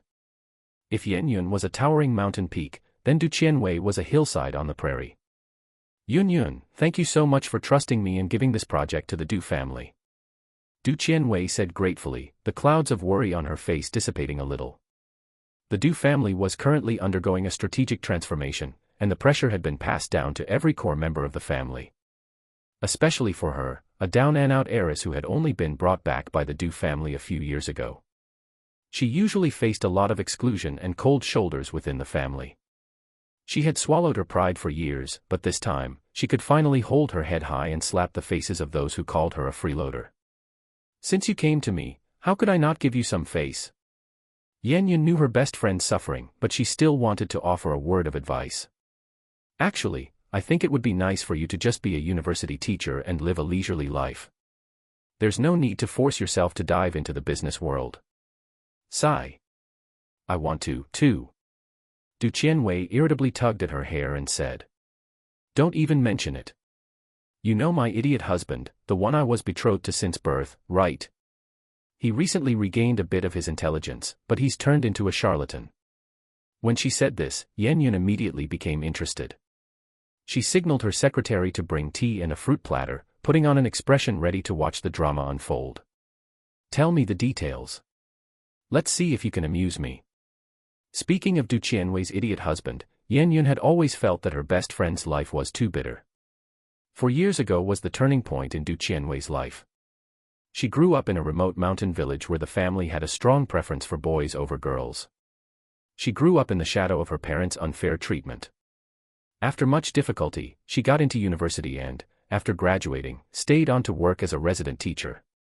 She thought she could finally escape the shackles of her family.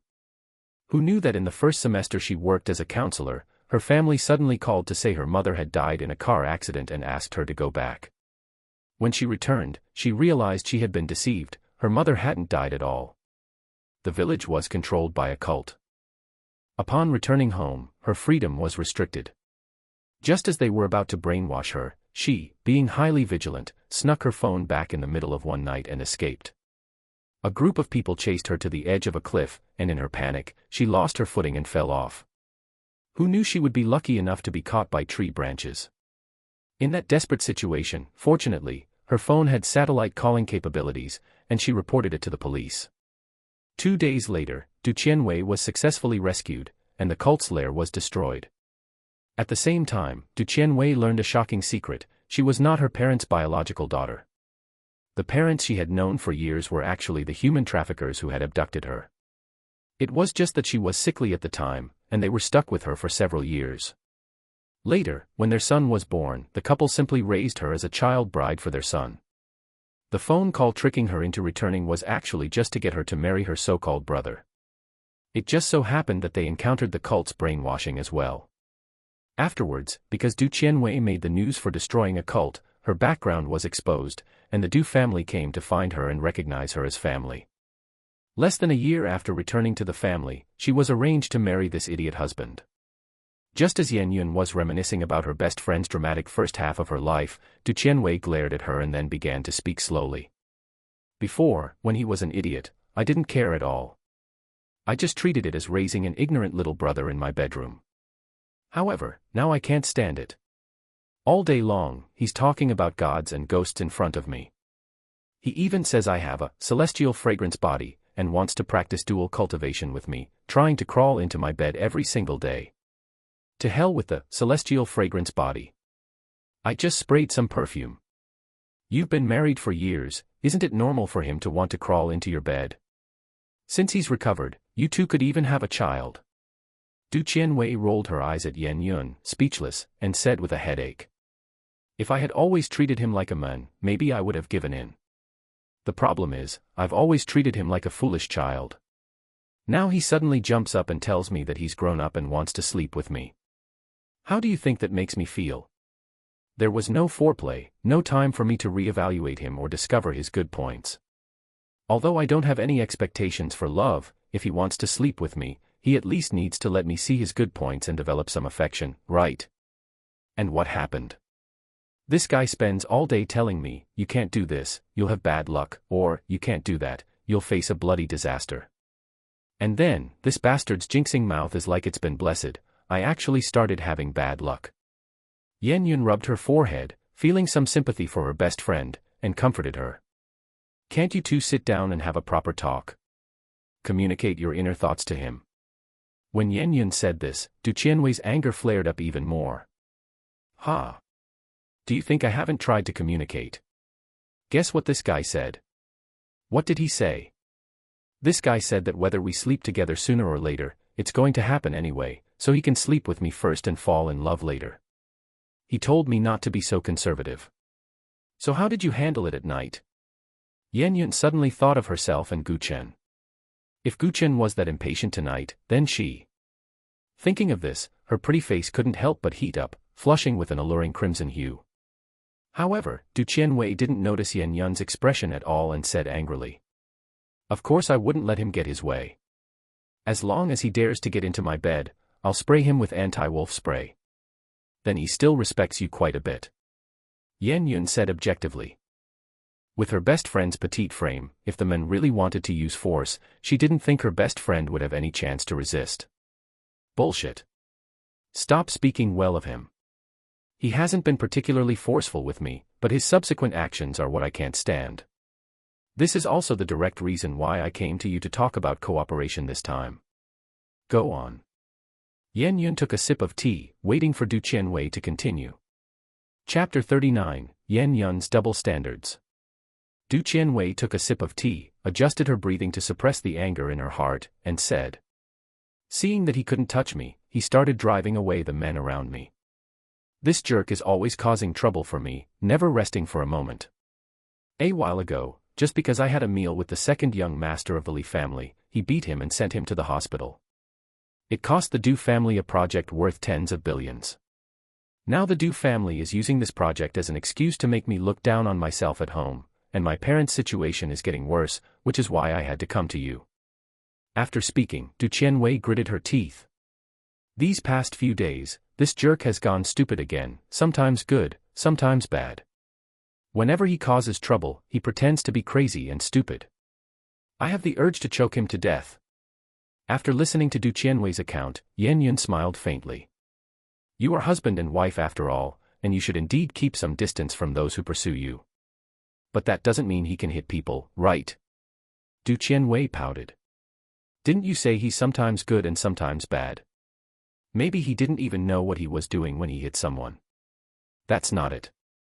I'm sure he was a normal person when he hit him. Before, when he was stupid, he never hit back or retorted when scolded. Wei, if you feel like you can't go on, you should divorce him. If you really want to, you can probably get a divorce. Yan Yun sighed and comforted her, then analyzed it from an objective perspective. As for the hitting, I know a little about the Li family's second young master's character. He must have been all over you when you were eating, right? Du Qianwei choked, moved her lips but didn't speak. See. No man with a backbone can tolerate his wife being taken advantage of and stay silent. I think you have too much prejudice against your husband. Yan Yun shook her head. She didn't like to get involved in other people's family affairs, but since this was her best friend, she couldn't help but say a few words. I actually know that logic, but he doesn't consider the consequences at all, and I have to clean up the mess when something happens. Du Qianwei rubbed her temples and said with a sense of disappointment. If he were normal, didn't say inexplicable things every day, didn't act like a charlatan, studied properly, and found a decent job, I could slowly accept him. Yan Yun shrugged. If I remember correctly, when you got married, you said he was a disciple of some Taoist priest. Is it possible that what he says has some truth to it? Some things exist if you believe in them, and don't if you don't. Humph, I noticed you seem to be on his side. Always speaking for him. I only stand on the side of justice. Du Qianwei. Still, if it really doesn't work, just divorce. If being together is torture, then separate. Yan Yun spread her hands, indicating she didn't want to ask more. You think I'm like you? Holding great power and doing whatever you want. I realized the reality back then, thinking that if the family arranged a fool for me, I could have some peace. Now if I divorce, I will immediately be treated as a commodity to be traded away. I don't want that. Do you know what makes me angriest about this guy? Isn't it the hitting people you just mentioned, ruining the Du family's business? No, although that is infuriating, I know I have my own faults, and I can't blame it all on him. This guy has been asking me for money recently, and every time it's a large sum. My private treasury is almost emptied by him. It's all spent on buying junk I don't understand. As long as I don't give him money, he retorts by saying he is a live-in son-in-law, that it is only natural for me to support him, and that he is destined to eat soft rice. Such shameless words almost made me die of anger. I, Du Qianwei, have looked down on men who eat soft rice the most since I was a child. At this moment, Yan Yun's phone rang. Seeing it was a message from Gu Chen, a smile appeared on her face involuntarily. She picked up the phone and started reading the message. Gu Chen, wife, I just finished planting mushrooms with Yun Yun, and I plan to practice my culinary skills later so I can bring you lunch at noon. After reading the message, Yan Yun's smile became even brighter, and a sweetness rose in her heart. She quickly typed a reply. You can cook. Gu Chen, I've done it before, but it's been a long time so I'm a bit rusty, so I plan to practice first. Yan Yun, then I'm looking forward to it. Gu Chen, hee, don't worry, I won't let you down. Actually, I have one more thing to tell you. Yan Yun, what is it? Gu Chen, I resigned yesterday. I have no income from now on, so I can only rely on you to support me. Thinking of the nature of Gu Chen's work, Yan Yun supported him 100%. Such a good husband, she wouldn't want Gu Chen to continue exposing himself to massage other women. Recalling the comfortable massage this morning, she had long wanted to completely monopolize her husband's massage skills. So, she replied without hesitation.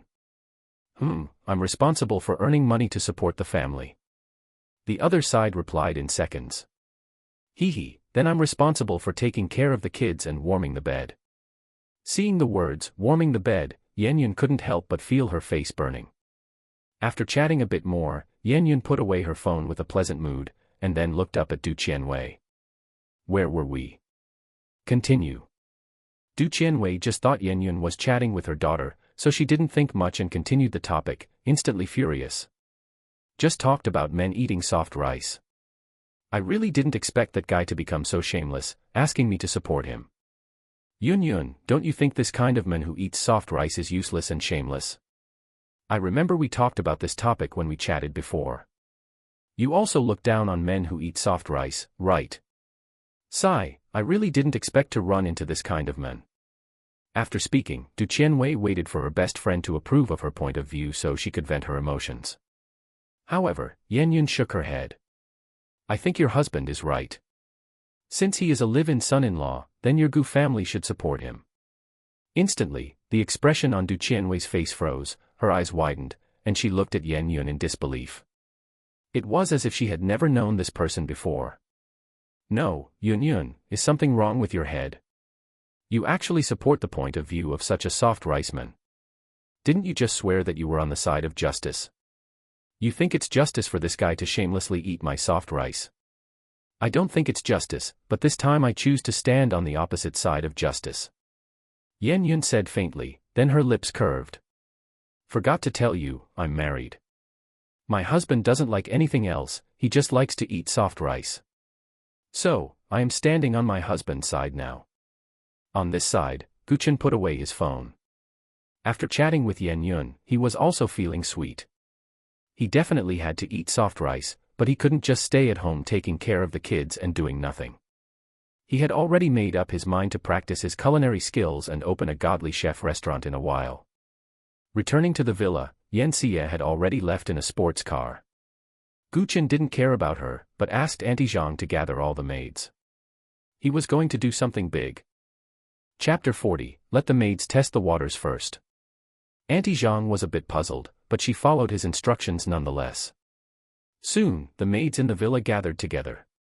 They all looked at Gu Chen with curiosity, wondering what this new son-in-law wanted to do. To the maids, this son-in-law who had appeared so suddenly seemed very mysterious, and they were full of curiosity about him. Most importantly, he was handsome, the kind of handsome that was simply off the charts. Last night, many of the maids had even dreamt of the son-in-law, and they had experienced unspeakable stories in their dreams. So, when they heard the son-in-law had summoned them, everyone was incredibly excited and began guessing his intentions. Some thought he might be giving out perks, others believed he might have some important task that required them all to complete together. In short, the maids were full of anticipation for this summons. What do you think the son-in-law wants to do? It's probably something good anyway. The son-in-law looks like a handsome and kind-hearted man. Hee, I think so too. I'm really envious of Li Meng and Fang Jing, because of the little princess, they get to stay with the son-in-law all day long. Shoo. Keep your voice down. Just fantasize about the son-in-law secretly at night, don't wear your crush on your face. If the eldest miss or the housekeeper finds out, you're done for. Oh, I wouldn't dare think anything inappropriate. It's just that the son-in-law is too handsome, I can't help it. I don't have any bad intentions. While the 20-plus maids were discussing this, Chen had already appeared in the living room with his two daughters, who had just finished washing their hands. Suddenly, the noisy hall quieted down. Everyone stood up straight and looked at Chen with excited eyes. Chen blushed slightly at being watched by so many women, but he quickly calmed down. Sorry to take up everyone's time. I've gathered you all here today because there is something I would like to ask of you. Son-in-law, please instruct us. The maids replied in unison. Seeing everyone being so cooperative, Chen couldn't help but admire the high standard of these maids. Therefore, he didn't beat around the bush and stated his purpose directly. I'm going to practice making egg fried rice in a moment, and I'd like to invite you all to taste it. As soon as these words were spoken, all the maids were stunned and looked at each other in confusion. They had guessed 1,000 things, but they never expected that Chen would actually make egg fried rice for them to eat. They couldn't understand why someone with the status of a son-in-law would need to practice cooking himself. However, since the son-in-law had said so, even if they had many doubts in their hearts, they all nodded in agreement. At the same time, they became more and more excited as they thought about it. They were actually going to be able to eat egg fried rice made by the son-in-law himself. All right, I'll go to the kitchen and start now. Please wait a moment. After saying this, Chen entered the kitchen, and the maids followed one after another. Then, the kitchen was surrounded by 3 layers inside and 3 layers outside, packed so tightly that not a drop of water could pass through. Each of the maids stretched her neck, wanting to witness the handsome son-in-law's cooking posture up close. Looking at the dozens of maids waiting expectantly, Chen secretly rejoiced. Indeed, there were benefits to having many people around. Later, no matter how he messed up, he could practice his god-level cooking to his heart's content without worrying about wasting food anymore. The reason he chose to use egg fried rice to practice his proficiency in god-level cooking was very simple. It was that egg fried rice was very simple and quick to make, but making it taste good was a real test of culinary skill. Daddy, is there anything I can do to help you? At this moment, the younger sister Si Ting blinked her big eyes and asked. You don't need to do anything. Just stay on the side with your sister and cheer for Daddy. Chen dotingly rubbed his daughter's head as he spoke. Oh. Then go for it, Daddy. The little girl made a cheering gesture at Chen, then moved a small stool and sat next to her sister to watch. Son-in-law, here are the eggs, and the rice has also been prepared for you. The head chef who usually was in charge of cooking in the villa brought all the ingredients for the egg fried rice in front of Chen. Then, she asked with some concern, Son-in-law, are you really sure you want to do this? She was genuinely worried that this new son-in-law was just on a whim, wanting to make egg fried rice once. If it turned out he had never been in the kitchen before and accidentally burned or scalded himself, as the kitchen supervisor, if the eldest miss blamed her, she definitely wouldn't be able to escape responsibility. Chen seemed to see through her thoughts and smiled, saying, Don't worry. I'm not a kitchen novice, it's just that the taste of what I made before was lacking a little. Today, I plan to practice properly, and once I've mastered it, I can make it for my wife. Then, good luck, son-in-law. Hearing Chen say this, the head chef breathed a sigh of relief and, at the same time, felt even more favorably disposed toward this new son-in-law. Young, handsome, down-to-earth, and so thoughtful toward the eldest miss. Thank you. Chen nodded. Then, he took a deep breath and slowly closed his eyes. The vast knowledge of God-level cooking instantly washed through his mind. The method for making egg-fried rice was engraved in his mind like a brand. The moment he opened his eyes, Gu Chen's gaze became focused and sharp, and he exuded a powerful aura. He seemed to transform into a master chef, standing in the center of the kitchen stage, controlling every detail. He had a strong intuition, as if the entire kitchen had become his territory, with everything under his control. The next moment, he sprang into action, heating the pan and the oil with fluid, natural movements. Clap.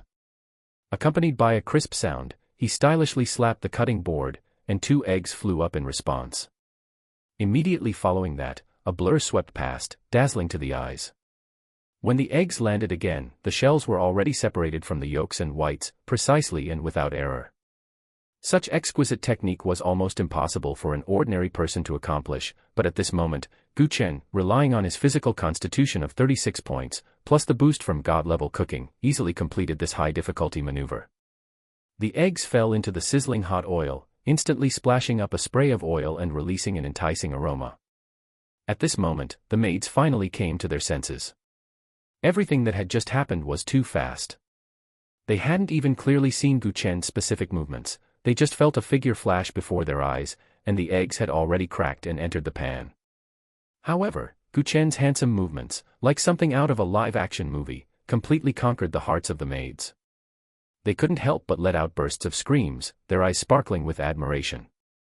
The son-in-law's hand speed was too fast, they couldn't see it at all. But that didn't stop them from appreciating it, it was simply too handsome, incredibly handsome. As Gu Chen's stir-frying movements came in waves, the maids also seemed to experience ups and downs, their cheers rising one wave after another. Especially the slightly older female chefs in charge of cooking in the villa, they were deeply conquered by Gu Chen's culinary techniques. Any one of them, if picked at random, would be at the level of a national chef. But when it came to comparing techniques and movements with Gu Chen, they only had one thought in their minds. Beyond reach. In any case, they could forget about reaching Gu Chen's level in this lifetime. They had thought Gu Chen was just practicing casually, but they hadn't expected that his casual take action would be their limit. Especially that hand speed which left them dazzled. How much time would it take to train for that? 20, 30, or 40 years. And how old was the son-in-law? What kind of chosen one was this? The 2 little girls were also conquered by Gu Chen. Especially the older sister, her useless dad had impressed her once again. In less than a minute, the first pot of golden egg fried rice was done. Gu Chen grinned. 1 bowl of egg fried rice directly increased his proficiency by 3 points, bringing his God-level cooking proficiency to 23 points. At this rate, reaching 100 points wouldn't be particularly difficult. The enticing aroma instantly filled the entire kitchen. Watching the egg-fried rice being scooped into the plate, the maids all subconsciously swallowed their saliva. Not to mention how the rice tasted, but in terms of color, aroma, and taste, it had already occupied at least 2. This was the son-in-law's first bowl of egg-fried rice, any one of them couldn't wait to pounce on it and have a taste. All right, this is the first plate. Si Ting, come over and do daddy a favor. Gu Chen waved to his younger daughter, who was staring at him blankly with little stars in her eyes. Okay. The little girl trotted over happily the moment she heard her dad call her. Today, you will be a server for once. The maids in the house are all our guests. You take this plate of egg-fried rice to the table and let them have a good taste. Gu Chen looked at his cute daughter and said gently. The little girl heard this, she had never served anyone before, and a sense of novelty welled up in her heart, so she quickly nodded her little head. Then, she carefully placed her hands on the edge of the table, gently stood on tiptoe, and tried hard to reach the egg-fried rice on the table. However, because she wasn't tall enough, she had to stand on a small stool to complete this task. Gu Chen couldn't help but laugh as he watched his daughter's cute appearance. He reached out and handed the egg-fried rice to the little girl, cautioning. Be careful, don't spill it. Daddy, can I have a bite first? Smelling the waves of aroma from the plate, the little girl stuck out her tongue and licked her lips, seemingly unable to wait to taste this delicious egg-fried rice. Gu Chen smiled and shook his head, answering softly. Haha, not right now. The ones before are all prepared for the aunties. Yours and your sisters will have to wait until later. Obviously, what he gave his daughters had to be the best. His proficiency was only 23 right now, so let the maids test the waters first. Hearing this, the little girl was a bit disappointed, but she nodded sensibly and served the egg fried rice to the maids to eat. The maids had already consciously taken a spoon each. As soon as the little girl put down the egg fried rice, the few maids squeezed in the very front couldn't wait to put the first bite of egg fried rice into their small mouths. How should they put it? Compared to the son-in-law's handsome cooking posture, the taste was indeed lacking a little something. But it was still better than most of the egg fried rice they had ever eaten. Most importantly, this was the first plate of egg fried rice made by the son-in-law himself. What they were eating wasn't just the taste. It was the son-in-law's sincerity. Therefore, several of the maids had tears in their eyes as they ate. After all, never before had such a handsome man cooked a meal for them. Chapter 41, Woo-woo, Young Master, we can't eat any more. The first plate of egg fried rice was snatched up by the maids in less than a minute. How is it? Is it delicious? Using God-level cooking for the first time, he still wanted to hear everyone's feedback after eating. Young Master, your level is good enough to open a 5-star restaurant. It's too delicious. A bold maid said with a blushing face and a racing heart. For some reason, after eating the young master's egg fried rice, the more they looked at him, the more they felt that he had a special male charm. That's good. I'll continue making more, you all continue tasting. Chen nodded. The system was indeed reliable. Okay, young master. Hearing this, all the maids responded excitedly. Their eyes flashed with expectation and desire, as if they wanted to swallow Chen whole. Every maid licked her lips, still unsatisfied, as if she were still immersed in the deliciousness of that plate of egg fried rice. Firstly, they wanted to witness the superb culinary skills displayed by the young master with their own eyes. Watching him skillfully stir-fry and season, combined with the wafting aroma, made the maids unable to help falling for him. Secondly, it was because that plate of egg fried rice was just too little, it was gone after one bite each, and it couldn't satisfy their taste buds at all. Therefore, they eagerly awaited the arrival of the next plate of egg fried rice, hoping to experience more of the young master's unique charm. They had a strange feeling that the young master hadn't even unleashed his full strength yet. Sure enough, the next moment, Chen's technique became even more skillful, and his movements were even more elegant. The maids were all overjoyed, and their rising and falling screams were even louder than before. Just 1 minute later, the steaming hot egg fried rice was out of the pan again. That rich aroma was even more tempting than the last plate, permeating the entire kitchen and making everyone drool. The maids gathered around, staring straight at the egg fried rice on the plate, with tears of excitement flowing from the corners of their mouths. This was the second time the young master had made egg fried rice wholeheartedly for them. Thus, in just a few seconds, the second plate of egg fried rice was snatched up again. Everyone was still unsatisfied and looked forward to the next plate even more. They gathered in front of the kitchen like lovesick fans to watch Chen cook again. Next, it seemed like they fell into a cycle. The maids screamed, shared, screamed, shared, screamed. Ah, the young master is getting better and better. Woo-woo, it's getting more and more delicious. As plate after plate of egg fried rice came out of the pan, Chen's proficiency in God-level cooking shot up. He became more and more excited and skillful as he cooked, just like a tireless machine, repeating, and repeating again. 20 minutes later, Chen handed a plate of freshly cooked egg fried rice to his little girl, who was having fun acting as a waitress, and suddenly wanted to test her memory, asking, "Ting-ting, which bowl is this?" "Daddy, this is the 15th bowl." The little girl replied. However, her answer was quickly denied by her sister. "This is the 17th bowl." "Oh, I didn't keep track properly. Daddy, can I eat this bowl?" Little Ting-ting stuck out her cute tongue, then sniffed the fragrance of the rice again, swallowed her saliva, and looked at her daddy longingly. She really wanted to eat it so much. Daddy's egg fried rice was getting more and more fragrant. She had drooled all over the floor, almost into the plate. "Not yet, wait a little longer." Chen shook his head, looking at his daughter's small mouth covered in oil stains and a grain of rice stuck to the corner of her mouth, and couldn't help but laugh out loud. This little girl had been unable to resist sneaking bites since the 7th plate. Another hour passed, and Chen had made over 70 plates of egg fried rice. Little Tingting could no longer carry the plates, not because the little girl was tired, but because the little girl's belly was already round and bulging, and she couldn't walk. Eat this plate, and continue, everyone, don't be polite. Chen started ordering the older sister around again, handing the latest plate of egg fried rice to little Siu. The egg fried rice now had undergone a transformation compared to the first plate.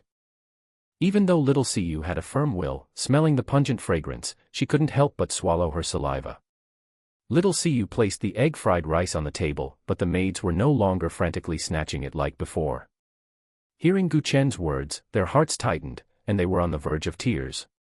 Each of them had cumulatively eaten more than 2 plates, far exceeding their usual appetite.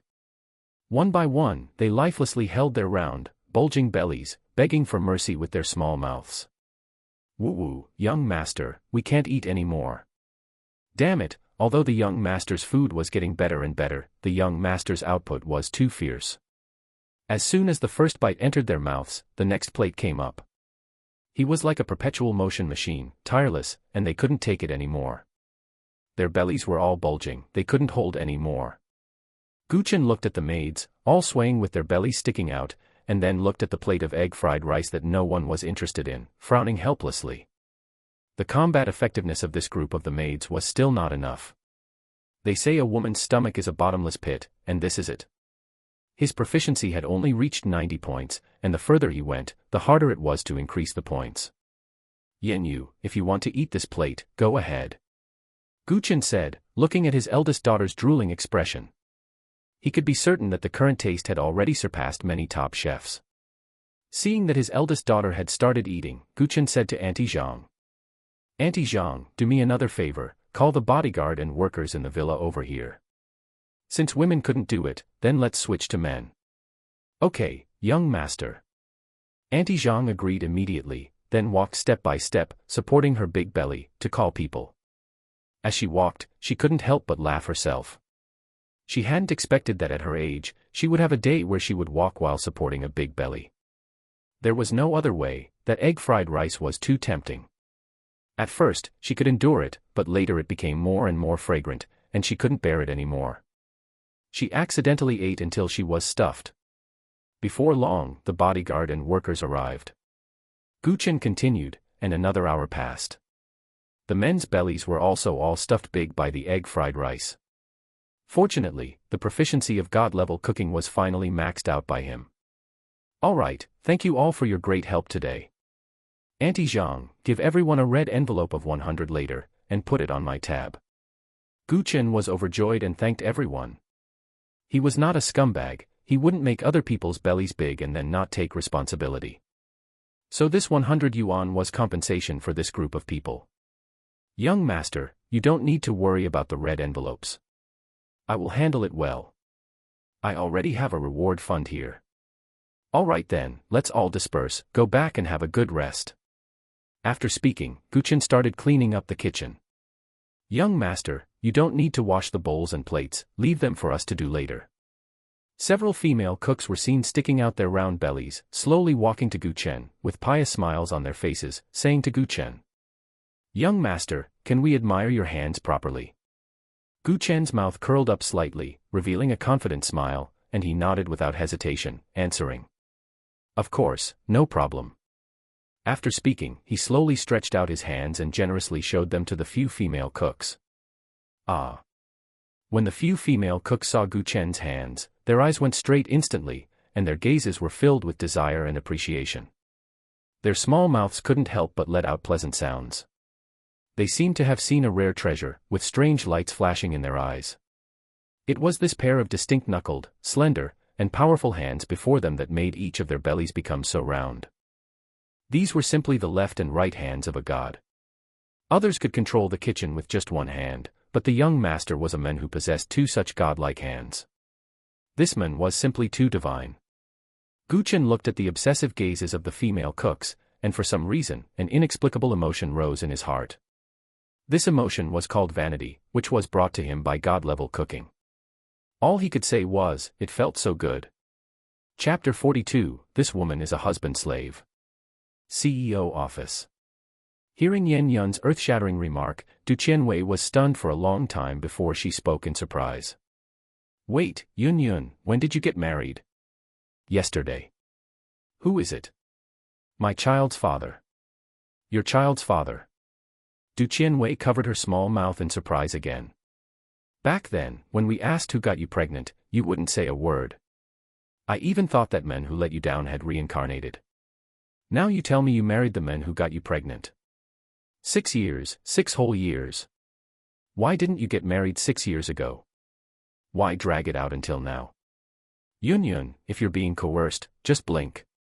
Get lost, I married him voluntarily, and it was my initiative. Thinking of Gu Chen, a happy smile rose unconsciously on Yan Yun's face. Du Qianwei felt uncomfortable all over watching that smile. How to describe it? Sour. Yes, it was a sour, stinky smell. It made single dogs or those with bad relationships feel sick at the smell. What kind of magic does this man have to make you take the initiative? Du Qianwei understood Yan Yun less and less. How did a stinky man who eats soft rice capture the heart of the coldest ice goddess? Yan Yun curled her lips into a faint smile again, looking like a young girl immersed in love. His goodness is something others won't know. As for why I waited until now to marry him. That's because he only reached the legal age for marriage last month. When this was said, Du Qianwei almost fell off the sofa. She stared at Yan Yun in shock. Let me get this straight. Your child is 5 years old, you got pregnant 6 years ago, and your new husband just turned 22. That means when you were pregnant, he. Du Qianwei's worldview shattered. She had always thought the men who could conquer Yan Yun, make her pregnant out of wedlock, and be willing to bet her reputation to give birth to the child, would be a mature, steady person who could provide enough security, especially someone who could surpass Yan Yun in talent. As it turned out, it was the exact opposite. He wasn't even considered a man back then. This. She didn't know how to describe her shocked feelings at this moment. She thought it was outrageous enough that she married a fool. She didn't expect the young lady of China's #1 wealthy family to have a child husband. And this child husband developed a spoiled habit, only liking to eat soft rice. This plot is too explosive.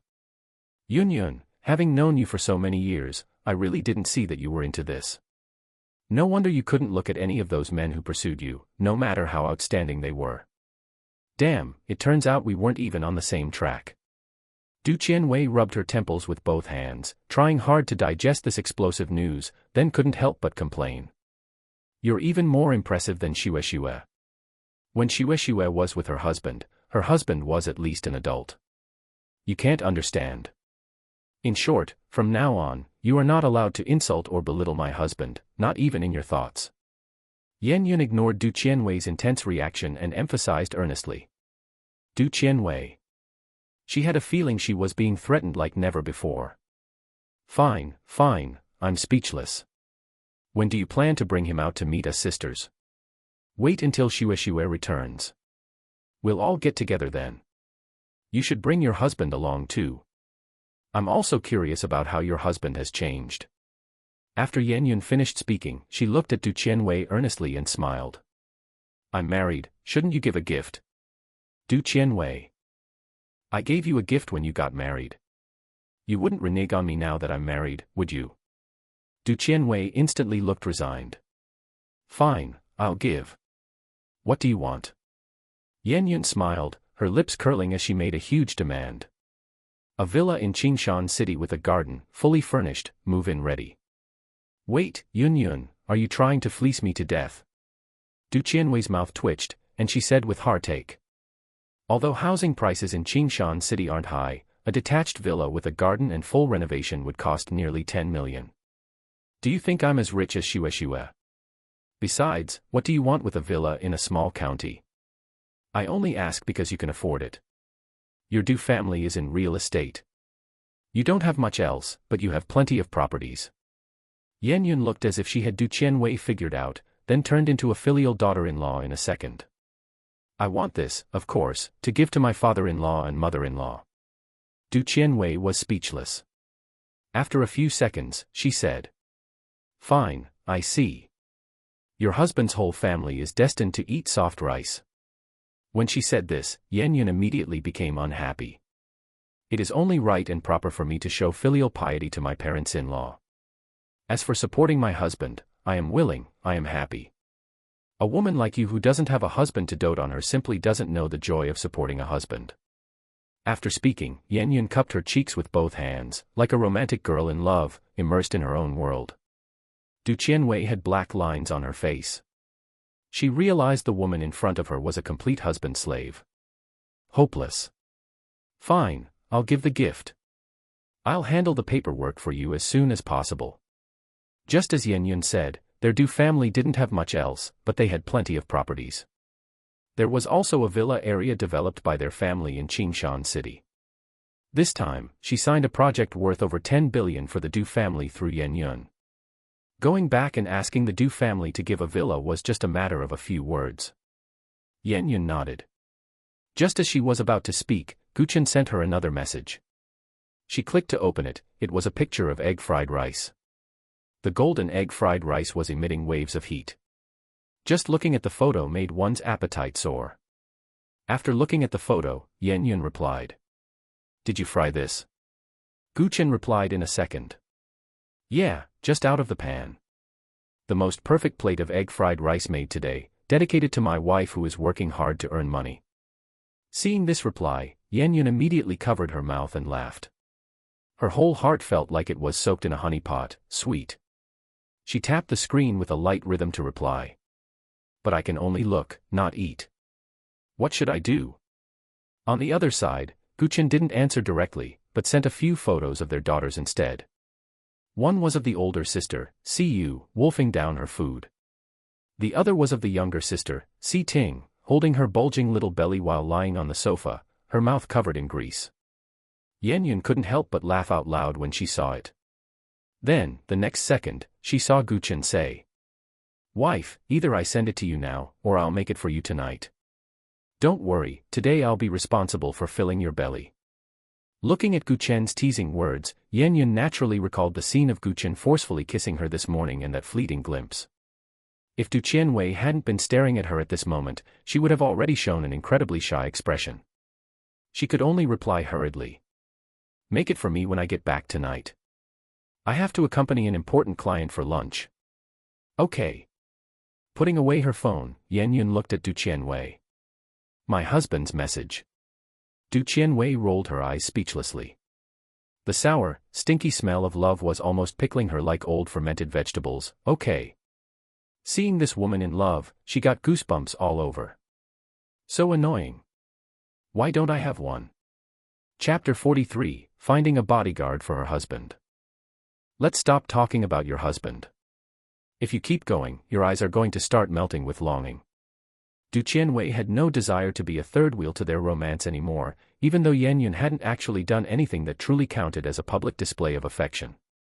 Yan Yun's face darkened. Melting with longing. Was she really that desperate? Noticing the scar on Yan Yun's head, Du Qianwei immediately changed the subject and asked with concern. By the way, have you figured out who attacked you? Hearing this, Yan Yun's eyes narrowed slightly. Just about. It's nothing more than some foreign forces acting out of desperation. They won't be able to kick up a fuss for much longer. Sigh, how should I put it? Sometimes I envy your independence, but now it seems everything comes with a price. If I were to sit in your position and bear this kind of pressure every day, I think I'd go crazy before long. Yun Yun, you must protect yourself. Don't worry. I'll make sure to stay alive until every last enemy is eliminated. Yan Yun's gaze was resolute. She would settle the score with every single enemy who had harmed her or her family. At this point, she suddenly remembered something and turned to look at Lan Dai, who was waiting quietly not far away. Lan Dai, help me get in touch with your sister. I need someone. Lan Dai nodded. Just by looking at Yan Yun's expression, she knew exactly what the other woman wanted. It was nothing more than wanting to find a capable personal bodyguard for Chen. Without delay, she picked up her phone and dialed an encrypted number. After a few rings, the call was answered. This is the Special Security Department, Phoenix Nest. Please state your ID number. S009, codename Cold-Blooded Rose. One moment, please. Transferring your call. About 5 seconds later. A low, seductive female voice came from the other end of the line. You aren't calling my private line. Is there something urgent? Seeing that the call was connected, Lan Dai handed the phone directly to Yen Yun. Yen Yun took the phone and said, Sister Lan Yuan, it's me, Yen Yun. Oh. So it's little Yun Yun. Why didn't you call my private line? 9 out of 10 times, it doesn't go through. Giggle, alright, that's my fault. I gave it out to too many young guys, so you know how it is, it's often turned off. Yen Yun's face darkened.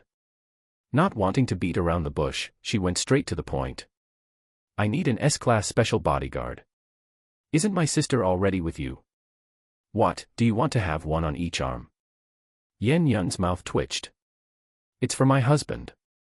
Immediately, the voice on the other end of the line shifted from lazy to spirited and excited. You're married? TSK, TSK. I thought you were like me and against marriage. Sister Lan Yuan, let's talk business. Business? There isn't any. Yen Yun's brows furrowed instantly. Just as she was about to ask why, Lan Yuan continued. You know how the world situation has changed recently. All sorts of monsters and demons are coming out to cause trouble. There are too many people needing protection, I don't have enough hands to handle it all. Can't you find a way to help me out? Yen Yun's frown deepened. I really don't have any active personnel available, but there is an intern I can give you. What's her skill level? She couldn't possibly find a bodyguard for Gu Chen who wouldn't be of any use, it would be better to have none at all. Her combat record is available for review, 0 to 3. Yen Yun. Don't be in such a rush. Aside from a lack of experience, the little girl is fine. As long as you give her practical opportunities, I guarantee I'll never ask for her back. Yen Yun. All right, silence means consent. She'll show up within 3 to 5 days. As for salary, just handle it as you see fit, providing room and board is enough. She needs experience more than money. Before Yen Yun could hang up, Lan Yuan finished her sentence at top speed. In a mysterious and concealed secret base, the atmosphere was somewhat heavy, yet Lan Yuan hung up the phone with a face full of joy and beckoned to her subordinate. Go and bring that little girl, Duanmu Yen, to me. There was a hint of delight in Lan Yuan's voice. The subordinate nodded respectfully and turned to leave. Shortly after, an 18 or 19-year-old girl walked into the room timidly. She kept her head slightly lowered, not daring to look Lan Yuan in the eye. Report, low. Leader. The girl's voice trembled, she seemed terrified. Lan Yuan watched the girl with her head lowered. A sense of joy at finally being rid of this burden welled up within her, and she smiled brightly. Don't be nervous. I didn't call you here to criticize you. Lan Yuan's tone was gentle, attempting to put the girl at ease. As the saying goes, failure is the mother of success. You've only failed 3 times, so there's no need to be discouraged. On the contrary, you should draw experience and lessons from these failures and continue to move forward bravely. Lan Yuan said encouragingly. Upon hearing this, Duanmu Yen raised her head in surprise, her gaze meeting Lan Yuan's. Then, she quickly lowered her head again, as if she didn't dare to look into Lan Yuan's eyes for long. That's right. Young people should be full of vitality and march forward bravely. I called you here because I have another mission for you. This will be your 4th mission.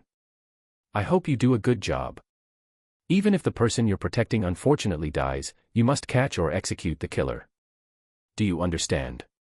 Yes, please rest assured, leader. This time, I will definitely do a good job and not let you down. Lan Yuan nodded in satisfaction and waved her hand. All right, you may go now. Go and make some preparations. Once Duanmu Yen left, Lan Yuan felt a surge of joy. Haha, I've finally managed to palm off this silly girl. She figured that Yen Yun's husband probably wasn't anyone very important. The difficulty of protecting him shouldn't be high. She reckoned she had found a steady job for this girl, Duanmu Yen, one that would last her until retirement. It was also a way to fulfill her obligation to the Duanmu family. Meanwhile, Yen Yun was feeling rather frustrated. She didn't mind supporting one more person, but the problem was that she hadn't gotten what she actually wanted. She secretly decided to find some time in a few days to pay Lan Yuan a personal visit. Yun, I think you're overthinking it. Your husband is just a soft rice eater, surely he won't encounter any danger. Seeing her best friend looking troubled, Du Qianwei comforted her. Noticing the scar on Yan Yun's forehead again, she changed the subject. A while back, my parents acquired a company that develops cosmetics. It seems they have some scar removal products. I'll bring some over for you to try next time, it might actually work for you. At Du Qianwei's reminder, Yan Yun remembered her own scar. She subconsciously touched it, the scar felt a bit rough. If she weren't married, she might not have cared much, but now she was very concerned about what Chen thought. Over time, would he come to dislike her? Sure, thank you. I'll also go get a corrective procedure done when I have the time. Yan Yun smiled slightly, holding no hope for any scar removal product. But she couldn't refuse Du Qianwei's kind intentions. She had asked a doctor before, and they said that while a corrective procedure was possible, it could only reduce the scar, not remove it completely. Seeing that Yan Yun's mood had improved slightly, Du Qianwei stood up and stretched. All right, let's go. I'm hungry. Let's go eat. Chapter 44, A Clarification, I really do eat soft rice. At noon, the whole villa didn't need to eat, because everyone was stuffed by the delicious egg fried rice. Li Meng and Zhang Jing's efficiency was very high, the fencing work for the mushroom forest was proceeding in an orderly manner. After coaxing the two sisters to sleep, Chen finally had some leisure time. Suddenly, he remembered that his parents might have already gone to buy new phones, and he realized that his own phone also needed to be replaced. So, he decided to go out for a stroll. Auntie Zhang, I'm going out for a bit. After greeting the housekeeper, Chen drove the Rolls-Royce Cullinan out alone. This time, he didn't bring a bodyguard or a driver, because from yesterday until now, he had been in a phase of constantly expanding his horizons and had almost no time to properly enjoy the happiness brought by sudden wealth. And now, as he drove a luxury car worth over 10 million, he truly immersed himself in the joy of sudden wealth. In front of the Huawei specialty store on the busiest commercial street in Shudu, Chen spent over 10,000 to buy the latest model phone. As soon as he got into the car, he used his new phone to take over a dozen selfies of himself in the car. After selecting the most handsome photo to send to Yan Yun, he picked out another 9 to create a 9-grid collage to post on his WeChat Moments. Of course, this post was only visible to his classmates from elementary school through university. He casually checked his previous post and saw it already had over a dozen likes. Just as he was expecting likes or comments on this post, Yan Yun was the first to reply. Nice shot, out by yourself. Seeing the message, Chen replied happily. Yeah, the daughters are asleep, I took some time out to buy a phone, I'll be back soon. Just after the message was sent, a few seconds later, a transfer of 20,000 came through from the other side. Chen was full of question marks. Wife, why are you sending me money? Yan Yun, reimbursement for the phone money. I should have been the one to buy the phone for you, it was my oversight, don't be angry, hubby. Seeing the message, Chen felt completely refreshed from head to toe. Eating his wife's soft rice was just so damn satisfying. He instantly clicked accept, hee, wife, then I won't be polite. Inside the CEO's office, in the boss chair, Yan Yun looked at the text sent by Chen, as if she could see Chen laughing and joking in front of her, and her mood was exceptionally joyful. Sure enough, keeping a husband is great, in the future, she would increase her feeding of him. Suddenly thinking of a question, she typed. Did you bring a bodyguard? Chen, no, bringing a bodyguard is too flashy, I like to be low-key. Yan Yun sighed helplessly, remember to bring a bodyguard from now on, especially since more and more people know you are my husband.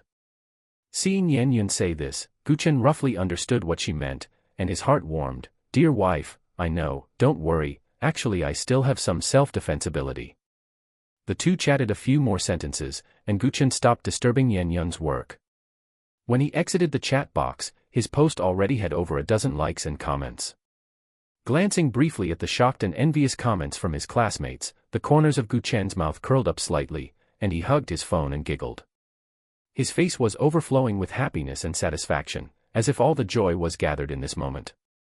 his vanity was greatly satisfied. He actually wasn't a person who loved to show off wealth. If he really wanted to flaunt wealth, he would choose to post on Douyin rather than WeChat moments. However, everything that happened from yesterday to today was like a beautiful dream, so wonderful it was hard to believe. If he didn't show off to others, who could understand his excited and happy mood at this moment? Therefore, he decided to pick his group of classmates to share this joy, letting them also become witnesses to this wonderful moment. Very quickly, someone at him in the university WeChat group. As for the elementary, middle, and high school WeChat groups, they had long since become zombie groups. Wang Dan, at Gu Chen, holy cow. I say, handsome Gu, you're driving a Rolls-Royce Cullinan now, you finally entered the industry. Not sending a red packet. Zhang Fan, haha, I just said Gu Chen being a masseur had a future, look at this, you're driving a rich woman's car, damn, I'm still working 996. At Gu Chen, old Gu, can't forget brotherhood, are there any extra rich women? Begging for an intro. Li Xiaoya, at Zhang Dan, you still have 996, I can only deliver takeout now. My parents worked hard for half a life to let me study in university, now I've finally put on the yellow robe, but why do I want to cry, woo-woo, at Gu Chen, brother Chen, please support me. Zhang Dan, beauty yeah, Gu Chen doesn't like you, come into brother's arms, brother will spend money on you as soon as I get paid. Li Xiaoya, get lost. This lady only eats handsome guys' soft rice. Looking at the chat history in the group, Gu Chen had a face full of black lines, feeling speechless inside. How could this bunch of guys be so sure he ate a rich woman's soft rice? Did he really look that much like someone who eats soft rice? Thinking of this, the corners of Gu Chen's mouth curled up slightly, revealing a smug smile. Have to say, this bunch is really accurate at judging people. So, he happily sent 5 100 yuan red packets in the group in a row. As the saying goes, money makes the mare go. This saying is indeed true. Seeing the 5 red packets land, it was like 5 nuclear bombs exploding, instantly blasting everyone lurking out. For a moment, the group was incredibly lively, and the message notification sound was ringing non-stop. Looking at these people's reactions, Gu Chen secretly laughed in his heart, this is the charm of money. Thank you boss, thanks for your generosity, President Gu, wishing President Gu to become a billionaire soon. All kinds of words kept appearing in the group chat, while Gu Chen watched the phone screen with a smile, enjoying this feeling of being sought after. At this moment, he finally understood why so many people like to show off wealth. Turns out, the taste of being buttered up is actually quite nice. However, just at this moment, someone suddenly asked. President Gu, you didn't win the lottery, did you? This sentence made Gu Chen somewhat dumbfounded. Everyone before said he ate soft rice, here there was actually a clear stream. So he couldn't help but come out to clarify. Let me clarify, what the classmates said just now is not a rumor, I really have started eating soft rice. With this reply, the group became even livelier, hurriedly asking for all kinds of details. Gu Chen, I also want to see the authentic university graduate employment guide, please send, what position does the rich woman like, is there still a chance for 3 times a night? Looking at these messy messages, Gu Chen said again. Can't reveal more, when I'm free I'll invite everyone to gather, young Master Gu will pay for everything, hee. After saying this, he quickly exited the group chat and set it to do not disturb mode. After all, if he continued to chat with them, he might be asked endlessly again. At this moment, he just wanted to quietly be a low-key rich person. Satisfied, he put away his phone, and just as Gu Chen prepared to start the car to go home, a street stall vendor on the side of the road caught his attention. There's actually a fortune teller on this busy commercial street. These days, charlatans have become a rare protected species. Driven by curiosity, Gu Chen got out of the car and walked towards the street stall. It was mainly the 3 words, Peace Talisman, on the banner that attracted him. He wanted to buy one for Yen Yun, although he knew these things were fake. People, after all, always want to seek some psychological comfort. He wasn't strong enough yet and couldn't completely protect his wife. Once he got closer, Gu Chen was even more surprised. The person at the stall was about the same age as him, and was actually a blind man wearing sunglasses. Gu Chen was speechless, so young, clearly a fake, right? Instantly, he didn't even have the interest to buy a peace talisman. Brother, since you're here, support a sale. Fortune telling, character analysis, or buying a peace talisman. As he turned away, the charlatan spoke up. You're not blind. Gu Chen turned his head in surprise. He saw the man take off his sunglasses. I just like wearing sunglasses. Gu Chen. Chapter 45, you can draw a big daughter here too. How much is one piece talisman? I charge everyone else 10,000, but I see we have a connection and you have a special aura about you. Take it for 1,000, just to build a good relationship. The man said indifferently. Gu Chen's mouth twitched. Damn it, do I look like a sucker? 1 or 200 he could accept, but 1,000. Never mind then. Hey, brother, don't go. Do me a favor. I haven't eaten in 2 days, help me make my first sale. Seeing Gu Chen walk away, the man suddenly stepped forward and grabbed Gu Chen's hand. Gu Chen subconsciously shook him off, but couldn't. Suddenly, Gu Chen looked at the grinning man with surprise. He knew his own physical constitution better than anyone. It was impossible for an ordinary person to hold onto his hand. Yet this guy hadn't been shaken off by his casual flick. Tell me, why do you insist on me being your first customer? Gu Chen became interested in this person. Hee. The man chuckled, let go of Gu Chen's hand, and rubbed his hands together, saying, because you got out of a Rolls-Royce Cullinan, so you're the only one who can afford my peace talisman. Gu Chen, damn it, so he targets people based on their wealth. I observe that your fate is blurred, as if the heavenly secrets have been obscured. You must be a person of great fortune. Can you help me with a small favor? Is your peace talisman effective? Effective, very effective.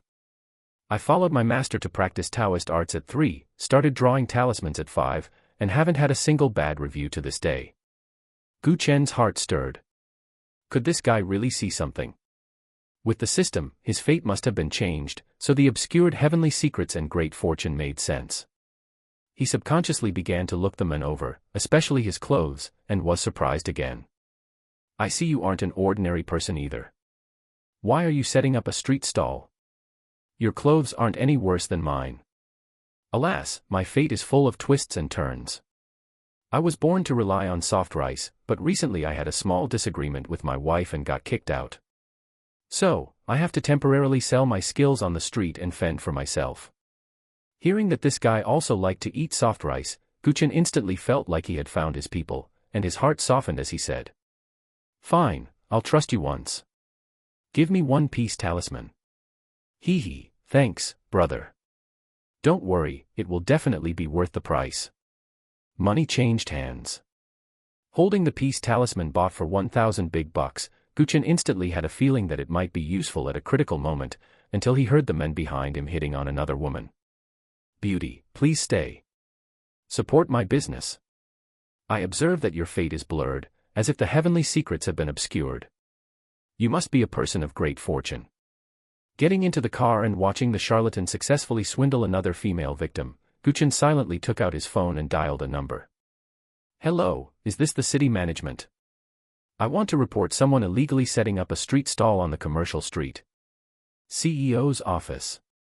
Yan Yun looked at a few more documents. If Gu Chen hadn't massaged her head in the morning, she would probably be feeling dizzy and overwhelmed by now. But after sitting for so long, her lower back still hurt, so she stood up to stretch. Yun, if you're tired, you can take a nap. This is the first time I've seen such a hard-working CEO. On the sofa, Du Qianwei was leisurely drinking afternoon tea and scrolling through her phone. I say, Miss Weiwei, the collaboration is finished. Why aren't you going home instead of loitering in my office? Of course I'm waiting for you to get off work so we can go home together. I never imagined what you would be like when you fell in love, but I've learned something today. I'm especially curious about what kind of man your husband is to have you so infatuated and willing to let him eat soft rice. Du Qianwei's bright eyes were full of gossip. She was determined to see the legendary man who ate soft rice today. Yan Yun rolled her eyes. Since Du Qianwei wanted to see him, then so be it. Her husband wasn't something she couldn't show off. However, a few minutes later, Du Qianwei received a call. After just one sentence, her expression changed instantly, and then she bristled, hanging up the phone angrily. What's wrong? Whose call made you so angry? Yan Yun asked, looking up in surprise. I can't go to your house tonight. That bastard Yifeng has caused trouble for me again. Du Qianwei gritted her teeth and shouldered her bag, the veins on her forehead throbbing. It seemed she was quite angry this time. Seeing her like this, Yan Yun hurriedly asked with concern. Don't rush, explain clearly first. Du Qianwei said, hating that he couldn't live up to expectations. He was setting up a street stall on the pedestrian commercial street to swindle people, got chased away by the city management, then got into a conflict with the city management and hit someone. Now the police station wants me to go process the paperwork. Yan Yun. She rubbed her forehead and still advised. It's not a big deal. When you go, talk nicely. Don't let conflicts arise between husband and wife every day. Yun Yun, don't try to persuade me. This time I've lost all face because of him. When I get there, I'm going to break his legs to stop him from running out and causing trouble for me all day long. Dropping this sentence, Du Qianwei stomped away in her high heels. Back at the villa. The two little girls were awake. In the living room, the older sister was diligently practicing drawing. As for the younger sister, she was playing a motion-sensing game with the nanny, Fang Jing. He first walked behind the older daughter and saw that this little girl was actually drawing a sketch, and the subject was the younger sister playing the game. Looking at her skillful strokes and the lifelike portrait on the drawing paper, Gu Chen couldn't help but be shocked and admire that this little girl was truly gifted and talented. Such an outstanding little girl, fortunately, she is his own daughter, hee. He couldn't help but feel secretly happy inside. The pride of an old father. On the left, you drew Tingting playing the game, but what are you planning to draw in that big blank space on the right? After taking a few looks, Gu Chen couldn't help but speak up, pointing curiously at a spot on the right side of the drawing paper that seemed to have been intentionally left blank. Hearing this, the little girl turned back and rolled her eyes at her dad. Dad, don't you know not to disturb people when they are seriously creating art? Being scolded by the little girl, Gu Chen's old face flushed red. He really hadn't found the right way to get along with his older daughter yet. Just when he was feeling awkward, little Siyu spoke again. Characters have to be drawn one by one. I haven't drawn that far yet. After watching for a while, Gu Chen didn't disturb the older daughter who was immersed in creation, and then went to the younger daughter's side. Ah. Dad, you're back. Come play the game with me, hee. The little girl happily threw herself into his arms the moment she saw Gu Chen return. Okay, how do you play? Teach Dad. Dad has never played it before. This was the truth, he really hadn't played motion-sensing games when he was a child. Put this on, and this, and then stand here with Tingting and learn the movements of the characters on the TV. The little girl introduced it while enthusiastically putting the motion-sensing devices on Gu Chen's hands and feet. After finishing, she was afraid her dad wouldn't know how, so she encouraged him in a milky voice. It's very simple. Dad will learn it as soon as he tries. A minute later, the father and daughter started dancing in front of the TV. Immediately, bursts of laughter from the adult and the little girl echoed in the living room. Over here, the older sister watched the happy parent-child interaction between her father and sister in front of the TV, her deep, small eyes filled with a certain longing, which then turned into relief. Then, she raised her brush, and when it fell, she was already sketching again in the blank space on the right. The small figure that had just had some outlines was instantly covered by a larger figure. Before long, the huge figure already showed some familiar outlines. Slowly, this outline became exactly the same as Gu Chen's back.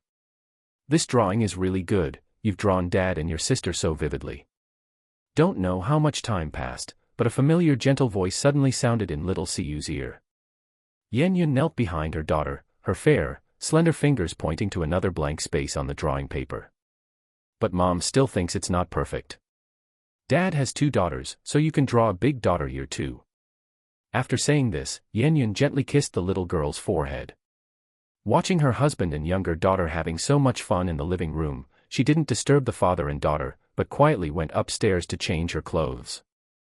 Usually she wouldn't come back this early, but today she had intentionally come home early.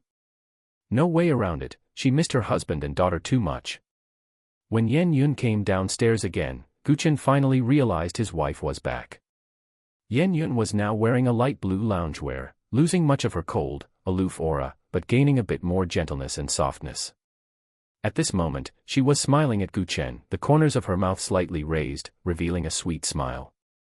Their eyes met, and Chen was instantly captivated, dazed by her charm. "Mom, come play with me and Dad too." Tingting, seeing her mom, didn't hesitate to put the motion-sensing device on Yun. Thus, there was one more voice of laughter in the living room. Chapter 46, Son-in-law, your eggs are broken.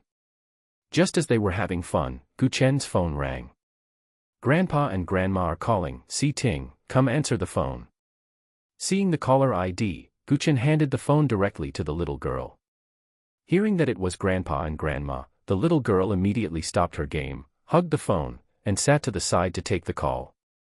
When the call connected, Chen glanced at the screen, saw the image was clear and his parents were visible, so he left the little girl to it. He pulled a peace talisman from his pocket, the corners of his mouth lifting unconsciously, and then he said to Yun with a look of anticipation. "Wife, I have something special I want to give you. You actually prepared a gift for me." Yun's eyes lit up instantly, her face full of surprise and emotion. She had never expected Chen to give her a gift, especially since they had just gotten married. Seeing her expectant gaze, Chen rubbed his nose a bit sheepishly and said with a smile. "Hee, yes, it's just this little peace talisman.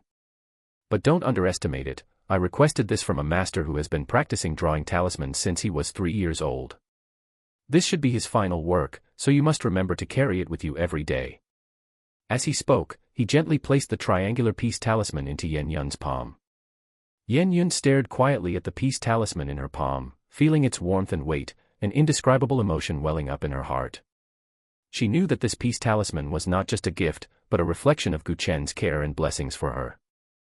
Immediately after, she suddenly stepped forward, stretched out her arms to hook them tightly around Chen's neck, and planted a swift, gentle kiss on the corner of his mouth, whispering, "Husband, thank you for preparing such a thoughtful gift for me. I will definitely cherish it well and keep it with me every day." Finishing, she slowly loosened her arms from Chen's neck and carefully placed the peace talisman into her pocket, as if storing away the most precious treasure. Chen was stirred by this sudden kiss, which awakened desires buried deep in his heart. When Yun looked up after putting away the peace talisman, she happened to meet Chen's burning gaze.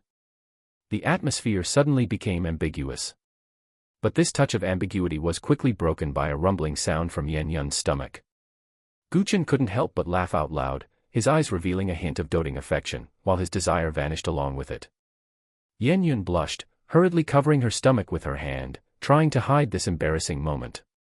She lowered her head and said embarrassedly, "I didn't eat much at noon, and after exercising with you just now, I'm a bit hungry." After speaking, she bit her lip gently, looking pitiful. Seeing her acting coquettishly, Chen's heart nearly melted. Damn, his wife was too cute, every single expression made him unable to resist.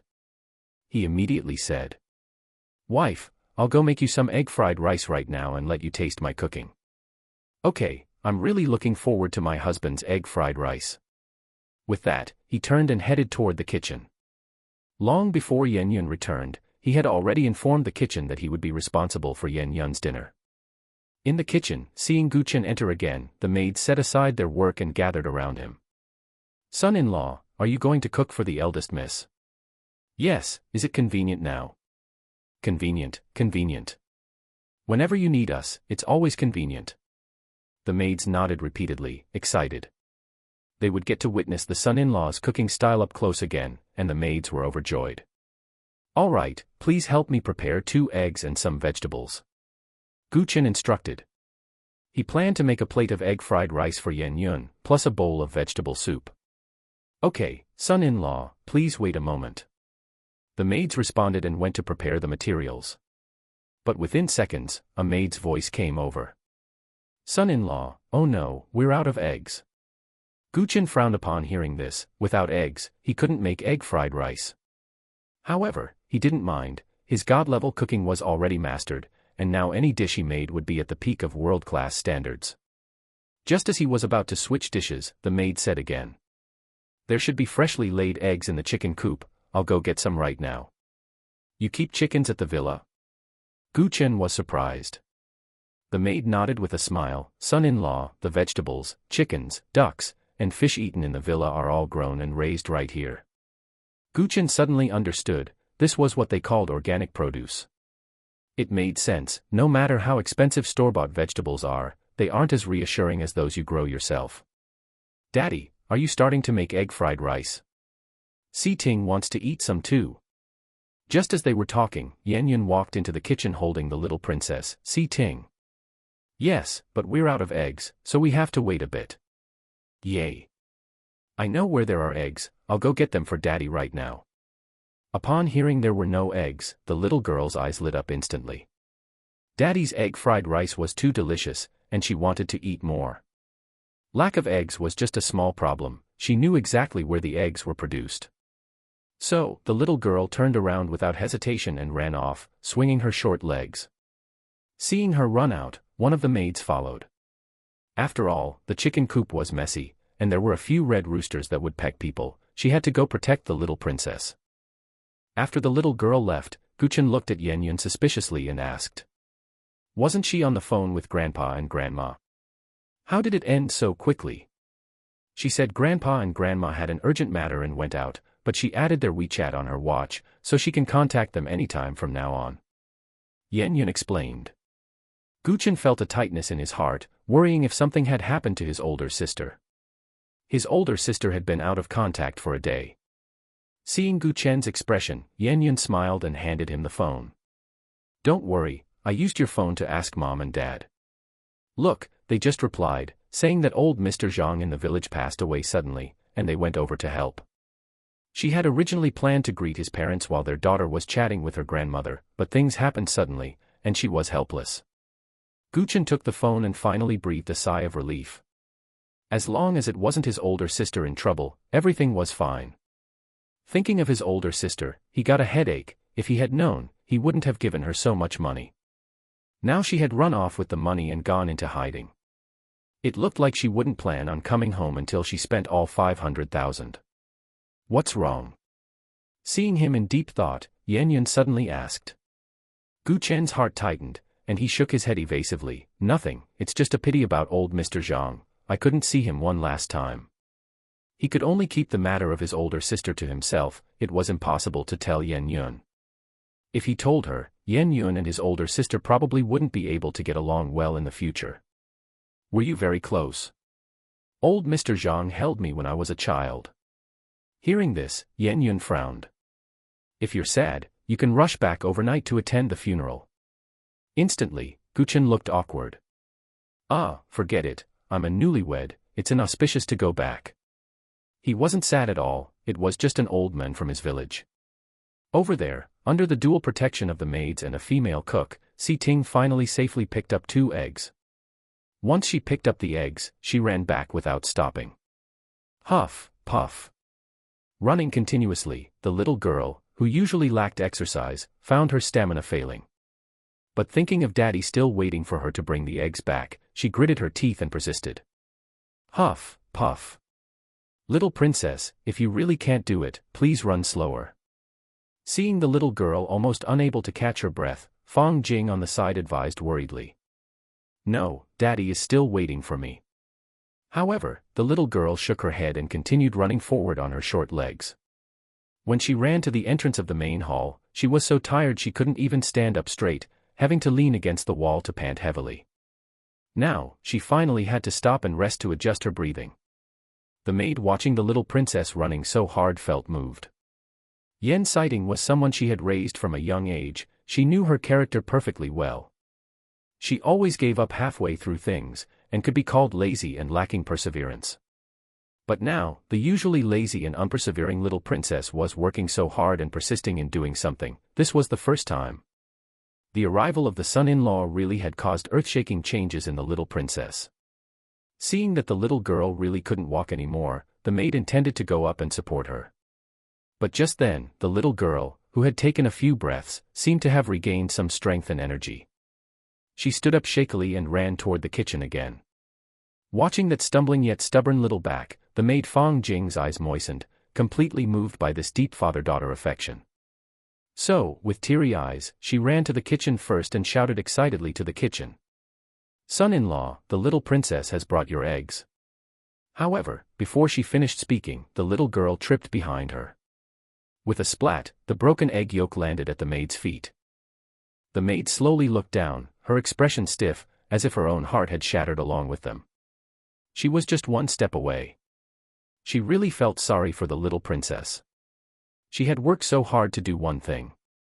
And the voice she had shouted also came to an abrupt end, turning into low sobbing. Son-in-law, your eggs are broken. Chapter 47, Are you interested in starting a business with Daddy? Hearing the young nanny say this, both Chen and Yun twitched the corners of their mouths. This young nanny really knows how to talk. Oh, Daddy, I broke the eggs you wanted. After climbing up from the floor, the little girl looked dejected. It's okay, we can just get more if they're broken. Chen stepped forward, gathered the little girl into his arms, and comforted her softly. Did you hurt yourself anywhere when you fell? The little girl looked up, her watery eyes gazing at Chen, looking as if she were on the verge of tears. Si Ting isn't hurt, but will Daddy think Si Ting is useless? It was her first time trying so hard to help Daddy, yet she had messed it up. She suddenly felt that her older sister was right, she was too clumsy. Seeing his daughter in this state, Chen's heart nearly melted. This girl is just like her mother, when she grows up, she'll surely be another devastatingly beautiful fairy. How could Daddy think Si Ting is useless? Daddy thinks Si Ting is already very amazing. You ran such a long distance in one go, which is more impressive than many other children. As he said this, Chen kissed the little girl's forehead. At this moment, her older sister Siyu also put down her paintbrush, walked over, and rubbed her younger sister's little head to comfort her. You did well this time, your running speed is almost catching up to mine. Mommy also thinks Si Ting worked very hard and has become very brave. Yun also came over and stroked her younger daughter's cheek.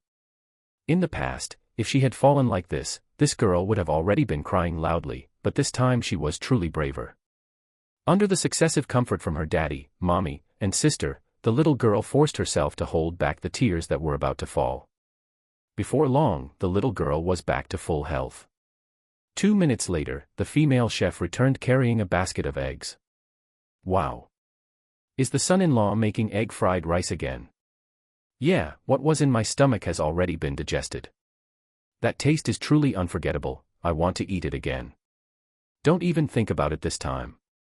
The son-in-law is making it specifically for the eldest miss. We should just go take a look. Just watching the son-in-law's graceful cooking makes me feel like I can't walk, he's so handsome. Upon hearing that the son-in-law was going to make egg fried rice again, the maids all gathered the courage to run over and watch. I really wish I could eat the food the son-in-law makes every day. Stop dreaming. The son-in-law is not someone we servants can covet. Standing to the side, Yun listened to the excited whispers of the maids, and her brows couldn't help but furrow slightly. However, her attention was quickly completely captured by Chen. This was her first time watching Chen cook. When she saw him holding the spatula, she immediately felt as if the man before her had suddenly turned into a different person. The aura he exuded became incredibly confident, as if the entire kitchen was under his control. The next second, Chen moved, displaying his familiar, dazzling skills once again. The maids completely forgot that Yun was still standing nearby, and with Chen's elegant stir-frying, their screams came in wave after wave. Yun was similarly deeply captivated by Chen's unimaginably exquisite cooking movements, her heart filled with shock. Just then, the golden rice grains and eggs were once again tossed high into the air. Chen's lips curled into an evil, charming smile, and he suddenly turned his head to look at Yun, who was watching him intently, and then blew a charming kiss toward her. Oh, wow. I can't take it. The son-in-law is too handsome. The maids were completely lost in a frenzy.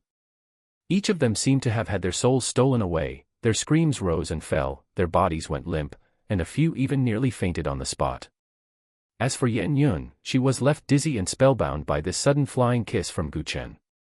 You must know, when a man focuses wholeheartedly on doing something, that kind of charm can absolutely make people intoxicated. Not to mention when this man suddenly turns his head and blows a highly seductive kiss at you, this kind of lethality is simply impossible to describe with words. Even for Yun, who was always calm, collected, and unflappable, at this moment, she was completely conquered by Chen. Ding, the host has conquered your wife with your magnificent culinary skills.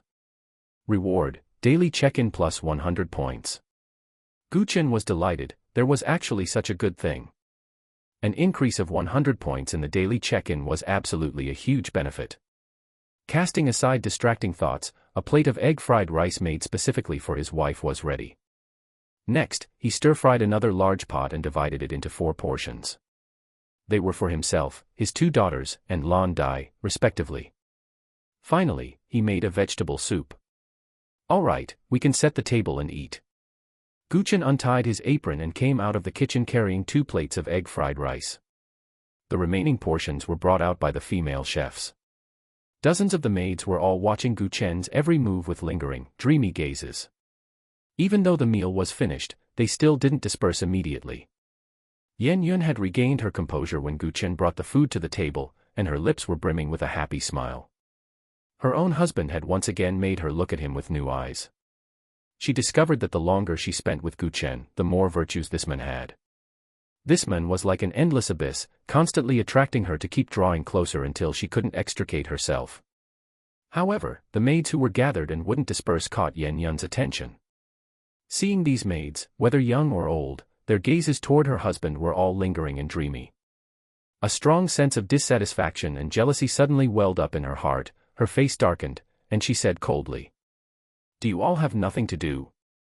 Hearing her cold voice, the maids immediately woke up from their fantasies, as if doused with a basin of cold water, and they all turned pale with fright, scattering in a panic.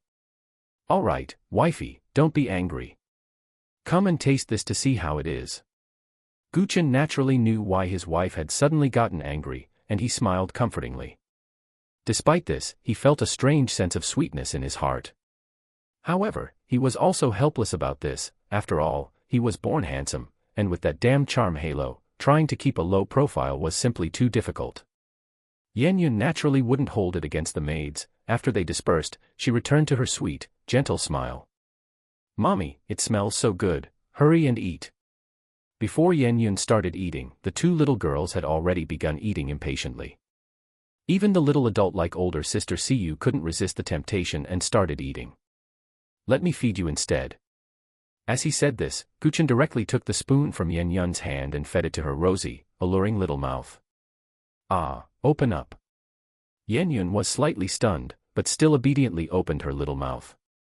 Seeing her obediently open her mouth, Chen smiled gently. He carefully held up the spoon and slowly fed a spoonful of golden egg-fried rice into her little mouth. When the fried rice entered Yan Yun's mouth, she immediately felt an indescribable deliciousness and fragrance permeate her mouth. This taste was so unique that it felt as if her taste buds had been awakened. Immediately after, her eyes suddenly brightened, and a gleam of pleasant surprise flashed in her originally calm eyes. Her little mouth began to move gently, savoring this wonderful taste. Delicious. After just a few chews, Yan Yun couldn't help but let out an exclamation. She looked at Chen excitedly, her eyes filled with joy and satisfaction. At this moment, she was completely immersed in the happiness brought by the delicious food. "It's really too delicious." Yan Yun exclaimed again, her tone revealing sincere admiration for Chen's culinary skills. "Then eat more, come, open your mouth again." With his culinary skills recognized by his wife, Chen felt a special sense of satisfaction in his heart. He fed another full spoonful into Yan Yun's little mouth. Yan Yun's pink cheeks puffed up instantly, and her chewing appearance looked just like a cute little hamster. A plate of egg-fried rice was eaten up before she knew it. Yan Yun drank the fragrant vegetable soup with a look of satisfaction and aftertaste. It could be said that, apart from back when she was in school, this dinner was the simplest meal Yan Yun had eaten in all these years. But, it was truly delicious. "Husband, you're amazing." It made her very satisfied. She liked it so much. "Do you like it?" Chen looked at the empty plates of egg-fried rice on the table and asked the group with a smile. "Like it, it's too delicious." The group answered in unison. Even Lan Dai, who usually didn't like to talk, rarely spoke up to praise it. "Hee, egg-fried rice was just a small demonstration of my skills. Wife, you can tell me whatever you want to eat in the future." Chen said confidently. "You can make anything." Yan Yun looked at Chen with pleasant surprise. Gu Chen just looked at her gently. As long as it's something you want to eat, I can make it. As soon as these words were spoken, Yan Yun's pretty face flushed red, and a wave of sweetness surged into her heart. I have an idea. I want to open a restaurant. Wife, do you think that's okay? Gu Chen suddenly changed the subject. He had this idea before, but after the worship value appeared, he couldn't wait to open the restaurant. Sure, I'll have someone transfer 20 million to your bank card later. If it's not enough, just tell me again. Yan Yun agreed without hesitation. Hee hee, this time I don't need you to pay. I want to start a business with our daughters. Gu Chen was taken aback by his wife's straightforwardness and wealth, then turned his head to look at Siyu and Si Ting, and tempted them. Are you interested in starting a business with Daddy? Let you be bosses just like Mommy. His two daughters were almost 5 years old, surely they had saved up quite a bit of lucky money, right? It was time to take it out to honor their old father. Hee hee. Chapter 48, Taking the Surname Gu, Renaming the Daughters. The reason he did this was very simple. He wanted to eat the soft rice provided by his daughters, and he didn't know if the system would let him exploit this loophole. Gu Chen thought sneakily to himself. Yay. Yay. I want to start a business with Daddy and be a boss together. Little Sighting said excitedly immediately. Gu Chen was amused, this was his good daughter indeed. Thus, he looked at his eldest daughter again. Just when he thought that after displaying his god-level cooking, that little smarty-pants of an eldest daughter who was always thinking about making money would agree. Just when he thought it was a sure thing, little Siyu firmly refused, I refuse. Why? No money. Seeing the little girl spread her small hands, Gu Chen was completely dumbfounded. How could a proper little heiress of a wealthy family be broke? This wasn't scientific. What about your New Year's money? Wife, it's impossible for them to have no New Year's money, right? Gu Chen asked curiously. They do, they get it every year, Yan Yun answered with a smile. She was actually very supportive of the three father and daughters starting a restaurant together, because she felt it would be a great way to improve their bond. Hearing this, Gu Chen felt reassured. It seemed his look hadn't been able to deceive his eldest daughter, the child was starting to guard against him again. But it didn't matter, the younger daughter was the same. As long as he could eat the soft rice from his younger daughter, his soft rice level could successfully rise to level 2. Thinking of this, he immediately put on a kind and amiable expression and looked at his younger daughter. Si Ting, how much New Year's money have you saved? I don't know. All my New Year's money is kept by Big Sister. Big Sister said this can make my money grow more and more. The little girl tilted her head and thought for a while, then turned to ask her sister, Big Sister, how much money do I actually have now? Yan Siyu was suddenly a bit awkward, stammering for a long time without saying anything coherent. Siyu, tell the truth, is the money still there? Seeing the atmosphere was off, Yan Yun spoke seriously to her eldest daughter.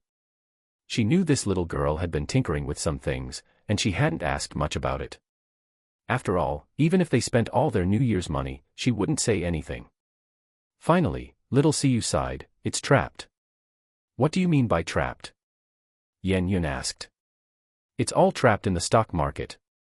The little girl said, lacking confidence. Gu Chen's mouth twitched, can't you not open an account? The little girl looked at Lan Dai and said, I used my master's ID card to open an account. At this moment, Lan Dai, who had been silent all along, seemed to have a change in expression and spoke rarely, my money is trapped too. It's all trapped. The little girl didn't dare to look Lan Dai in the eyes and lowered her head. Lan Dai. Didn't you say a few days ago that there was a floating profit of 20%? Now it's trapped by 30%. Gu Chen. Yan Yun. Lan Dai.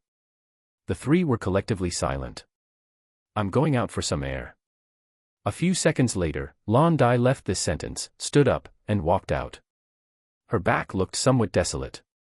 Yan Yun rubbed her temples and glared at her daughter with annoyance. It would be one thing if you played around by yourself, but how could you take your master's money to trade stocks? The little girl lowered her head and didn't speak. What is the total capital? Gu Chen asked. For it to deeply shock a cold woman like Lan Dai, he felt the amount must be huge. 900 million. 800 million from me and my sister, 100 million from master. The little girl said in a low voice. Puffed. Cough cough. The warm water Chen had just taken into his mouth was sprayed out. Damn it. 900 million. What kind of astronomical figure is this? His wildest guess was that these two little girls at most had a few tens of millions in pocket money combined. However, he still didn't know his wife's financial background well enough. Just leave it in there and don't mess with it. Wait for it to grow back after a while, Yun said. I know, Mommy. The little girl nodded. She actually thought so too, it was just that being asked suddenly made her feel awkward. Which stocks did you buy? Forget it, open your account and let me see. Yun thought for a moment and said. The little girl knew what Mommy was going to do and pouted unconvinced, but she could only obediently take out the tablet and open the stock software. Yun watched for a while, and her eyes became deep. The two stocks the little girl heavily invested in were both high-tech companies she planned to acquire next. She couldn't help but look at her daughter and ask, why did you choose these two stocks? Speaking of these two stocks that were deeply trapped, the little girl suddenly became eloquent. Smart driving and quantum technology are the future trends of technology, and I have also researched the future expansion direction of Mommy's group. If I were Mommy, I would consider acquiring several companies that master core technologies, and then invest money to expand research and development. These two are the companies I think are most worth acquiring, so I laid an ambush in advance. Who knew that there would be a stock market crash during this period? The little girl's answer surprised Yun. This girl had actually secretly researched their company.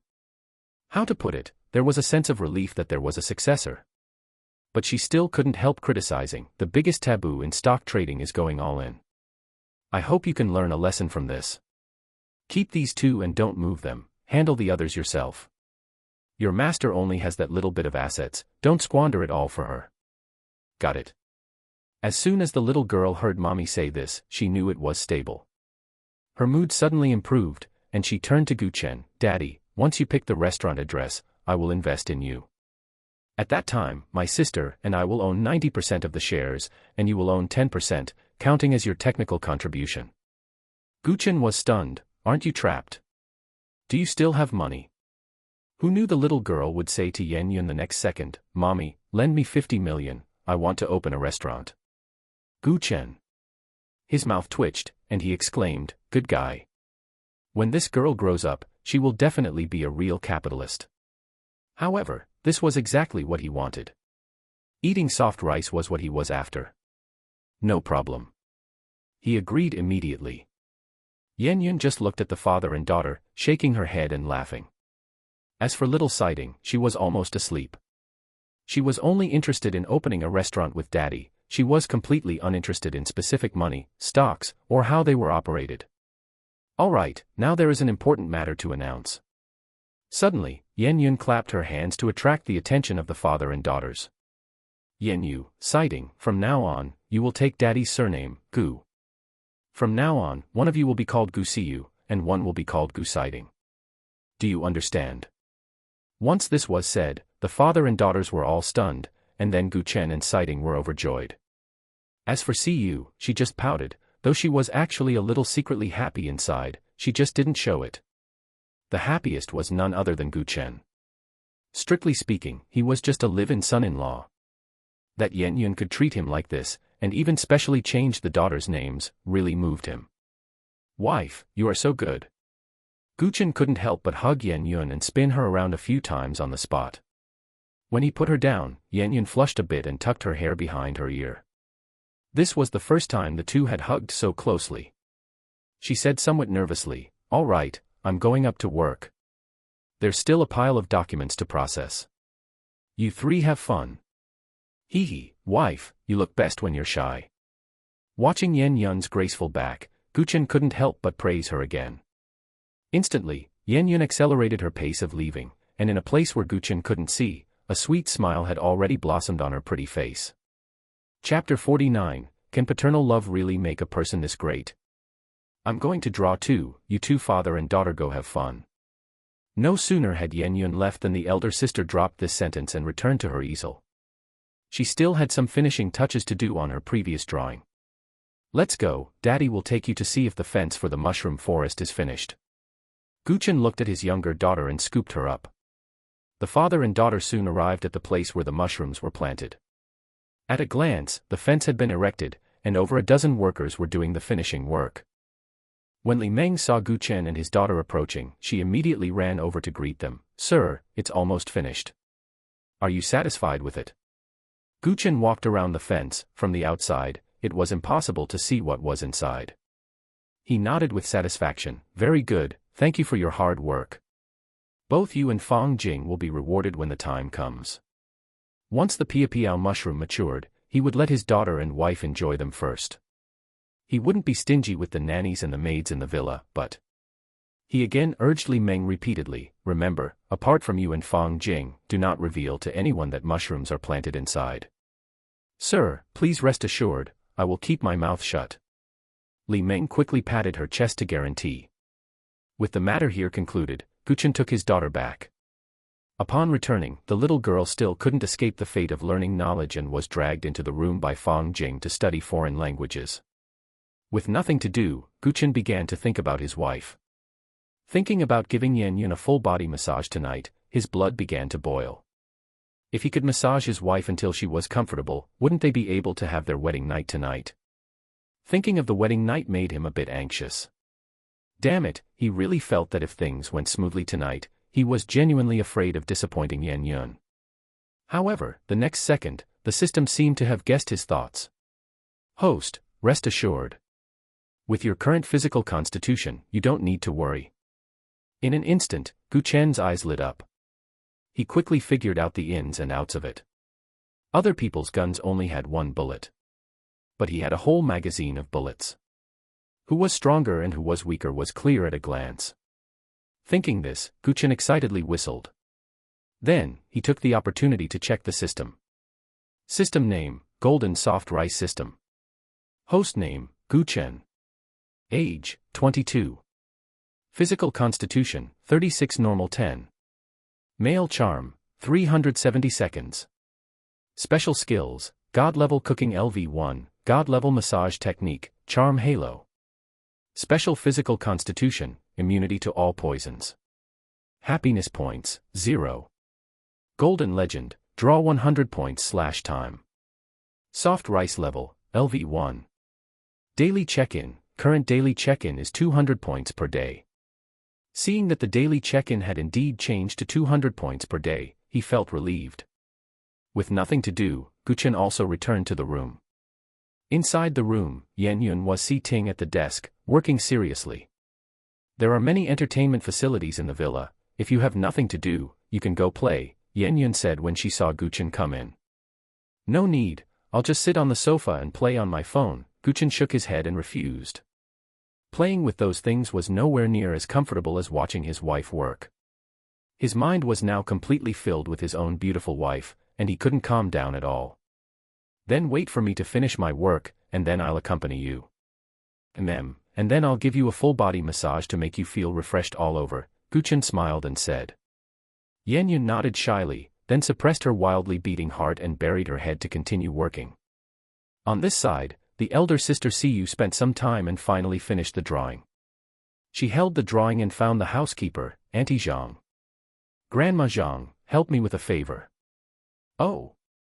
Little Princess Yanyu, what do you need me to do? Tell me. Please help me frame this drawing. The little girl handed the sketch in her hand to Auntie Zhang. Auntie Zhang was very surprised.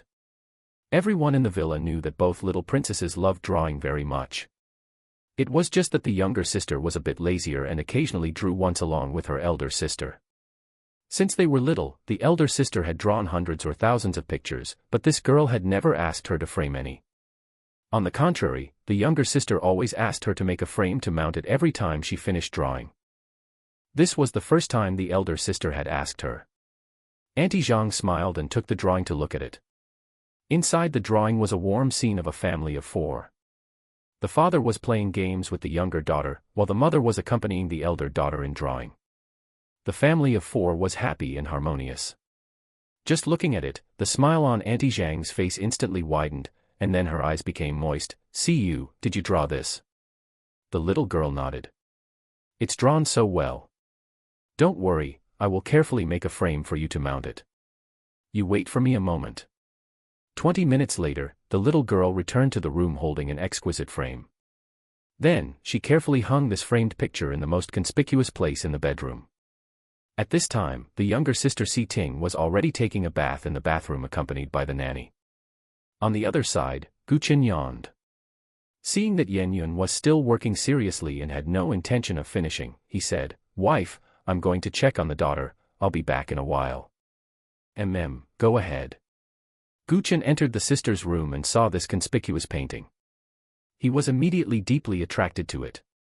He asked little Siyu, who was Si Ting on the sofa playing with a tablet, "This is what you just drew, right?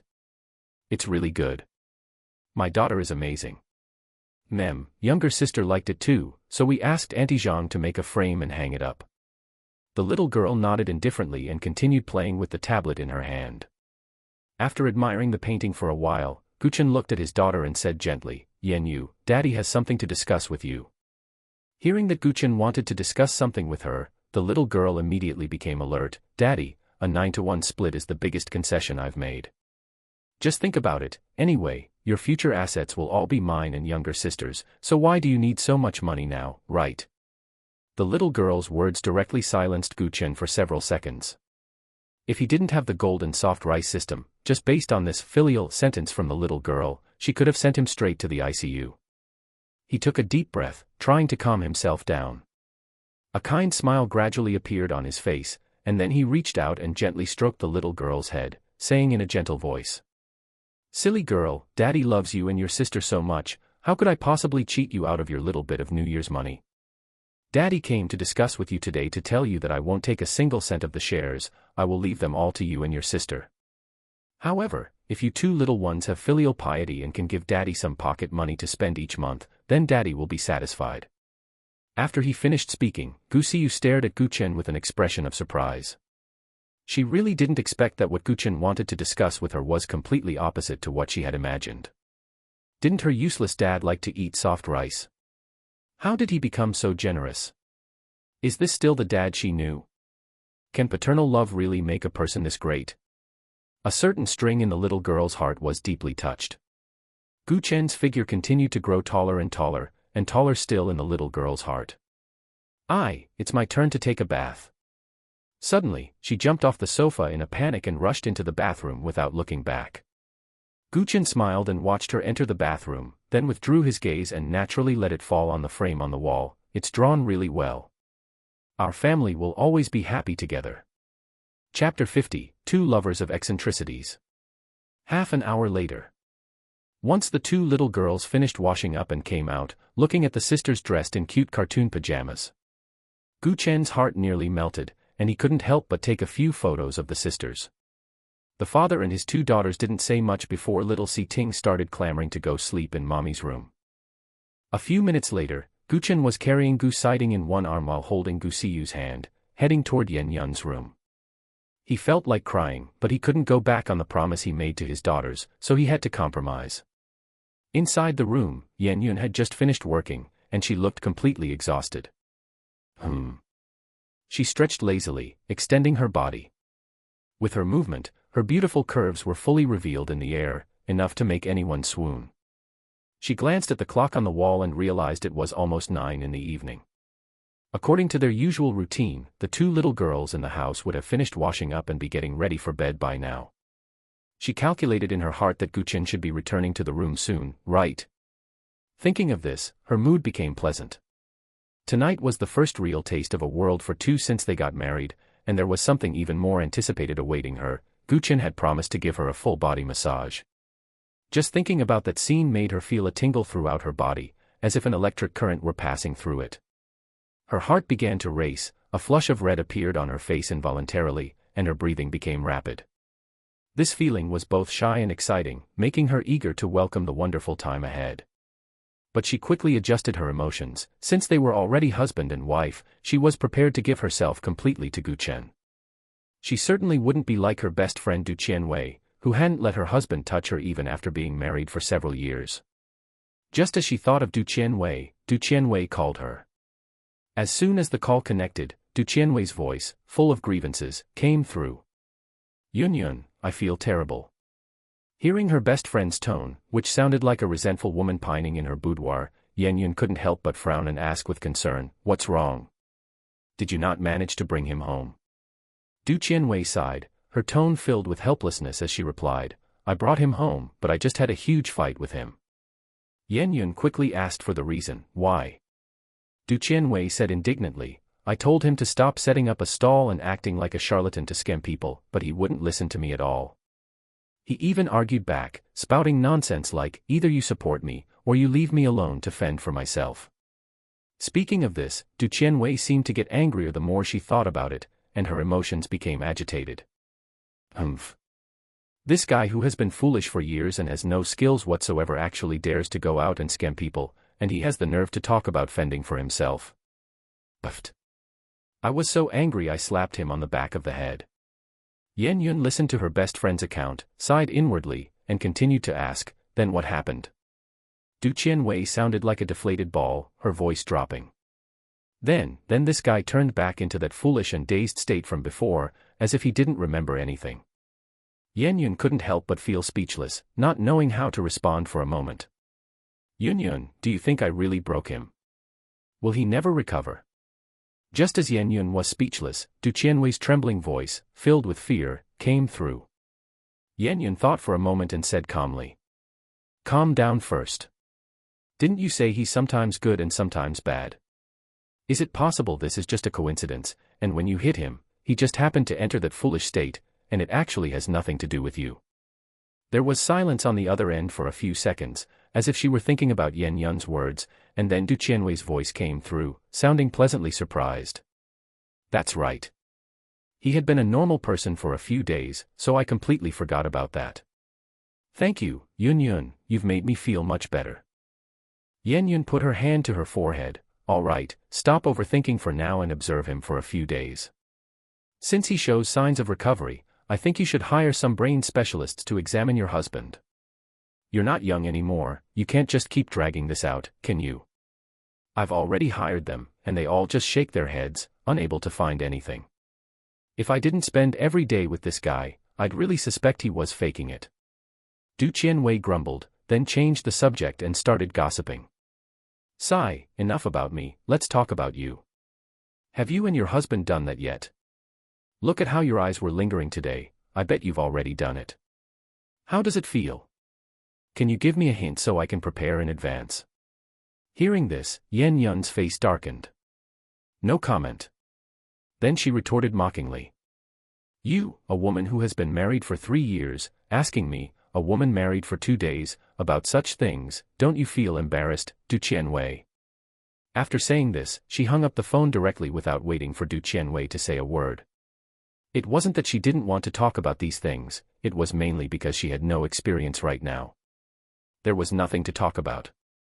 Suddenly hearing bursts of laughter, Yun looked up and saw Guchen walking into the room with their 2 cute daughters.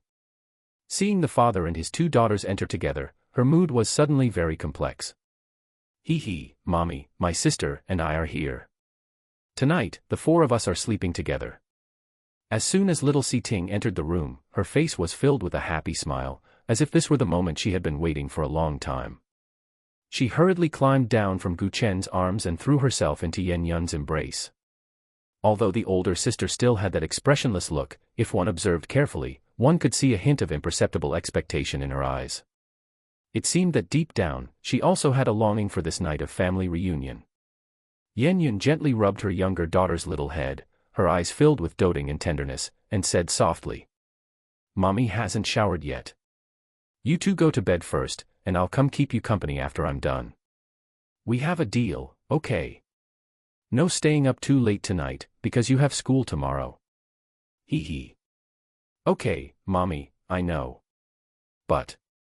The little girl tilted her head, revealing a playful smile, and continued, you have to play 1 round of the bean-eating game with Si-Ting first, then Si-Ting will go to sleep. Hearing the little one say this, Yun had no choice but to nod helplessly, agreeing. Gu Chen, standing to the side, felt a surge of curiosity the moment he heard the words, bean-eating game, and quickly asked, Wife, what's the bean-eating game? However, Yan Yun didn't answer his question directly. Instead, she gave him a resentful look, then turned and walked toward the bathroom, saying, "I'm going to take a shower first. I'll tell you later. Mommy, let me help you scrub your back." Little Si Ting, looking well-behaved and filial, followed closely behind Yan Yun and also went into the bathroom. Yan Yun really couldn't do anything about this quirky little girl and could only let her be. Although Gu Chen really wanted to follow them in, he could only think about it and had to turn to his older daughter, who had already climbed onto the big bed, and ask, "Yan Yu, what is the bean-eating game? Did you and Mommy play it often before?" The little girl was currently chatting with someone on her watch. When her dad asked, she just nodded without raising her head, her tone indifferent. "Just a boring game that Mommy and my younger sister like to play. Two lovers of eccentricities." Two lovers of eccentricities. Her saying that only piqued Gu Chen's endless curiosity. But no matter how he tried to probe, this girl just kept chatting on her watch with someone, not wanting to reveal anything at all. Gu Chen felt helpless and had to take out his phone to play for a while. His WeChat messages had already exploded. The zombie groups from elementary to high school were surprisingly active now because of the photo he posted of himself driving the Rolls-Royce Cullinan with one hand, and countless people were at him. Gu Chen's lips curled up slightly, and he felt secretly smug. As he read these words of praise, he enjoyed the feeling of being the center of attention, as if he were a high and mighty emperor. Finally, as if His Majesty were bestowing grace upon his subjects, he dropped a few large red packets in each group, then hid his merit and fame, quietly exiting the group chats. This night, he was destined to keep many men and women awake. This night, he was also destined to become a legend. "Yan Yu, who exactly are you chatting with? Why are you so busy?"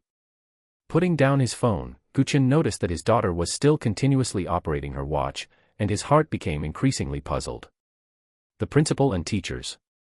They're asking me if my younger sister and I are going back to school tomorrow so they can arrange a welcome ceremony for us." The little girl didn't even raise her head, answering nonchalantly. Her little face wrinkled slightly, seeming somewhat impatient. "I already told them to keep everything simple, but they won't listen. I'm almost annoyed to death." Hearing this, countless question marks instantly popped up in Gu Chen's head. He had originally thought this little girl was chatting with classmates. He didn't expect she was actually communicating with the principal and teachers. Furthermore, the tone the girl used, where was the attitude a student should have toward a teacher? He opened his mouth, wanting to say something, but didn't know how to start. This strange feeling made him feel very confused. How should he describe it? He recalled when he was in school as a child, the attitude the principal and teachers had toward him was completely different from this, right? Chapter 51, Mistakes Made in the Flower Field.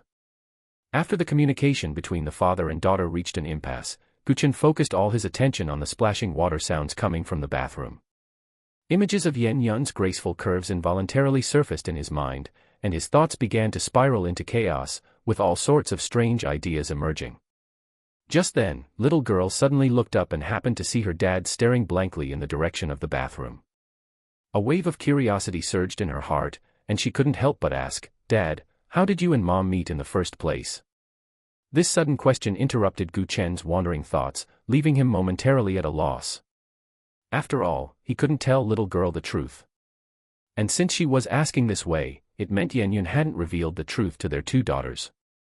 However, Gu Chen couldn't think of a suitable reason or story to explain their meeting at that moment, so he had a flash of inspiration and decided to throw the difficult problem back to little girl, smiling as he said, "You're so smart, why don't you take a guess?"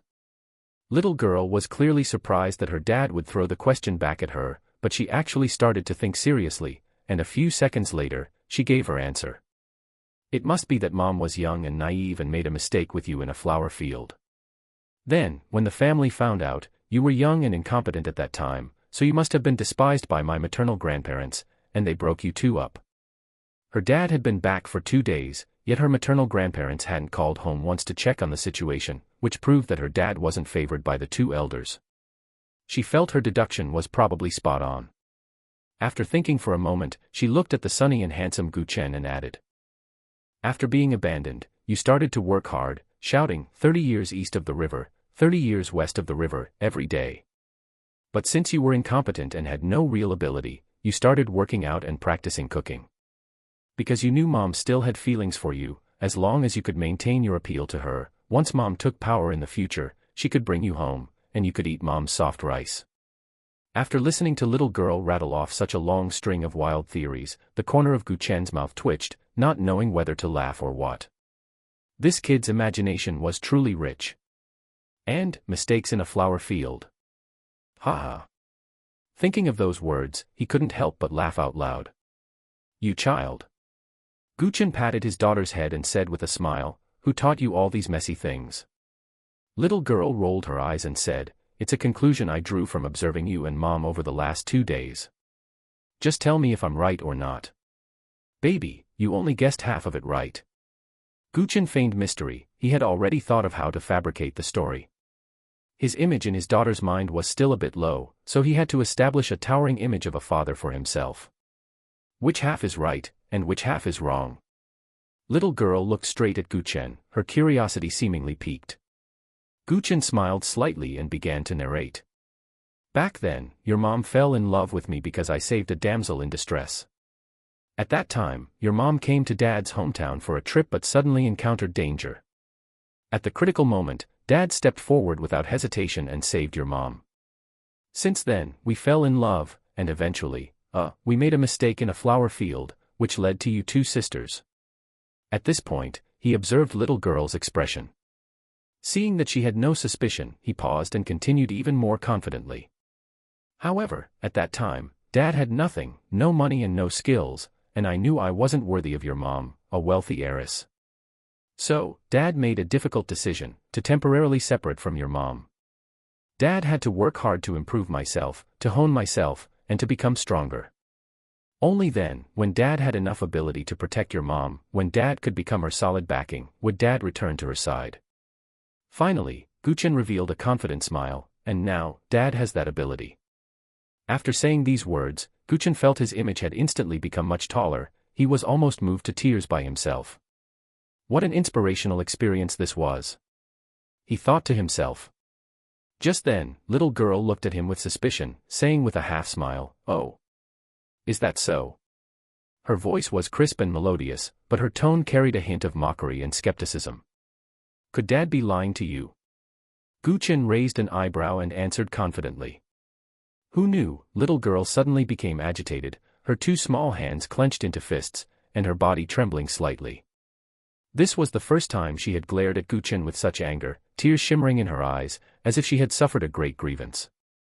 Then tell me, why did you leave me and my sister alone for 5 years without caring? Can you adults just sacrifice our children's happiness for your own selfish desires? Her voice trembled, filled with disappointment and pain. Gu Chen was stunned. He hadn't expected little girl to react like this. He opened his mouth, wanting to explain something, but found he had nowhere to begin. It seemed he had bragged a bit too much.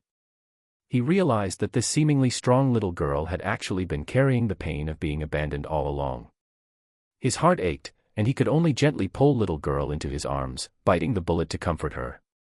Kiddo, Dad is sorry to you and your sister. Actually, at the time, I didn't know your mom had you and your sister, so that's why.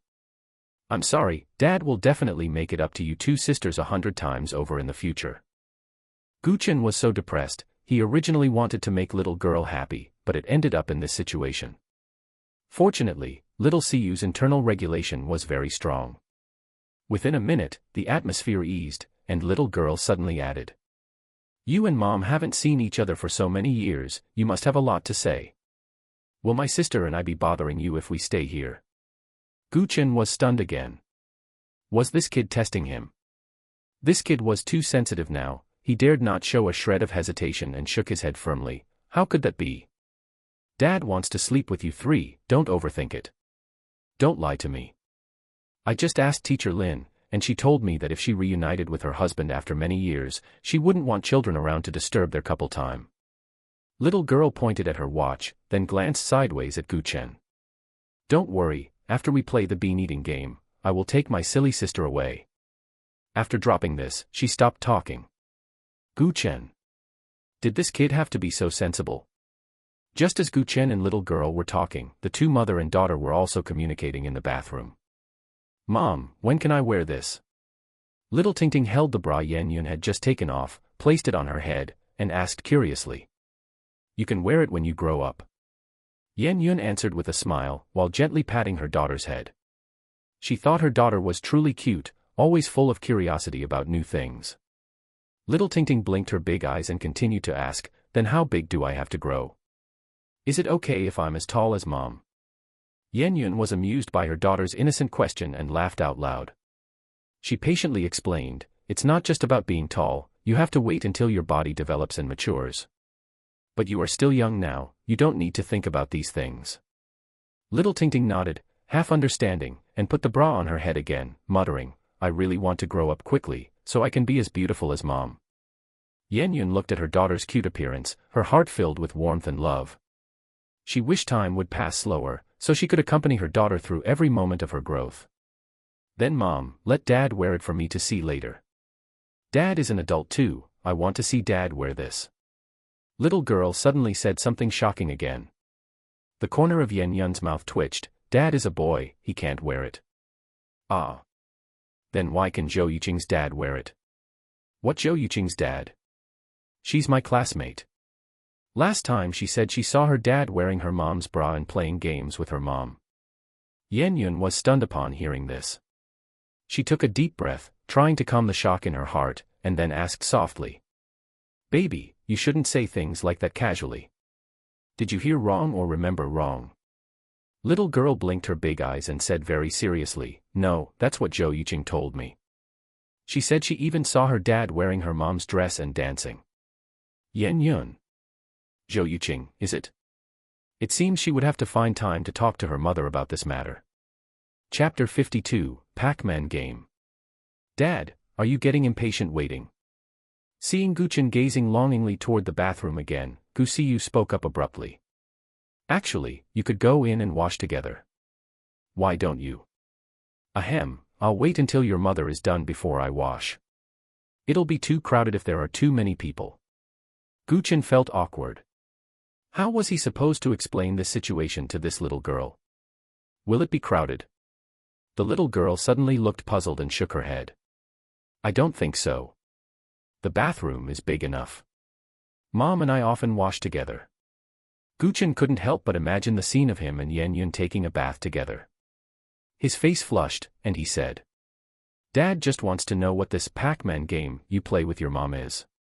Little girl, can you give me a hint? Dad is dying of curiosity. The little girl looked at Guchen for 2 seconds, sighed helplessly, and held out her little hand. Give me your phone. Guchen handed over his phone. The little girl took it, opened the App Store, and downloaded a game. Here, it's this one. Guchen took one look and was instantly speechless. Wasn't this just the Pac-Man game he played on his game console when he was a kid? The one where you control a big mouth that goes chomp, chomp, chomp while eating everything. That's it. Little girl, you aren't lying to Dad, are you? Guchen looked dejected, having wasted so much time waiting in anticipation. Believe it or not. The little girl shrugged, looking indifferent. So, in a while, the three of you mother and daughters are just going to play this game online on your phones. Guchen covered his forehead. How the hell did this get linked to a weird fetish? Dad, you'll need to use your less than 100 IQ to think about that. I've already given you enough hints. Guchen. This girl is truly filial, she's always thinking about stabbing her old father in the back. As the father and daughter stood there in silence, the sound of water in the bathroom stopped. Then, the sound of a hairdryer started. Just hearing the sound, Guchen's mind conjured an image of Yan Yun standing in front of the mirror, blowing her hair dry. Before long, little Tingting ran out happily. However, the girl had a large white eye mask on her head. As she ran toward Guchen, she shouted excitedly.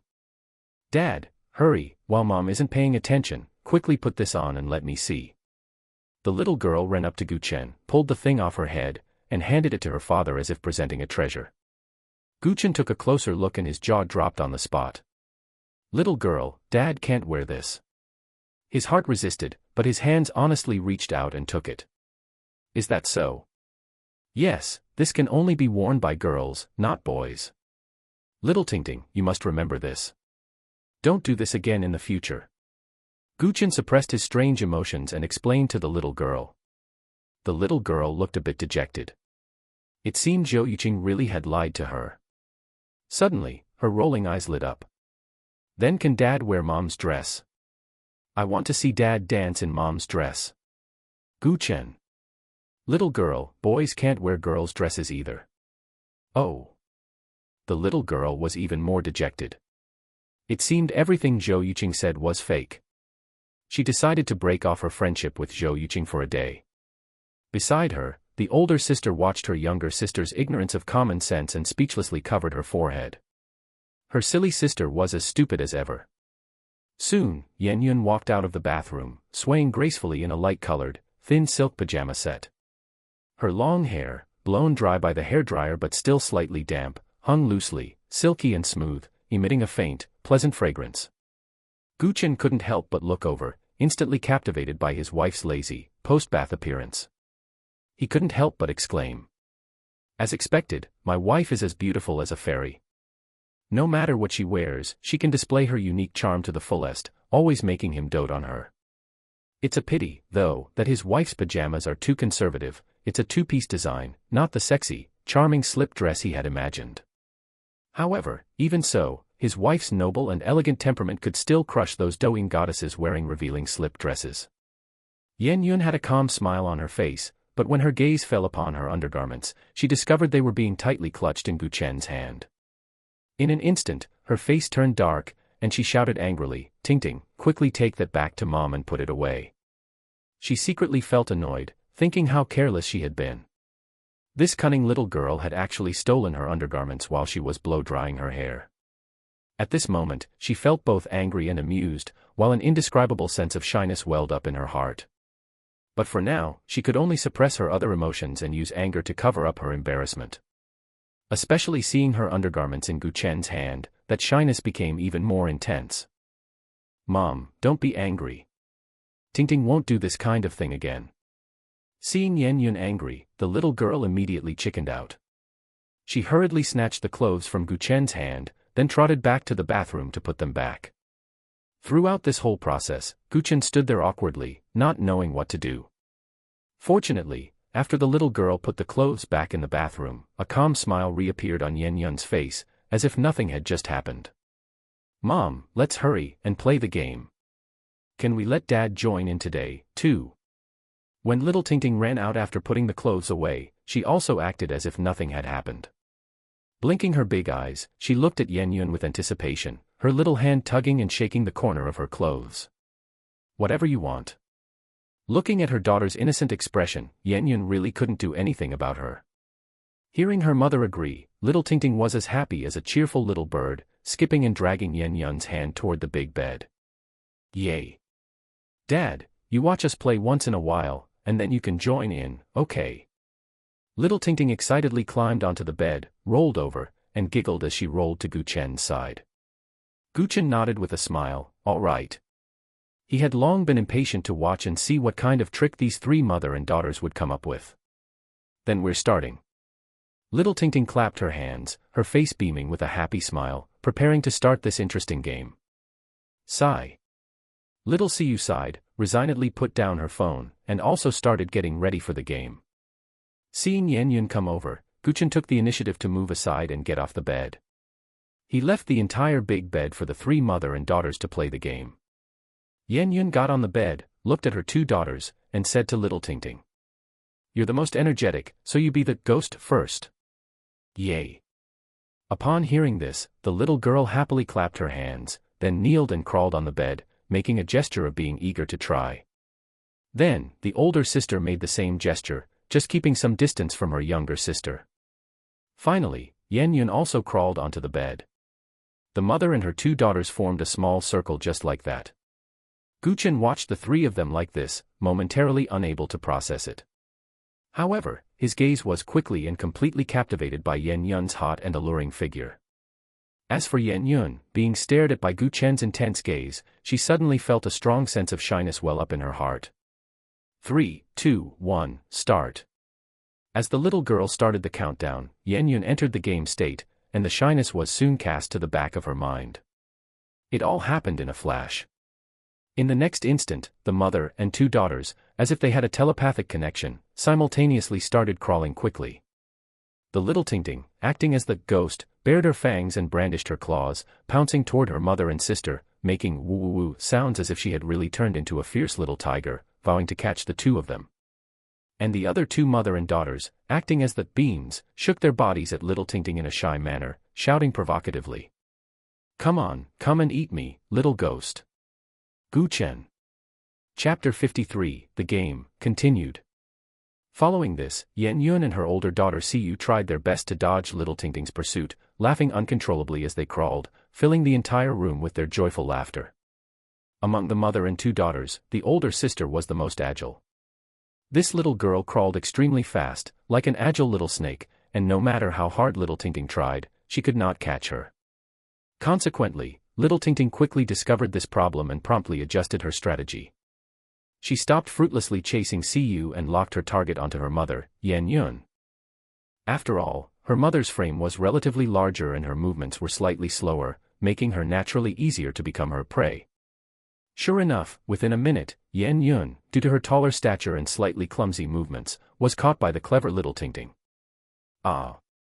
Yan Yun shrieked in pain, hurriedly reaching back to cover her bottom. She turned her head to look at the smug-faced little Tingting behind her and feigned anger, saying, "Oh my, you little rascal, bump into me more gently." Little Tingting did not care at all, instead, she cheered triumphantly, "Yay! I won. Now it's Mom's turn to be it, hee hee." After saying this, she could not wait to turn her body around and get into an escaping position. Yan Yun was quick-eyed and nimble-handed, locking her sharp gaze onto the nearby little Tingting. The next moment, she transformed into Pac-Man and crazily bumped into the little girl. Chen, who was watching from the side, nearly had his eyes pop out. He was completely dumbfounded. Damn it! Is this the Pac-Man game? Holy crap! If he had not seen it with his own eyes, he really could not have imagined that his cold and noble wife would actually play this kind of bumping parent-child game with their daughter. But it looks really fun. He loves it. Equals .. smiley face. 5 minutes later, Yan Yun and the two little girls had already bumped into each other many times. The more they played, the happier they became. "Daddy, have you learned it?" Having been bumped to the ground by her mother again, little Tingting giggled, covered her little bottom, and turned her head to ask Chen. Daddy has learned it." Chen was delighted. This was exactly the sentence he had been waiting for from his daughter. "Let me switch with Dad. I'm tired and do not want to play anymore." At this moment, the older sister voluntarily withdrew.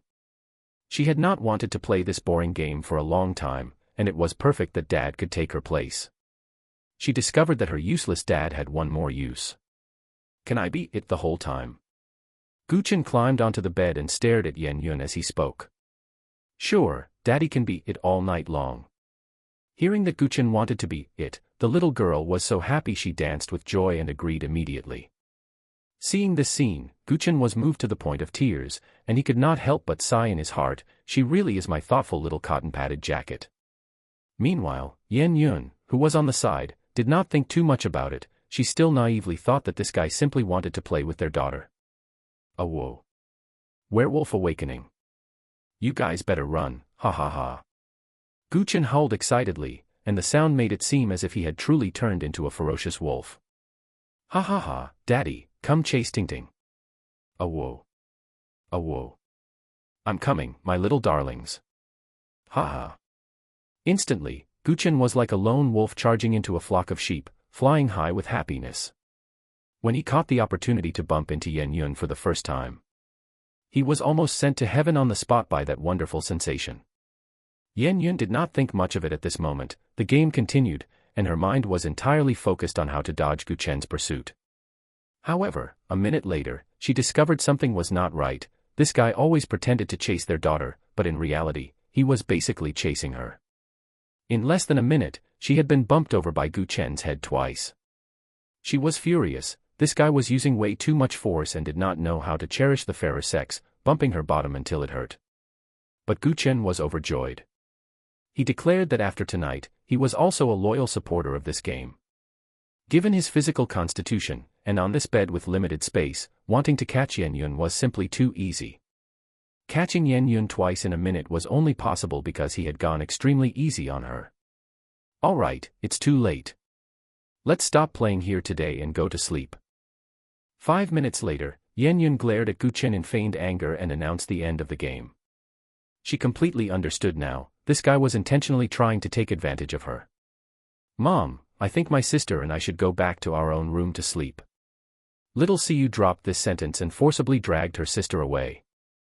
Chen suddenly felt that this eldest daughter was also very thoughtful. Most importantly, she was a girl who kept her word. Once the two little girls left, only the husband and wife were left in the room. The atmosphere suddenly became ambiguous. However, seeing the exhaustion on Yan-yun's face, Chen suppressed his restless heart and broke the atmosphere, saying, "Wife, let me give you a full-body massage first." "Okay, should I lie on my back or my stomach?" Upon hearing about a full-body massage, Yan-yun immediately forgave Chen, her eyes filled with anticipation. "Lie on your stomach. You won't need to take off my clothes, right?" "No need, although if you're willing, that's fine too." Chen swallowed his saliva and said, "In your dreams." Following this, Yan-yun obediently lay down on the bed and slowly closed her eyes. She did not say she was willing, nor did she say she was not. Chapter 54, I Can Never Leave You in This Life. At this moment, Chen looked down at the curves of his wife's back. Just a moment ago, while they were playing, he had caught a glimpse through the gaps in her clothes. Her back was smooth, her skin fair, like a piece of flawless white jade. Even that conservative pajama set couldn't hide her figure, especially when she lay prone on the bed, her S-curved back naturally fully revealed. Her hair was scattered across her back, fluttering gently with her breathing, giving off an indescribable beauty. Chen's gaze slid slowly down the curves of her back, finally coming to rest at her waist. There was a captivating curve there that made one unable to resist the urge to reach out and touch it. He took a deep breath, trying hard to restrain the impulse in his heart. He began by placing his hands on her neck. Just as he touched Yan-yun's swan-like, fair, and slender neck, she suddenly turned her head and stared straight at Chen, asking, "When you gave others massages before, what were they wearing?" Chen. He subconsciously became vigilant, feeling this was a death question, and after careful consideration, he replied.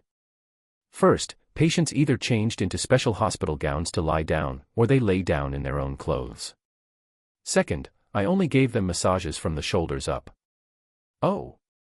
Do you mean you've never given anyone else a full-body massage?" "Wife, you are the first, and you will be the only one from now on," Chen said without hesitation. At this moment, he absolutely could not hesitate. Hesitation would lead to defeat. "Is that so? Then how did you learn this technique?" As she spoke, Yan-yun's eyes narrowed. However, Chen wasn't panicked at all and smiled. "I practiced on my dad. He often moved bricks and did heavy labor, so his body was always having issues, and I would often massage him." Speaking of his dad, Chen truly decided that when he went home this time, he would give both his dad and mom a massage to remove the chronic ailments from their bodies. Hubby, continue. Let me experience your technique." This answer satisfied Yan-yun greatly. She slowly closed her eyes again, while the corners of her mouth curled up slightly. "Wife, the same goes for what I said before. If anything feels uncomfortable, or if it hurts, you must tell me," Chen reminded her. On the other side, little Tingting was very unhappy about being dragged back to her bedroom by her sister. She pouted and muttered, "Sister, why are you so bossy? I want to sleep with mommy and daddy. Don't you want to?" As soon as they entered the room, she saw her sister sitting upright on the edge of the bed, looking at her with a serious expression. "We can sleep with mommy and daddy tonight, but what about tomorrow night?" "We can tomorrow night too," little Tingting said as if it were a matter of course. "Do you think mommy and daddy will be happy if we do that? We are already 5 years old, not 3-year-old toddlers who can stick to mommy's bed at any time."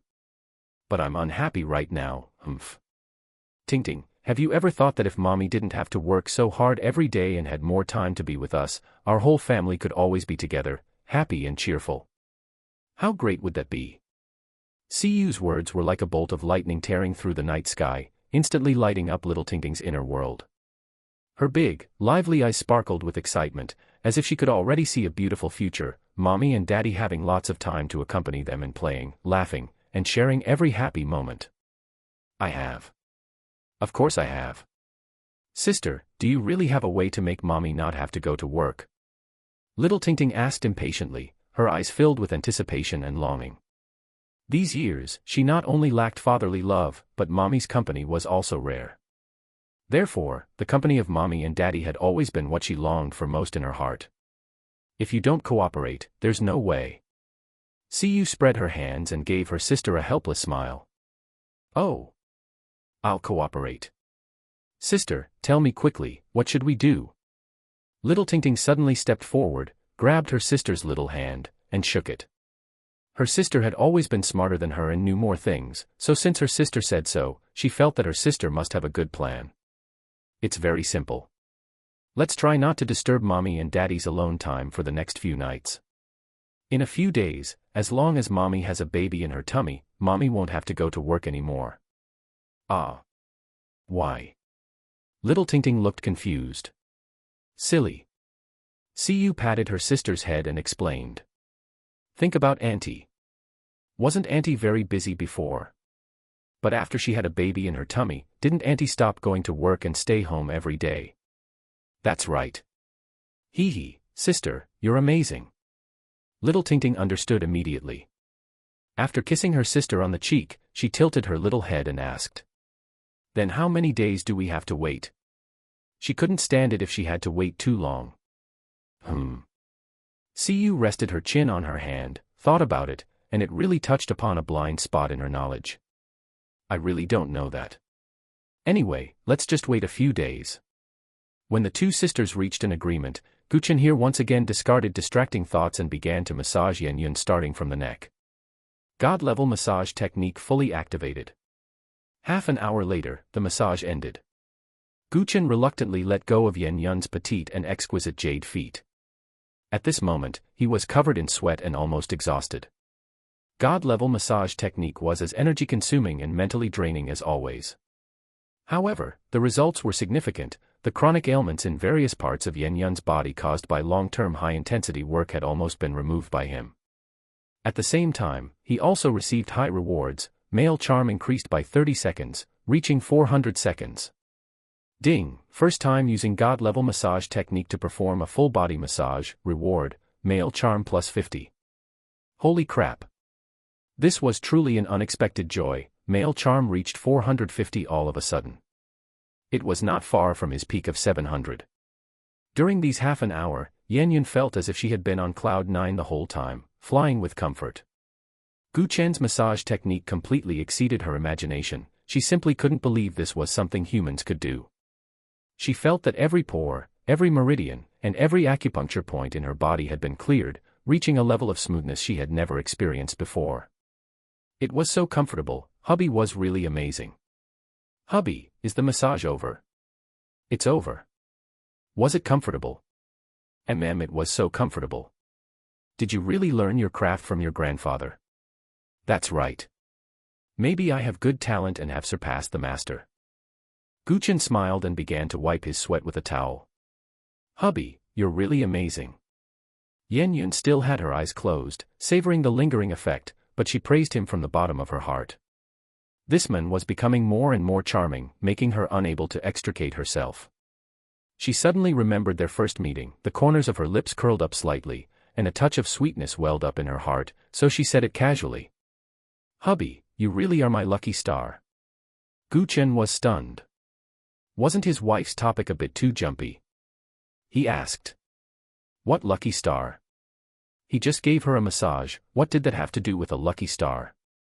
Yan Yun subconsciously wanted to bring up the time he had saved her from the lake, but as soon as she thought of Chen's sister who had passed away unexpectedly, she swallowed the words back and instead said. Last time I was attacked, the doctor said my heart had stopped beating, but as soon as you came over to see me, I miraculously came back to life. Don't you think you're my lucky star? Hubby, I always feel there is a mysterious aura about you. Chen was shocked. Wouldn't his wife discover he had a system? This was his core secret, and he didn't plan on revealing it to anyone. Just when he was nervous, Yen Yun's next words put his heart at ease. This aura attracts me deeply. I can never leave you in this life. Thump. Thump. Gu Chen's heart suddenly began to beat wildly. Damn, he was really surprised that Yen Yun would suddenly confess to him like this. Huge joy surged into his heart, and he subconsciously replied. Wife, I can never leave you in this life either. You attract me deeply as well. Upon hearing this, Yen Yun's delicate body trembled slightly. She opened her eyes slightly and looked back to see that Gu Chen was drenched in sweat, his t-shirt completely stuck to his skin, as if it were a second layer of skin. That shirt soaked in sweat not only didn't hide his charm, but instead added a kind of primal sexiness. And every breath of Gu Chen's moved his muscles, exuding an irresistible aura of male hormones, completely attracting Yen Yun. Yen Yun's heart was like a vast ocean, deeply shocked by Gu Chen's physique. She had an urge to reach out and touch every one of Gu Chen's muscles, but the shyness in her heart made her afraid to act rashly. This kind of shyness and longing, complex emotions intertwined in her heart, making her heartbeat accelerate uncontrollably. Therefore, she quickly got up and rushed to the bathroom with astonishing speed. By the time Yen Yun walked out of the bathroom again, she had completely returned to calmness and normalcy. It was just that when she saw the faint 8-pack abs on Gu Chen's body, her cheeks were still slightly flushed, and her heartbeat couldn't help but accelerate a little. She slowly climbed onto the bed, gently covered her body with the thin quilt, and then said to Gu Chen in a gentle tone. Go take a shower quickly, I'll wait for you. Hearing this, Gu Chen was immediately as excited as if he had been injected with adrenaline, and without hesitation, he rushed into the bathroom at the fastest speed to start his shower. My God, even if he were any denser, he would understand the deep meaning behind Yen Yun's words at this moment. Tonight was destined to be the most wonderful night of his life. Chapter 55, The watermelon is a bit big, only this knife can cut it. In the bathroom, the lingering warmth and scent of Yen Yun only made him feel even more excited. On the bed, Yen Yun listened to the splashing of water from the bathroom, feeling both nervous and expectant. She had already decided to give herself completely to Gu Chen tonight. However, she had no experience in how to cooperate with him, which made her feel a bit uneasy. Just as she was immersed in wonderful fantasies, her heart filled with sweetness. Ding dong. Ding dong. 2 consecutive WeChat notification sounds drew her attention. She picked it up and saw that her mother had sent her 2 messages. If Su Ro tries to bring her young boyfriend to your villa recently, do not let them in. She has almost shamed the entire Su family. After reading the messages, Yen Yun was a bit stunned. The Su family's most rebellious young aunt was dating. Thinking of Su Ro, she couldn't help but sigh at her love life. She had always been a woman who dared to love and hate when it came to relationships. During her freshman year, she fell in love with her teacher. Although the Su family strongly opposed it, she was headstrong and married that person right after graduating from college. As for this man with no status or background, she actually had a good impression of him. He was a very gentle person.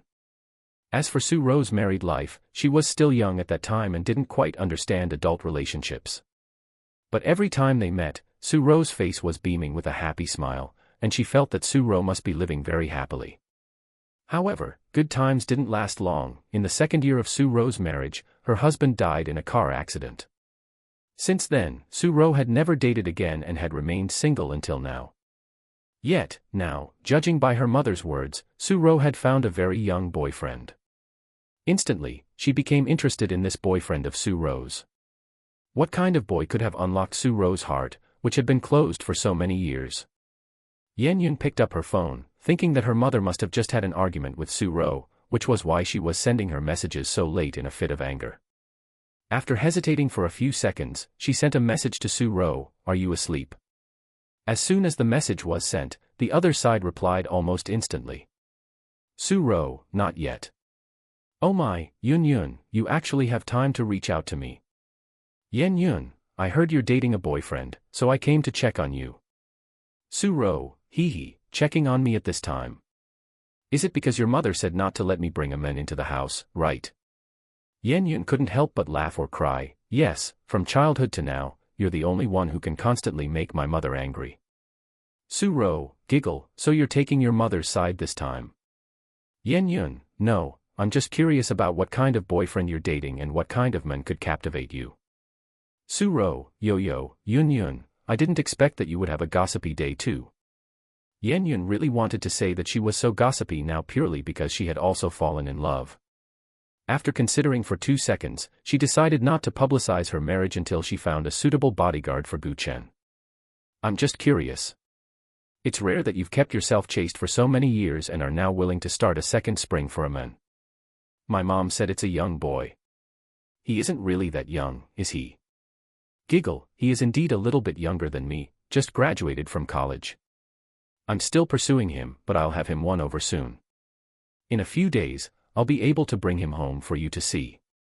Seeing this message, Yen-yun was still a little shocked. Just graduated from college, isn't that the same age as her husband? Speaking of which, the two men Su-ro fancied were truly two extremes. In her youth, she fancied a mature man in his 30s. Now that she was mature, she had taken a fancy to a green, 20-something-year-old man. She really couldn't figure it out, but she was happy for Su-ro, so she asked, "How did you two meet? What kind of person is he?" Su-ro, as for the person, he's young and handsome, and not greedy for money. What touched me the most was his miraculous massage technique. My cervical spondylosis was cured by him, and then I fell in love with him. Upon seeing this message, Yen-yun paused, and subconsciously thought of Chen. The age matched, the massage skills matched, he was also very handsome, and he was also in Shudu. Her heart sank. It couldn't be such a coincidence, could it? Her brows furrowed immediately, but once she saw that he wasn't greedy for money, her suspicion vanished. Chen was a guy who loved eating soft rice. It would be a lie to say he wasn't greedy for money. Yen-yun, do you have a photo? I want to see. To ensure everything was foolproof, she asked. However, Su-ro refused. This is a secret for now. He is very shy and doesn't like taking photos, so let's wait until your aunt brings him home for you to meet. Seeing Su-ro say this, Yen-yun's heart completely settled down. Shy, doesn't like taking photos, this didn't match her husband's persona. Chen, that guy, even sent her a selfie today. As for being shy, thinking about how this guy, aside from being a little shy at the very beginning, wasn't shy at all in their subsequent interactions, he would forcibly kiss her and say cheesy romantic words. Everything was just a coincidence. There are so many men who know how to give massages, it's not strange for her aunt to meet someone with good skills. After relaxing, she happily sent a message, "All right then, I'll wait for your good news." Su-ro, wait for my good news. I won't disturb your rest. Putting down the phone, Yen-yun sincerely wished that Su-ro would be able to win her handsome man. Ding dong. Ding dong. At this moment, there were 2 more WeChat notification sounds, but this time the sound came from Chen's phone. Yen-yun smiled and reached out to pick up the phone on the nightstand. The moment she looked at it, her smile froze, and her wonderful mood was shrouded in a thick layer of gloom. Although the phone was password protected and couldn't be unlocked, and she couldn't see what the specific messages were, the glaring contact name made Yen-yun have to overthink. In the living room downstairs, Auntie Zhang was preparing to return to her room to rest when she saw Yen-yun walking down the stairs in her pajamas, stomping loudly. "Miss, what are you looking for downstairs so late?" Auntie Zhang was very puzzled. Wasn't this the time for the newlyweds to be lovey-dovey and doing their business? "My husband wants to eat fruit, so I'm going to the kitchen to get a fruit knife." Yen-yun dropped the sentence and went to the kitchen. Auntie Zhang was a bit confused. Couldn't she just order the maids to do such a thing? Why would the young lady make the trip herself? But upon a second thought, she revealed a gratified smile. As expected, the young lady loves her husband. Not only does she love him, but she also dotes on him very much. She would even handle such things personally, being meticulous. A moment later, she saw Yen-yun come out of the kitchen with her hair disheveled, holding a gleaming kitchen knife in her hand. And it was the kind of kitchen knife specifically used for chopping bones. Immediately, Auntie Zhang's eyes widened and she asked, "Miss, did you not find a fruit knife? This one is just right. The watermelon is a bit big, and only this knife can cut it."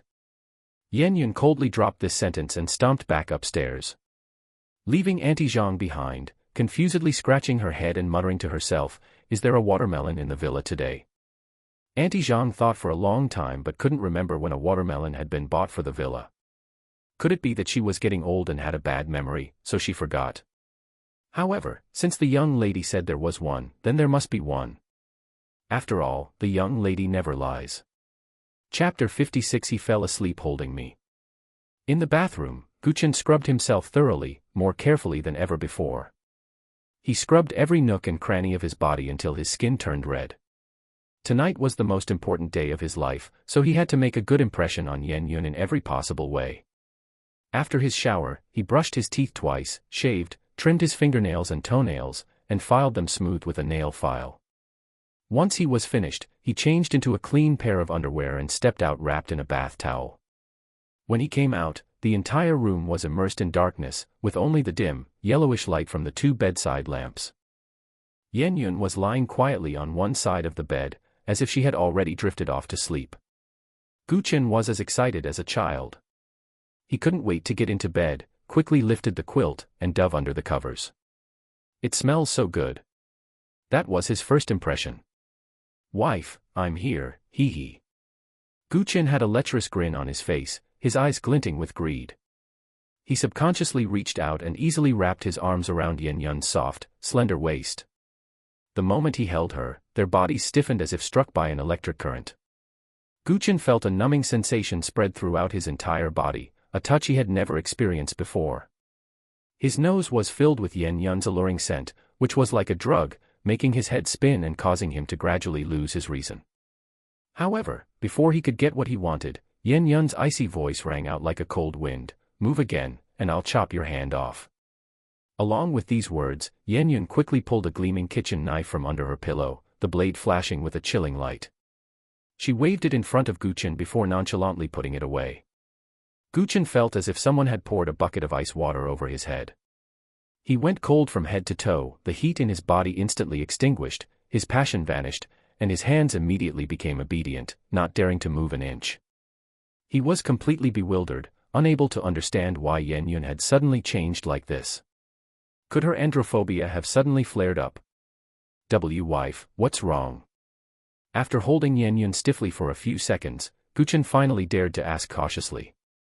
He was afraid that if he spoke too loudly, he would provoke Yan Yun, and it would be a tragedy if she decided to stab him. Yan Yun didn't respond, but Chen, pressed close to her, could feel the icy, low-pressure atmosphere radiating from her body. They remained in this stalemate for about another minute before Yan Yun finally spoke. "What is your relationship with Auntie Sue?" "What Auntie Sue?" "We don't have any relationship." Chen looked blank, not having reacted yet. His mind was entirely focused on whether his wife's androphobia had really flared up. "Hey, no relationship, is that so?" Yan Yun let out a cold snort, suddenly turned around, handed a phone to Chen, and commanded, "Open it." "Oh." Chen didn't dare to delay and quickly unlocked the phone. Then, he saw that Auntie Sue had sent him a WeChat message. In that instant, he vaguely realized what was going on. His wife must have misunderstood. But he was puzzled. Logically, Yan Yun couldn't possibly know the content. At most she only saw the 3 words Auntie Sue. Why did she have such a huge reaction, even preparing a kitchen knife? His fingers stiffened on the screen, his brain racing to think of a countermeasure. The next second, he feigned ease and said, "Wife, Auntie Sue is just a former patient of mine. I cured her illness before, and she kept saying she wanted to thank me and asked me out to dinner and such, but I never had time to go. I guess she's asking me to dinner again this time." He considered this a confession, and once Yan Yun saw the message, she should calm down. Chen didn't know that his explanation was like a sharp blade piercing Yan Yun's heart, making her mood plummet to rock bottom. A moment later, Yan Yun took a deep breath, trying to calm herself down. She reached under the pillow again, pulled out that sharp kitchen knife, and gripped it tightly in her hand. Her fingers trembled slightly, her eyes icy. Then, Yan Yun slowly raised the kitchen knife, pointing it at Chen's phone screen, her voice cold. "What are you stunned for?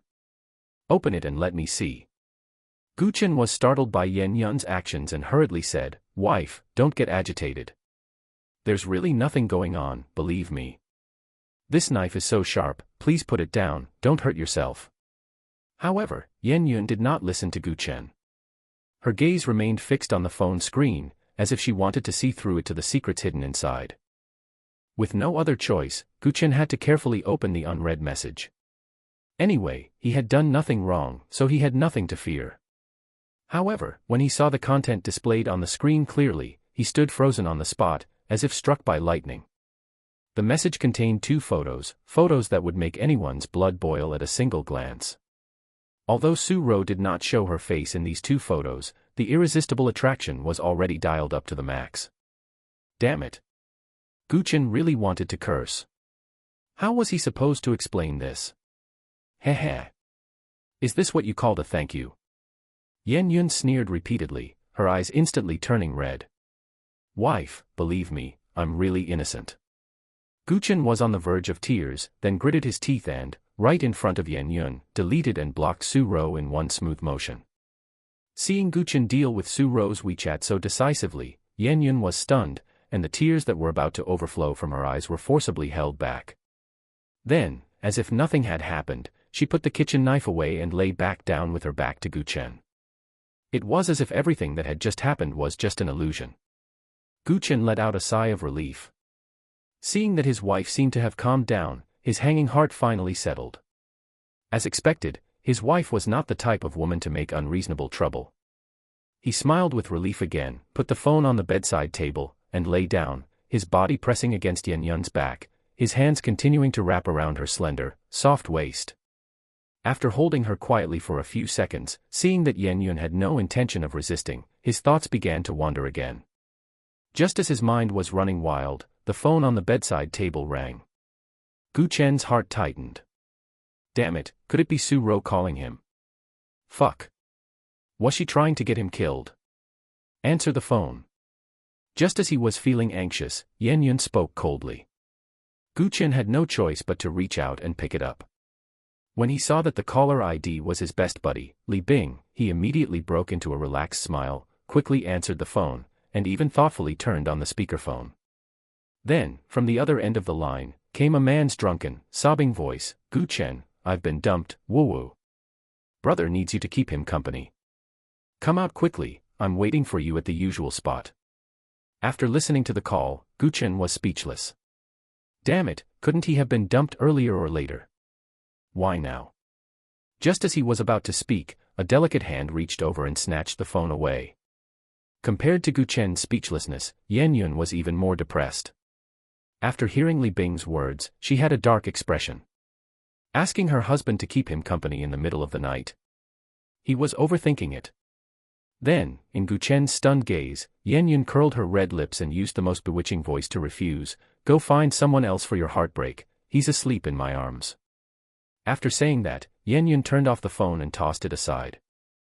Chen's mouth twitched, and he silently lit a candle for Li Bing. Damn, he knew just how soul-stirring his wife's voice had just been. This guy had been stabbed hard by his wife yet again while already reeling from the blow of a breakup. He hoped this guy could pull through. However, thinking of Li Bing's devastated appearance, why was he so happy? He. Chapter 57 Happiness Striker. The photo from just now was pretty, right? Is your mind filled with that image right now? Yun suddenly blurted out. Chen was startled, muttering to himself, my wife is too sensitive, she could even guess this. He silently mused that his mind was indeed subconsciously recalling that seductive photo Su-ro had just sent. However, he would never admit to such a thing, not even if he were beaten to death. Therefore, he quickly shook his head and denied it. No. Are you sure? All right, I didn't mean to, I just have a good memory. Humph. Hearing this, Yun couldn't help but let out a cold humph. Seeing this, Chen rolled his eyes, had a sudden inspiration, and said to Yun, wife, do you know what the memory overwrite technique is? What memory overwrite technique? Yun asked, puzzled. Chen smiled slightly, and as his words fell, he suddenly rolled over and pinned Yun beneath him. 1 hour later. Yun was so exhausted that she fell asleep. Chen, having tasted the sweetness, was still left wanting more, but he knew how to cherish her. He gently pulled Yun into his arms and said softly, wife, I will cherish you for my entire life. Tonight, he completed the most important growth process in his life. Ding, congratulations to the host for completing the most important step in life, male charm plus 50. Gu Chen was overjoyed. His male charm had directly reached 500 seconds. It's just a pity that he couldn't continue tonight. However, he was exceptionally satisfied. The next day, the sun rose from the east, as expected. When Gu Chen woke up, Yan Yun was no longer on the bed, leaving only a note on the bedside table with a row of graceful handwriting. Husband, I have an urgent matter, so I left first. I leave it to you to take the babies to school. Love, your Yun Yun. After reading the note, Gu Chen sat on the edge of the bed, grinning foolishly, his mind subconsciously recalling the wonderful scene from last night of Yan Yun's tender body yielding to him beneath him. His body felt a wave of heat again. He immediately shifted his attention and turned on his phone. Good grief, as soon as it turned on, there were 99 plus missed calls. He knew without looking that it was that bastardly Bing calling. His WeChat had also been bombarded by this guy. He chose to ignore it and plugged in his phone to charge. Just then, the system's voice sounded, "Does the host wish to check in?" Check in. Congratulations to the host for obtaining plus 200 points. Gu Chen was overjoyed. With his soft rice level rising by 1, the feeling of points increasing from the original 100 to 200 was truly refreshing. System, I want to draw. Draw twice in a row. Yesterday he spent 200 points wishing to become stronger, and now that he had points, he couldn't wait to draw a powerful skill. A 90% probability, he couldn't possibly lose, right? Sure enough, no sooner had he finished speaking than 2 brilliant meteors streaked across his mind. One of them was a dazzling golden light. Holy crap! A gold item. Instantly, Gu Chen jumped out of bed in excitement. Ha ha ha. The system is truly reliable. Congratulations to the host for obtaining invincible fighting technique. Congratulations to the host for obtaining happiness striker. 2 skills, among which invincible fighting technique was a golden legend. So Gu Chen subconsciously focused all his attention on the invincible fighting technique. Just hearing the name, he knew that as long as he learned this skill, he could be invincible. Therefore, he said without hesitation, "System, learn invincible fighting technique." System, the host's current soft rice level is not high enough, so you cannot immediately learn the golden skill invincible fighting technique. You must wait 24 hours to learn it, or the host can raise the soft rice level to level 2 to learn it immediately. Gu Chen, system, do you have to be this week? System. Gu Chen, fine, I'll wait another day. System, you better not be fooling me.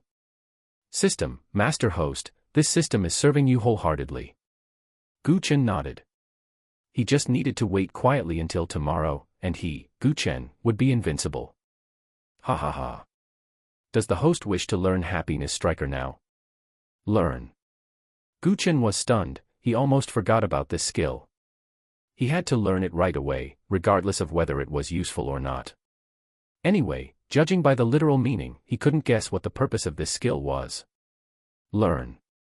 The next second, Gu Chen felt as if his left and right hands had undergone some kind of sublimation. But he couldn't figure out exactly what it was. System, what is the use of this skill? Doesn't the host worry that the charm halo is too powerful, causing many members of the opposite sex to lose their rationality over you? This skill can perfectly solve the host's dilemma. Hearing the system's explanation, Gu Chen was still a bit confused. The host doesn't need to understand it too deeply right now, you will be clear about it very soon. Chapter 58, I'm arranging work for the teachers. Gu Chen had just finished washing up and getting dressed. Just then, a young member of the maids responsible for daily cleaning gently pushed open the door and carefully walked into the room, ready to begin her cleaning duties. Young master, I've come to clean. The maid said softly, her words revealing a hint of respect and humility. She kept her head slightly lowered, but her gaze couldn't help but fall on Gu Chen. He stood tall and straight, like a sturdy pine tree. His bearing was extraordinary, and his face, in particular, was incredibly handsome, as if it were a work of art meticulously carved by the heavens. The maids felt her heart race instantly, and her face flushed involuntarily. She hurriedly lowered her head and began to work diligently. Gu Chen hadn't paid any attention to the maids at first, but the next moment, he was surprised. He discovered that when he looked at the maids, a small red heart would appear out of thin air above her head. Inside the small red heart was a beating electrocardiogram, and it also displayed the number 85%. Chen thought his eyes were playing tricks on him and rubbed them. When he looked again, not only had the small red heart not disappeared, but the number inside had risen to 90%. System, what exactly is going on? Don't tell me the maids have turned into NPCs. He hurriedly asked the system. The next second, the system enlightened him. Host, no need to worry. This is the effect of the happiness striker. What does that mean? Excluding your wife, daughter, mother-in-law, etc., whenever a member of the opposite sex has a heart flutter value for you exceeding 50%, a small red heart will appear above their head. Once it exceeds 80%, you need to be careful about your own safety, as you might get molested. Chen. Then what if it hits 100%? He couldn't help but ask. System, then congratulations, host. At that point, you can raise your cute little hand and use Happiness Striker to slap the heck out of them. Chen's mouth twitched. Damn it, what kind of thing is this? However, no matter how he asked afterward, the system began to play deaf and dumb, refusing to answer. This left Chen feeling very depressed. His curiosity was piqued, but he couldn't get an answer. Thus, he could only quietly observe the maids who was cleaning. A few minutes passed, and the value above the maids had peaked at 92% and didn't rise any further. Chen had to temporarily give up on probing the secret behind the happiness striker. He left the room, somewhat surprised that the two little girls this morning, especially his youngest daughter, hadn't rushed into his room. On the way downstairs, all the maids he encountered had small red hearts above their heads, and their heart flutter values for him were all between 80% and 90%. Chen had to be glad he had learned the happiness striker. Damn it, this whole nest of the maids had improper thoughts about him. One could imagine how dangerous his future life would be. It was hard to guarantee that some of the maids wouldn't act on impulse and take risks to harbor ulterior motives against him, right? It was just that there wasn't one at 100% yet, so he still couldn't verify the specific function and usage of the happiness striker. When he arrived at the living room, he finally saw the two little girls. Today, the two little girls were wearing very beautiful and exquisite school uniforms. Daddy. Good morning. As soon as little Tingting saw her daddy come downstairs, she trotted over and threw herself into Chen's arms.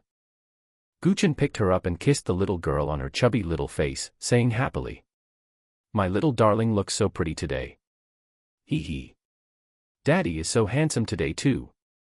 The little girl also kissed Chen on the face. "I have another little darling. Come here, let Daddy give you a hug too." Chen looked toward the older sister. Last night, he was able to complete the most important step of growth in his life, and little Siu was instrumental in that. Therefore, regardless of whether the little girl was willing or not, he walked up, picked her up, and started cuddling. "Where's Mommy?" Perhaps annoyed by Chen's kisses, little Siu suddenly asked about Yen Yun. "Your mommy left very early." Chen replied. "Oh." Hearing this answer, both sisters were a bit disappointed. They had thought they could have their daddy and mommy take them to school together today. "Daddy, you didn't make Mommy angry last night, did you?" Little Siu looked at Chen with a scrutinizing gaze again. She had already paved the way for her dad, and if her dad couldn't get a baby into Mommy's tummy, she would really feel that this useless dad was just too pathetic. "How could I? Daddy and Mommy's relationship is very good right now." These words instantly put the little girl's hanging heart at ease. She couldn't help but look at her dad with newfound respect, then whispered in Chen's ear. "Dad, you have to work hard. My sister and I won't disturb you and Mommy at night for the next few days." Hearing this, Chen was startled, his face flushed, and he looked at his eldest daughter in disbelief. Damn, this little girl doesn't understand that too, does she? He immediately frowned, thinking he should talk to this little girl privately. After all, she was only a 5-year-old little girl, some knowledge shouldn't be learned too early. But looking into the little girl's pure eyes, he felt he was overthinking it, and then he smiled dotingly at his daughter. "Okay, Daddy will work hard to strengthen his relationship with Mommy so that our family can be happier." "Oh yeah." Upon hearing this, the two little girls immediately high-fived and cheered excitedly. In their lively little eyes flickered a mysterious light that only they could understand. Breakfast was finished quickly. "Don't tell me you guys use this to go to school every day." Standing in front of a luxury helicopter, Chen opened his mouth wide in shock. Damn it, he really didn't expect that kindergarten kids these days were going to school in such a high-end way. They were actually using a helicopter. Aha, we haven't been to school for 2 weeks. Older sister said there's a welcome ceremony at school today, so taking the helicopter is more convenient. Little Tingting said happily. Chen. He didn't even know how to describe his feelings. He felt that his values were no longer suited to the position he was currently in. The 2 little girls had skipped classes for 2 weeks, and upon returning to school, the school would actually hold a welcome ceremony for them. What kind of god-tier school is this? Are they really that considerate of their students? What are you poking around on your watch again? Seeing his eldest daughter looking busy and ignoring him, Chen curiously leaned over to ask. I'm arranging work for the teachers, letting them disinfect the school first. Little Siyu said solemnly. Chen's mouth twitched. If this little girl wasn't only 5 years old, he would have thought she was the principal of the kindergarten. Thinking of this little girl's misophobia, Chen's brows furrowed instantly. Little girl, being hygienic and having a good sense of virus defense is a good thing, but anything taken to the extreme is bad. Daddy thinks your misophobia has reached the point where it is seriously affecting your normal life and others. Hearing this, the little girl slowly looked up and met Chen's eyes. Dad, am I really being too much? Yeah, a little too much. Chen patted her little head and patiently explained. Little Tingting runs around and crawls everywhere all day and hasn't been infected by any viruses. Your physical fitness is much better than hers, right? So how could you be easily invaded by viruses? Right. After listening to Chen's words, little Siyu actually pinched her little chin and began to think seriously. A moment later, she nodded seriously, I know now. I'll tell them to disinfect once a week then. Immediately, Chen smiled with gratification. Seeing the little girl accept his opinion so easily, he knew that the little girl had actually accepted him. So happy. Chapter 59, The First Jump of the School Year. Swish, swish, swish. The helicopter took off from the villa. Inside the helicopter, Chen had little Yenyu on his left thigh and little Tingting on his right. In the seats opposite sat 2 young beauties, Li Meng and Fang Jing. This was his first time flying in his life, and he never expected his first experience to be in a helicopter. He was feeling quite excited. He felt a bit of emotion over the unpredictability of fate. Just a week ago, he would never have imagined he would have any connection with Yen Yun. And even less could he have imagined that he would possess a system and be able to eat such delicious soft rice. Starry Kindergarten, the most luxurious private kindergarten in Shudu, with the most complete security measures, there was no other like it. The children who studied here were all from wealthy or prominent families. In a sense, this place was an alternative upper-class circle. Today, the kindergarten was different from usual. The school was covered in colorful flags. It was as if they were preparing to welcome someone very important. The most conspicuous sight was on the large playground, where dozens of teachers and security personnel were busy slowly unfolding a giant inflatable castle for children. When the castle was fully spread out, it occupied almost the entire playground. You can start inflating it. At a teacher's command, dozens of blowers began to work.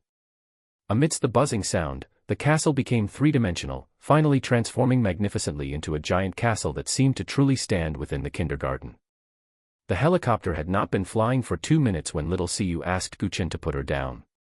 Then, under Chen's puzzled gaze, Li Meng helped the little girl put on a helmet and strap on a bulging backpack. What is this for? Chen asked, pointing at the backpack on the little girl's back. Young master, this is a parachute. Li Meng replied.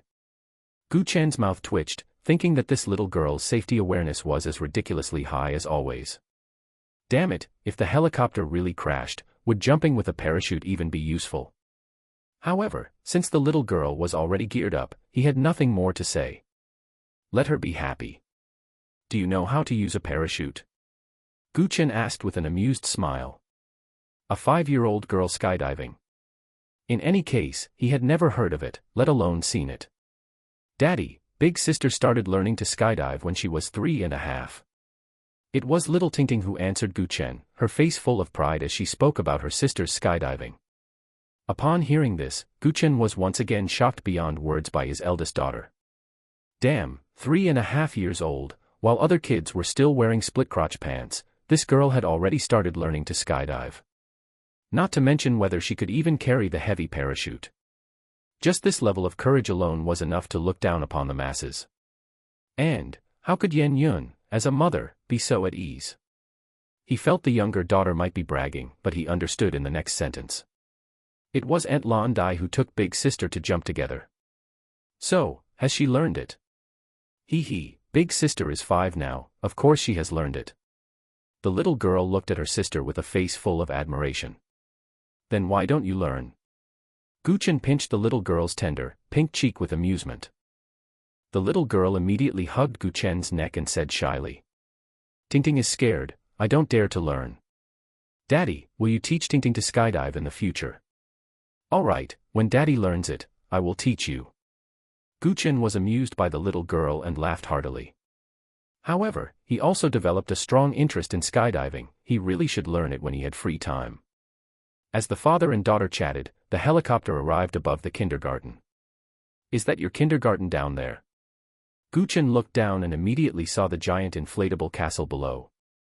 He was a bit surprised and a bit puzzled. Why would a kindergarten set up such a huge inflatable castle? Aha, Daddy, that is our school. Little Tingting looked extremely excited to see the giant inflatable castle below. Chen looked down carefully again and found that there was indeed a helipad in the kindergarten. He didn't know if it was specifically for their helicopter. However, the helicopter hovered in the air without any intention of landing, which left Chen very puzzled. Why aren't we landing? At this moment, little Siyu, who hadn't spoken, took a deep breath and gave Li Meng a look. Open the cabin door.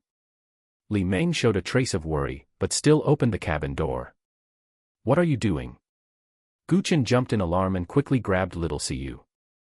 Daddy, don't worry, I'll be fine. The little girl turned back and gave Chen a reassuring look. No, are you really going to skydive? Of course, the inflatable castle below is prepared for my jump. The little girl said as if it were a matter of course. Chen. Damn, he was now caught in a dilemma. As a father, how could he let his daughter take such a risk? Daddy, don't worry, this isn't my first time jumping, it's very safe. Seeing that Chen wouldn't let go, the little girl said with a firm and confident look. Chen subconsciously looked at the giant inflatable castle below. The area was large enough. As long as the little girl knew how to use the parachute, landing on it shouldn't be a problem. Thinking that since the school teachers were cooperating with the little girl's actions, she must have jumped many times before. His hand slowly loosened. Big sister, good luck. Little Tingting encouraged her sister. Little Siyu nodded, then took a deep breath, leaped with her little legs, and jumped down without hesitation. At the moment she jumped, Chen's heart sank with her. He prayed that this little girl could land safely on the inflatable castle as usual. Daddy, do you think big sister will succeed? Just as Chen was feeling anxious, little Tingting grabbed his clothes and said worriedly. Hearing the tone of the little girl, Chen's heart skipped a beat, and he looked at his younger daughter with astonishment. Hasn't your sister jumped many times before? Why are you worried now? Before, it was always Aunt Lon Dai who took big sister to jump together. Today is the first time big sister is jumping alone. The little girl said. The first time jumping alone. Buffed. As soon as these words were spoken, Chen spat out a mouthful of old blood. His face turned pale, and he almost fainted on the spot. You are all being ridiculous. Chen scolded Li Meng and the others angrily. Damn, it was one thing for the child to be ignorant, but were the two nannies also ignorant? He really wanted to slap himself twice. He had actually believed that a 5-year-old girl could skydive. Damn it. Li Meng and Fang Jing were so scared that they immediately shrank back, not daring to make a sound. Seeing that her father was angry, the little girl also said timidly. Daddy, it's big sister who didn't let us tell you. Chen really didn't know what to say. He could only hold his breath and watch his eldest daughter falling, unable to take his eyes off her. Seeing the little girl successfully open her parachute, his heart calmed down a little. But it hadn't even been 2 seconds before his heart rose again. He didn't know if it was because the wind had picked up or if the little girl hadn't controlled the parachute well. The little girl was clearly off course, flying directly outside the inflatable castle area. Now, it wasn't just Chen and the others in the helicopter who were terrified to the point of tears. The hundreds of teachers and students below, who were preparing to welcome the little girl as she descended from the sky, were also terrified. The original excited cheering turned directly into bursts of screams of alarm. And the little girl, who was trying her best to control the parachute, panicked at this moment. Her little face turned pale, and she instinctively shouted at the top of her lungs. "Daddy! Help!" But her shout sounded so thin and weak, like a mosquito, amidst the sound of the helicopter's propellers and the exclamations of the hundreds of teachers and students below. But Chen, who possessed a super-physical constitution, heard it. In the next second, he leaped from the helicopter without hesitation. Chapter 60 Daddy! Help! On the rooftop of a 6-story building next to the kindergarten. A young, thin, and decadent figure walked onto the rooftop with a staggering gait. Li Bing stood at the edge of the rooftop with hollow eyes. The woman he loved most had betrayed him, causing his entire world to collapse and turn black. At the moment he needed comfort most, needed someone to be with him and light up his dark sky, he made a call, yet his best friend ignored him, only concerned with immersing himself in his own comfort zone. Under this double blow, he had nowhere to turn. He was disappointed in the world, disappointed in his own life. What was the point of living? It would be better to just die and be done with it. All sorts of negative thoughts churned in his mind, driving him closer and closer to the edge of the rooftop, until he was about to jump. "Hey! Kid! Do you know about first come, first served?" Suddenly, a stern reprimand exploded in Li Bing's ears like a thunderclap, instantly shattering the chaotic void in his mind. Like a beacon of light in the darkness, it caused a flicker of confusion and vigilance to appear in his originally vacant and lifeless eyes. Like a sleeping lion startled awake, he slowly turned his head to look in the direction the voice came from. Standing just a few steps away was someone in a similar situation, equally decadent, wearing a wrinkled suit that seemed to have been neglected for a long time, his chin covered in messy stubble, a classic Mediterranean, middle-aged uncle. The few strands of hair, sparse enough to be pitiful yet growing wantonly as if they didn't know the height of the sky, were like mocking fingers, seemingly silently telling the story of this man's messed-up life. What first come, first served? A wave of inexplicable resistance surged in Li Bing's heart, but instinctively, he subconsciously pulled back the leg he had just stepped over the boundary. Fuck. You're here to jump off a building, right? Didn't you see I was here first? I haven't even jumped yet, why the hell are you cutting in line? The Mediterranean uncle was like an enraged bull, his face flushed red as he pointed at Li Bing's nose and cursed, spit flying through the air as if carrying endless anger and dissatisfaction. His thick arms trembled violently, as if they could lash out at Li Bing's face at any moment, and the fury in his eyes was like a burning flame, wishing to burn Li Bing to ashes. Li Bing was stunned by this sudden turn of events. He stood there blankly, not knowing how to handle this sudden crisis. A few seconds later, he reacted. Fuck your mother.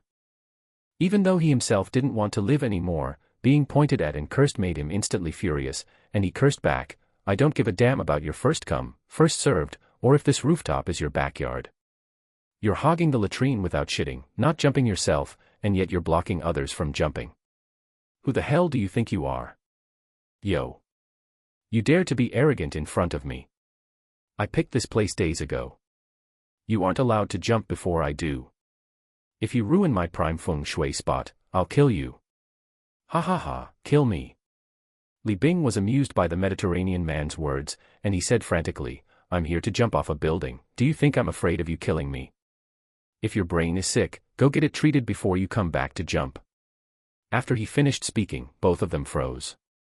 Both realized a problem. They truly had no desire to live, so why care about who jumps first or last, or why stop jumping just because someone cursed at you, instead of choosing to bicker with them?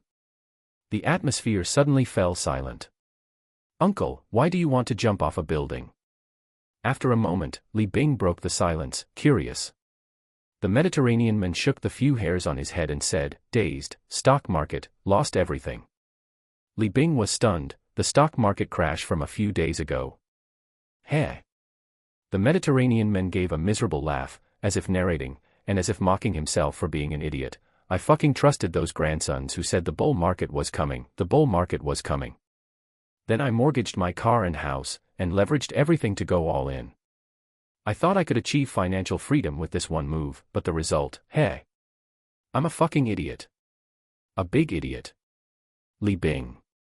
It was his first time running into someone who was actually jumping off a building because of the stock market. What about you? You're so young, what's bothering you? Don't tell me it's the same as me. The Mediterranean man lit a cigarette, took a puff, and handed it to Li Bing. Last cigarette, make do with it, hey. Thanks. Li Bing said softly, took the cigarette with a grateful face, then gently placed it to his lips and took a deep drag. The smoke seemed to penetrate his lungs instantly, carrying a hint of bitterness and helplessness. After a while, he slowly returned the cigarette to the Mediterranean man, and as he blew out smoke rings, his voice was full of loneliness and sorrow. I've been dumped, my girlfriend doesn't want me anymore. Hey. Just a woman, are you really that sad? The Mediterranean man curled his lip in disdain, his eyes revealing contempt for Li Bing's lovelorn state. Not that sad. I fucking dedicated my entire life to her without reservation. Li Bing instantly became agitated, anger flashing in his eyes, as if wanting to release all the pain in his heart. Then just jump. You coward. The Mediterranean man suddenly seemed enraged, pointing his finger at Li Bing, his face full of mockery. He had always despised men who lived or died over women and lost themselves. Li Bing was instantly like an enraged lion, his eyes wide, pointing back at the Mediterranean man and cursing without showing any weakness. You fucking boasted that you wanted to jump first. Fine, I'll let you jump first. After you jump, I'll jump. I want to see how much guts you, this so-called tough guy, really have. Saying this, he forcefully slapped the remaining cigarette butt from the Mediterranean man's hand to the ground, as if to vent all his dissatisfaction and anger. Just as the two were about to clash again. Whose car is that? Which damn, thousand cut into pieces bastard parked their car here? They have absolutely no quality, no civic virtue at all. Actually parking the car in the middle of the driveway in broad daylight, isn't this obviously blocking everyone from passing? Why don't they go die? Just at this moment, suddenly, a very loud and angry roar from an auntie came from downstairs. The sound seemed to pierce through the entire floor, shaking the surrounding air. Upon hearing this roar, the Mediterranean man was like someone electrocuted, his whole body jolting violently. He hurriedly apologized to the auntie downstairs. I'm really sorry, big sister, it's my car. I'll go down and move it right away. Having said that, he didn't care about anything else, hurriedly reached into his pocket to fish out the car keys, and pressed it hard, making a crisp beep sound. Hurry up and come down. Do you even know how to park early in the morning? You're wasting my time. Why don't you go die? The auntie's voice remained unrelenting, full of blame and urgency. Okay. The Mediterranean man replied, ran a few steps, then turned his head to mock Li Bing again. This place is only 6 floors high. If you really want to die, you coward, find a higher place to jump. As he said this, he suddenly raised his hand and pointed at the helicopter hovering high in the sky. See that helicopter? If you have the guts, jump from that, I guarantee you. Daddy. Help. Before he could finish speaking, a little girl's cry for help came from overhead, and immediately after, they saw a man actually jump down from the helicopter. Instantly, both of their jaws dropped, staring wide-eyed at the men falling in the distance. Daddy. Help. The little girl's cry for help sounded again, and Li Bing looked up to see a little girl controlling a parachute crashing straight into him from the sky. Instantly, countless question marks popped up in his mind. Holy crap. Before Li Bing could react, the little girl crashed into his head. She knocked him flying off the rooftop entirely. He instinctively hugged the little girl tightly and fell down the building with her. Chapter 61, The Coolest Dad. Whoosh. Chen slammed into the inflatable castle like a cannonball. Ah. Someone else jumped down. Among the hundreds of people below, apart from the quick-reacting teachers and security personnel who immediately ran in the direction where little Siu's parachute was drifting to save her, the rest who hadn't yet reacted were drawn to Chen's descending figure. Seeing that Chen had no parachute and had jumped down like that, they were all so scared they covered their eyes. Especially the children, who burst into tears from fear. It was as if they were about to witness a gruesome scene in the next second. Sir. Dad. On the plane, Shoutingting and the two nannies witnessed all this, their hearts filled with fear and astonishment. The moment Chen jumped off the plane, they let out terrified screams. No one could have predicted that Chen would jump off the plane without hesitation, completely disregarding his own safety. Although there was an inflatable castle below, falling from such a height still carried huge risks and could even be life-threatening.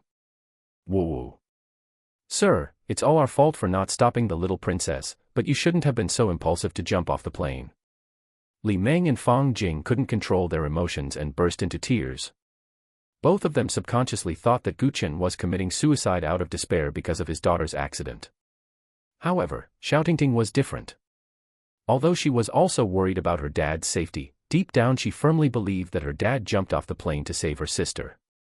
Sure enough, accompanied by a deafening bang, a deep hole was smashed into the inflatable castle.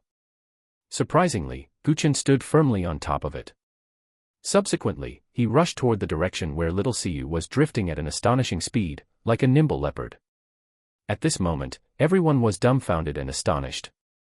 They simply couldn't believe what was happening before their eyes. Is this something a normal person would dare to do? The courage and decisiveness Chen displayed shocked everyone present. As for him, he was just anxious to get close to his daughter, racing against time, unable to let anything happen to her. Just as he was about to run to the area beneath his daughter's parachute, an accident occurred. The little girl had actually collided with a man on the roof. This man not only failed to stop the little girl from drifting forward but was also carried away with her. This took Chen by surprise. If this continued, the two of them would crash into the wall together and get hurt. In his anxiety, Chen saw an auntie nearby kicking and punching a car to vent her anger. She was holding a little boy's hand, and the little boy was holding a ball. Without a word, he snatched the ball from the little boy. Ignoring the auntie's foul-mouthed and vicious insults, he kicked the ball away. Bang! Whoosh! The ball flew straight at Li Bing's head at lightning speed. On this side, Li Bing felt that he was really going to die this time. Only when truly facing death did he begin to feel fear and terror. Wah! Help! I don't want to die yet. Under extreme fear, he screamed loudly. His hands holding little Siyu began to loosen. Having stayed up all night drinking to drown his sorrows, his body was already drained. He had no strength to hold on to little Siyu at all. However, the desire to survive made him clutch little Siyu tightly, as if grabbing onto the last straw, which triggered his body's potential. Just as he was about to let go, he grabbed little Siyu tightly again. However, in the next second, his head was hit hard by something. His mind went blank, and then his hands weakly let go of little Siyu. His whole body went into freefall, accelerating as he plummeted. Damn it! He was unwilling to accept this. If he had known he would die so carelessly, he would have maxed out Huabei, Jiabei, and all his loan apps, then spent the money happily before dying. It's painful. The money wasn't spent, and he was gone. Ah! Amidst the shrill screams, Li Bing closed his eyes in despair. Just at the moment he thought he was about to turn into a smashed watermelon splattered all over the ground, a strange feeling welled up in his heart. He seemed to have fallen into a warm and solid embrace. That embrace was like the warm sun in winter, giving him a trace of comfort. I'm not dead. He slowly opened his tightly closed eyes, and then he saw a man's face glowing with a sacred radiance against the light. Chen caught him steadily in a princess carry. The two locked eyes, and the scene gradually became clear. Li Bing was stunned, and Chen was stunned too. Li Bing remembered a song. Chen also remembered a song. Then, Chen let go. Li Bing was ruthlessly thrown onto the ground. Chen, holy crap! Why is it you? Did you come specifically to save me? Although his butt hurt after landing, no amount of pain could compare to the feeling of being moved in his heart at this moment. He never expected that the person who saved him between life and death would be his best brother who had abandoned him and ignored him last night. Only he could understand this deep emotion. However, Chen had no time to pay attention to him. After dropping him, he quickly ran toward the direction of the little girl.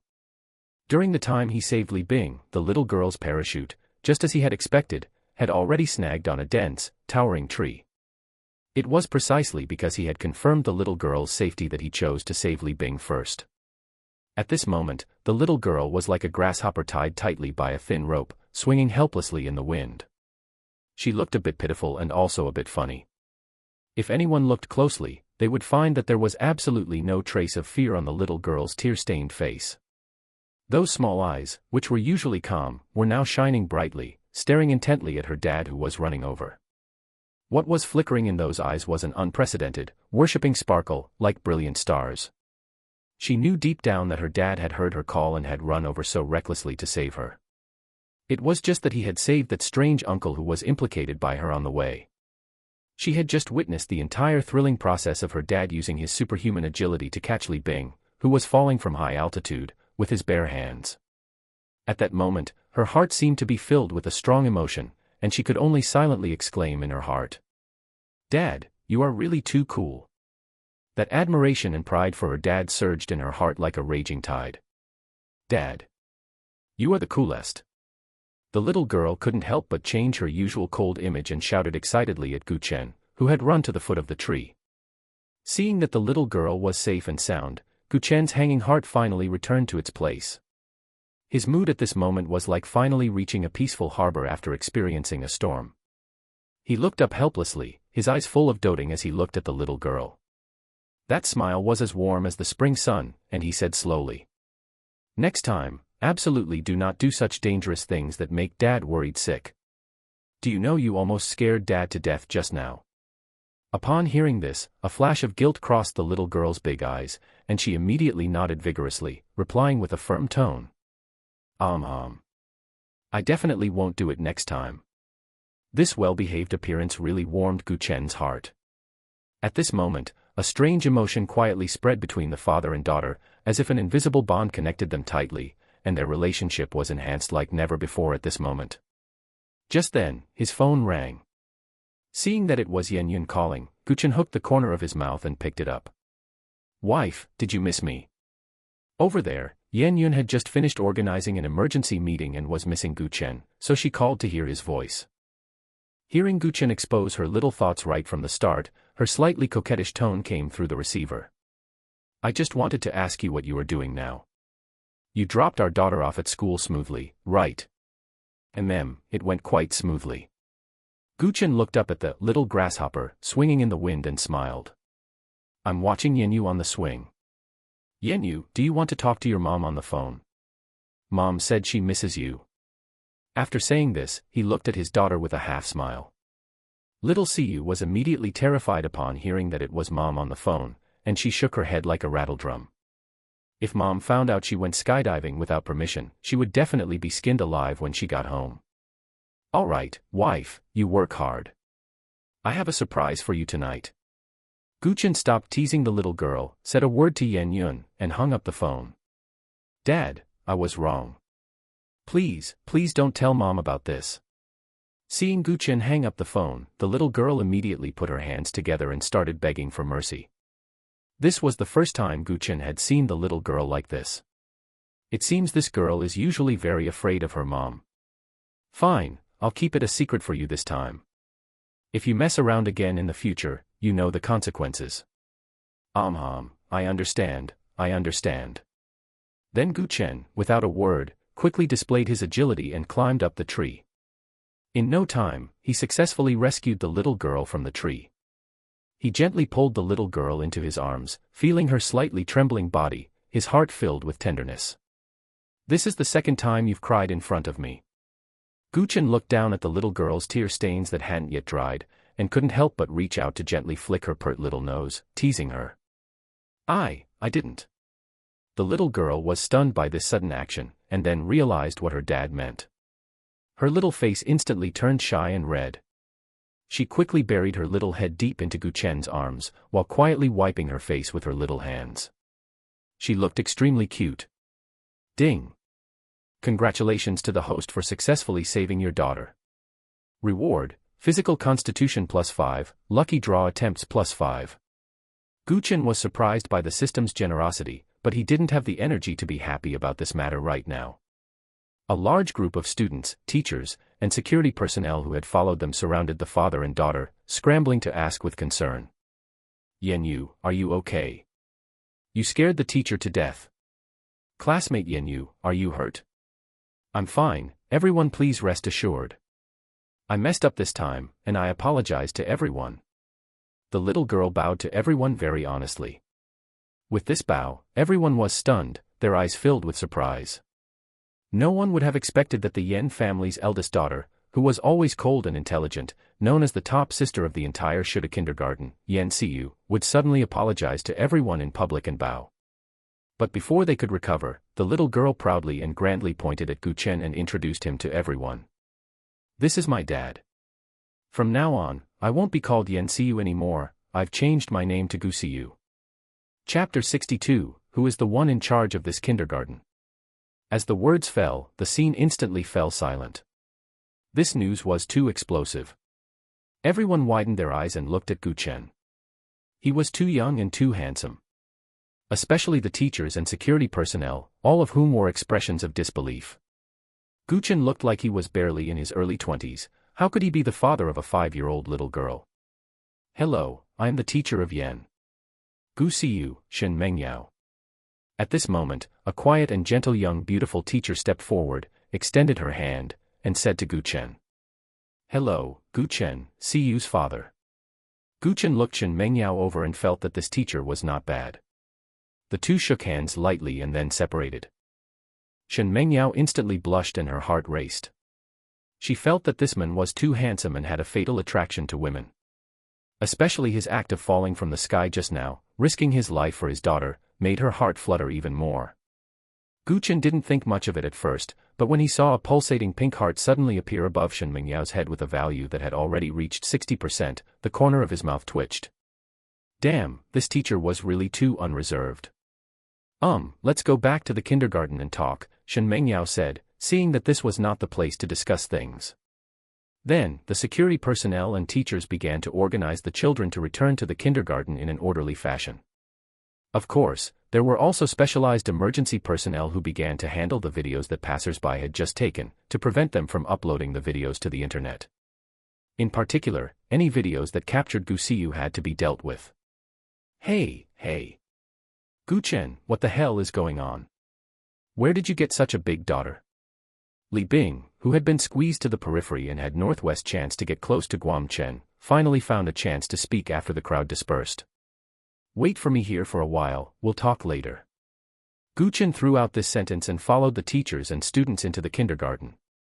Inside the kindergarten, on the spacious playground, the sunlight shone down, as if coating the entire scene in a layer of golden light. Seeing Chen return safely with little Siyu, everyone breathed a sigh of relief and gathered around. Yenyu, is your father a Superman? A little girl with pigtails opened her big eyes and asked curiously. The little boy next to her was not to be outdone and immediately followed up, Yenyu, is your father an Ultraman with a hidden identity? For a moment, the children were like little flames of curiosity that had been ignited, looking at Chen with curious and admiring eyes. Just a moment ago, that thrilling scene had played out before everyone's eyes like a movie. Chen was like a bolt of lightning, jumping from the high airplane without hesitation. His vigorous figure traced a perfect arc in the air, slamming heavily onto the inflatable castle, and then standing firmly. This scene was like a hero from a myth descending, stunning all the little boys and girls. The level of shock was even countless times more exciting than the wonderful cartoons they watched daily. Yes, my dad is a Superman. Little Siyu raised her little face and introduced him to all her little friends with a proud look. Her voice was crisp and loud, as if declaring her father's greatness. Oh, wow. So amazing. Instantly, all the children were like they had been injected with stimulants, chirping excitedly without stopping. The joyful atmosphere filled the sky above the entire kindergarten and lingered for a long time. The principal had almost had a heart attack from the fright and had emergency taken a fast-acting heart pill to recover. Then she pushed through the crowd to the father and daughter, patted her chest, and said with lingering fear, "Thank you for saving little Siyu, thank you so much." The principal tightly held Chen's hand, so moved that she almost knelt down. If little Siyu had really had an accident, she would have had inescapable responsibility, a responsibility she could not bear. Chen kept a straight face and did not give the principal a pleasant look, only coldly responding, "You don't need to thank me. As a father, I just did what a father is supposed to do." After speaking, he looked around at all the teachers and persons in charge, and finally his gaze fell on the principal, saying solemnly, "A 5-year-old little girl doesn't know any better, but you are all adults, why do you lack any judgment? If she wants to do something dangerous, you just let her do it." And the whole kindergarten cooperated. How could there be such an unreliable kindergarten? As soon as these words were spoken, the scene fell silent. Everyone lowered their heads in shame, stuttering and unable to say a word. After the principal was shocked that Chen was little Siyu's father, she said to Chen with a difficult expression, "Sir, you are right to criticize. Let's go to my office to discuss the details." All right, everyone go back to your respective classrooms." Some teachers began to organize their students to return to their respective classrooms. "Daddy. Sister." At this time, little Tingting also ran over. Seeing that her sister was safe and sound, the little girl immediately gave her sister a close hug. In the principal's office, Chen sat on the sofa and took a sip of tea, then said with a straight face, "Principal, please give me a reasonable explanation. If you can't, my daughter definitely cannot study here anymore." Once he said this, the principal and several teachers in the office all wore strange expressions. A few seconds later, the principal secretly glanced at little Siyu, then sat opposite Chen and said cautiously, Mr. Gu, it is like this. I am only the principal. Above my position, there is a chairwoman. All school matters are executed only after the chairwoman's permission. Then where is your chairwoman? Call her out." Chen slammed the table fiercely. Damn it, what he hated most was being kicked around like a football when problems arose. Something this big happened, and the person in charge isn't coming out to say a few words. If he hadn't held back his strength, fearing he would scare the two little girls, with his current physical constitution of 41, this slap would have shattered the table to pieces. But even so, the crisp, loud noise made everyone present tremble. Especially the principal, her heart started hurting again, and she covered her chest, not daring to breathe loudly. Father Gu, the chairwoman, is right here." In the tense atmosphere, Teacher Chen bit the bullet, raised her little hand, and said weakly. Chen's cold gaze swept over, and he said, "Teacher Chen, don't tell me you are the chairwoman." "No, it's not me." Teacher Chen was so scared by his gaze that she shook her head repeatedly. "Are you playing games with me? Who exactly is the chairwoman? Stand up and speak." A dignified chairwoman, is she really this timid? Now Chen was truly angry. Damn. What kind of shitty kindergarten is this? The best kindergarten in all of Shudu, and this is it. Just as he was about to completely explode, the next second, everyone's fingers lifted and pointed in one direction. Chen looked in the direction their fingers were pointing, and then he was completely dumbfounded. His mind went blank for 2 seconds before he said in disbelief, "Don't tell me, you are the person in charge of this kindergarten." Little Siyu nodded awkwardly. At this point, she had no choice but to admit it. Who knew her dad would lose his temper so badly? Instantly, the air in the entire room froze. Chen was petrified. Was this world too magical? A 5-year-old little girl was actually the chairwoman of a kindergarten. The principal and the surrounding teachers all watched this silently. No one dared to speak and break the silent atmosphere. "Daddy, when big sister was 4 years old, she bought this kindergarten. She said it was to make it convenient for us to study." Little Tingting spoke cautiously at this moment. It was her first time seeing her dad lose his temper, and she was a little scared. The principal took another fast-acting hard pill, and after recovering, she explained, "After the little chairwoman bought it, she appointed me as the acting principal, so Mr. Gu, I have to listen to the chairwoman's instructions." Chen. Recalling the scene earlier where the little girl was bossing the school teachers and the principal around with her phone watch, he finally understood everything. "What is your annual salary?" 1.5 million plus bonuses. Chen. All right, no wonder she is so obedient to his daughter. All right, go do what you need to do. I'm going back, you guys study well. A moment later, Chen patted the heads of the two little girls and said.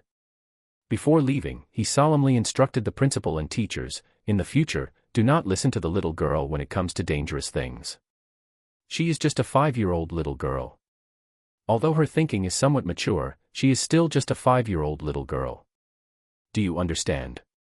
Mr. Gu, we understand, we understand.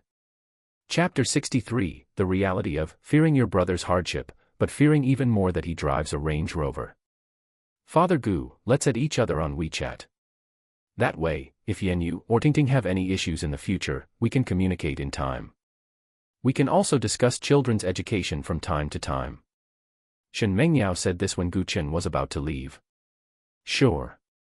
Gu Chen didn't refuse. After adding her on WeChat, he saw that the red heart above Shen Mengyao's head had increased from 60% to 70%. Gu Chen. Damn, she got criticized by me, and her favorability rating actually increased. Teacher Shen, you intend to have a serious discussion with me about the children's issues, right? Oh, of course I do.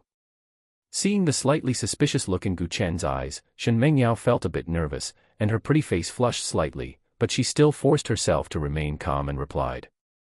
Father Gu, please don't misunderstand. I really just want to discuss the children's education with you. This is very important for their growth. She lowered her head slightly, smoothed out the hem of her clothes, and then slowly looked up, her eyes shining with earnestness. I know you are very busy with work, but I think as parents, we should spend more time and energy on the children. Especially when it comes to education, we must take it seriously. After speaking, she bit her lip gently and looked at Gu Chen expectantly, hoping he would understand her good intentions. I agree with Teacher Shen's point of view. Let's keep in touch. Since she had said that, Gu Chen didn't overthink it. Anyway, once the value reached 100%, he would still have the happiness striker skill to use. Sir, we are sorry. We know we were wrong. Gu Chen sent the two little girls back to the classroom. When he came out, the two young nannies, Li Meng and Fang Jing, followed sheepishly behind him to apologize. I don't want there to be a next time. From now on, as long as there is even a hint of danger, do not indulge the two little girls. After saying that, he felt that the two nannies didn't have it easy, so he waved his hand and said, Forget it, I don't blame you. Let this be the last time. You two go back first and come back when school is out. Thank you, sir. The two bowed and left as if they had been granted amnesty. It was just that Gu Chen was speechless looking at the 95% value of the little red hearts above their heads, while at the same time feeling a bit itchy with anticipation to see who would break through 100% so he could try out the happiness striker skill. Gu Chen left the kindergarten, but his story would become a legend and spread throughout the school. Outside the school, Li Bing was obediently standing in place waiting. He had a bunch of questions he needed to ask Gu Chen. Just as he was waiting, his phone rang. It was a WeChat message. He took out his phone and saw that it was a message from his girlfriend. He immediately opened it impatiently. Li Bing, don't be angry. It was my fault yesterday too. I shouldn't have suggested breaking up with you. Let's make up. After reading the message, Li Bing felt as if he had been reborn, his excitement knowing no bounds. He hurriedly replied with trembling hands. Shuang, it was my fault too. I shouldn't have been jealous for no reason. Putting away his phone, Li Bing felt that his whole life was full of hope again. When Gu Chen came out, he saw that Li Bing's complexion was much better. Gu Chen, hurry and tell me. Before Li Bing could finish his sentence, Gu Chen raised his hand to interrupt. Let's go. Let's go to a nearby coffee shop and sit down to talk. Soon, the two arrived at a nearby coffee shop. After ordering coffee, they sat down. Tell me, what's the deal with the woman who answered the phone last night, and the little girl from just now? As soon as they sat down, Li Bing asked impatiently. My wife and my daughter. Gu Chen didn't hide it and admitted it generously. What? You're married? Yeah, I just got married the day before yesterday. I haven't had time to notify you guys yet. No, buddy, what's the situation? Are you taking over someone else's leftovers? Get lost. She is my biological daughter. Do you remember when you tricked me into donating sperm back then? Don't tell me, your current wife and daughter are the result of that sperm donation. Li Bing's thoughts returned to a certain day 6 years ago. That day, the sun was bright and the breeze was gentle. Here is 10,000 yuan. As long as you convince Gu Chen to donate sperm, this money is yours. Returning to the present, Li Bing stared at Gu Chen with wide eyes. So you're now married to that rich woman from back then? Yeah. Holy crap. Buddy. How on earth did you manage to do that? He remembered the extremely enchanting, top-tier mature woman's voice from last night. Damn, besides being rich, are rich women now all this alluring? Looking at the high-end clothes on Chen, he felt very complicated for a moment. He never expected that the meme, fearing your brother's hardship, but fearing even more that he drives a Range Rover, would become reality for him. Let's not talk about me for now. Let's talk about you. Chen raised his hand to interrupt Li Bing, then looked up and down at the decadent-looking Li Bing and asked. You ran to the rooftop, don't tell me you were thinking of jumping off the building to commit suicide. Ah. Li Bing was embarrassed. He wouldn't admit to such a thing, so he lied. I drank too much alcohol, I just wanted to go up there to get some air. Chen looked at him suspiciously, but he didn't want to expose him, so he said. Tell me the specific reason for the breakup. Actually, he didn't need to ask, he had already roughly guessed the reason. Ah. I was talking nonsense yesterday. Shuang and I didn't break up. Having just made up, Li Bing could only lie. Didn't break up. Then you were just having an argument. Chen was speechless. Damn, has this guy's head been kicked by a cow recently? Having a little argument and crying in the middle of the night that he had been abandoned, and then running to the rooftop to act like he wanted to die. It's just, a little. Li Bing's face didn't look good, he looked like he was constipated and finding it hard to speak. Seeing his face turn green, Chen seemed to understand something and probed. Were you cheated on? No. It's just that after the internship, we were separated in different places. Shuang needs someone to take care of her. Li Bing's face flushed red, and he stammered with a lack of confidence. Needs someone to take care of her, is she pregnant? Chen realized. It seemed he had overthought it. He then said generously. If you need money, I'll lend it to you. When a woman is pregnant, she needs to be taken good care of, eat well, drink well, and keep up with nutrition. Do you plan to keep the baby or not? No, Shuang isn't pregnant. It's just that she said she was too lonely, and she was afraid to live alone, so she asked me if it was okay for her male best friend to move in with her, so they could look out for each other. Chen. I was a bit angry when I heard that. I didn't intend to agree, but when I thought about the promise I made with Shuang that after graduation and work stabilized, we would get a mortgage on a house and get married, so you agreed. Chen widened his eyes, looking at Li Bing in shock, as if he had never known this person before. How the hell could he agree to this? Wasn't he afraid of being cuckolded? Yeah. Chapter 64, Just a Simp Who Died. Li Bing covered his face in shame, saying dejectedly. I didn't want to be this pathetic either, but damn, letting another man take care of my girlfriend. As he spoke, he patted his chest confidently. But I trust Shuang's character, and I believe our relationship is rock solid. She wouldn't do anything to betray me. Chen's mouth twitched. Damn, only an idiot like you would believe that.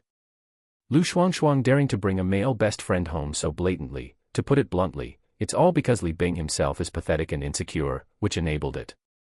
When Li Bing and Lu Shuang first met, this guy fell in love at first sight. Unfortunately, he was too insecure. He thought she was the department beauty while he was just a poor loser, not handsome enough, and not worthy, so he didn't dare to confess. It wasn't just him, Chen and their dorm roommates all thought so too.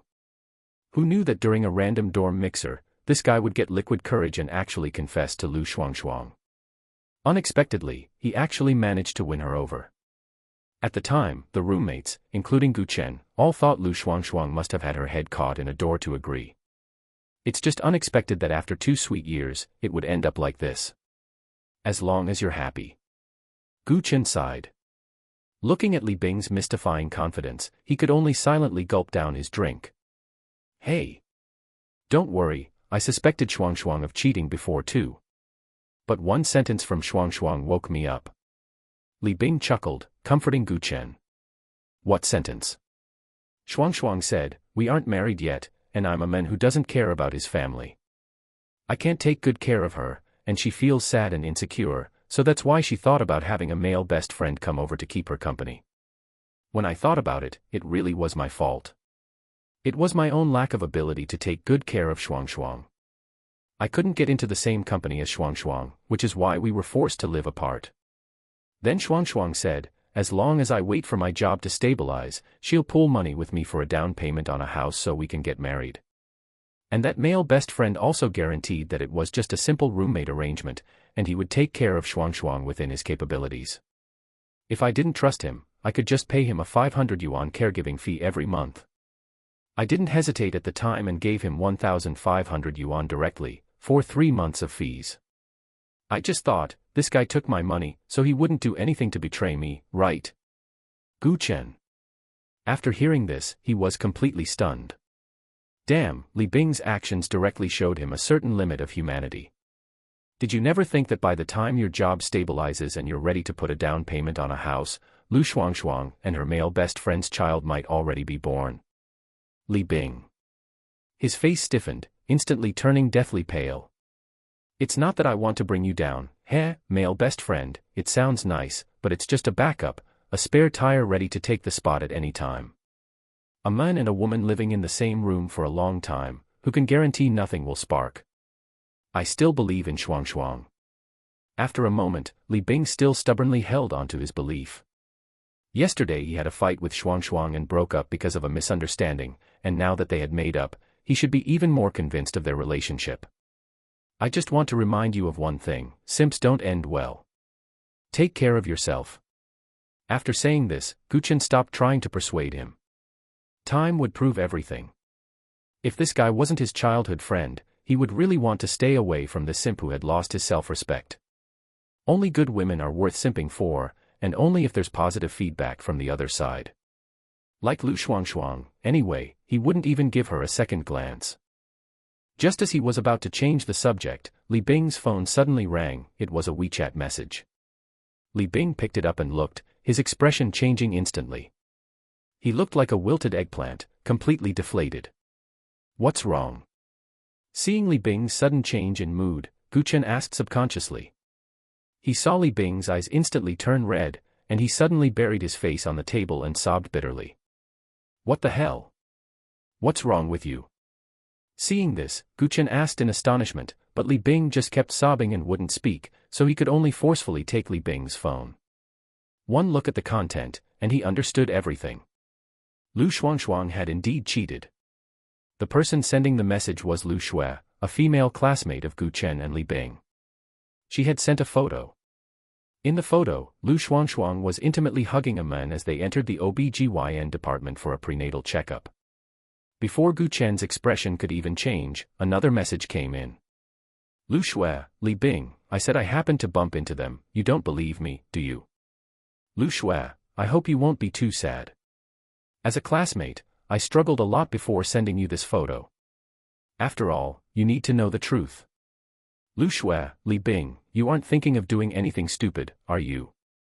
Looking at Lu Shui's 3 consecutive messages, Chen replied helplessly.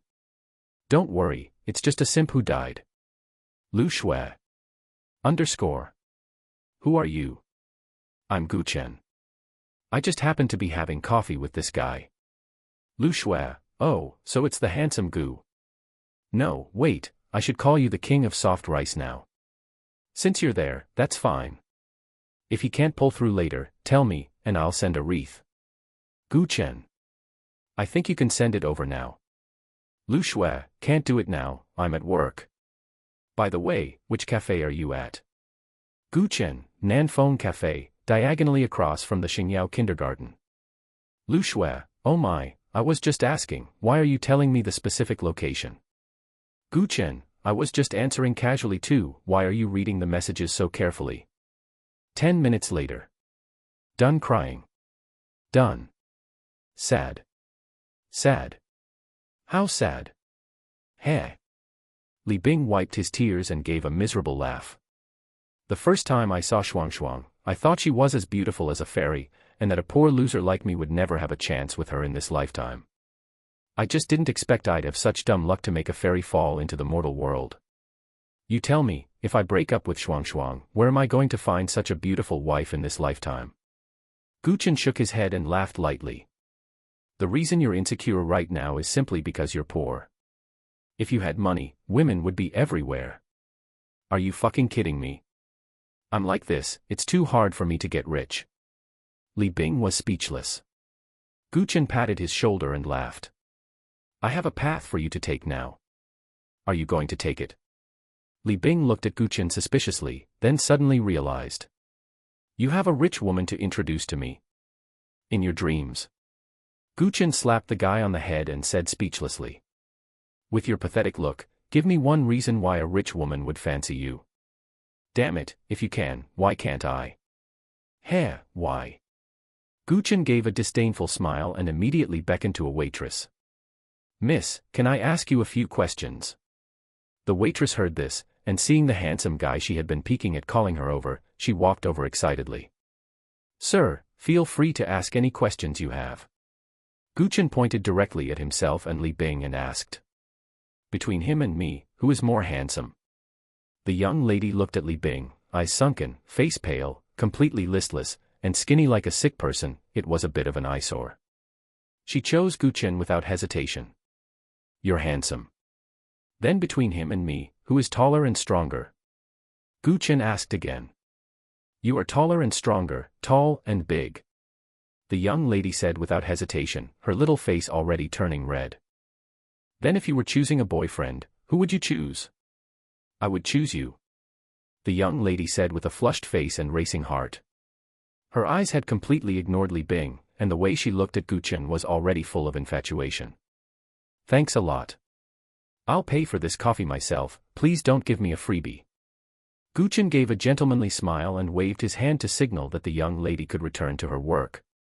After the young lady walked away blushing, Gu Chen turned his head to look at the deflated Li Bing and said. See that? Even an ordinary girl wouldn't choose you. You still want a rich woman to choose you. Are rich women just suckers? Li Bing. Damn, even though he knew the result, being hit so hard in the face by Gu Chen really made him unhappy. He stubbornly said. Rich women don't just look at this kind of shallow appearance. Oh, you don't want shallow, you want substance, right? Yes. Then can you pee further than I can? Li Bing. Recalling his childhood, he would often sneak off to pee by the small river with Gu Chen after school. Every time, he never peed as far as Gu Chen. No. That's it then. Without the capital to fish for a rich woman, don't even think about eating soft rice. Chapter 65, If I'm lying to you, may my older sister never get married. Then what kind of path do you want to give me? I plan to open a restaurant. Come over and be the deputy manager. A year later, I'll help you take off. Of course, if you're going to work with me, I have one prerequisite to make clear, you are not allowed to be a simp for Lu Shuangshuang ever again. You must make a clean break with her. Gu Chen said seriously. Damn it, meeting the right woman can make a man happy for a lifetime, just like how he met Yan Yun. Conversely, meeting the wrong woman can ruin a man's entire life, and might even bring disaster upon 3 generations. Lu Shuangshuang is that kind of woman. Don't worry, I swear Li Bing, will never be a damn simp again. Otherwise, may my little brother never stand up again. Li Bing swore without hesitation. After speaking, he looked at Gu Chen with suspicious eyes. You just said you're opening a restaurant. Are you crazy? Opening a restaurant? Are you going to open it with a dishcloth? Gu Chen's mouth twitched. This guy doesn't believe in his ability, does he? My wife, no, wait, my daughter is investing 50 million in me. Are you going to do it or not? You only get one chance. Your daughter? Investment. 50 million. Damn you, are you sure it's not Zimbabwean dollars? What kind of joke are you playing? Li Bing's eyes widened, his face full of disbelief. Do my eyes look like I'm joking? Looking at Gu Chen's serious expression, Li Bing's expression gradually turned to surprise and shock. This is way too rich, right? He was dying of envy. But once he thought about Gu Chen's daughter attending the most luxurious kindergarten in Shudu, he believed it and said in astonishment. Investing 50 million, can you make a profit? He wasn't doubting whether Gu Chen could come up with 50 million, but rather feeling that this 50 million would most likely go down the drain. To put it bluntly, Gu Chen had grown up wearing open-crotch pants with him. he knew exactly how much ability he had. Whether I can make a profit is my concern. Just tell me, are you doing it or not? As a childhood friend, he was willing to give Li Bing a hand, but if this guy didn't have the drive, he wouldn't force him. I'll do it, but why am I not the store manager? Do you have the ability to be a store manager? Gu Chen rolled his eyes. Li Bing choked. Then what kind of salary are you planning to pay me? What's your monthly salary now?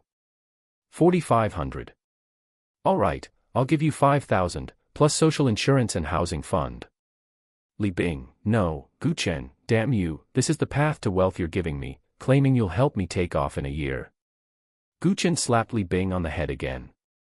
What are you getting so worked up about? Just tell me, is your current ability worth 5,000? Li Bing. All right, it's not. Actually, his current salary of 4,500 was inflated by 1,000. His real salary was a crappy 3,500 yuan. I'm making you deputy manager, not so you can actually think you're a store manager, but so you can learn management properly. As long as you study hard and learn the skills, a year later I can increase your salary by at least 10 times, understand? Hearing this, Li Bing instantly looked like he'd been injected with adrenaline, and his dull eyes lit up. Is that true? If I'm lying to you, may my older sister never get married. Knock, knock, knock. Just as Li Bing was about to ask for details about opening the restaurant, the floor-to-ceiling window next to them was knocked on. The two looked out the window simultaneously and saw a girl riding a shared bike, wearing tacky pigtails, thick black-rimmed glasses, and a face full of freckles, smiling at them. Lu Shui, why are you here?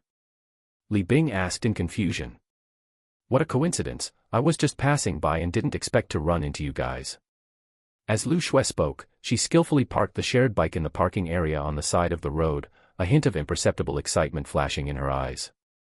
Wait for me to park, I'll be over to have a drink with you guys in a second. Lu Shui said with a grin, then quickly jumped off the bike and ran to the entrance of the coffee shop in a few steps, her steps as light as a happy little deer. Then, she walked straight into the glass door. Bang. The crisp sound of the collision attracted everyone's attention. Lu Shui was dazed, dizzy, and held her forehead while hissing as she sucked in cold air. Gu Chen. Li Bing. No, if she happened to pass by and run into us, that's fine, but why does she want to have coffee with us? Li Bing said, confused by Lu Shui's mysterious actions. He also subconsciously touched his own forehead, feeling it must hurt a lot. Do you think there's a possibility that she was afraid you'd die from a broken heart, so she specifically came over to check on you? Gu Chen crossed his arms and leaned back on the sofa, watching the jubilant Lu Shui run over, seemingly having seen through everything. TCH, how is that possible? I'm not even close with her. Li Bing rolled his eyes. Thinking about how his girlfriend, who he had just reconciled with, had really betrayed him, he slumped down again, as if he had lost all vitality. Oh my, Li Bing, I heard you're heartbroken. Lu Shui, sporting a red and swollen forehead, sat down next to Li Bing with the familiarity of an old friend, looking at Li Bing with a grin and a face full of schadenfreude. Li Bing's face darkened. Damn it, wasn't it you who caused me to be heartbroken? Couldn't you see such a big glass door?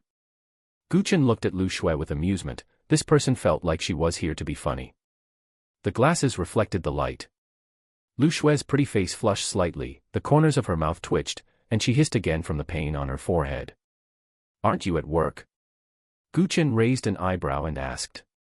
I wasn't happy working, so I took time off to get some fresh air. I didn't expect to run into you guys here. Isn't that a coincidence? Lu Shui said, pushing up the black-rimmed glasses on her nose that seemed to isolate her from her true inner emotions. It's a very big coincidence. Your route for getting fresh air just happens to be exactly the same as the address I sent you. Gu Chen's mouth twitched, his tone teasing. For 4 years of college, he hadn't paid much attention to this unremarkable girl. Now that he had interacted with her, he found she was actually a very lively and interesting classmate. Really? I didn't look carefully. Lu Shui covered her little mouth in surprise, then nudged Li Bing with her shoulder. Hey, Li Bing, why aren't you saying anything? What do you want me to say? Li Bing had absolutely no desire to chat with Lu Shui. Most of his current pain was caused by Lu Shui. he could have been in pain a few days later. Just talk about how it feels to be heartbroken. Look at you, looking so devastated. It's just a breakup, out with the old, in with the new, right? Am I right, handsome Gu? Li Bing. He wanted to talk even less now. The atmosphere suddenly became a bit cold. At this moment, Gu Chen raised his hand to summon the waiter and asked Lu Shui. What coffee do you want to drink? Just the same as his. Lu Shui pointed at Li Bing's coffee and said. Li Bing was already hanging his head, closing his eyes to rest, not knowing if he was really sleepy. Lu Shui had no choice but to chat with Gu Chen. What were you guys talking about just now? I plan to open a restaurant and want Li Bing to come over and help me look after the shop. Oh. What type of restaurant? Lu Shui seemed very interested. Gu Chen sized up Lu Shui. Beneath the girl's tacky attire was a face with a bit of baby fat. Her features were quite regular, but the freckles all over her face ruined all her beauty. A restaurant where you can become beautiful just by eating a few meals. Since piao mushroom can remove scars, it should be able to remove the freckles on her face. Really? This is the first time I've heard that you can become beautiful by eating a few meals. No girl doesn't love beauty, especially girls with congenital defects. Lu Shui looked at Gu Chen with half-belief, her eyes full of anticipation. True or false, won't you know once I open it? Gu Chen smiled slightly. All right, I'll definitely support it then. If you lie to me. If I lie to you, I'll give you Li Bing as compensation. Lu Shui's little face turned red all of a sudden, her eyes flustered behind the thick lenses. She subconsciously looked at Li Bing beside her, and seeing that the guy already had a slight snoring sound in his nose, she breathed a sigh of relief and said haughtily. I don't want things others don't want. Gu Chen shrugged and looked at the soundly sleeping Li Bing. This guy is hungover and exhausted, he probably won't wake up for a while. Ah. Then what should we do? Half an hour later, Gu Chen and Lu Shui took Li Bing to a nearby hotel. In the room, Lu Shui considerately took off Li Bing's clothes and shoes, then went to the bathroom to get a towel to wipe his face. Gu Chen watched the busy Lu Shui, thinking to himself that he didn't know if Lu Shuangshuang had ever taken care of this guy like this in the past. You can go first if you have things to do, I'll stay behind to take care of him. Lu Shui said to Gu Chen after tucking Li Bing in. You're staying. Classmate Lu Shui, you wouldn't take advantage of the situation and do something indescribable to him, right? Am I that kind of person? I'm just taking care of him out of 4 years of classmate friendship. Wanmeng Group. Inside the president's office. Yan Yun sat quietly on that huge boss chair, her eyes focused on reviewing the materials in her hands.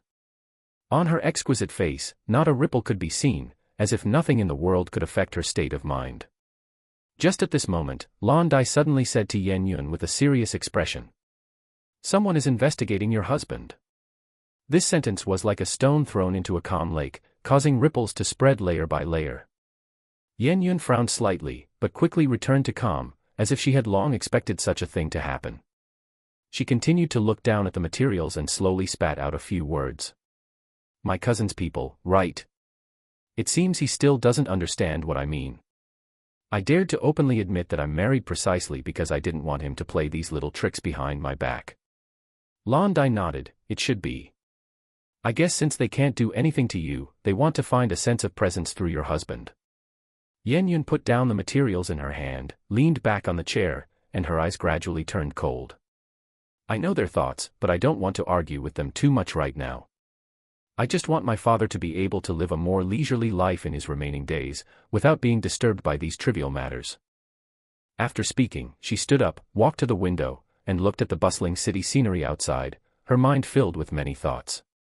A moment later, she turned around and said to Lan Dai.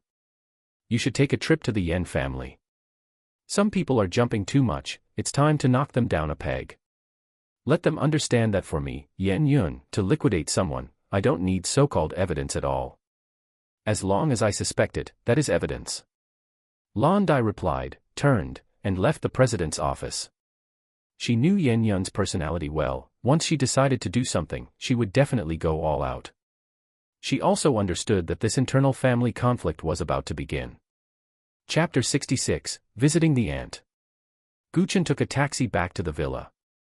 When he got out of the car, the driver said to him with envy, "Brother, are you here to find someone, or do you live here?" Chen paid the fare and raised an eyebrow. "Which situation do I look like to you?" The driver looked Chen up and down, and couldn't help but sigh internally that the young man in front of him was damn handsome. With this level of looks, even in his own youth, he would have had to step aside. "I guess you're here to find someone," the driver said confidently, muttering to himself. "People who can live here are all rich or noble, how could they possibly take a taxi? After all, this kind of place is not something ordinary people can easily set foot in, right?" After hearing this, Chen's lips curled up slightly, revealing a faint smile. He clapped his hands lightly and responded with a laugh. "Then you guessed wrong. This is my wife's villa, and I live here." The driver's eyes widened in disbelief, his mouth slightly agape, as if shocked by this sudden news. Immediately after, the driver asked blankly, "What do you mean?" Chen waved his hand leisurely, his tone carrying a hint of mockery. "Exactly what you think. I, myself, am a bona fide soft rice eater." Having said that, he strode into the villa, leaving the driver standing alone in place, blankly watching his departing back. The driver was completely stunned at this moment, his mind in chaos. He looked at the two security guards at the villa gate, dressed in neat uniforms with serious expressions, and saw them bowing respectfully to Chen, affectionately calling him son-in-law. This scene struck him like a bolt from the blue, making him feel completely unwell. Damn it, he was also dashing and carefree in his youth, why couldn't he eat a rich woman's soft rice, instead of working hard driving a taxi for 20 years? Heaven is unfair. Just then, a whirlwind blew past, and the wig on the driver's head lifted with the wind, revealing his true Mediterranean-style bald spot. At this moment, he really felt like a failed dog. Upon returning to the villa, Chen prepared to check on the growth of the piao mushroom. Just as he walked onto the path, the phone in his pocket suddenly vibrated. Looking at the number, it was actually a call from the little girl, "See you." Chen's face immediately broke into a warm smile, and he hurriedly pressed the answer button. "Baby, what's wrong? Do you miss Daddy?" The crisp voice of "See you" came from the other end of the phone. "Daddy, Mom sent me money, you can start looking for a shop now." Hearing his daughter's words, Chen felt a surge of joy, his eyes flashing with excitement, and he hurriedly replied, "Haha, good daughter, don't worry. Daddy will definitely look hard over these next 2 days and find you a super awesome shop." Well Daddy, I have to go to class now. I'm hanging up, bye-bye." See you hung up the phone, while Chen stood there, a determined look in his eyes, as if he could already see the bustling scene of the shop's future opening. Just as he was about to put his phone away, Yun called him again. A flash of surprise crossed his eyes, and he quickly answered the phone. Yun's gentle voice came to his ears. "Didn't you want to open a restaurant? I've already had my assistant select a few suitable shops for you. She will contact you in a while, and then you can leave all the subsequent procedures for opening the shop to her." Hearing this, a warm current surged in Chen's heart, a brilliant smile appeared on his face, and he couldn't help but say, "Wife, you are too kind. This soft rice I'm eating is just too delicious." Giggle. Yun was amused by Chen's words, and suddenly said in a seductive tone, "Then have you thought about how to repay me?" Listening to his wife's seductive voice, Chen felt a wave of numbness wash over him, and without thinking, he said, "How about I work all night long tonight?" "Get lost, you rascal." On the other end of the line, the intense scenes from last night suddenly flashed into Yun's mind. Her pretty face flushed instantly, and with a coquettish scold, she hurriedly hung up the phone. Just after hanging up, the secretary in the office reported, "President Yen, Ms. Su is here." Yun was stunned to hear that her aunt had come. Then, the events of last night came to mind. She rubbed her brow with a headache and said, "Let her in." Soon, a noblewoman dressed in a qipao, exquisitely dressed, entered the office carrying a small bag. "Aunt, how do you have time to come to the company?" Yun rose from her boss chair to welcome her. "I was just passing by and stopped by to see you." Su-ro smiled and walked with elegant steps to the sofa and sat down. Seeing Yun's smooth skin and flushed complexion, she said, "You look good. Has something good happened lately?" The secretary poured tea for the two of them. Yen Yun also sat next to Su Ro and laughed. I got married. Upon hearing this, Su Ro was shocked and widened her beautiful eyes. Why didn't you notify me about such a big thing? No, who did you marry? She knew exactly what Yen Yun's situation was. This sudden marriage made her feel simply incredible. Of course, it wasn't that she didn't want her niece to be happy, it was just too unexpected. It was a hasty marriage, and I haven't had time to notify the people in the family yet. Yen Yun smiled faintly, looked at Su Ro with somewhat complex eyes, and continued. As for the person, it's the biological father of Yen Yu and Tingting. You've kept this hidden too deep, haven't you? Su Ro was shocked again, her small mouth slightly open. After digesting the information, she said.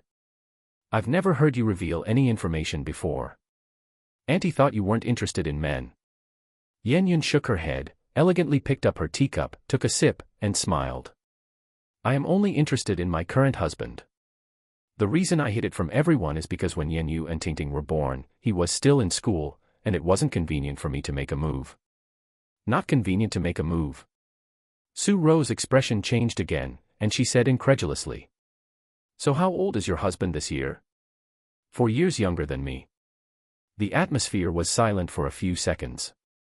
Su Ro also took a sip of tea to calm her emotions, then asked. How is he as a person? Yen Yun's lips curled, and she unconsciously revealed a happy smile. Very good. He is good to me and good to the children. I am very satisfied. Su Ro quietly watched the happy and sweet smile of a little woman appear on her niece's exquisite face, feeling a bit relieved, and a bit envious.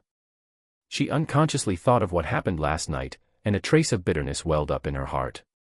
She really didn't expect that sending the welfare photo to the other party last night would result in being directly blocked. It made her doubt life all night, wondering if she was really old and had no charm. Seeing a cloud of sorrow appear on Su Ro's face, Yen Yun guessed what she was thinking, and her brows furrowed imperceptibly. Since her aunt was here, this matter had to be resolved today. Thinking this, she pretended to ask nonchalantly. Aunt, let's not talk about me. What about you? Didn't you have a young man you liked? How is that going? Su Ro sighed. She certainly wouldn't tell Yen Yun the real reason, so she could only say. Sigh, we had a little disagreement. He is too upright and unyielding. I gave him money to spend, and he didn't want it, and he even gave me the silent treatment. Hearing this, Yen Yun almost spat out her tea. Yun Yun, your husband, would he get angry at you because you give him money to spend? No. My husband is the exact opposite of the person you like. He loves spending my money the most and letting me support him. Su Ro opened her small mouth wide again. She was thoughtful for a while, then her eyes lit up. It seems I don't understand young people's thoughts, and my methods weren't right. Your husband is about the same age as the person I like. Someday I must ask him for advice and ask him about the true inner thoughts of boys his age. Sure.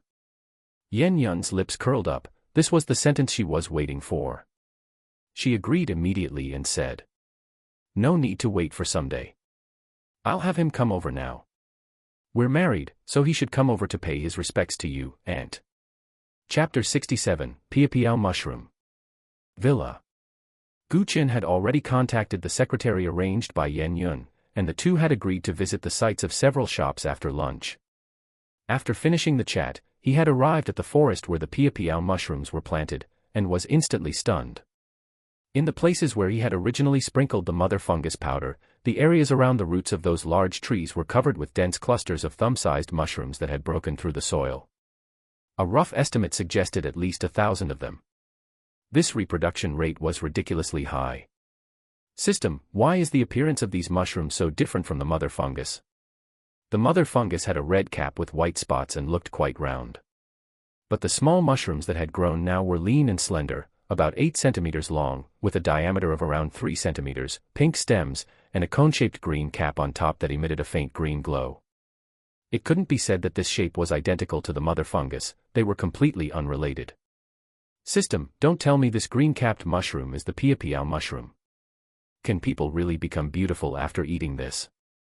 Gu Chen seriously suspected whether the mother fungus had undergone severe mutation due to soil and water incompatibility after being planted. However, the system's reply left him speechless. Host, this is indeed the piapiao mushroom. Only beautiful women can give men green hats, so this is the piapiao mushroom that, once eaten by a woman, will make her beautiful enough to give a man a green hat. Gu Chen's mouth twitched. Damn it, was this dog system implying something? Perhaps knowing Gu Chen's thoughts, the system added. Host, there is no need to worry. This system is just using a metaphor. You should believe in your own charm, right? Gu Chen's mouth twitched, not wanting to discuss this issue anymore, so he asked. Is it mature now? Can I harvest it? System, it is not mature yet. A mature piapiao mushroom can grow to 15 centimeters in height and reach a diameter of 5 centimeters. However, if the host wants to harvest it now, it won't affect consumption, though the effect will be discounted. Then when will it be mature? It will take about another 6 hours. Gu Chen was delighted, that meant his wife and daughter could eat the piapiao mushrooms tonight. The most important thing was that he could remove the scar on Yan Yun's head. His wife was already so beautiful that no other woman could surpass her, and if she ate this. Gu Chen really couldn't imagine what that scene would be like. Just as he was wandering around admiring the piapiao mushrooms, Yan Yun sent him a message. Hubby, my aunt has come to my company and wants to see you. Can you come to the company now?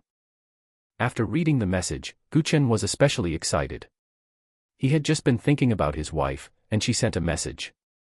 Thinking that this was the first time meeting a true elder of the Yan family, Gu Chen was still a bit nervous. He couldn't just go there empty-handed, right? Aunt, right? His gaze fell back on the piapiao mushrooms with green caps. As long as it was a woman, no one could refuse this mushroom.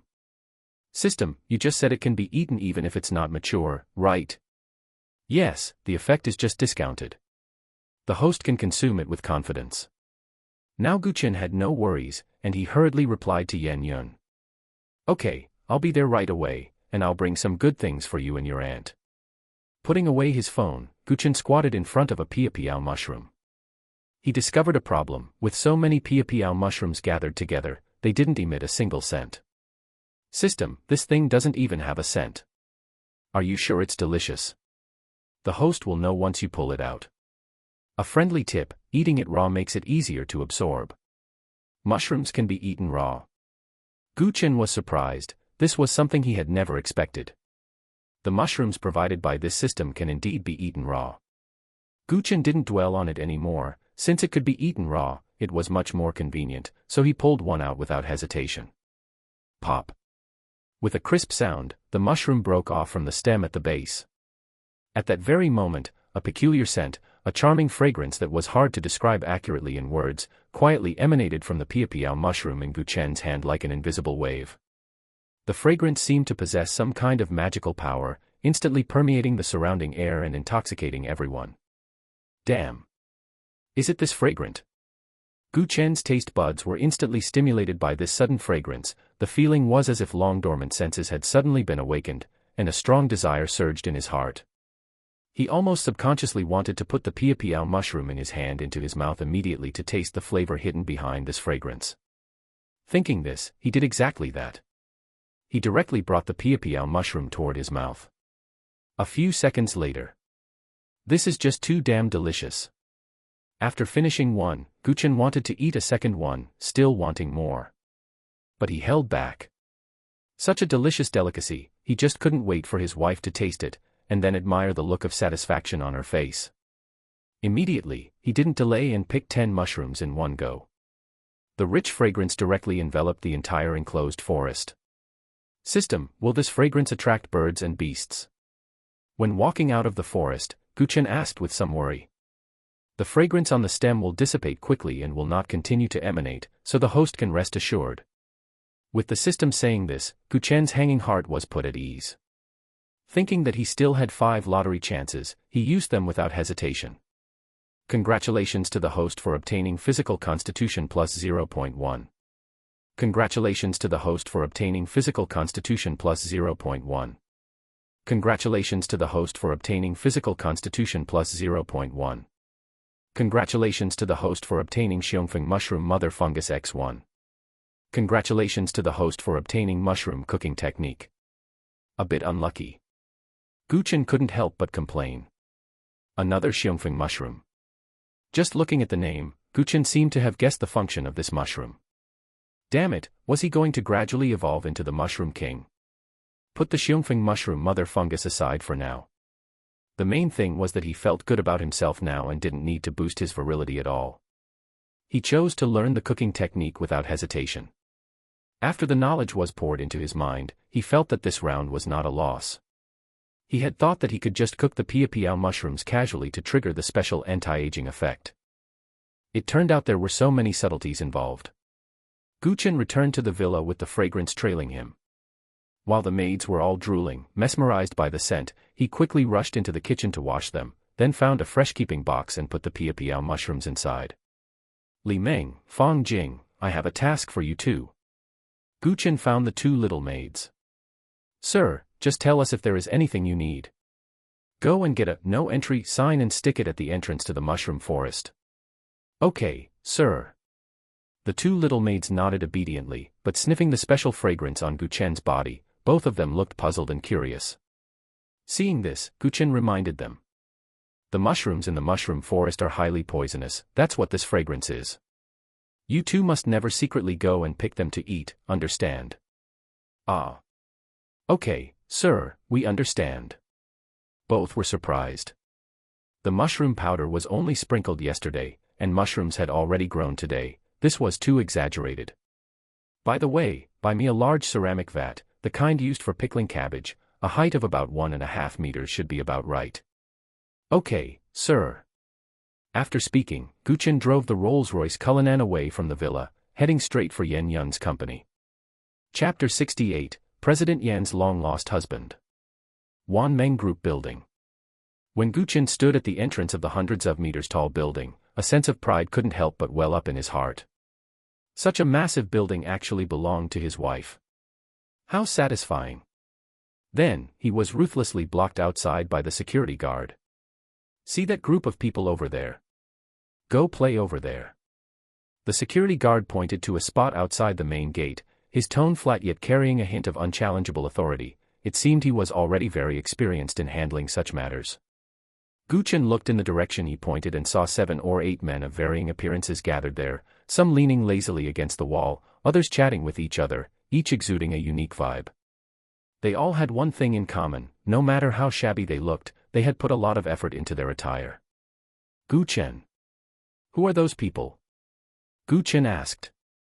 People like you, thinking every day about having a chance encounter with President Yan, hoping to ascend to the heavens in one step, toads lusting after swan meat. The security guard, seemingly seeing that Chen was exceptionally handsome, did not skimp on words to explain. Chen was speechless, to think there were so many guys hitting on his wife every day. And these were just the ones who couldn't make it to the big leagues, there were likely even more who could. Do they even know what President Yan looks like, coming here to stalk her? Chen asked curiously again.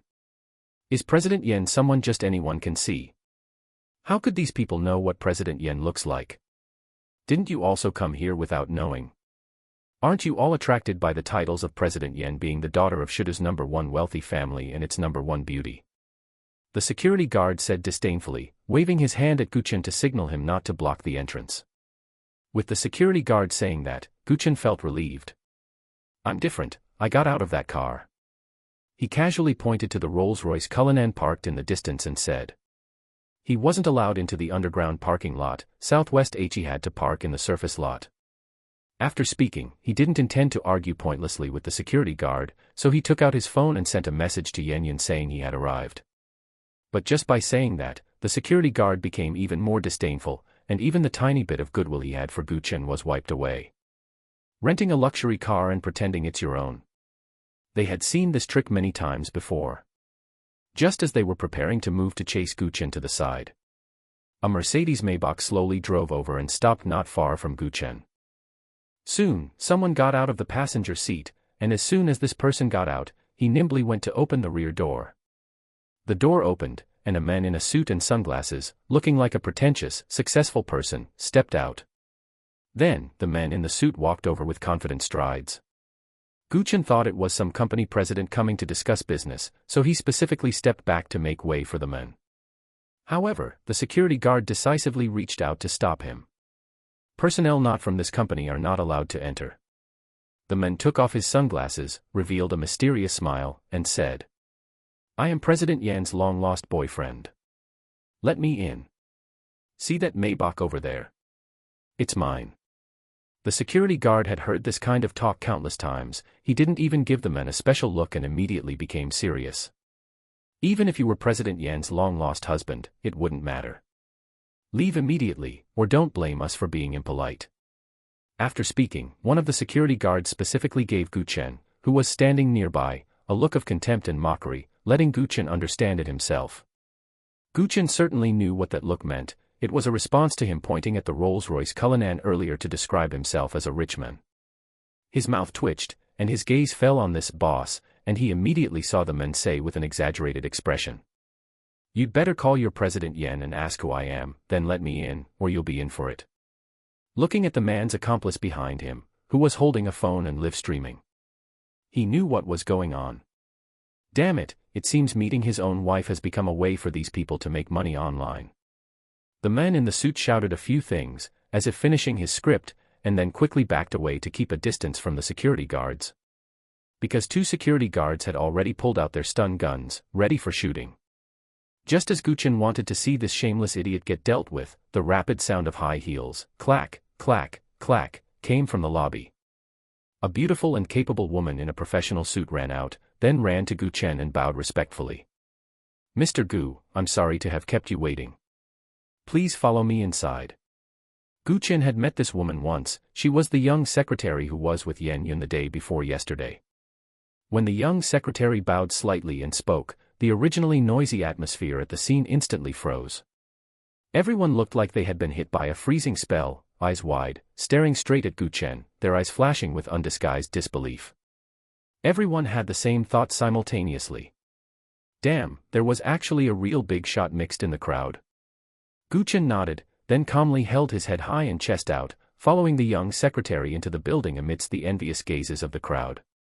As he passed the security guards, one of them muttered in a low voice, "Who exactly are you?" Chen was quick-witted and sharp-eared, and quite happy to clear up others' confusion, so he smiled slightly at the man, revealing a row of white teeth. "President Yan's long-lost husband." Everyone. "Oh, right, lend me your stun gun." Chen stepped back and snatched the stun gun from the questioning security guard. "Mr. Gu, what are you doing?" The security guard was shocked, thinking Chen was going to do something to him. But Chen's status was right there, so they didn't dare to act rashly. The president's office secretary had come down personally to pick him up. Even if they didn't believe Chen was President Yan's husband, Chen's status was definitely not something they could afford to offend. "Don't worry, I'm just testing it to see how powerful it is. This thing should be quite effective for swatting flies, right?" Chen held the stun gun. It was his first time holding a gun, and it felt pretty good. As he spoke, he had already aimed the muzzle at the man in the suit. The man in the suit panicked immediately. "Brother, what are you doing? Calm down." "Sorry, I can't calm down at all when I see flies. As for you, I'm just swatting a fly, don't be nervous." Chen smiled faintly and pulled the trigger at the man in the suit. The next moment, amidst the crackling sound of electricity, the man in the suit fell straight to the ground.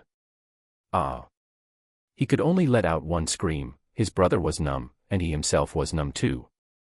Then, Chen fired two more shots, precisely hitting the man in the suit's accomplice. Instantly, all the men gathered at the entrance of the building were scared out of their wits and scattered. Damn, they had run into a lunatic. They couldn't afford to mess with him. Satisfying. I'll leave them for you to deal with. Chen returned the stun gun to the security guard and then walked stylishly into the building. "Yes, sir, I am Secretary Chao Shuang, the secretary who contacted you on WeChat." Upon entering the president's private elevator, the young Secretary Chao Shuang finally introduced herself. The eldest young lady probably didn't want to expose his identity in the company, which was why she had called him Mr. Gu in front of so many outsiders just now. "Oh, so it's you. I'll be troubling you this afternoon." No, being able to do things for you, sir, is my honor. Secretary Chao Shuang said, her face flushing and heart pounding. Seeing Gu Chen for the second time, she found that Gu Chen had changed too much. He no longer had the aura of a loser and was much more handsome than before. His spirit and vitality were simply incomparable to before. More importantly, he had an indescribable, charming aura that he didn't have before. This aura made her little heart pound. After just a few glances, she didn't dare to look Gu Chen in the eyes at all. She was afraid she would fall for him after just one look. He was the eldest young lady's man, she wouldn't dare have any inappropriate thoughts. Don't you guys do anything about those people live streaming outside? Gu Chen suddenly spoke up. He could ignore those who ran over from time to time to have a chance encounter with his wife, wanting to ascend to the heavens in one step and steal his rice bowl. But he couldn't tolerate people using his wife's reputation to make money through live streaming. Don't worry, sir, those people can't even see the hem of the eldest young lady's clothes. The eldest young lady never uses the company's main entrance, she always goes directly from the underground parking lot to the president's office. Secretary Chao Shuang explained. But since Gu Chen had said so, she couldn't just do nothing, so she continued. I will give instructions that in the future, if we encounter anyone live streaming, we will handle them just as you did just now. Gu Chen nodded with satisfaction. The two soon arrived at the entrance of the president's office.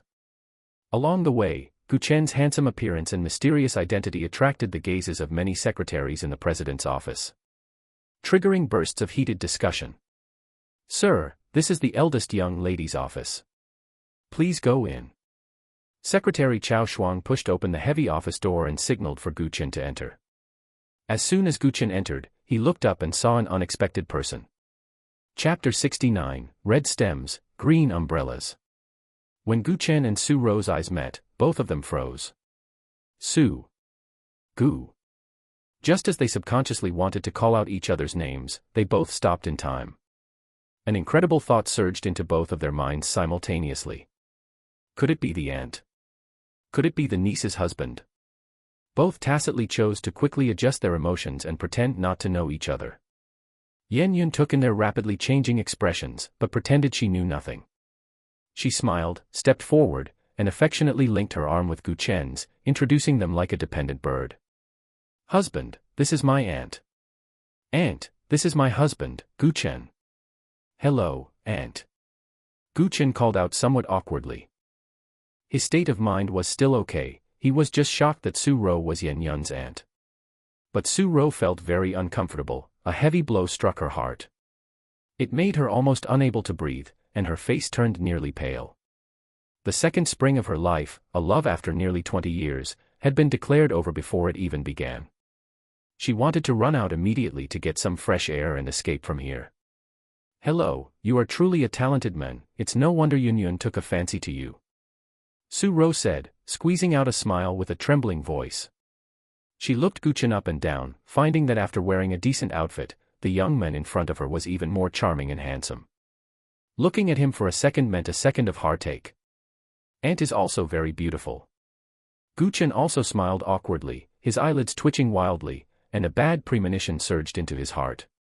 Damn it, the pink little heart beating above Su Ro's head was actually the highest value he had ever seen, reaching 99%. Everyone sit down. Yan Yun invited them to sit and personally brewed a cup of tea for Gu Chen. Looking up, she saw Su Ro's pale face and distracted appearance.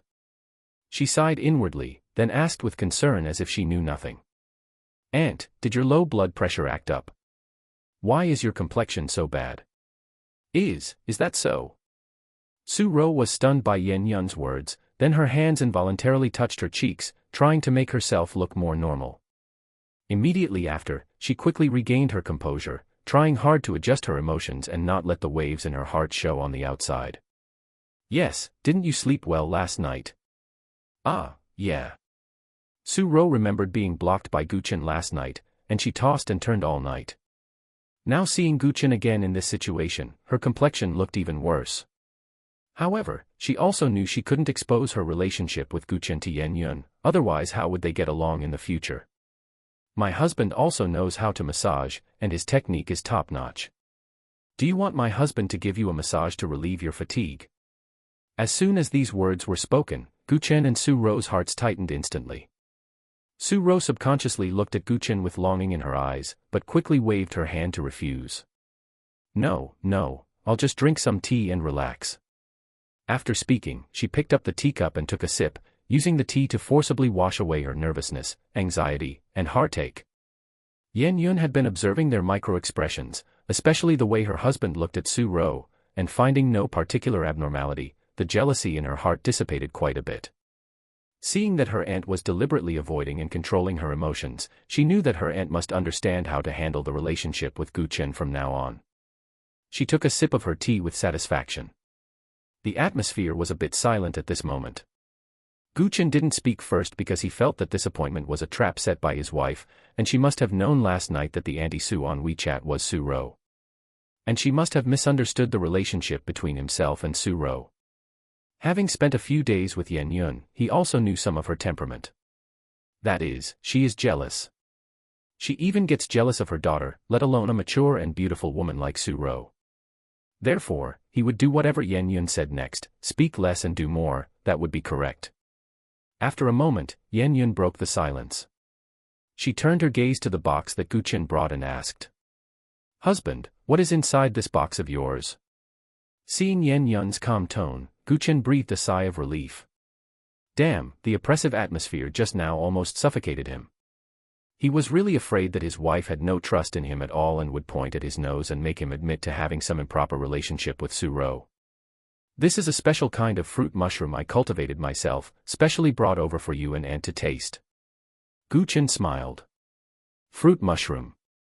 As soon as this peculiar name entered their ears, Yan Yun and Su Ro were both bewildered, a trace of confusion flashing in their eyes, as if struck by this unheard-of term. Their originally lively eyes widened slightly, revealing a look of surprise. They were usually knowledgeable, and could hear about almost everything in the world or various oddities, but this so-called fruit mushroom was indeed the first time they had heard of it. Just as the two were still in shock, Gu Chen's confident smile came into view. Seeing his mouth slightly upturned and his eyes shining with pride, he continued proudly. This thing is indeed extremely rare. Speaking of which, I spent many years, going through countless attempts and explorations, before I finally managed to research such a unique variety. Hearing this, Yan Yun's already shining eyes became even brighter, like two brilliant stars shining in her eye sockets. She seemed to have suddenly discovered a brand new shining point on her husband. Her gaze was full of surprise and admiration, looking at Gu Chen affectionately, with endless love flowing in her eyes. You also know how to grow mushrooms. Gu Chen nodded slightly, his expression looking quite complacent. Since I was a child, I have had a strong interest in the organism of mushrooms, loving them to the extreme. My grandfather was a highly respected old Chinese medicine doctor. When I was young, I always liked to follow closely behind him into the deep mountains and old forests to collect those precious medicinal herbs. And I, on the other hand, had a soft spot for mushrooms. Since I was a child, I began to try to crossbreed and fuse various different mushrooms, constantly exploring and experimenting, and finally successfully created these brand new mushroom varieties. Actually, I also have a nickname, do you know what it is? Gu Chen's words aroused great interest in Yan Yun and Su Ro. Regardless of whether it was true or false, both of them listened intently, especially since they both wanted to know more about Gu Chen's past.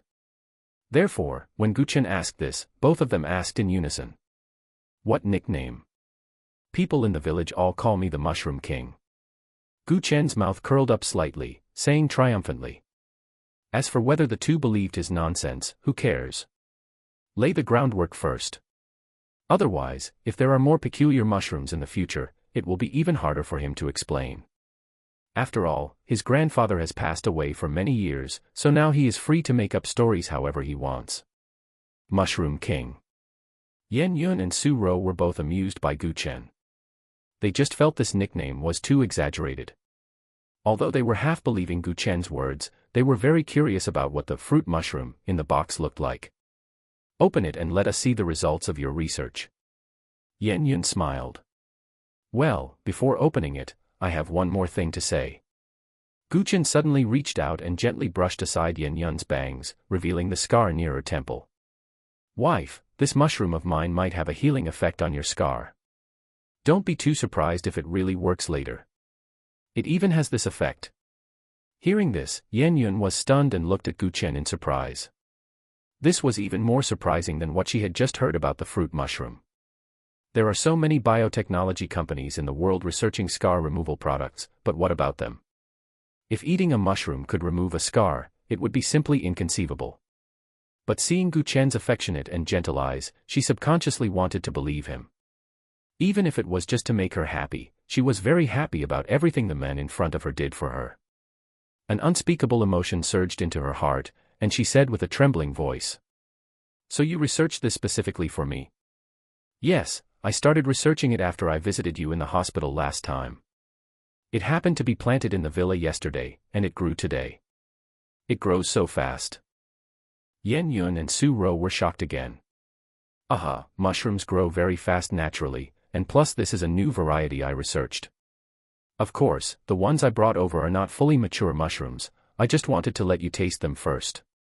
Once said like this, Yan Yun and Su Ro didn't doubt much. After all, they hadn't specifically researched mushrooms. "All right, wife, aunt, the moment to witness a miracle has arrived." Gu Chen wore a mysterious smile, slowly and solemnly uncovering the lid of the exquisite CRISPR box. The moment the lid was lifted, a greenish light, like a lively little elf, impatiently caught their eyes. Immediately after, an unprecedented fragrance, so peculiar that it could trigger a riot of human taste buds, diffused. The rich fragrance rushed into their noses. Yan Yun and Su Ro seemed to be under a spell, instantly falling completely into this fragrance, and the two of them, coincidentally, subconsciously swallowed their saliva. Pink stems, green umbrellas. "Are you sure this is really not a poisonous mushroom?" Su Ro asked while struggling to swallow the saliva in her mouth, relying on the last bit of reason she had left. At this moment, Yan Yun also seemed to be awakened, subconsciously producing the same question. "You know, let alone those pink stems that looked a bit eerie, just this cap emitting a faint green light. Anyone with a little common sense about mushrooms would feel fearful upon seeing it, and who would dare to easily take a bite and try it. Are you sure we won't end up in a coffin after eating it?" "Rest assured, I have already tried it myself, it is absolutely non-toxic. Ladies, who wants to be the first to try this mysterious delicacy?" Yan Yun and Su Ro looked at each other, the hesitation and curiosity in their hearts reached a peak at this moment, should they summon the courage to taste that unknown flavor. Chapter 70, Happiness Striker's Debut Work. "Wife, you go first. Let me feed you. We're just eating them raw like this." "That's right. The texture is amazing, one bite and you'll never forget it." "But, hubby, I'm a little scared." It wasn't that she didn't trust Gu Chen, it was her ingrained perception of poisonous mushrooms that kept her from taking that final step, even though the aroma had already made her mouth water. Gu Chen smiled slightly and teased her dotingly. "Don't be scared. Good girl, sit on my lap, and I'll hold you while I feed you." "Okay." However, the next second, to Gu Chen's astonishment, Yan Yun actually got up and obediently sat slowly on his lap. Her shy appearance was truly adorable. Images of last night's madness flashed through both of their minds simultaneously. Both of their heartbeats began to accelerate. Then, as if by reflex, Gu Chen reached out a large hand and wrapped it tightly around Yan Yun's slender waist. He held Yan Yun tightly in his arms, just like holding a little girl. Su Ro watched their intimate interaction, oblivious to anyone else, as they flaunted their relationship right in front of her without a care. The sour jealousy in her heart was about to overflow, and she didn't even realize that the way she looked at Gu Chen was filled with resentment. That wasn't even the end of it, what happened next made her want to vomit blood. Gu Chen slowly took a mushroom from the box and brought it to Yan Yun's rosy lips. "Ah, open wide." His low, magnetic voice rang in Yan Yun's ear, sending a tingle through her entire body. She seemed to lose all resistance and subconsciously opened her mouth obediently. Crunch. A faint, crisp sound exploded in Yan Yun's mouth. It was accompanied by an incredibly fresh taste, a little sweet, but even more so, an indescribable aroma. This was a fragrance she had never encountered in her life. It captured her soul in a second, leaving her unable to extricate herself from the enjoyment. To think that she, Yan Yun, a dignified heiress of a wealthy family, had tasted every delicacy imaginable. Yet now, she had truly tasted something different. She couldn't help but wonder, did this mushroom really grow in this world? "Hubby, it's delicious." I want more. Yan Yun licked her lips, still wanting more. Yan Yun finished the mushroom in 2 bites. Her way of eating wasn't exactly elegant, it was completely devoid of decorum. However, Chen watched his wife wolfing it down with great interest. He immediately picked up another mushroom and fed it into Yan Yun's little mouth. After eating 7 piao mushrooms in one go, Yan Yun still wasn't satisfied. Just as Chen was about to feed her the 8th, he reached for the box and grabbed nothing. He saw Su Ro with red-rimmed eyes, pulling the box of mushrooms into her own arms. You two are too much. Didn't you say you'd let your auntie have a taste too? Su Ro's voice, laced with a hint of crying, instantly shocked Chen and Yan Yun out of their oblivious, intimate atmosphere. Auntie, what's wrong? Yan Yun looked at Su Ro blankly, completely caught off guard by her auntie's sudden tears, feeling at a loss. She felt a bit of regret, wondering if it was too much to flaunt their affection in front of her auntie. What's wrong with me? I don't even know what's wrong with me. Su Ro said sorrowfully. Heaven knows how much her heart ached watching the two of them flaunt their love, it felt like needles piercing her heart. They hadn't considered her feelings as someone who was heartbroken at all. Never mind the emotional setbacks, it was agreed that the mushrooms brought over were for both of them to eat. Watching Yan Yun enjoy the delicacy, she had been impatient to try it herself. But what about this young couple? Once they started eating, they completely forgot about her. If she had been a step later, she wouldn't even have had the chance to lick the plate. The extreme neglect caused her emotions, already on the verge of collapse, to finally shatter. The more she thought about it, the more wronged Su Ro felt, and the next moment, she covered her face and burst into loud sobs. Now, both Yan Yun and Chen panicked. Yan Yun hurriedly got up from Chen's arms, ran to Su Ro, and while gently stroking her back to help her breathe, comforted her. Auntie, please don't get worked up. Let's talk properly. The last time she saw Su Ro crying this hysterically was at her uncle's funeral. Auntie, if you're in a bad mood, just eat a mushroom now, and you'll feel much better. It was also Chen's first time seeing Su Ro cry. Before this, Su Ro had always been a dignified noblewoman in front of him. He never expected Su Ro to have such a fragile side. Yun Yun has someone who loves her, someone to feed her. But me? I'm just a lonely person with no one to love or care for me. No one feeds me, so I won't eat. Su Ro was acting exactly like a child, wailing loudly. Yan Yun had a headache. She knew what was hurting her auntie's heart. She must have been recalling the heartbreaking memory of losing her husband. She looked at Chen, hesitated for 2 seconds, gritted her teeth, and said, "Hubby, feed auntie a mushroom." What? Chen was dumbfounded and subconsciously waved his hand in refusal. No, I can't. How can I feed her? Wife, you should do it. Damn it, the little pink heart above Su Ro's head had reached a terrifying 99.5%, just a tiny bit away from 100%. If he fed her a bite and it hit 100%, he really couldn't predict what would happen next. Wah. As soon as Chen refused, Su Ro cried even more sorrowfully. Don't mind me. Anyway, I'm just a jinxed widow, unloved and uncared for. Now that I'm old, I'm even being shunned. Whoa. Yan Yun's head hurt even more. She glared at Chen, her look as if to say, if I were useful, why would I ask you to do it? However, Chen still waved his hand, his mouth silently forming words of refusal. Yan Yun was helpless and could only say in a pleading tone. Hubby, auntie is our elder. Just treat it as showing respect to an elder. Just this once, okay? Yan Yun was actually very resistant to Chen doing this. But seeing Su Ro crying more and more sadly, she was really afraid that Su Ro would have another problem, like her depression relapsing and her being unable to recover. Chen saw that Yan Yun was genuinely worried about Su Ro, so he could only grit his teeth and agree. Then I'll treat it as showing respect to auntie this once. Wife, don't get jealous. Damn it, he was afraid of Yan Yun settling scores later. Don't worry. Why would I get jealous? I'm not a vinegar jar that gets jealous over everything. Yan Yun glared at Chen. Was she such a petty person? After speaking, she patted Su Ro's back again, and said softly, as if coaxing a child. All right, auntie, stop crying. Chen has agreed to feed you once. As soon as she finished, Su-ro immediately stopped crying, without a moment's hesitation. Yen Yun. Gu Chen.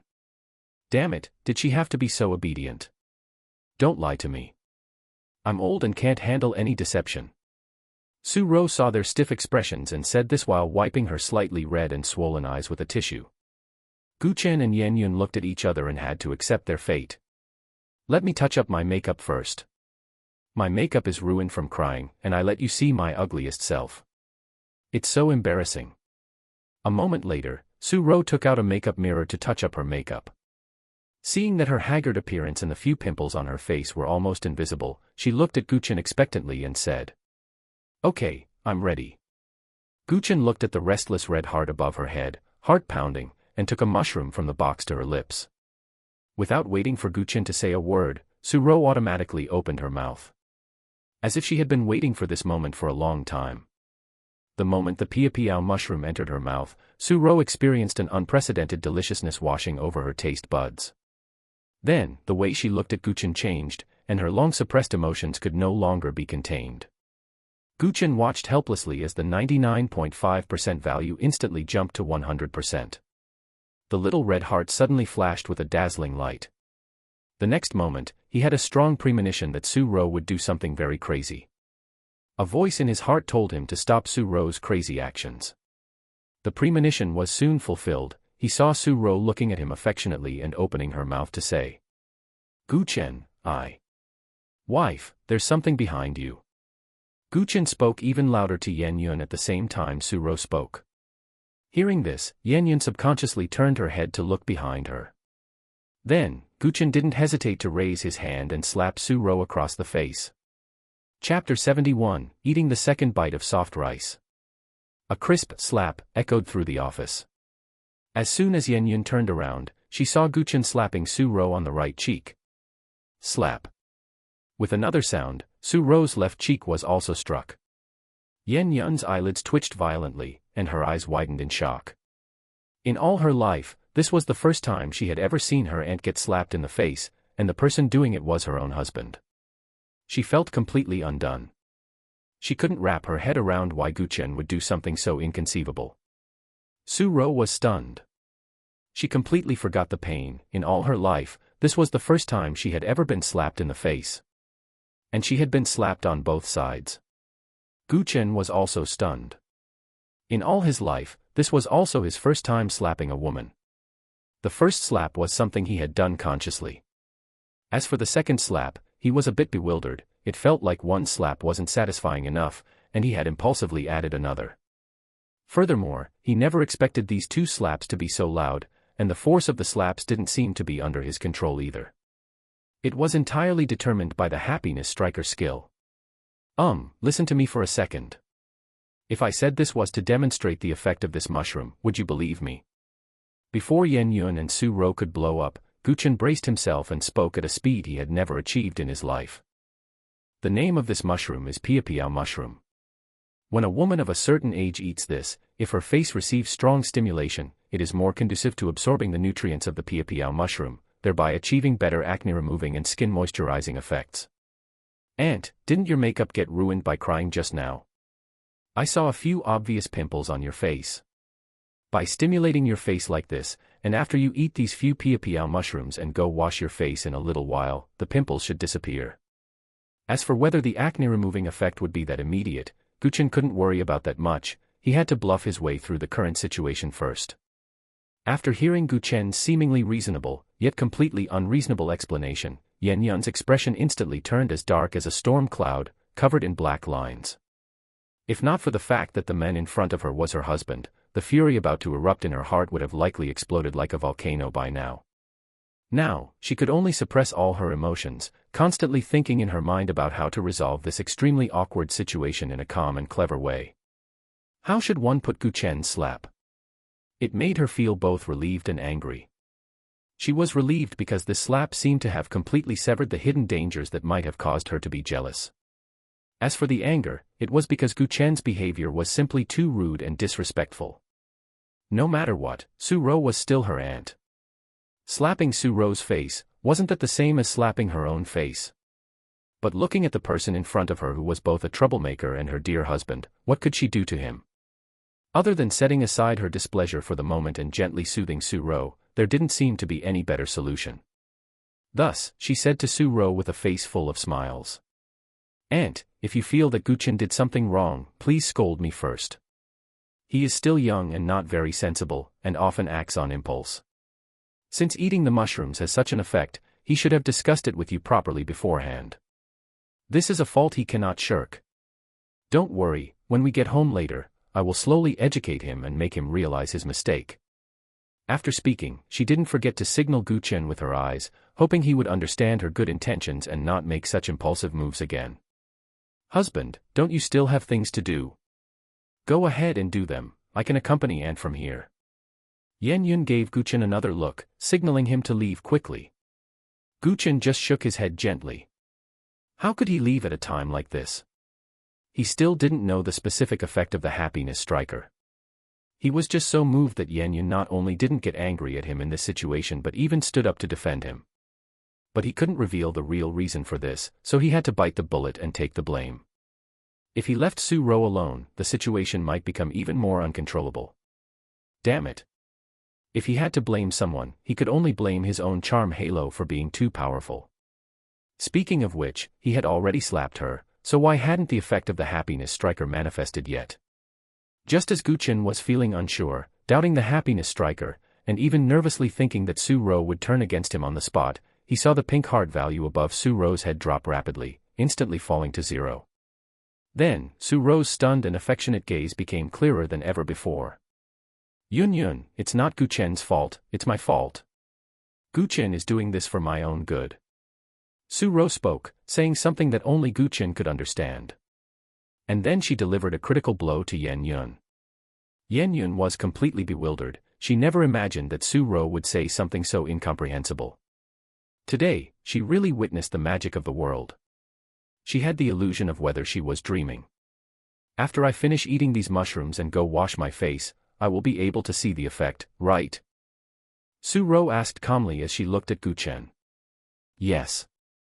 Gu-chen nodded blankly, feeling that the ability of the happiness striker was truly powerful. It was simply a one-click removal of Su-ro's improper feelings for him. And even though he had slapped her cheeks until they were swollen, she was still so emotionally stable, as if nothing had happened.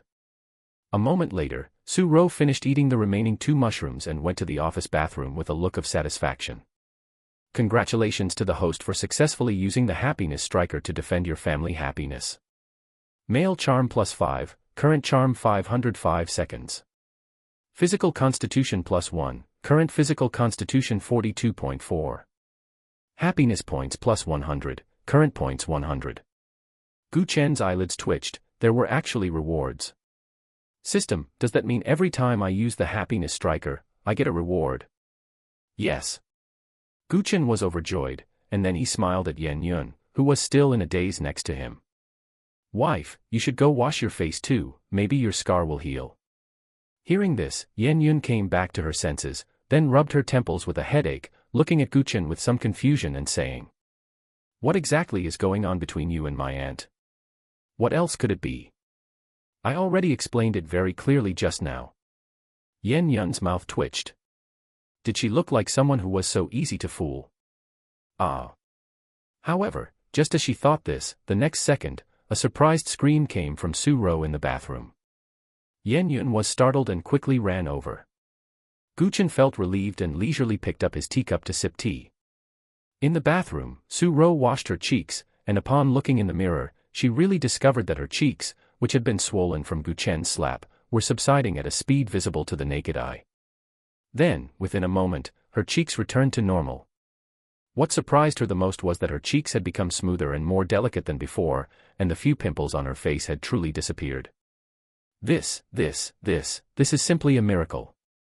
If she could eat piao mushrooms every day, would she still need to use any skincare products or wear any makeup? Therefore, she couldn't help but scream with excitement. "Aunt, what's wrong?" When Yan Yun ran over, she saw Su-ro smiling foolishly at the mirror with bright, youthful eyes. "Yun Yun, quickly wash your face too." Gu-chen didn't lie. The piao mushroom is really useful. As soon as Yan Yun opened her mouth, Su-ro excitedly pulled her. Look. The pimples on my face are gone. I've removed my makeup, but look, hasn't the skin on my face become smoother and more hydrated than before? Yan Yun looked closely and realized it was indeed the case. Her heart suddenly began to beat wildly. Just a moment ago, she had felt a burning, itchy sensation at the scar, so she also quickly washed her cheeks, especially the scar on her forehead. When she looked up into the mirror again, an incredible scene appeared. She saw that the hideous scar had faded significantly, visible to the naked eye. This. Yan Yun and Su-ro opened their mouths wide. The scene before them truly shocked them. The piapiao mushroom developed by Chen was truly too powerful. This was absolutely a gospel for women. A few minutes later, the two women walked out of the bathroom with glowing faces and radiant smiles. Chen, I didn't expect you to really be a genius, capable of cultivating such a heaven-defying food as the piapiao mushroom. Aunt is truly grateful to you. Su-ro sat down and showered Chen with praise. Aunt, if you like it, you can eat it often in the future. Chen gave a wry smile. Even if he didn't say that, he figured Su-ro would chase him to ask for piapiao mushrooms in the future. Really? Su-ro's moist eyes suddenly lit up. She was really afraid that Chen would say the piapiao mushrooms were very scarce and that there were none left at home. Of course it's true. Chen nodded. Since you've called me aunt, I also accept you as my nephew-in-law. Take this card, spend whatever you want to buy. Consider it a greeting gift from aunt. As she spoke, Su-ro pulled a diamond card out of her handbag and handed it to Chen.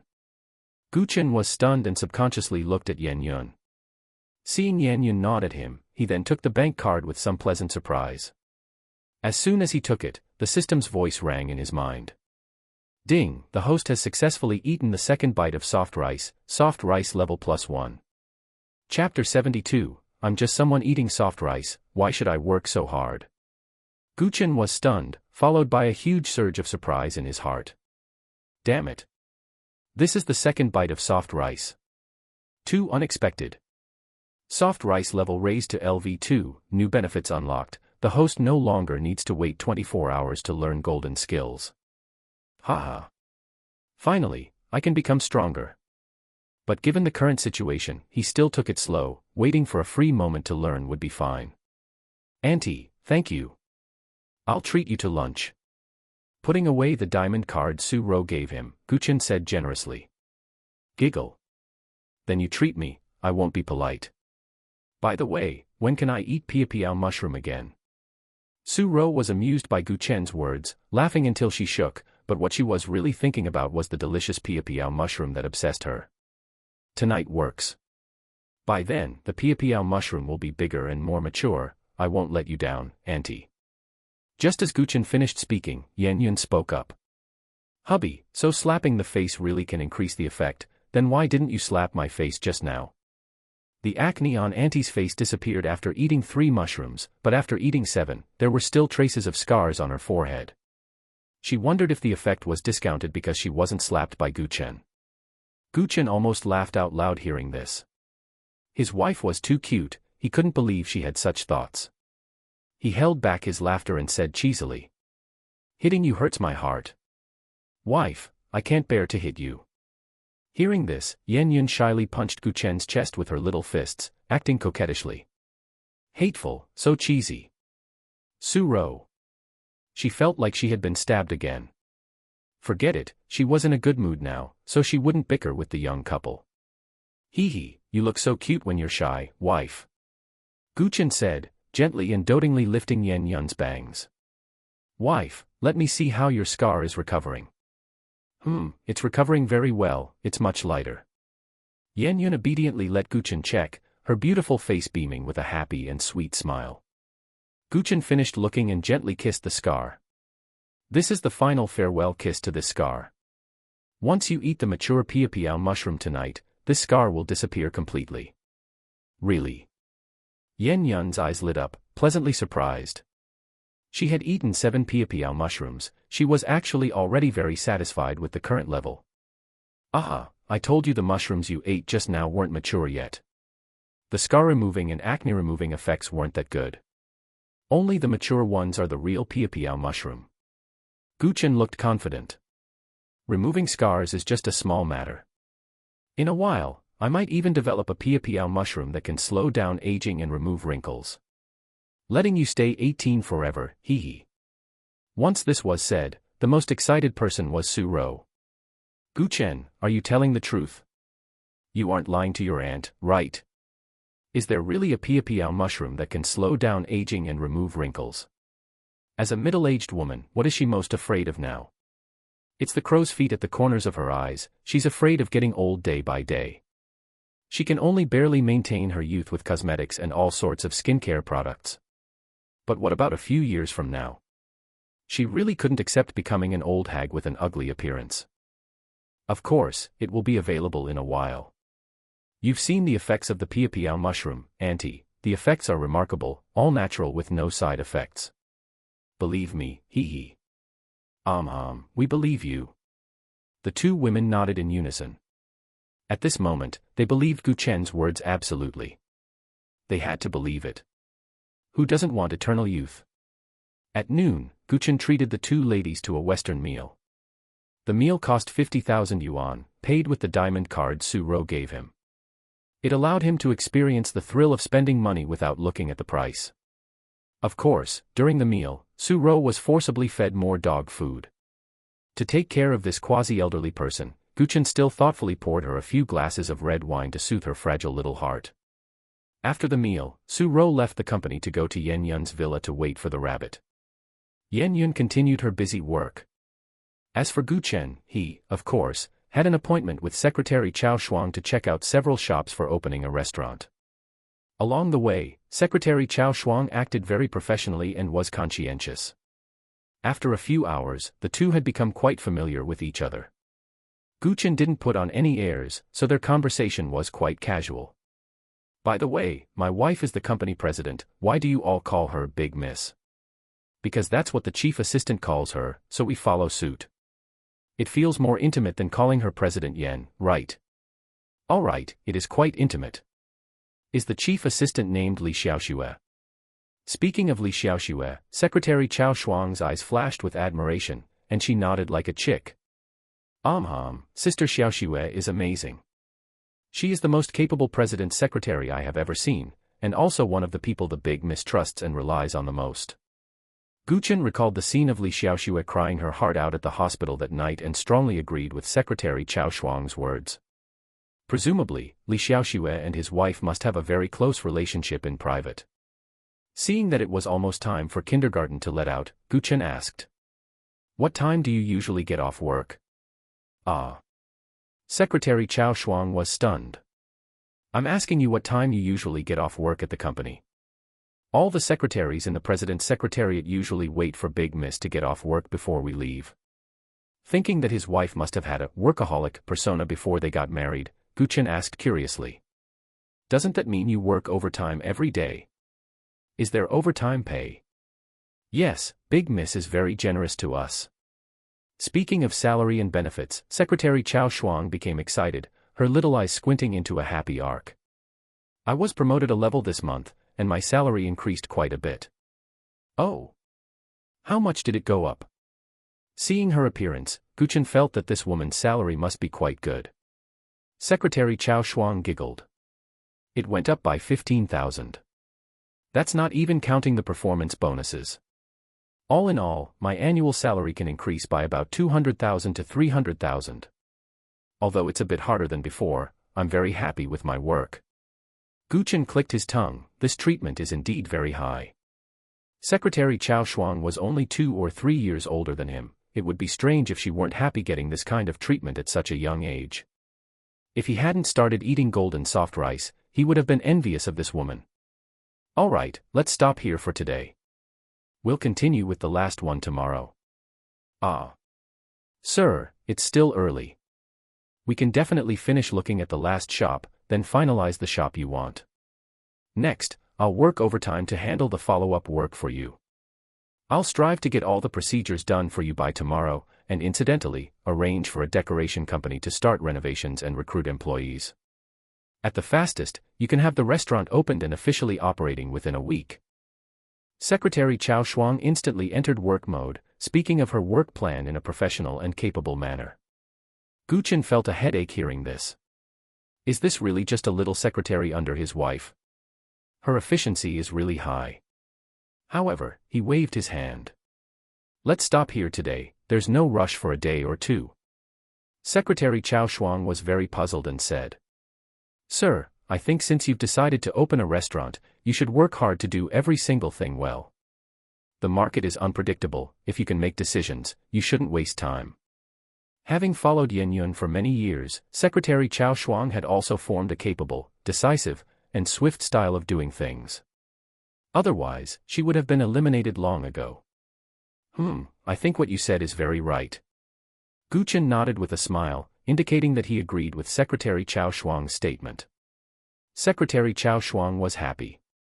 She rolled up her sleeves, lifted her chin, and puffed out her proud chest, looking full of energy.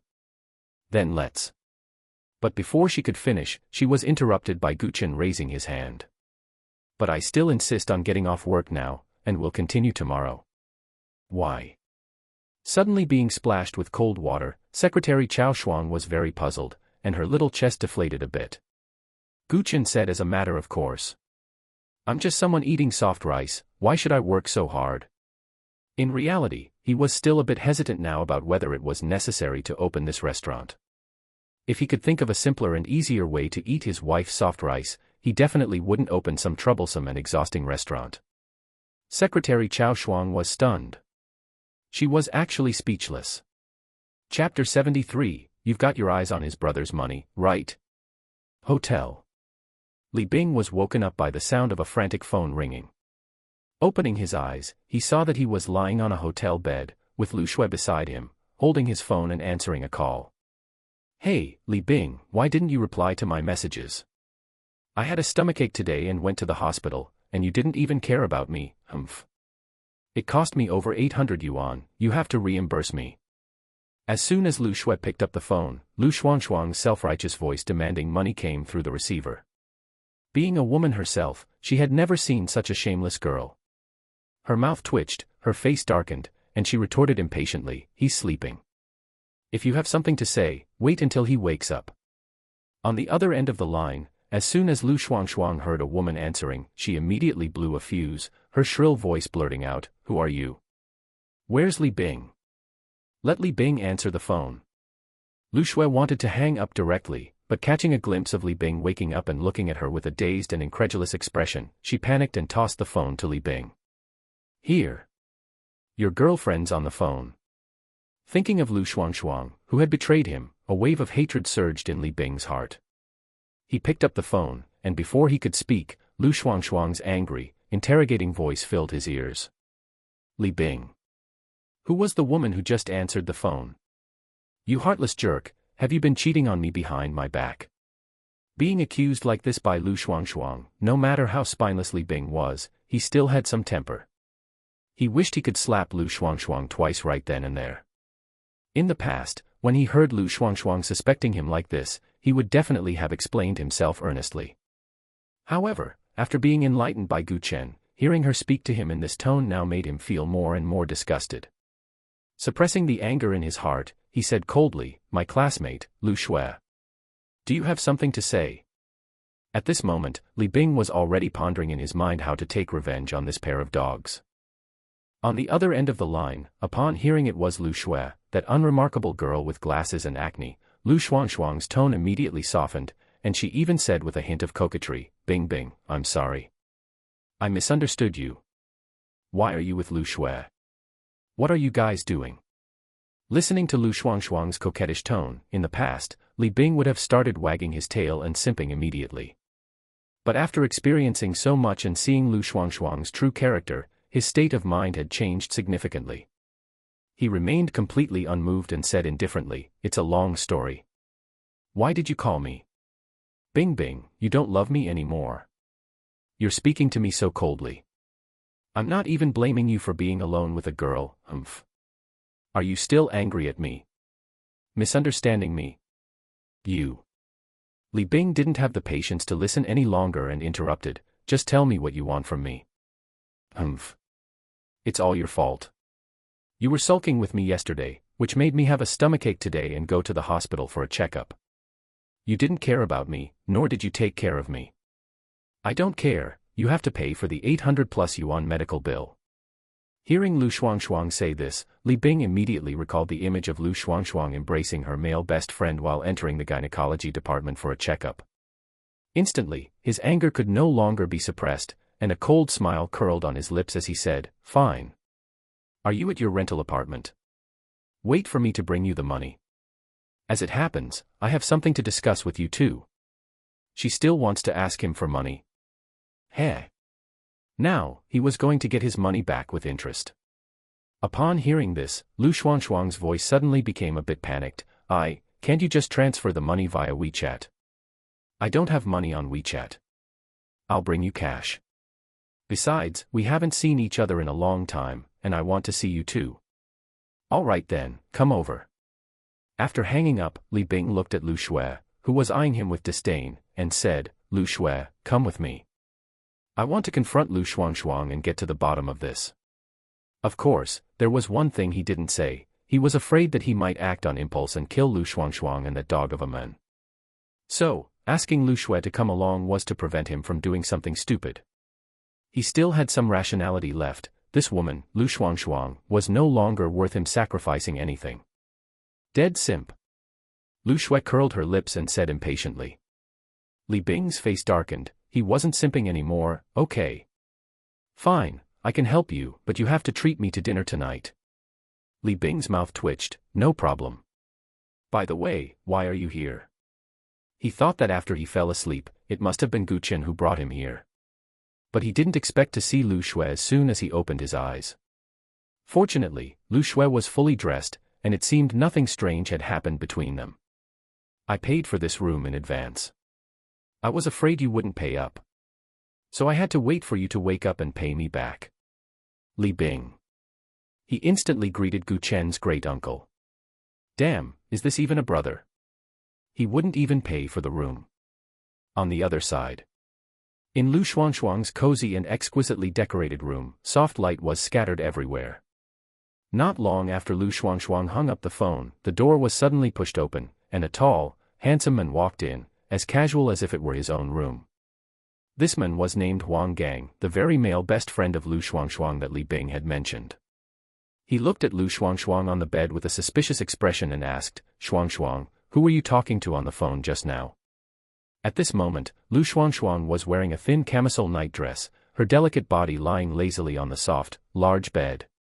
She raised her head slightly, glanced at Huang Gang, and answered nonchalantly, "Li Bing, who else could it be?" Hearing the name, Li Bing, Huang Gang's brows furrowed instantly, and a look of obvious displeasure appeared on his face. He said in a low voice, "Why are you still talking to him on the phone?" Lu Shuangshuang noticed Huang Gang's change in mood, but she didn't back down in the slightest. She sat up, stared straight at Huang Gang, and said coldly, "Huang Gang, before we got together, I already made it very clear to you, you have no right to interfere in my private affairs."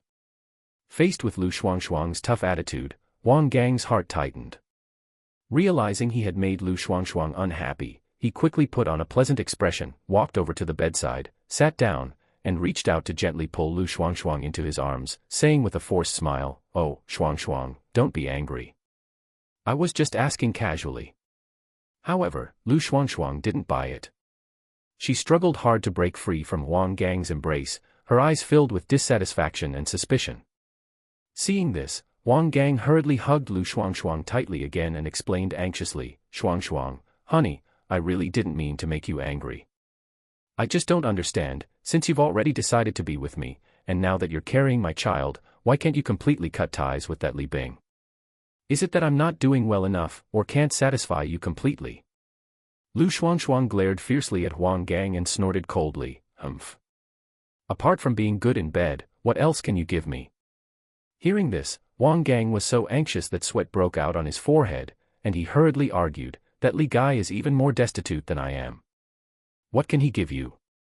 Lu Shuangshuang's mouth curled up slightly, revealing a disdainful smile, and she retorted with sarcasm, "He was indeed poor in the past, but it's hard to say about the future." Huang Gang frowned, asking with a confused look, "What do you mean?" Lu Shuangshuang answered nonchalantly. His best friend hooked up with a rich woman, started eating soft rice, made a fortune, and is now driving a Rolls-Royce Cullinan with one hand. Hearing this, Wang Gang couldn't help but widen his eyes, his mouth agape, and he blurted out in astonishment, "Huh? There's such an awesome thing. Holy crap." Seeing this, Lu Shuangshuang's eyebrows arched in anger, and she scolded, "What are you getting so excited about?" Wang Gang smiled sheepishly, scratched his head, and stammered, "Hey, hee, I'm just feeling excited and thrilled for you. TSK TSK TSK. Now I get it. So you saw that his brother had money, which is why you broke up with Li Bing and then got back together, right? Shuangshuang, you aren't thinking of seducing his brother, are you? Screw you.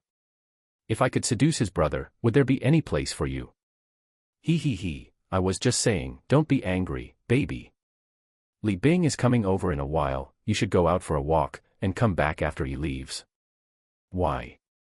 Am I not your male best friend? Screw you. Is there any male best friend like you? I am that kind of male best friend, hee. No, be good, you go out first, it won't be good if Li Bing runs into you. Department store. Boss, do you have a kitchen knife? Li Bing asked. Are you crazy? Buying a kitchen knife to hack someone? Seeing that Li Bing had come to the department store to buy a kitchen knife, Lu Shui was so scared that she dragged him away forcibly. If Lu Shuangshuang is really having an affair with that Huang guy, I want to hack them to death, or get hacked to death by them. Li Bing said viciously. You idiot, for 2 pieces of trash, do you think it's worth it? I can't swallow this breath. Lu Shui calmed Li Bing down for a while before his emotions were soothed, and then she sighed, I've realized now that a simp is quite terrifying when they wake up. Li Bing. He really wanted to say he wasn't a damn simp, but thinking back on his past behaviors, he really wanted to slap himself to death.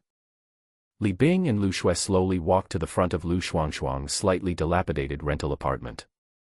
At this moment, Li Bing stood still and took a deep breath. After adjusting his irritable aura, he raised his right hand and knocked on the door. Dong, dong.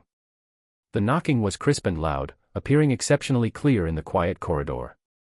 However, after a full 2 seconds, there was no movement inside the door, and the surroundings remained quiet. Li Bing frowned slightly, seemingly puzzled by the lack of response from inside the room. Following that, he raised his hand again, this time slightly increasing the force of his knock. Dong. Dong. The knocking was more urgent and forceful than before. At the same time, Li Bing shouted loudly, Shuangshuang, open the door. Just then, Lu Shuangshuang's voice, slightly panicked, finally came from inside the room, mixed with some messy and noisy sounds. He heard her ask urgently, Li Bing, is that you? It's me, open the door.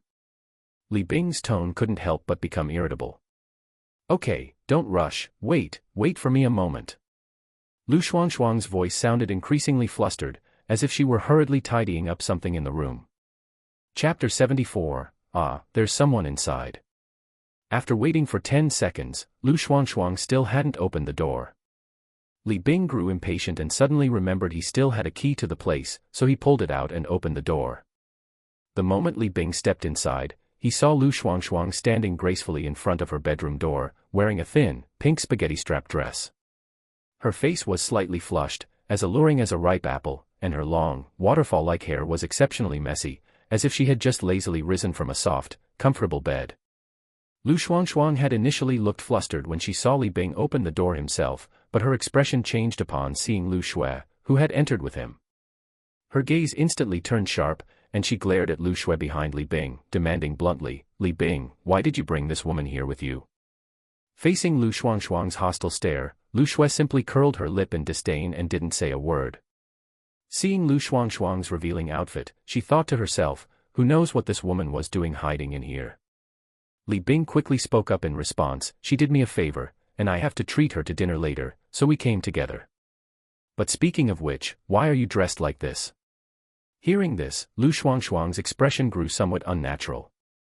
She instinctively lowered her head, reached out to gently straighten her slightly messy dress, and muttered in a low voice, I have a terrible stomachache, I was just sleeping. Li Bing couldn't help but glance at the bedroom next door. Seeing the door tightly shut, as if no one was there, he asked, "Where's that idiot Huang Gang? Is he not here?" As he spoke, a hint of hatred naturally surfaced in his eyes. Hearing Li Bing swearing right away, Lu Shuangshuang instinctively wanted to snap back, but seeing that Li Bing's state today was very off, she held back. A flicker of panic crossed her eyes, but she maintained her composure on the surface and said, "Him? He's at work today and hasn't come back yet." Seeing this, Li Bing didn't say anything more. He just waved his hand and said coldly, "Fine, let's go into your room to talk. I still have some important matters I want to ask you about." Before he even finished speaking, he pushed past Lu Shuangshuang without a word and strode into the room. "Hey, what are you doing? Can't we just talk outside?" Lu Shuangshuang couldn't stop him. Once inside the bedroom, Li Bing saw that Lu Shuangshuang's bed was messy, as if it were true that she had just been lying there resting due to a stomachache, just as she had claimed. However, Li Bing soon caught a familiar scent, and his anger flared up immediately. "Why did it take you so long to open the door just now?" Lu Shuangshuang instinctively avoided his gaze, tucking her hair behind her ear to hide her panic. She sat down on the edge of the bed, clutching her stomach, and said pitifully, "Didn't I just say? I have a stomachache, that's why I was slow to open the door." "Hey, is that really the reason?" Li Bing sneered. Lu Shuangshuang instinctively began to feel guilty, but having been used to being dominant in front of Li Bing, she reflexively stiffened her neck and retorted righteously, "Why wouldn't it be the reason? Li Bing, you're acting really weird. I'm in this state, and not only are you not showing any concern, but you start yelling at me the moment you walk in and saying all this nonsense. I'm acting weird. Hey. I'm acting weird." Li Bing was so angry he laughed at her words, feeling like he had truly been a clown all this time. How could he have been so bewitched by such a piece of trash? With a bang, he slammed his fist against the wall, making both Lu Shuangshuang and Lu Shui flinch. "Did you cheat on me?" Li Bing demanded. Lu Shuangshuang had never seen Li Bing this furious. She was somewhat frightened, shrinking her neck and saying guiltily, I didn't cheat, what are you thinking about?" "Hey, didn't cheat." Li Bing sneered, then roared, "You're at the end of your rope and you're still trying to argue, huh? I just heard a man's voice, in your room." Lu Shuangshuang. For a moment, she couldn't think of anything to say in rebuttal and could only stay silent. "You and that bastard Huang Gang have already slept together, haven't you?" Li Bing's tone was certain. Lu Shuangshuang kept her head down, her mind racing for a countermeasure. She absolutely could not lose Li Bing right now. But how could this situation be salvaged? Seeing Lu Shuangshuang remain silent, Li Bing roared again, "Speak. Did you or did you not sleep with that bastard Huang Gang already?" "I didn't." "Didn't? Are you sure?" Li Bing suddenly walked to the bedside, squatted down, lifted the bed skirt, and looked under the bed. There was no one under the bed, but he picked up a pair of men's shorts, the rage in his heart nearly manifesting as flames shooting from his eyes. The moment Lu Shuangshuang and Lu Shui saw the shorts, the expressions on their faces were incredibly colorful. Lu Shuangshuang's face went deathly pale, thinking, "It's over." Lu Shui, on the other hand, looked bewildered, her eyes scanning the room as if she could find a fourth person. "Hey, so this is what you call didn't? Damn it, what's the deal with these men's shorts? They're still warm." Saying that, Li Bing gritted his teeth and threw the shorts in Lu Shuangshuang's face. "Speak. Did you sleep with him or not?" Li Bing was insistent, as if his heart wouldn't rest until he heard the answer he wanted from Lu Shuangshuang's mouth. Lu Shui was speechless. This was all so obvious, yet this man was still asking. Did he really need to hear it from Lu Shuangshuang herself? "Speak. Did you sleep with him or not?" Li Bing asked again. But this time, while asking, he also slapped Lu Shuangshuang across the face. With a crisp slap sound, Lu Shuangshuang was stunned, her cheek instantly swelling up. It was clear just how much force Li Bing had put into that slap. This was the first time Li Bing had ever laid a hand on Lu Shuangshuang. After hitting her, aside from being a bit stunned himself, the rest was a pure, satisfying sense of revenge. The atmosphere remained silent for a few seconds. Holding her face, Lu Shuangshuang was terrified by Li Bing for the first time. She didn't dare make a scene or cry, and finally bit her lip and nodded in admission, "We did." How many times? Just once. Hey, just once. And you go to the hospital for a checkup after just once. Do you think I'm stupid enough to believe that? You know everything. Lu Xuanxuang's face turned even paler. What else? Li Bing suppressed the urge to slap her again and kill her, saying, you two teamed up to swindle 5,000 yuan from me. Return it to me immediately, or else I will ruin both you and that dog of a man. As for the clothes, bags, and gifts he had spent money on for Lu Xuanxuang, Li Bing would just consider that the price of a lesson. Hearing Li Bing ask for the money back, Lu Xuanxuang immediately refused, turning her head and shouting, I didn't cheat, and I didn't betray you. It was Huang Gang. He pinned me against the wall. He even tried to drag me to the bed. Hey, he forced you. If he really forced you, couldn't you have pushed him away? Couldn't you have bitten him? Couldn't you have kicked him? Before Li Bing could finish, Lu Xuanxuang exclaimed excitedly, I did push him, and I did kick him, but he was stronger than me. Then why didn't you call the police afterwards? Why didn't you tell me, and instead continue to mess around with him? Do you think I'm a 3-year-old child that's so easy to fool? Li Bing's eyes were bloodshot, and his gaze looked as if he wanted to kill. He couldn't hold back anymore and slapped Lu Xuanxuang again. The first time, Lu Xuanxuang had been intimidated by Li Bing. But now, her own anger and temper had flared up, so when she was hit this time, she instinctively wanted to hit back and completely break things off with Li Bing. However, realizing that doing so would completely sever her connection with Chen, she immediately burst into tears. He filmed a video to threaten me. I was scared. Do you want me to become an object for millions of people to watch? Just beat me to death then, I don't want to live anymore. Lu Xuanxuang cried hysterically, looking pitiful. Li Bing didn't know how much of what she said was true or false, but it really made him want to kill someone. That bastard. I'm going to kill him. After roaring to vent his anger, Li Bing turned back to look at Lu Xuanxuang and asked urgently, tell me, where is that bastard? Lu Xuanxuang, however, shook her head timidly, I don't want to say any more. Speak. Li Bing clenched his fists, tell me where he is. He is. Just as Lu Xuanxuang was stuttering, Lu Shui, who had opened the wardrobe at some point, exclaimed in shock, there's someone inside. Chapter 75, You are the men destined to save me. Li Bing, if I said I just came in to help Xuanxuang fix the wardrobe, would you believe me? Huang Gang looked at the furious Li Bing with a terrified expression and stammered his explanation. I believe your ass. Li Bing roared, his eyes wide as copper bells, veins bulging on his forehead. Having completely lost his reason, he charged frantically at Huang Gang in the wardrobe like a crazed beast. Li Bing raised his fist high and swung it with all his might. The fist, carrying the force of the wind, slammed straight into Huang Gang's eye socket like a cannonball. With a dull bang, Huang Gang instantly felt his vision go black and the world spin, as if countless stars were twinkling above his head. However, Huang Gang was no pushover. Although the punch caused him great pain, he quickly regained his senses. After all, both his physique and physical constitution were significantly stronger than Li Bing's. Just as Li Bing's second punch arrived, Huang Gang quickly raised his hand to block it and countered. For a moment, the two exchanged blows, neither giving an inch, and engaged in a fierce struggle. After a few rounds, Li Bing began to feel overwhelmed. He hadn't eaten lunch, and his fierce attack just now was fueled entirely by rage. His once sharp offensive gradually slowed down. In contrast, Huang Gang fought with increasing vigor, gradually gaining the upper hand.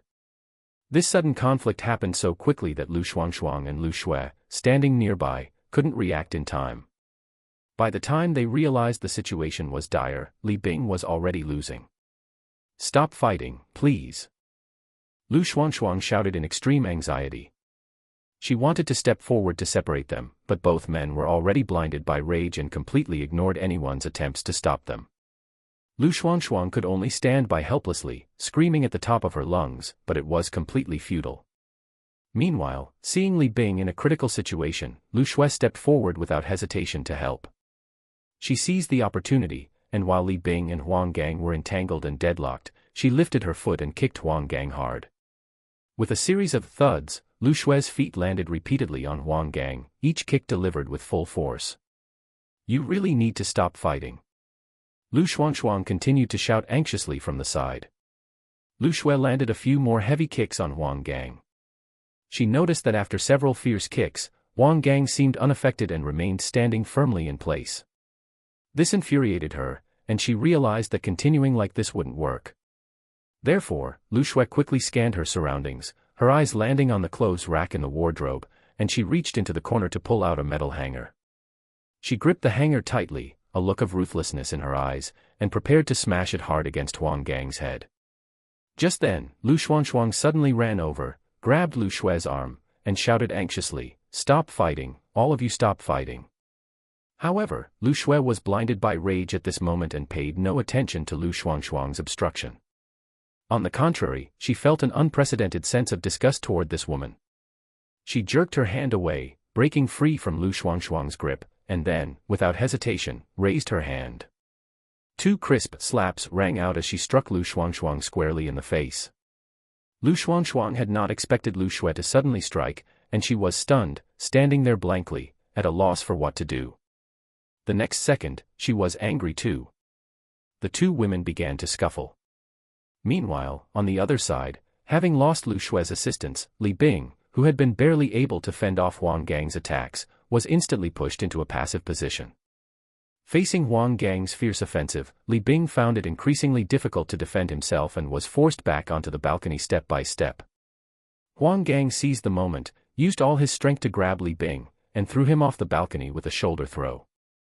With a scream, Li Bing flew out like a kite with a broken string. This sudden scene stunned everyone present, and for a moment, they all stared blankly at what was happening, unable to believe such a terrifying thing had just occurred. This was the 10th floor. Falling from here meant certain death. Li Bing, no. Lu Shui screamed in terror. Li Bing. The moment he was thrown off the balcony, Li Bing felt completely numb. All the anger in his chest turned into fear. Damn it, why was he so unlucky? Being thrown off a building twice in one day. At the same time, Chen and Secretary Chao Shuang were about to get in the car to head back. Son-in-law, you can go back first. I'll take a taxi back to the company myself. No sooner had Secretary Chao Shuang finished speaking than she heard a man scream from above. Chen felt the voice was familiar, he looked up and was instantly stunned. Why the hell is it Li Bing again? Is this guy addicted to jumping off buildings? When Li Bing closed his eyes, waiting in despair for death, a miracle happened again. He felt himself entering a familiar, broad embrace once more. Chen, is that you? Subconsciously, Li Bing called out. Opening his eyes, against the light, it was indeed the men he was familiar with. It was the familiar bridal carry again. Plop. It was the familiar casual tossing aside again. Everything was just too damn familiar. Ha ha ha. Li Bing laughed up at the sky. At this moment, he felt completely relieved regarding Lu Xuangshuang, compared to so-called love. He only felt that it was good to be alive. Just think, what kind of miraculous probability is it for a person to be saved twice in one day by the same men in the same way? This is damn destiny. Chen, you are the man destined to save me. Exciting music couldn't help but play in Li Bing's mind. It's him. It's him. It's him. His good brother Ah. Chen looked at Li Bing with black lines on his forehead, his eyes full of disdain. I'm saying, you were sleeping fine in the hotel, and you ran several blocks just to jump down on top of my head. Are you addicted to jumping? He felt a chill and also thought of a song. You, falling from the sky landing on my head looking like jade eyes like clear water, a faint smile makes my heart burn f***ck. No, buddy, neither time was I willing. Chen couldn't be bothered to listen to Li Bing's nonsense, he was in a hurry to pick up his daughter, so he raised his hand and interrupted. Tell me, what happened this time? I was looking for Lu Xuangshuang to get my money back, and then I caught her cheating on the spot. So you couldn't take it and jumped off the building again? Chen looked at him with contempt. Damn it, he just swore in front of him not to be a simp anymore, and this is it. No. Li Bing scratched his head and said embarrassedly. I couldn't beat my love rival and was thrown down. Chen's mouth twitched. This idiot, he really wanted to say he didn't know him. He turned his head and said to Secretary Chao Shuang, who was staring blankly at him. Did you hear that? There's attempted murder upstairs. I'll leave it to you to handle from here. After saying that, Chen left the two of them behind and drove away in the Rolls-Royce Cullinan. Son-in-law, so handsome. Secretary Chao Shuang stared at the taillights of Chen's speeding car and said infatuatedly. Having just witnessed Chen effortlessly save a man falling from a great height like Superman, she was truly stunned. Recovering, Secretary Chao Shuang looked at Li Bing. Lead the way, I'll go seek justice for you. Chapter 76, Teacher Chen, then you must be a hammer. Sunlight spilled through the gaps in the leaves onto the colorful slide, and the kindergarten was filled with the children's happy laughter. However, if one were to ask about the biggest hot topic in the kindergarten today, it would definitely be none other than Siyu and Gu citing Superman Dad. Whether playing on the playground or listening to the teacher tell stories in the classroom, the children couldn't help but whisper and discuss that mysterious and amazing Superman Dad. Consequently, as the daughters in question, Siyu and Gu citing instantly became the center of attention, throughout the entire day, the two of them were simply kept extremely busy. The elder sister, Siyu, had always maintained a cold and aloof demeanor. Facing the swarms of curious little friends, she would only cast a faint glance before ignoring them entirely. Most of the children approached full of anticipation to ask about Chen, but they all ended up returning dejectedly, having been rebuffed by this ice beauty. By contrast, the younger sister, Si Ting, was much more enthusiastic and cheerful. As for the little friends who came to inquire about the situation, she welcomed them all and chattered endlessly about the daily life of her dad, who existed like a superhero. From how he possessed immense strength and could easily lift heavy objects, to how he bravely helped others solve their problems, and even his warm and interesting interactions with the family at home. Little Si Ting described everything vividly, as if those scenes were right before their eyes, leaving the other children stunned and gasping in amazement. During arts and crafts class, the children were sitting around small tables, focused on making their handicraft projects.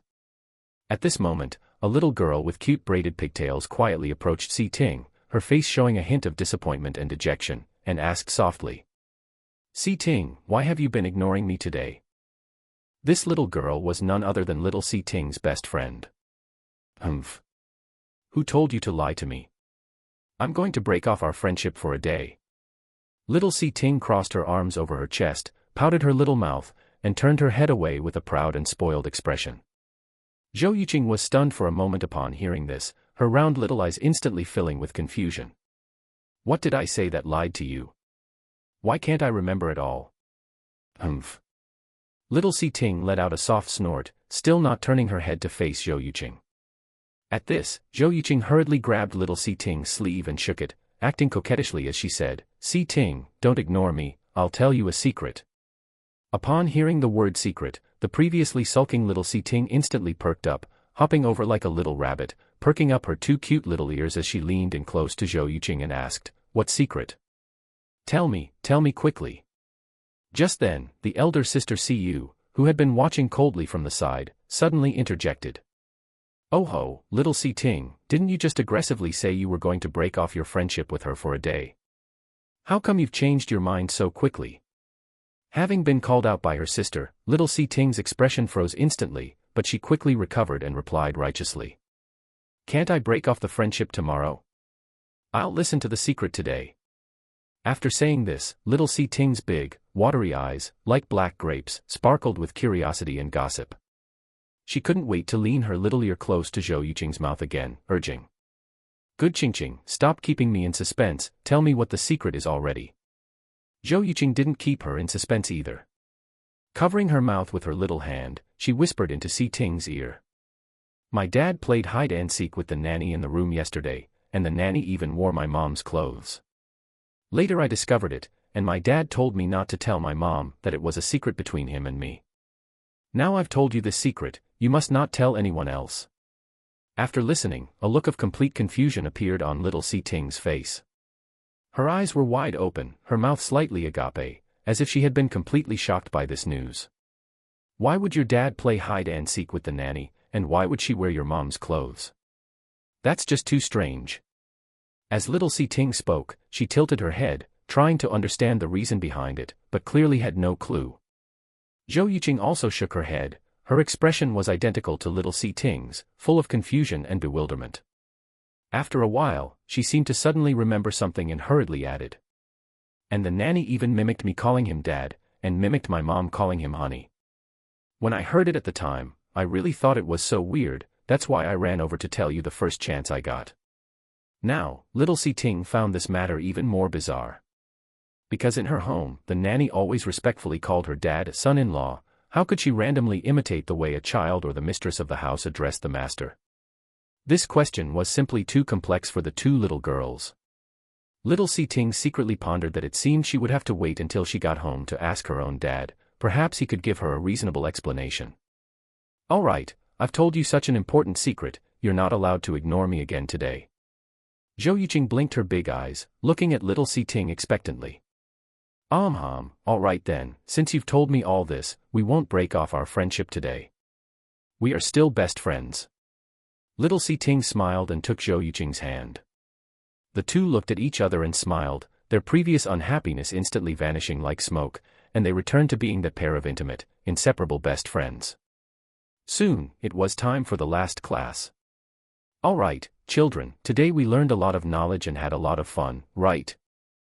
In the senior class classroom, there were 7 or 8 teachers and over a dozen children. The head teacher, Chen Mengyao, clapped her hands and smiled at the dozen or so children. Yes, we had a lot of fun today.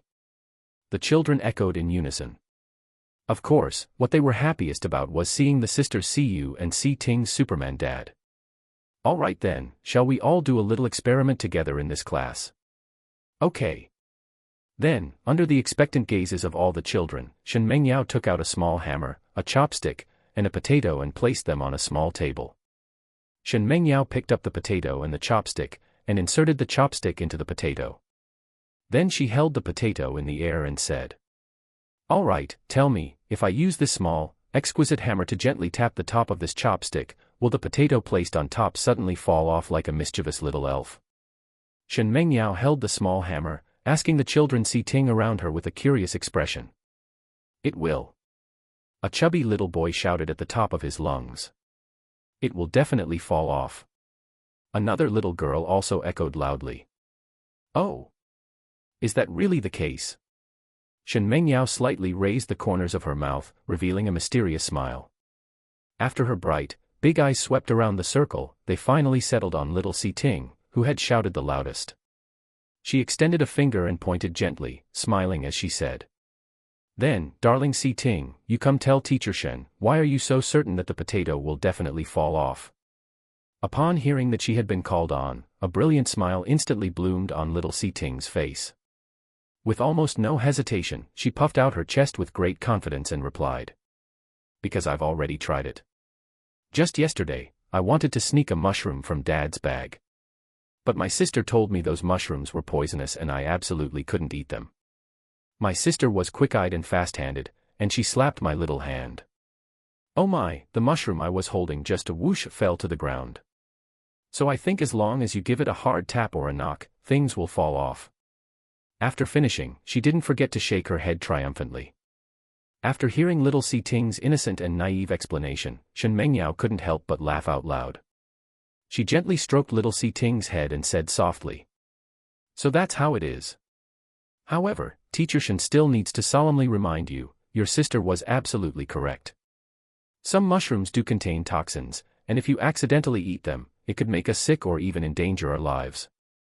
From now on, you must never eat things randomly, got it?" I know." Little Si Ting nodded obediently, her big eyes blinking, looking extremely cute. Ahem, then our interesting experiment is about to officially begin. Let's all see if what our little darling Si Ting said is actually correct. Shen Mengyao said with a smile, her face brimming with anticipation and excitement. She gently shook the hammer she was holding, then raised it steadily, aiming at the top of the chopstick to begin tapping. However, something unexpected happened. Everyone had originally thought the potato would fall straight down the chopstick as expected, but the reality was not so. The little potato not only didn't fall off obediently, but instead, as if it had been cast with magic, it actually started to slowly climb up the chopstick. Wow, how magical! How can this be? This is too incredible. The classroom instantly erupted into a clamor. The children chattered away, each of them feeling incredibly surprised by this unexpected result. All right, dear children, the exciting experiment has ended. However, it's a pity that the result this time seems a bit different from what Si Ting said earlier. So now, teacher wants to ask you clever and bright children a question. Can any student tell teacher why the potato didn't fall down, but instead climbed up? Use your little brains and think about it carefully. Shen Mengyao looked at the children gently, patiently waiting for their answers. As soon as she finished speaking, all the children immediately quieted down, each furrowing their brows and falling into deep thought. Teacher can do magic. Wrong. The potato likes the hammer. Wrong. The potato knows how to climb chopsticks. Also wrong.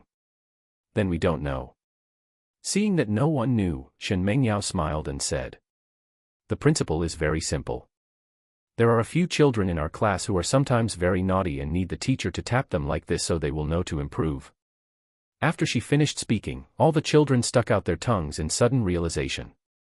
Only little Siyu, who had been silent the whole time, suddenly interjected. Teacher Shen, then you must be a hammer. Shen Mengyao.